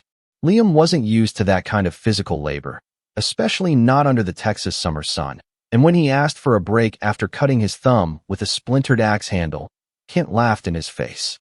"No breaks in life, boy," he said. "You think the devil's going to give you a juice box and a nap when things get hard?" Liam said the boys laughed. All of them, even the younger ones. He wasn't allowed to call me. Kent claimed there was no cell service, even though Liam spotted Kent taking calls on the porch several times. When he asked to use the landline, Bethany said it was only for emergencies. Strike two. At meals, they sat in silence unless spoken to. Liam once said grace, too casually, and Kent made him repeat it 3 times until he sounded more convicted. Then they made him wash dishes alone that night as a penance. One day, Liam tried to opt out of a game where the boys wrestled each other blindfolded in the mud. "I just didn't feel right about it," he told me. "It didn't seem like bonding. It felt like they were waiting to hurt someone." So Kent singled him out, mocked him in front of everyone. "Looks like city boy here's afraid of a little dirt. You want to sit with the womenfolk instead? Go braid some hair." The others laughed, some nervously, some with glee. Liam felt like the ground had swallowed him whole. That night, Kent took him aside, sat him down in the barn, and gave him the talk. But not that talk. Not the one about puberty or responsibility. This one was about me. "He told me you were raising me wrong," Liam said. "That I was too soft. That you were turning me into one of those people who think feelings matter more than truth. That I needed to be broken down to be built back up." My jaw clenched. "He said you were a weak man. That mom would have wanted better." That one stung. Deep. But I kept driving. Kept breathing. Let Liam speak. He said the final straw happened the morning of day 5. He had enough. He tried to call me using Kent's phone while it was left charging on the counter. Kent caught him mid-dial and lost it. "He didn't hit me," Liam said. "But he got real close. Grabbed my shoulder and shoved me back. Told me I wasn't a prisoner, but I was a guest, and guests don't get to break house rules. He said I'd learn some respect one way or another." That afternoon, Kent announced they were going to town to get supplies. Told Liam to come with him. Liam didn't think much of it, until they stopped at a truck stop an hour and a half away from the ranch. Kent pulled into the far end of the lot, killed the engine, and looked at Liam with dead eyes. "I don't think you understand what it means to be a man," he said. "So here's a crash course." Then he handed Liam a beat-up copy of the Bible, a $5 bill, and said, "You want to act grown? Figure out how to get home like one." Then he drove off. Just like that. Liam stood there for an hour, not believing it was real. Then, too, the sun started going down, and a clerk at the truck stop noticed him sitting on the curb, holding back tears. She called for help. He was so lucky it was her. It could have been anyone. Anything could have happened. By the time Liam finished telling me this, we were only an hour from home. I had to pull over. I got out of the car, walked into the tree line, and screamed. Not words, just rage. When I came back, Liam was watching me. I'm sorry, he whispered. I didn't think. No, I said. Don't you dare apologize. You didn't do a single thing wrong. I wanted to hug him, but I could tell he was overwhelmed. So I just sat beside him in the car until he asked to keep going. That night, I didn't sleep. Liam went straight to bed, curled up with the cat, like she was a life raft. I stayed up researching every law, every precedent, every case where something like this had happened. I wasn't just angry anymore. I was focused. Because Kent hadn't just hurt my son emotionally, he'd abandoned a minor. That was criminal. And more than that, it was personal. And I wasn't going to let it go. The next morning, I called the police in Missouri. Then I called a family attorney I knew through a friend. Then I called Liam's school counselor and asked if she could speak with him about what happened, get some kind of written record. Every move I made sure it was documented. Bethany tried to call 3 days later. I let it ring. Then she sent a text. I hope Liam made it home safely. We were very concerned when he ran off. Ran off. She was already spinning the narrative. I replied with a single line. Your husband left my son at a truck stop. You'll be hearing from our lawyer. She didn't respond. But Kent did. 2 hours later, I got a voicemail. His voice was calmer than I expected, but there was a crack in it, like a pastor trying to hold it together in front of a congregation that just saw him lose it. Miles, look, I think there's been a misunderstanding. Liam needed some tough love, that's all. Boys these days don't know struggle. I was trying to help. I never meant for things to go too far. I didn't call him back. Instead, I saved the message. Liam was already meeting with the counselor once a week. I made sure the school knew about what had happened and why he might seem more withdrawn than usual. They were understanding. His teachers offered flexibility with assignments. The principal even gave him a number for a youth therapist they worked with. Meanwhile, I filed a police report in Colorado. Then I followed up with Missouri law enforcement and shared Liam's full statement. I gave them the voicemail, the texts, the name of the nurse who first contacted me. And then I started thinking about Kent's world, his real weakness, his image. He wasn't just a strict dad. He was a youth pastor, ran workshops, gave sermons about protecting children, was slated to lead a Men of Integrity conference that fall at one of the largest churches in their county. And something told me, the congregation might want to know what he considered integrity. But I wasn't going to go public until I had everything in place, until I had proof. And that meant one more thing, getting Liam to talk. On record, not to the police, at least, not yet, but to someone else, a mediator, a therapist, someone who could help him process what had happened and verify that trauma was involved. Because the case I was building wasn't just for legal consequences. It was for every ounce of damage Ken had caused. But just when I thought things couldn't get worse, Bethany showed up, at my doorstep, smiling like she'd brought cookies. And what she said next shook me to my core. I almost didn't recognize her at first. It was early evening, a week after Liam had started therapy, and I was in the middle of prepping dinner. Nothing fancy, just spaghetti and garlic bread. Liam was upstairs in his room, practicing a song on his guitar, something soft and slow. It was the first time I'd heard music from that room in over 2 weeks, and the sound had me feeling cautiously hopeful, like things might start healing. Then came the knock. I wasn't expecting anyone. We hadn't had visitors in days, and I hadn't told anyone from Carla's side of the family where we lived now. Part of me had wanted to keep them at arm's length since everything happened. But when I opened the door, there she was.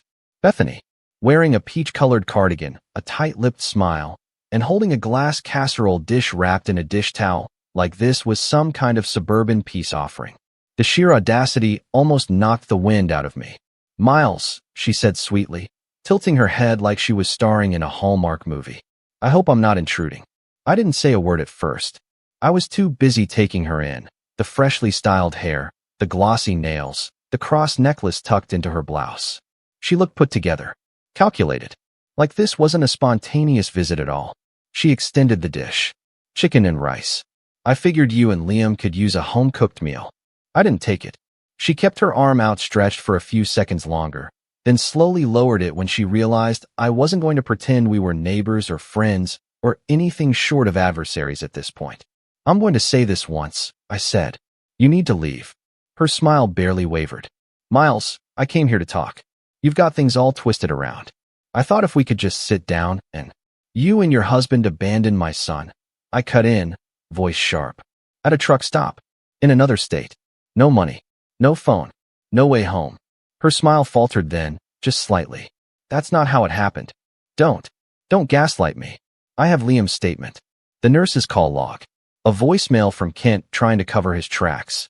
Bethany's eyes darted away for a second, but she regrouped fast. You're letting Liam tell you a story that suits his version of events, she said, stepping just a little closer. He's a child, Miles. And children exaggerate. You know that. Kent didn't leave him in danger. He was nearby the whole time, just trying to teach a little independence. That's not teaching, I said coldly. That's abuse. Bethany's voice lowered to a whisper. You're going to destroy this family. Over a misunderstanding. I stared at her. You destroyed it the second you stood by while your husband traumatized a 15-year-old kid. She didn't answer that. Instead, she glanced over my shoulder, toward the stairs. Is he here? She asked. I stepped forward and closed the gap between us. You're not going anywhere near him. Her face finally cracked then. A flicker of something between frustration and desperation broke through her practiced poise. Miles, you're making a mistake. Kent and I, we thought we were doing the right thing. But this crusade you're on, it's going to backfire. You think people are going to side with you over a respected man of the church. Oh, there it was. Not remorse. Not guilt. Fear. Fear that I had more power than she thought. Fear that I was getting traction. That the image they'd built of the perfect Christian family was starting to crumble. I didn't say anything. Just slowly closed the door in her face. She didn't knock again. Instead, she left the casserole on the porch and walked back to her car without looking back. I didn't touch the food. I threw it in the trash the second she drove off. That night, I barely slept. I kept replaying the conversation over and over in my head, analyzing her every word. The way she twisted reality like a rubber band, stretching it until it snapped into whatever shape suited her. But something else nagged at me. Something in her tone. Something about the way she said, we thought we were doing the right thing. It felt rehearsed, like she'd said it before, to someone else. The next morning, I called the school counselor. She told me Liam had been quiet that week, but cooperative. He hadn't gone into full detail about what happened yet, just fragments. But she said he was beginning to open up. She agreed to loop in a licensed therapist with trauma experience and offered to provide a letter if legal proceedings moved forward. I thanked her and hung up. Then I made another call, to Carla's cousin, Rachel. Now, Rachel and I had always gotten along, even after Carla passed. She lived out in Oregon and didn't see the rest of the family much, but she kept up with us over holidays. She'd always been a bit of the black sheep, too liberal, too outspoken, and, as Bethany once put it, too opinionated to be a godly woman. In other words, my kind of people. When she picked up, I asked her straight, "Did Bethany talk to you recently?" She paused. "Yes, she did. About a week ago." I felt my stomach drop. "What did she say?" Rachel sighed. That Liam had some kind of breakdown during the trip. That he lashed out at Kent, ran away from the ranch, and made up some story to cover his tracks. She said you were being manipulated. That you were, her words, weaponizing a troubled child against his own family. I felt like I'd been punched in the chest. "She's building a defense," I muttered. Rachel's voice dropped. "Miles, I didn't believe her. I know Liam. I know you. But I think she's telling the same story to everyone she can. Probably trying to control the narrative before word spreads." That changed everything. It wasn't just damage control. It was a campaign. And then Rachel said something that hit me harder than anything yet. She sent a letter to the pastor of their church. I froze. What kind of letter? I don't know the contents, but she mentioned it during our call.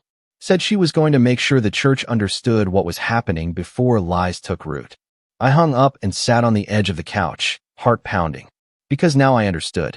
They weren't just trying to sweep this under the rug.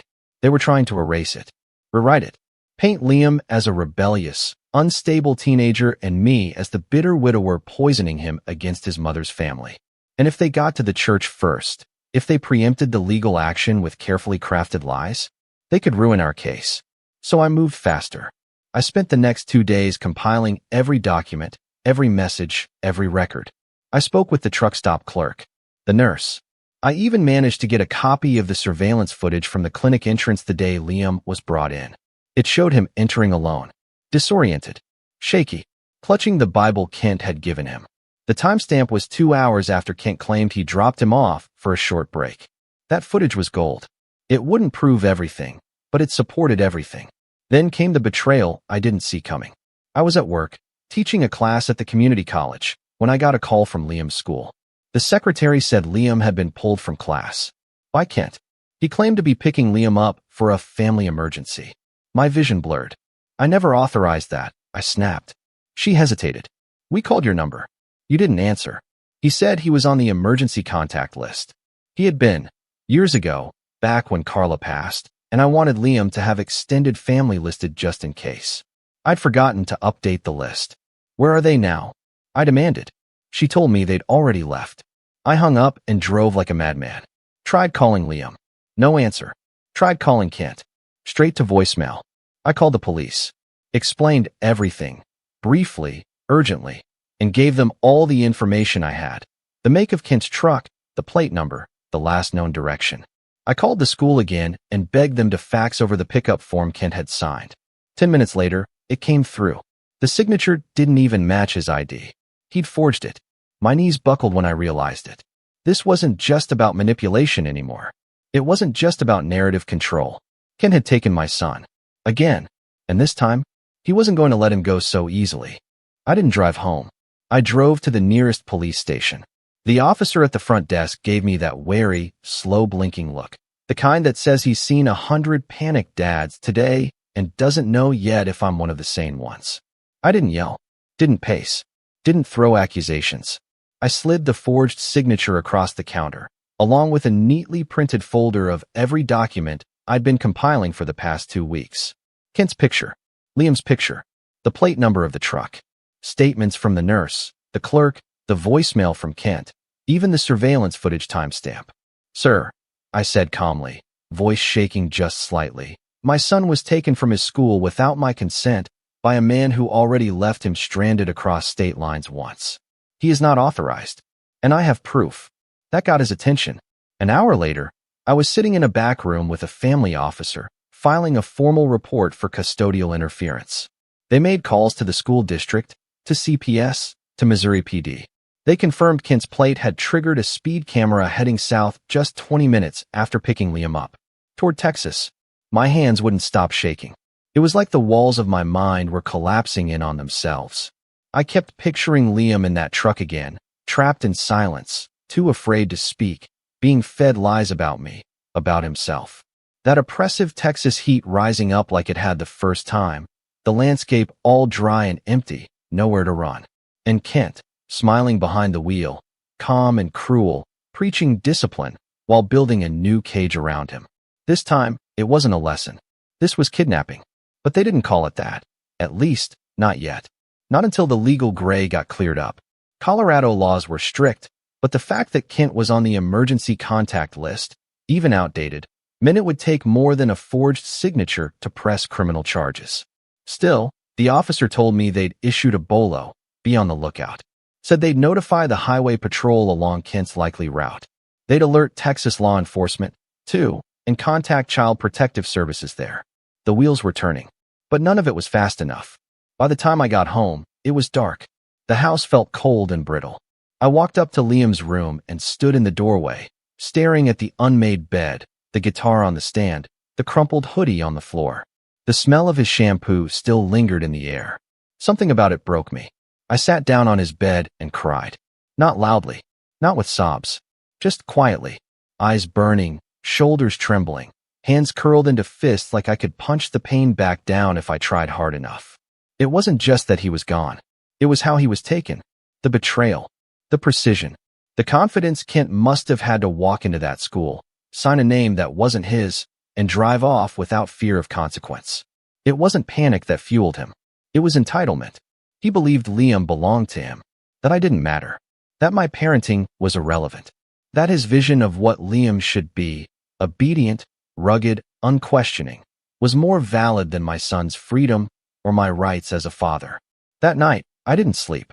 I sat in Liam's room for hours, laptop on my lap, combing through every angle of the case I could find. I reached out to advocacy groups. I joined forums for parents dealing with family abductions. I made a list. Every agency, every number, every person I could think of who might have power Kent didn't anticipate. I wasn't just reacting anymore. I was planning. But the next day nearly broke me again. I got a call from Rachel. She'd been monitoring Bethany's social media since the whole thing started, just in case something slipped. She texted me a screenshot before we spoke. It was from Bethany's Facebook. A photo of Liam sitting at a long wooden dinner table, surrounded by Kent's boys, all smiling. In front of them were Bibles, candles, and steaming plates of food. Liam wasn't smiling. His head was down. His hair looked damp, like he'd just come in from outside. The caption read, "Grateful to have all our boys home again. Rebuilding family bonds with faith and love. Folded hands #family first #God's plan." I couldn't breathe. Rachel's voice came through my phone, tight with rage. She posted this publicly, Miles. She's not even hiding it. I wanted to scream. Instead, I got up, walked to the kitchen, and poured myself a glass of water just to keep my hands busy. I kept the glass against my lips to stop them from trembling. I had to stay calm. I had to stay focused. They were painting a story. That Liam had come home. That I was the bitter outsider. That this was just a wholesome family reunion, with no mention of forged signatures, police reports, or truck stops. But now I knew where he was. The background of the photo was Kent's kitchen. I recognized the cabinets. I'd helped install them 10 years ago when Carla and I visited for Easter. I had a location. That was something. I sent the image to the police. Then to my lawyer. Then to the therapist Liam had spoken to last week, who immediately flagged it with child services, citing ongoing emotional manipulation and coercion. And then I waited. The hours crawled. No one had heard from Kent. The highway patrol hadn't spotted him. The school tightened its pickup protocols and apologized profusely. But it didn't undo the fact that Liam was gone. Again, that night, I called his phone just to hear the voicemail. His voice, still 15, still trying to sound more confident than he really was. "Hey, it's Liam. I probably lost my phone again. Leave a message and I'll get back to you when I find it. Unless it's Dad. Then yes." I remembered to clean the litter box. I smiled. A sad, broken smile. Then I left him a message. "Hey, buddy. It's me. I'm coming to get you, okay? No matter how far. No matter how long. I promise you, you're not alone. Just hang in there." I paused, then added, "And I'm sorry. I should have never let you go back to them. I know that now." I hung up. I spent the next day calling churches. Kent's church, nearby ones. Anyone in a 100-mile radius who might be connected to their family. At first, people stonewalled me. But after I dropped a few key phrases, custodial interference, forged documents, police report filed, a few cracks started to show. One secretary, an older woman with a gravelly voice, finally broke the pattern. "Are you Liam's dad?" she asked cautiously. "Yes," I said. "Do you know where he is?" There was a pause. "I can't say officially, but there's been some talk. Some of the ladies in the prayer group are upset. Said something about Kent keeping a boy at the ranch even after the authorities called." I sat down hard in my chair. "They know." She sighed. "People talk. But around here, reputation's everything. No one wants to be the one to throw the first stone, you know? Even if the target deserves it." I wanted to ask her for more, but she hung up before I could. Still, it confirmed something big. Kent wasn't hiding this out of guilt. He was bragging about it, preaching it, probably calling it a redemption story or a fatherless boy brought back to the flock. Liam wasn't just under lock and key. He was being used as a prop, as a living sermon. I stared at the photo again. The way Liam's hands were clenched on the table, the downward angle of his eyes, the way no one seemed to notice he wasn't smiling. And then I noticed something else. A faint outline near the top right corner. A plaque on the wall behind him. I zoomed in.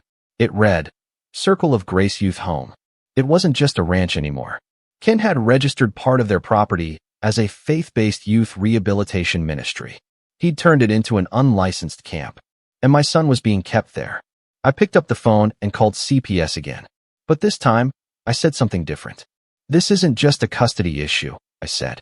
"This is false imprisonment under the guise of religious counseling. My son is being held at an illegal youth home without my consent." and I can prove it. And this time, they listened. But what I didn't know, what I couldn't have predicted, was that Kent wasn't done. Not even close. The next day, I received a letter. Certified mail. Return address, the Circle of Grace Ministry. Inside, a printed document. A petition for emergency guardianship of Liam. Signed by Kent. Co-signed by a pastor. And accompanied by a statement claiming I was emotionally unstable, manipulating a grieving child, and refusing to support Liam's moral development. There was even a signed affidavit from one of the youth ministers claiming Liam had begged to stay at the ranch because I was poisoning his spirit. It was a lie. All of it was a lie. And yet, they filed it in a local Texas court. If the judge granted it, even temporarily, I could lose custody until a formal review, which could take weeks or longer. I stared at the papers, hands numb. I felt like the world was collapsing. But I didn't rage this time. Didn't scream. Didn't cry. I stood up, walked to my desk, and opened my laptop. Then I started typing. Because if Kent wanted a war, I'd give him one. Quietly. Precisely. And this time, I wouldn't just take Liam back. I'd burn down the entire kingdom Kent had built. Brick by brick. Lie by lie. And the first blow was coming from someone Kent had underestimated more than anyone. Me. I didn't sleep the night I got the emergency guardianship papers. But I wasn't pacing the floor or wallowing in panic this time. I was printing, organizing, highlighting, planning.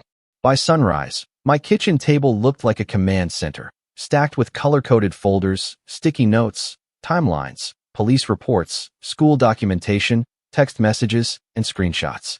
I had an email thread with the school counselor, a signed affidavit from the nurse who first took Liam in, a copy of the security footage from the truck stop clinic, and now, thanks to Rachel, a growing list of messages from Bethany's own Facebook posts that directly contradicted the court claims Ken had made. I even found one status she posted 3 days prior that said, "Liam is learning so much down here, even if he's a bit stubborn. I think he's finally opening his heart to us again." That single sentence did more damage to Kent's legal case than he probably realized.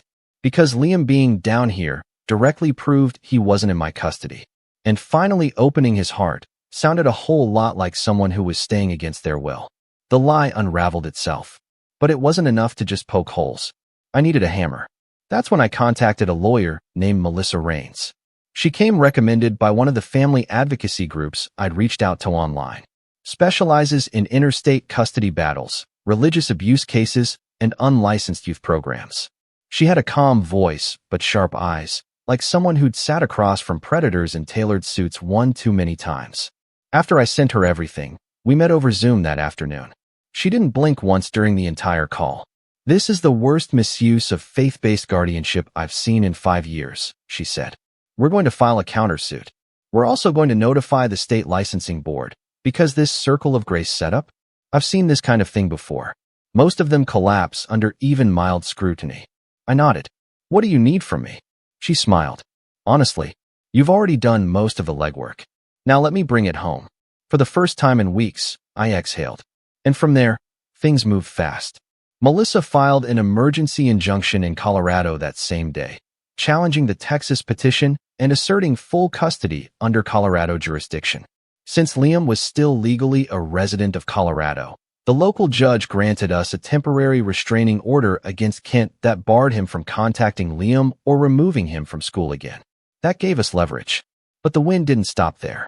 The Texas court, thanks to Melissa's fireproof countersuit, put a hold on the guardianship petition pending further investigation. Then CPS out of Austin showed up at Kent's ranch 2 days later for an unannounced welfare check. And guess what they found? 12 boys. Only 2 were Kent's.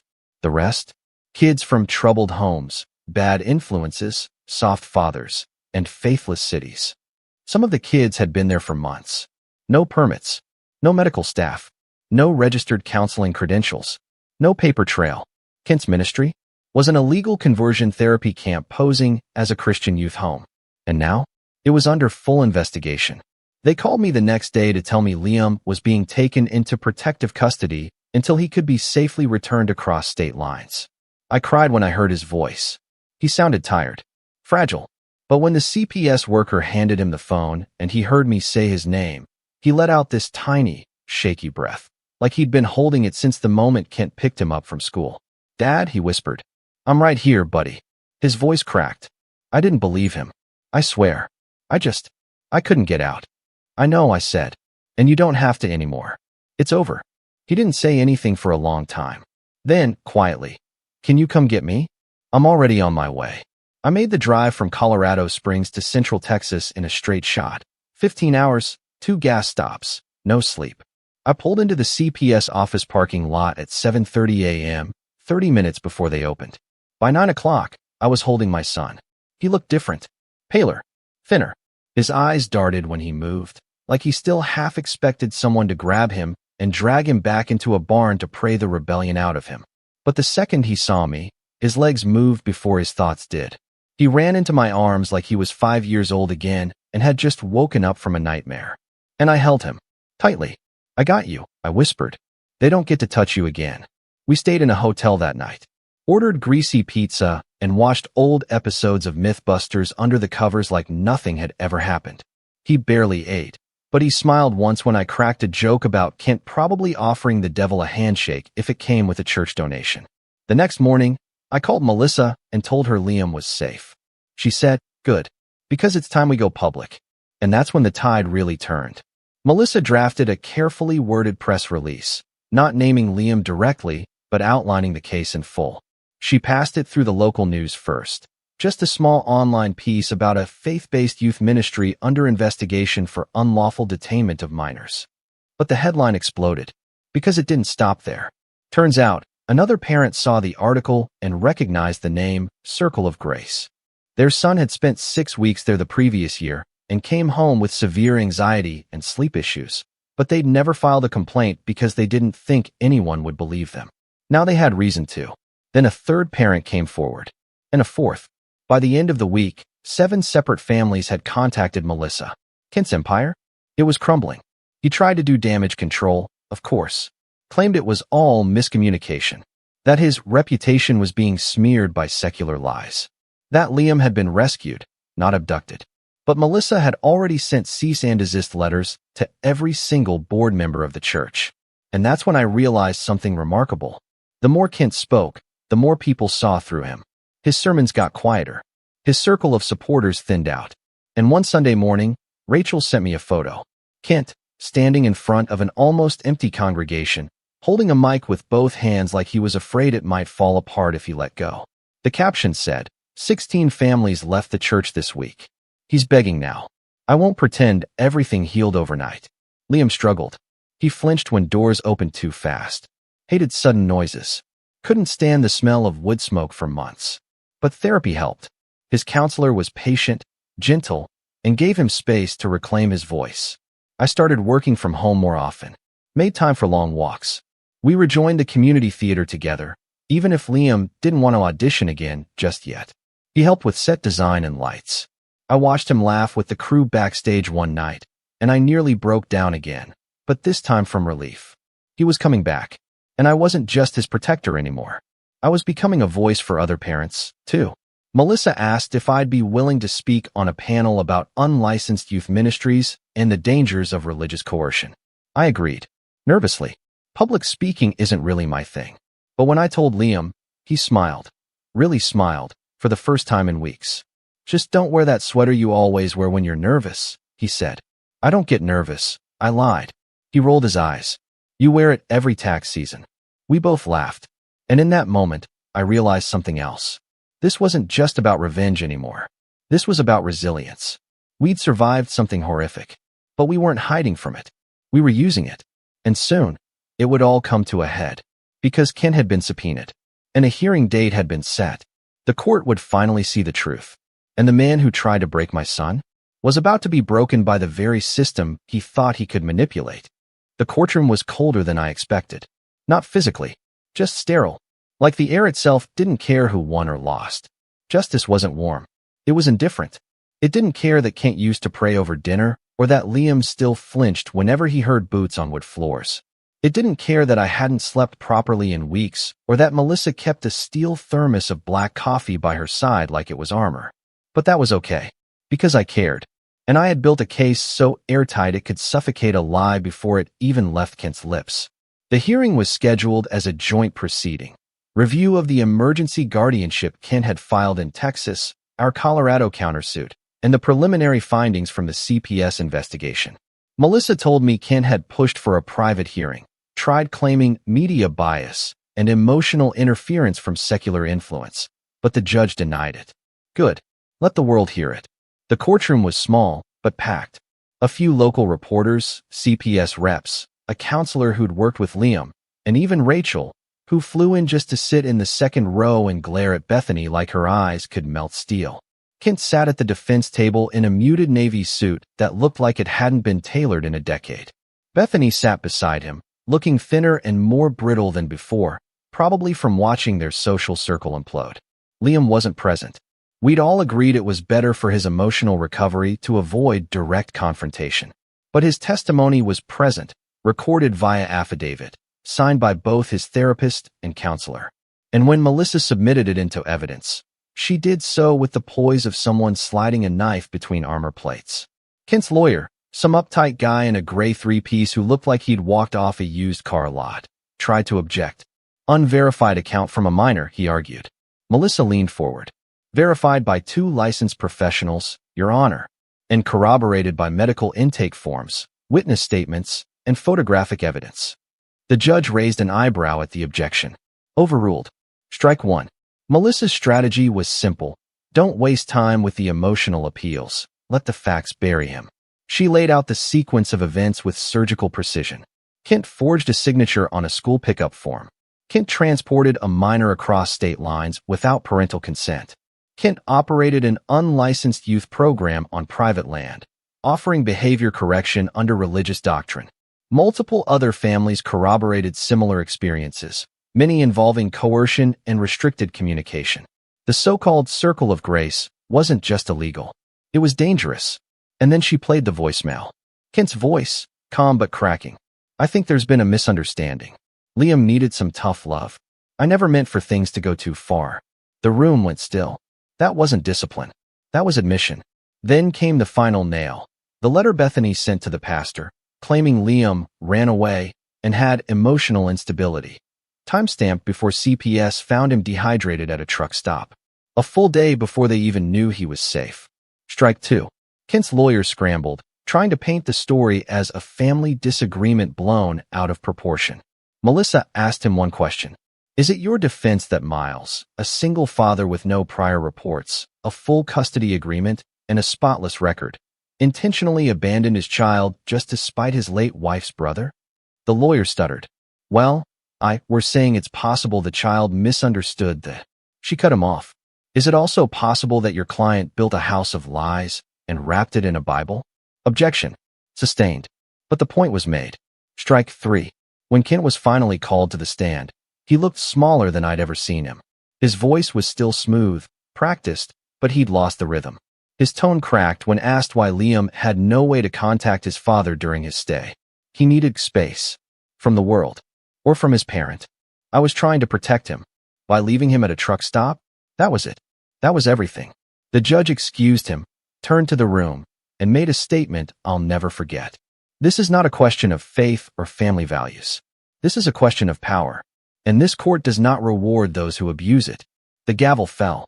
Full custody returned to me. Kent was stripped of any legal claim to Liam. A formal investigation into Circle of Grace was opened at the state level. And, most satisfying of all, the judge ordered Kent to pay damages to cover Liam's therapy and legal fees. It was over. But I wasn't done. Because revenge isn't always loud. Sometimes it's a whisper in a quiet room. Sometimes it's the click of an email being sent. A week after the hearing, I compiled everything, court transcripts, CPS reports, and that voicemail, and sent them to every church newsletter, parental watchdog group, and Christian education forum Bethany had ever been featured on. No commentary, no opinion, just the facts. And the facts spoke louder than any sermon Kent had ever given. One by one, his supporters vanished. Speaking gigs canceled. Sponsors pulled. The youth ministry page went dark. The Circle of Grace sign came down. Rachel texted me a photo of it lying on its side in a patch of tall grass, the wood warped by rain. Poetic, she wrote. I didn't gloat. Didn't post. Didn't say a word publicly. Because real revenge? is knowing they wake up every morning with the memory of what they lost. Knowing the empire they built on control and manipulation collapsed under the weight of a father who simply refused to back down. And Liam? Liam is healing. Slowly. Beautifully. He still goes to therapy. Still has nightmares sometimes. But he's getting stronger. We cook together now. We go hiking. He's learning to drive. His laughter is starting to sound like it used to. Full, unguarded, loud. One night, a few weeks after the trial, he asked me, "Do you think people like Ken ever change?" I thought for a while. Then I said, "I don't know. But they don't have to. Because they don't get to control your story anymore." He nodded. And that night, he slept without the nightlight on for the first time in months. 6 months later, Liam stood on a small theater stage with a prop sword in one hand and a crumpled script in the other. He wasn't performing yet. He was directing. His school drama club had elected him as student director for the winter play, a comedic twist on King Arthur, and he'd thrown himself into it with a focus I hadn't seen in a long time. He was delegating set builds, coaching line delivery, even managing the tech booth like a professional. I sat in the front row during rehearsal, watching him gesticulate wildly with that prop sword, telling one of the other kids, "No, no. When you say you dare challenge the crown, you have to mean it. Think Kent." Then he paused, turned to me in the audience with a smirk, and said, "Sorry. Too soon." I laughed. We both did. It felt like a full circle. But the real ending came on a cloudy Sunday in April. I was sipping coffee on the porch when I saw the mail truck stop at our curb. The driver handed me a thick envelope, no return address, but the official court seal was printed on the corner. My chest tightened, but when I tore it open, I saw the words I'd been hoping for. Final ruling, custodial interference, guilty. Operating unlicensed child residential facility, guilty. Forgery of school documentation, guilty. False statements in legal petition, guilty. The judge's full summary ran 7 pages, but one paragraph stood out. I read it 3 times before the weight of it truly sank in. The court finds Mr. Kent Ellery's actions to be deliberate, coercive, and in violation of state and federal laws. His conduct constitutes a grave misuse of spiritual authority and familial trust. He is hereby sentenced to 18 months probation, 500 hours of community service, mandatory psychological evaluation, and barred from establishing, operating, or affiliating with any youth-based program for a minimum of 10 years. Bethany wasn't spared either. Though she avoided criminal charges, she was fined for obstruction and served with a civil lawsuit from another family who had joined our case after the news broke. Last I heard, she moved in with her sister in Alabama. Their marriage, according to Rachel, was fractured beyond mending. As for Kent, he faded. From the pulpit. From the community. From the very place he once ruled like a sanctified king. His church removed him quietly, citing differences in philosophy. His ministry's website was taken down. No apology. No statement. Just gone. And I never spoke to him again. Didn't need to. Because revenge, in the end, wasn't about rage. It wasn't about yelling in court or gloating online. It was about taking back control, restoring truth, making sure Liam knew, without a shred of doubt, that no one had the right to define his worth or steal his voice. And we won. Quietly. Completely. Now Liam's voice echoes in school hallways and across dinner tables. He's 17 now. His hair's longer, his smile quicker. He plays guitar like he's telling a story with every note. He's applying to colleges, wants to study psychology, maybe work with kids who've been through trauma. "I want to be the kind of adult I needed," he told me once. I nodded and said, "You already are." One evening, after rehearsal, we sat in the parking lot under a pale sunset, his hoodie pulled over his head and his sneakers tapping the dashboard. Out of nowhere, he said, "Do you think Mom would be proud?" I looked at him, taller than me now, sharper around the jaw but still with that same boyish wonder behind his eyes, and said the truth. "Yeah, she'd be proud of you. For surviving. For standing up. For becoming exactly the kind of man she always hoped you'd be." He didn't cry. He just nodded. And for the first time, I saw peace in his expression. Not relief. Not temporary quiet. Peace. Real, unshakable, earned peace. And I knew right then, our story didn't end with revenge. It ended with freedom. And that was everything.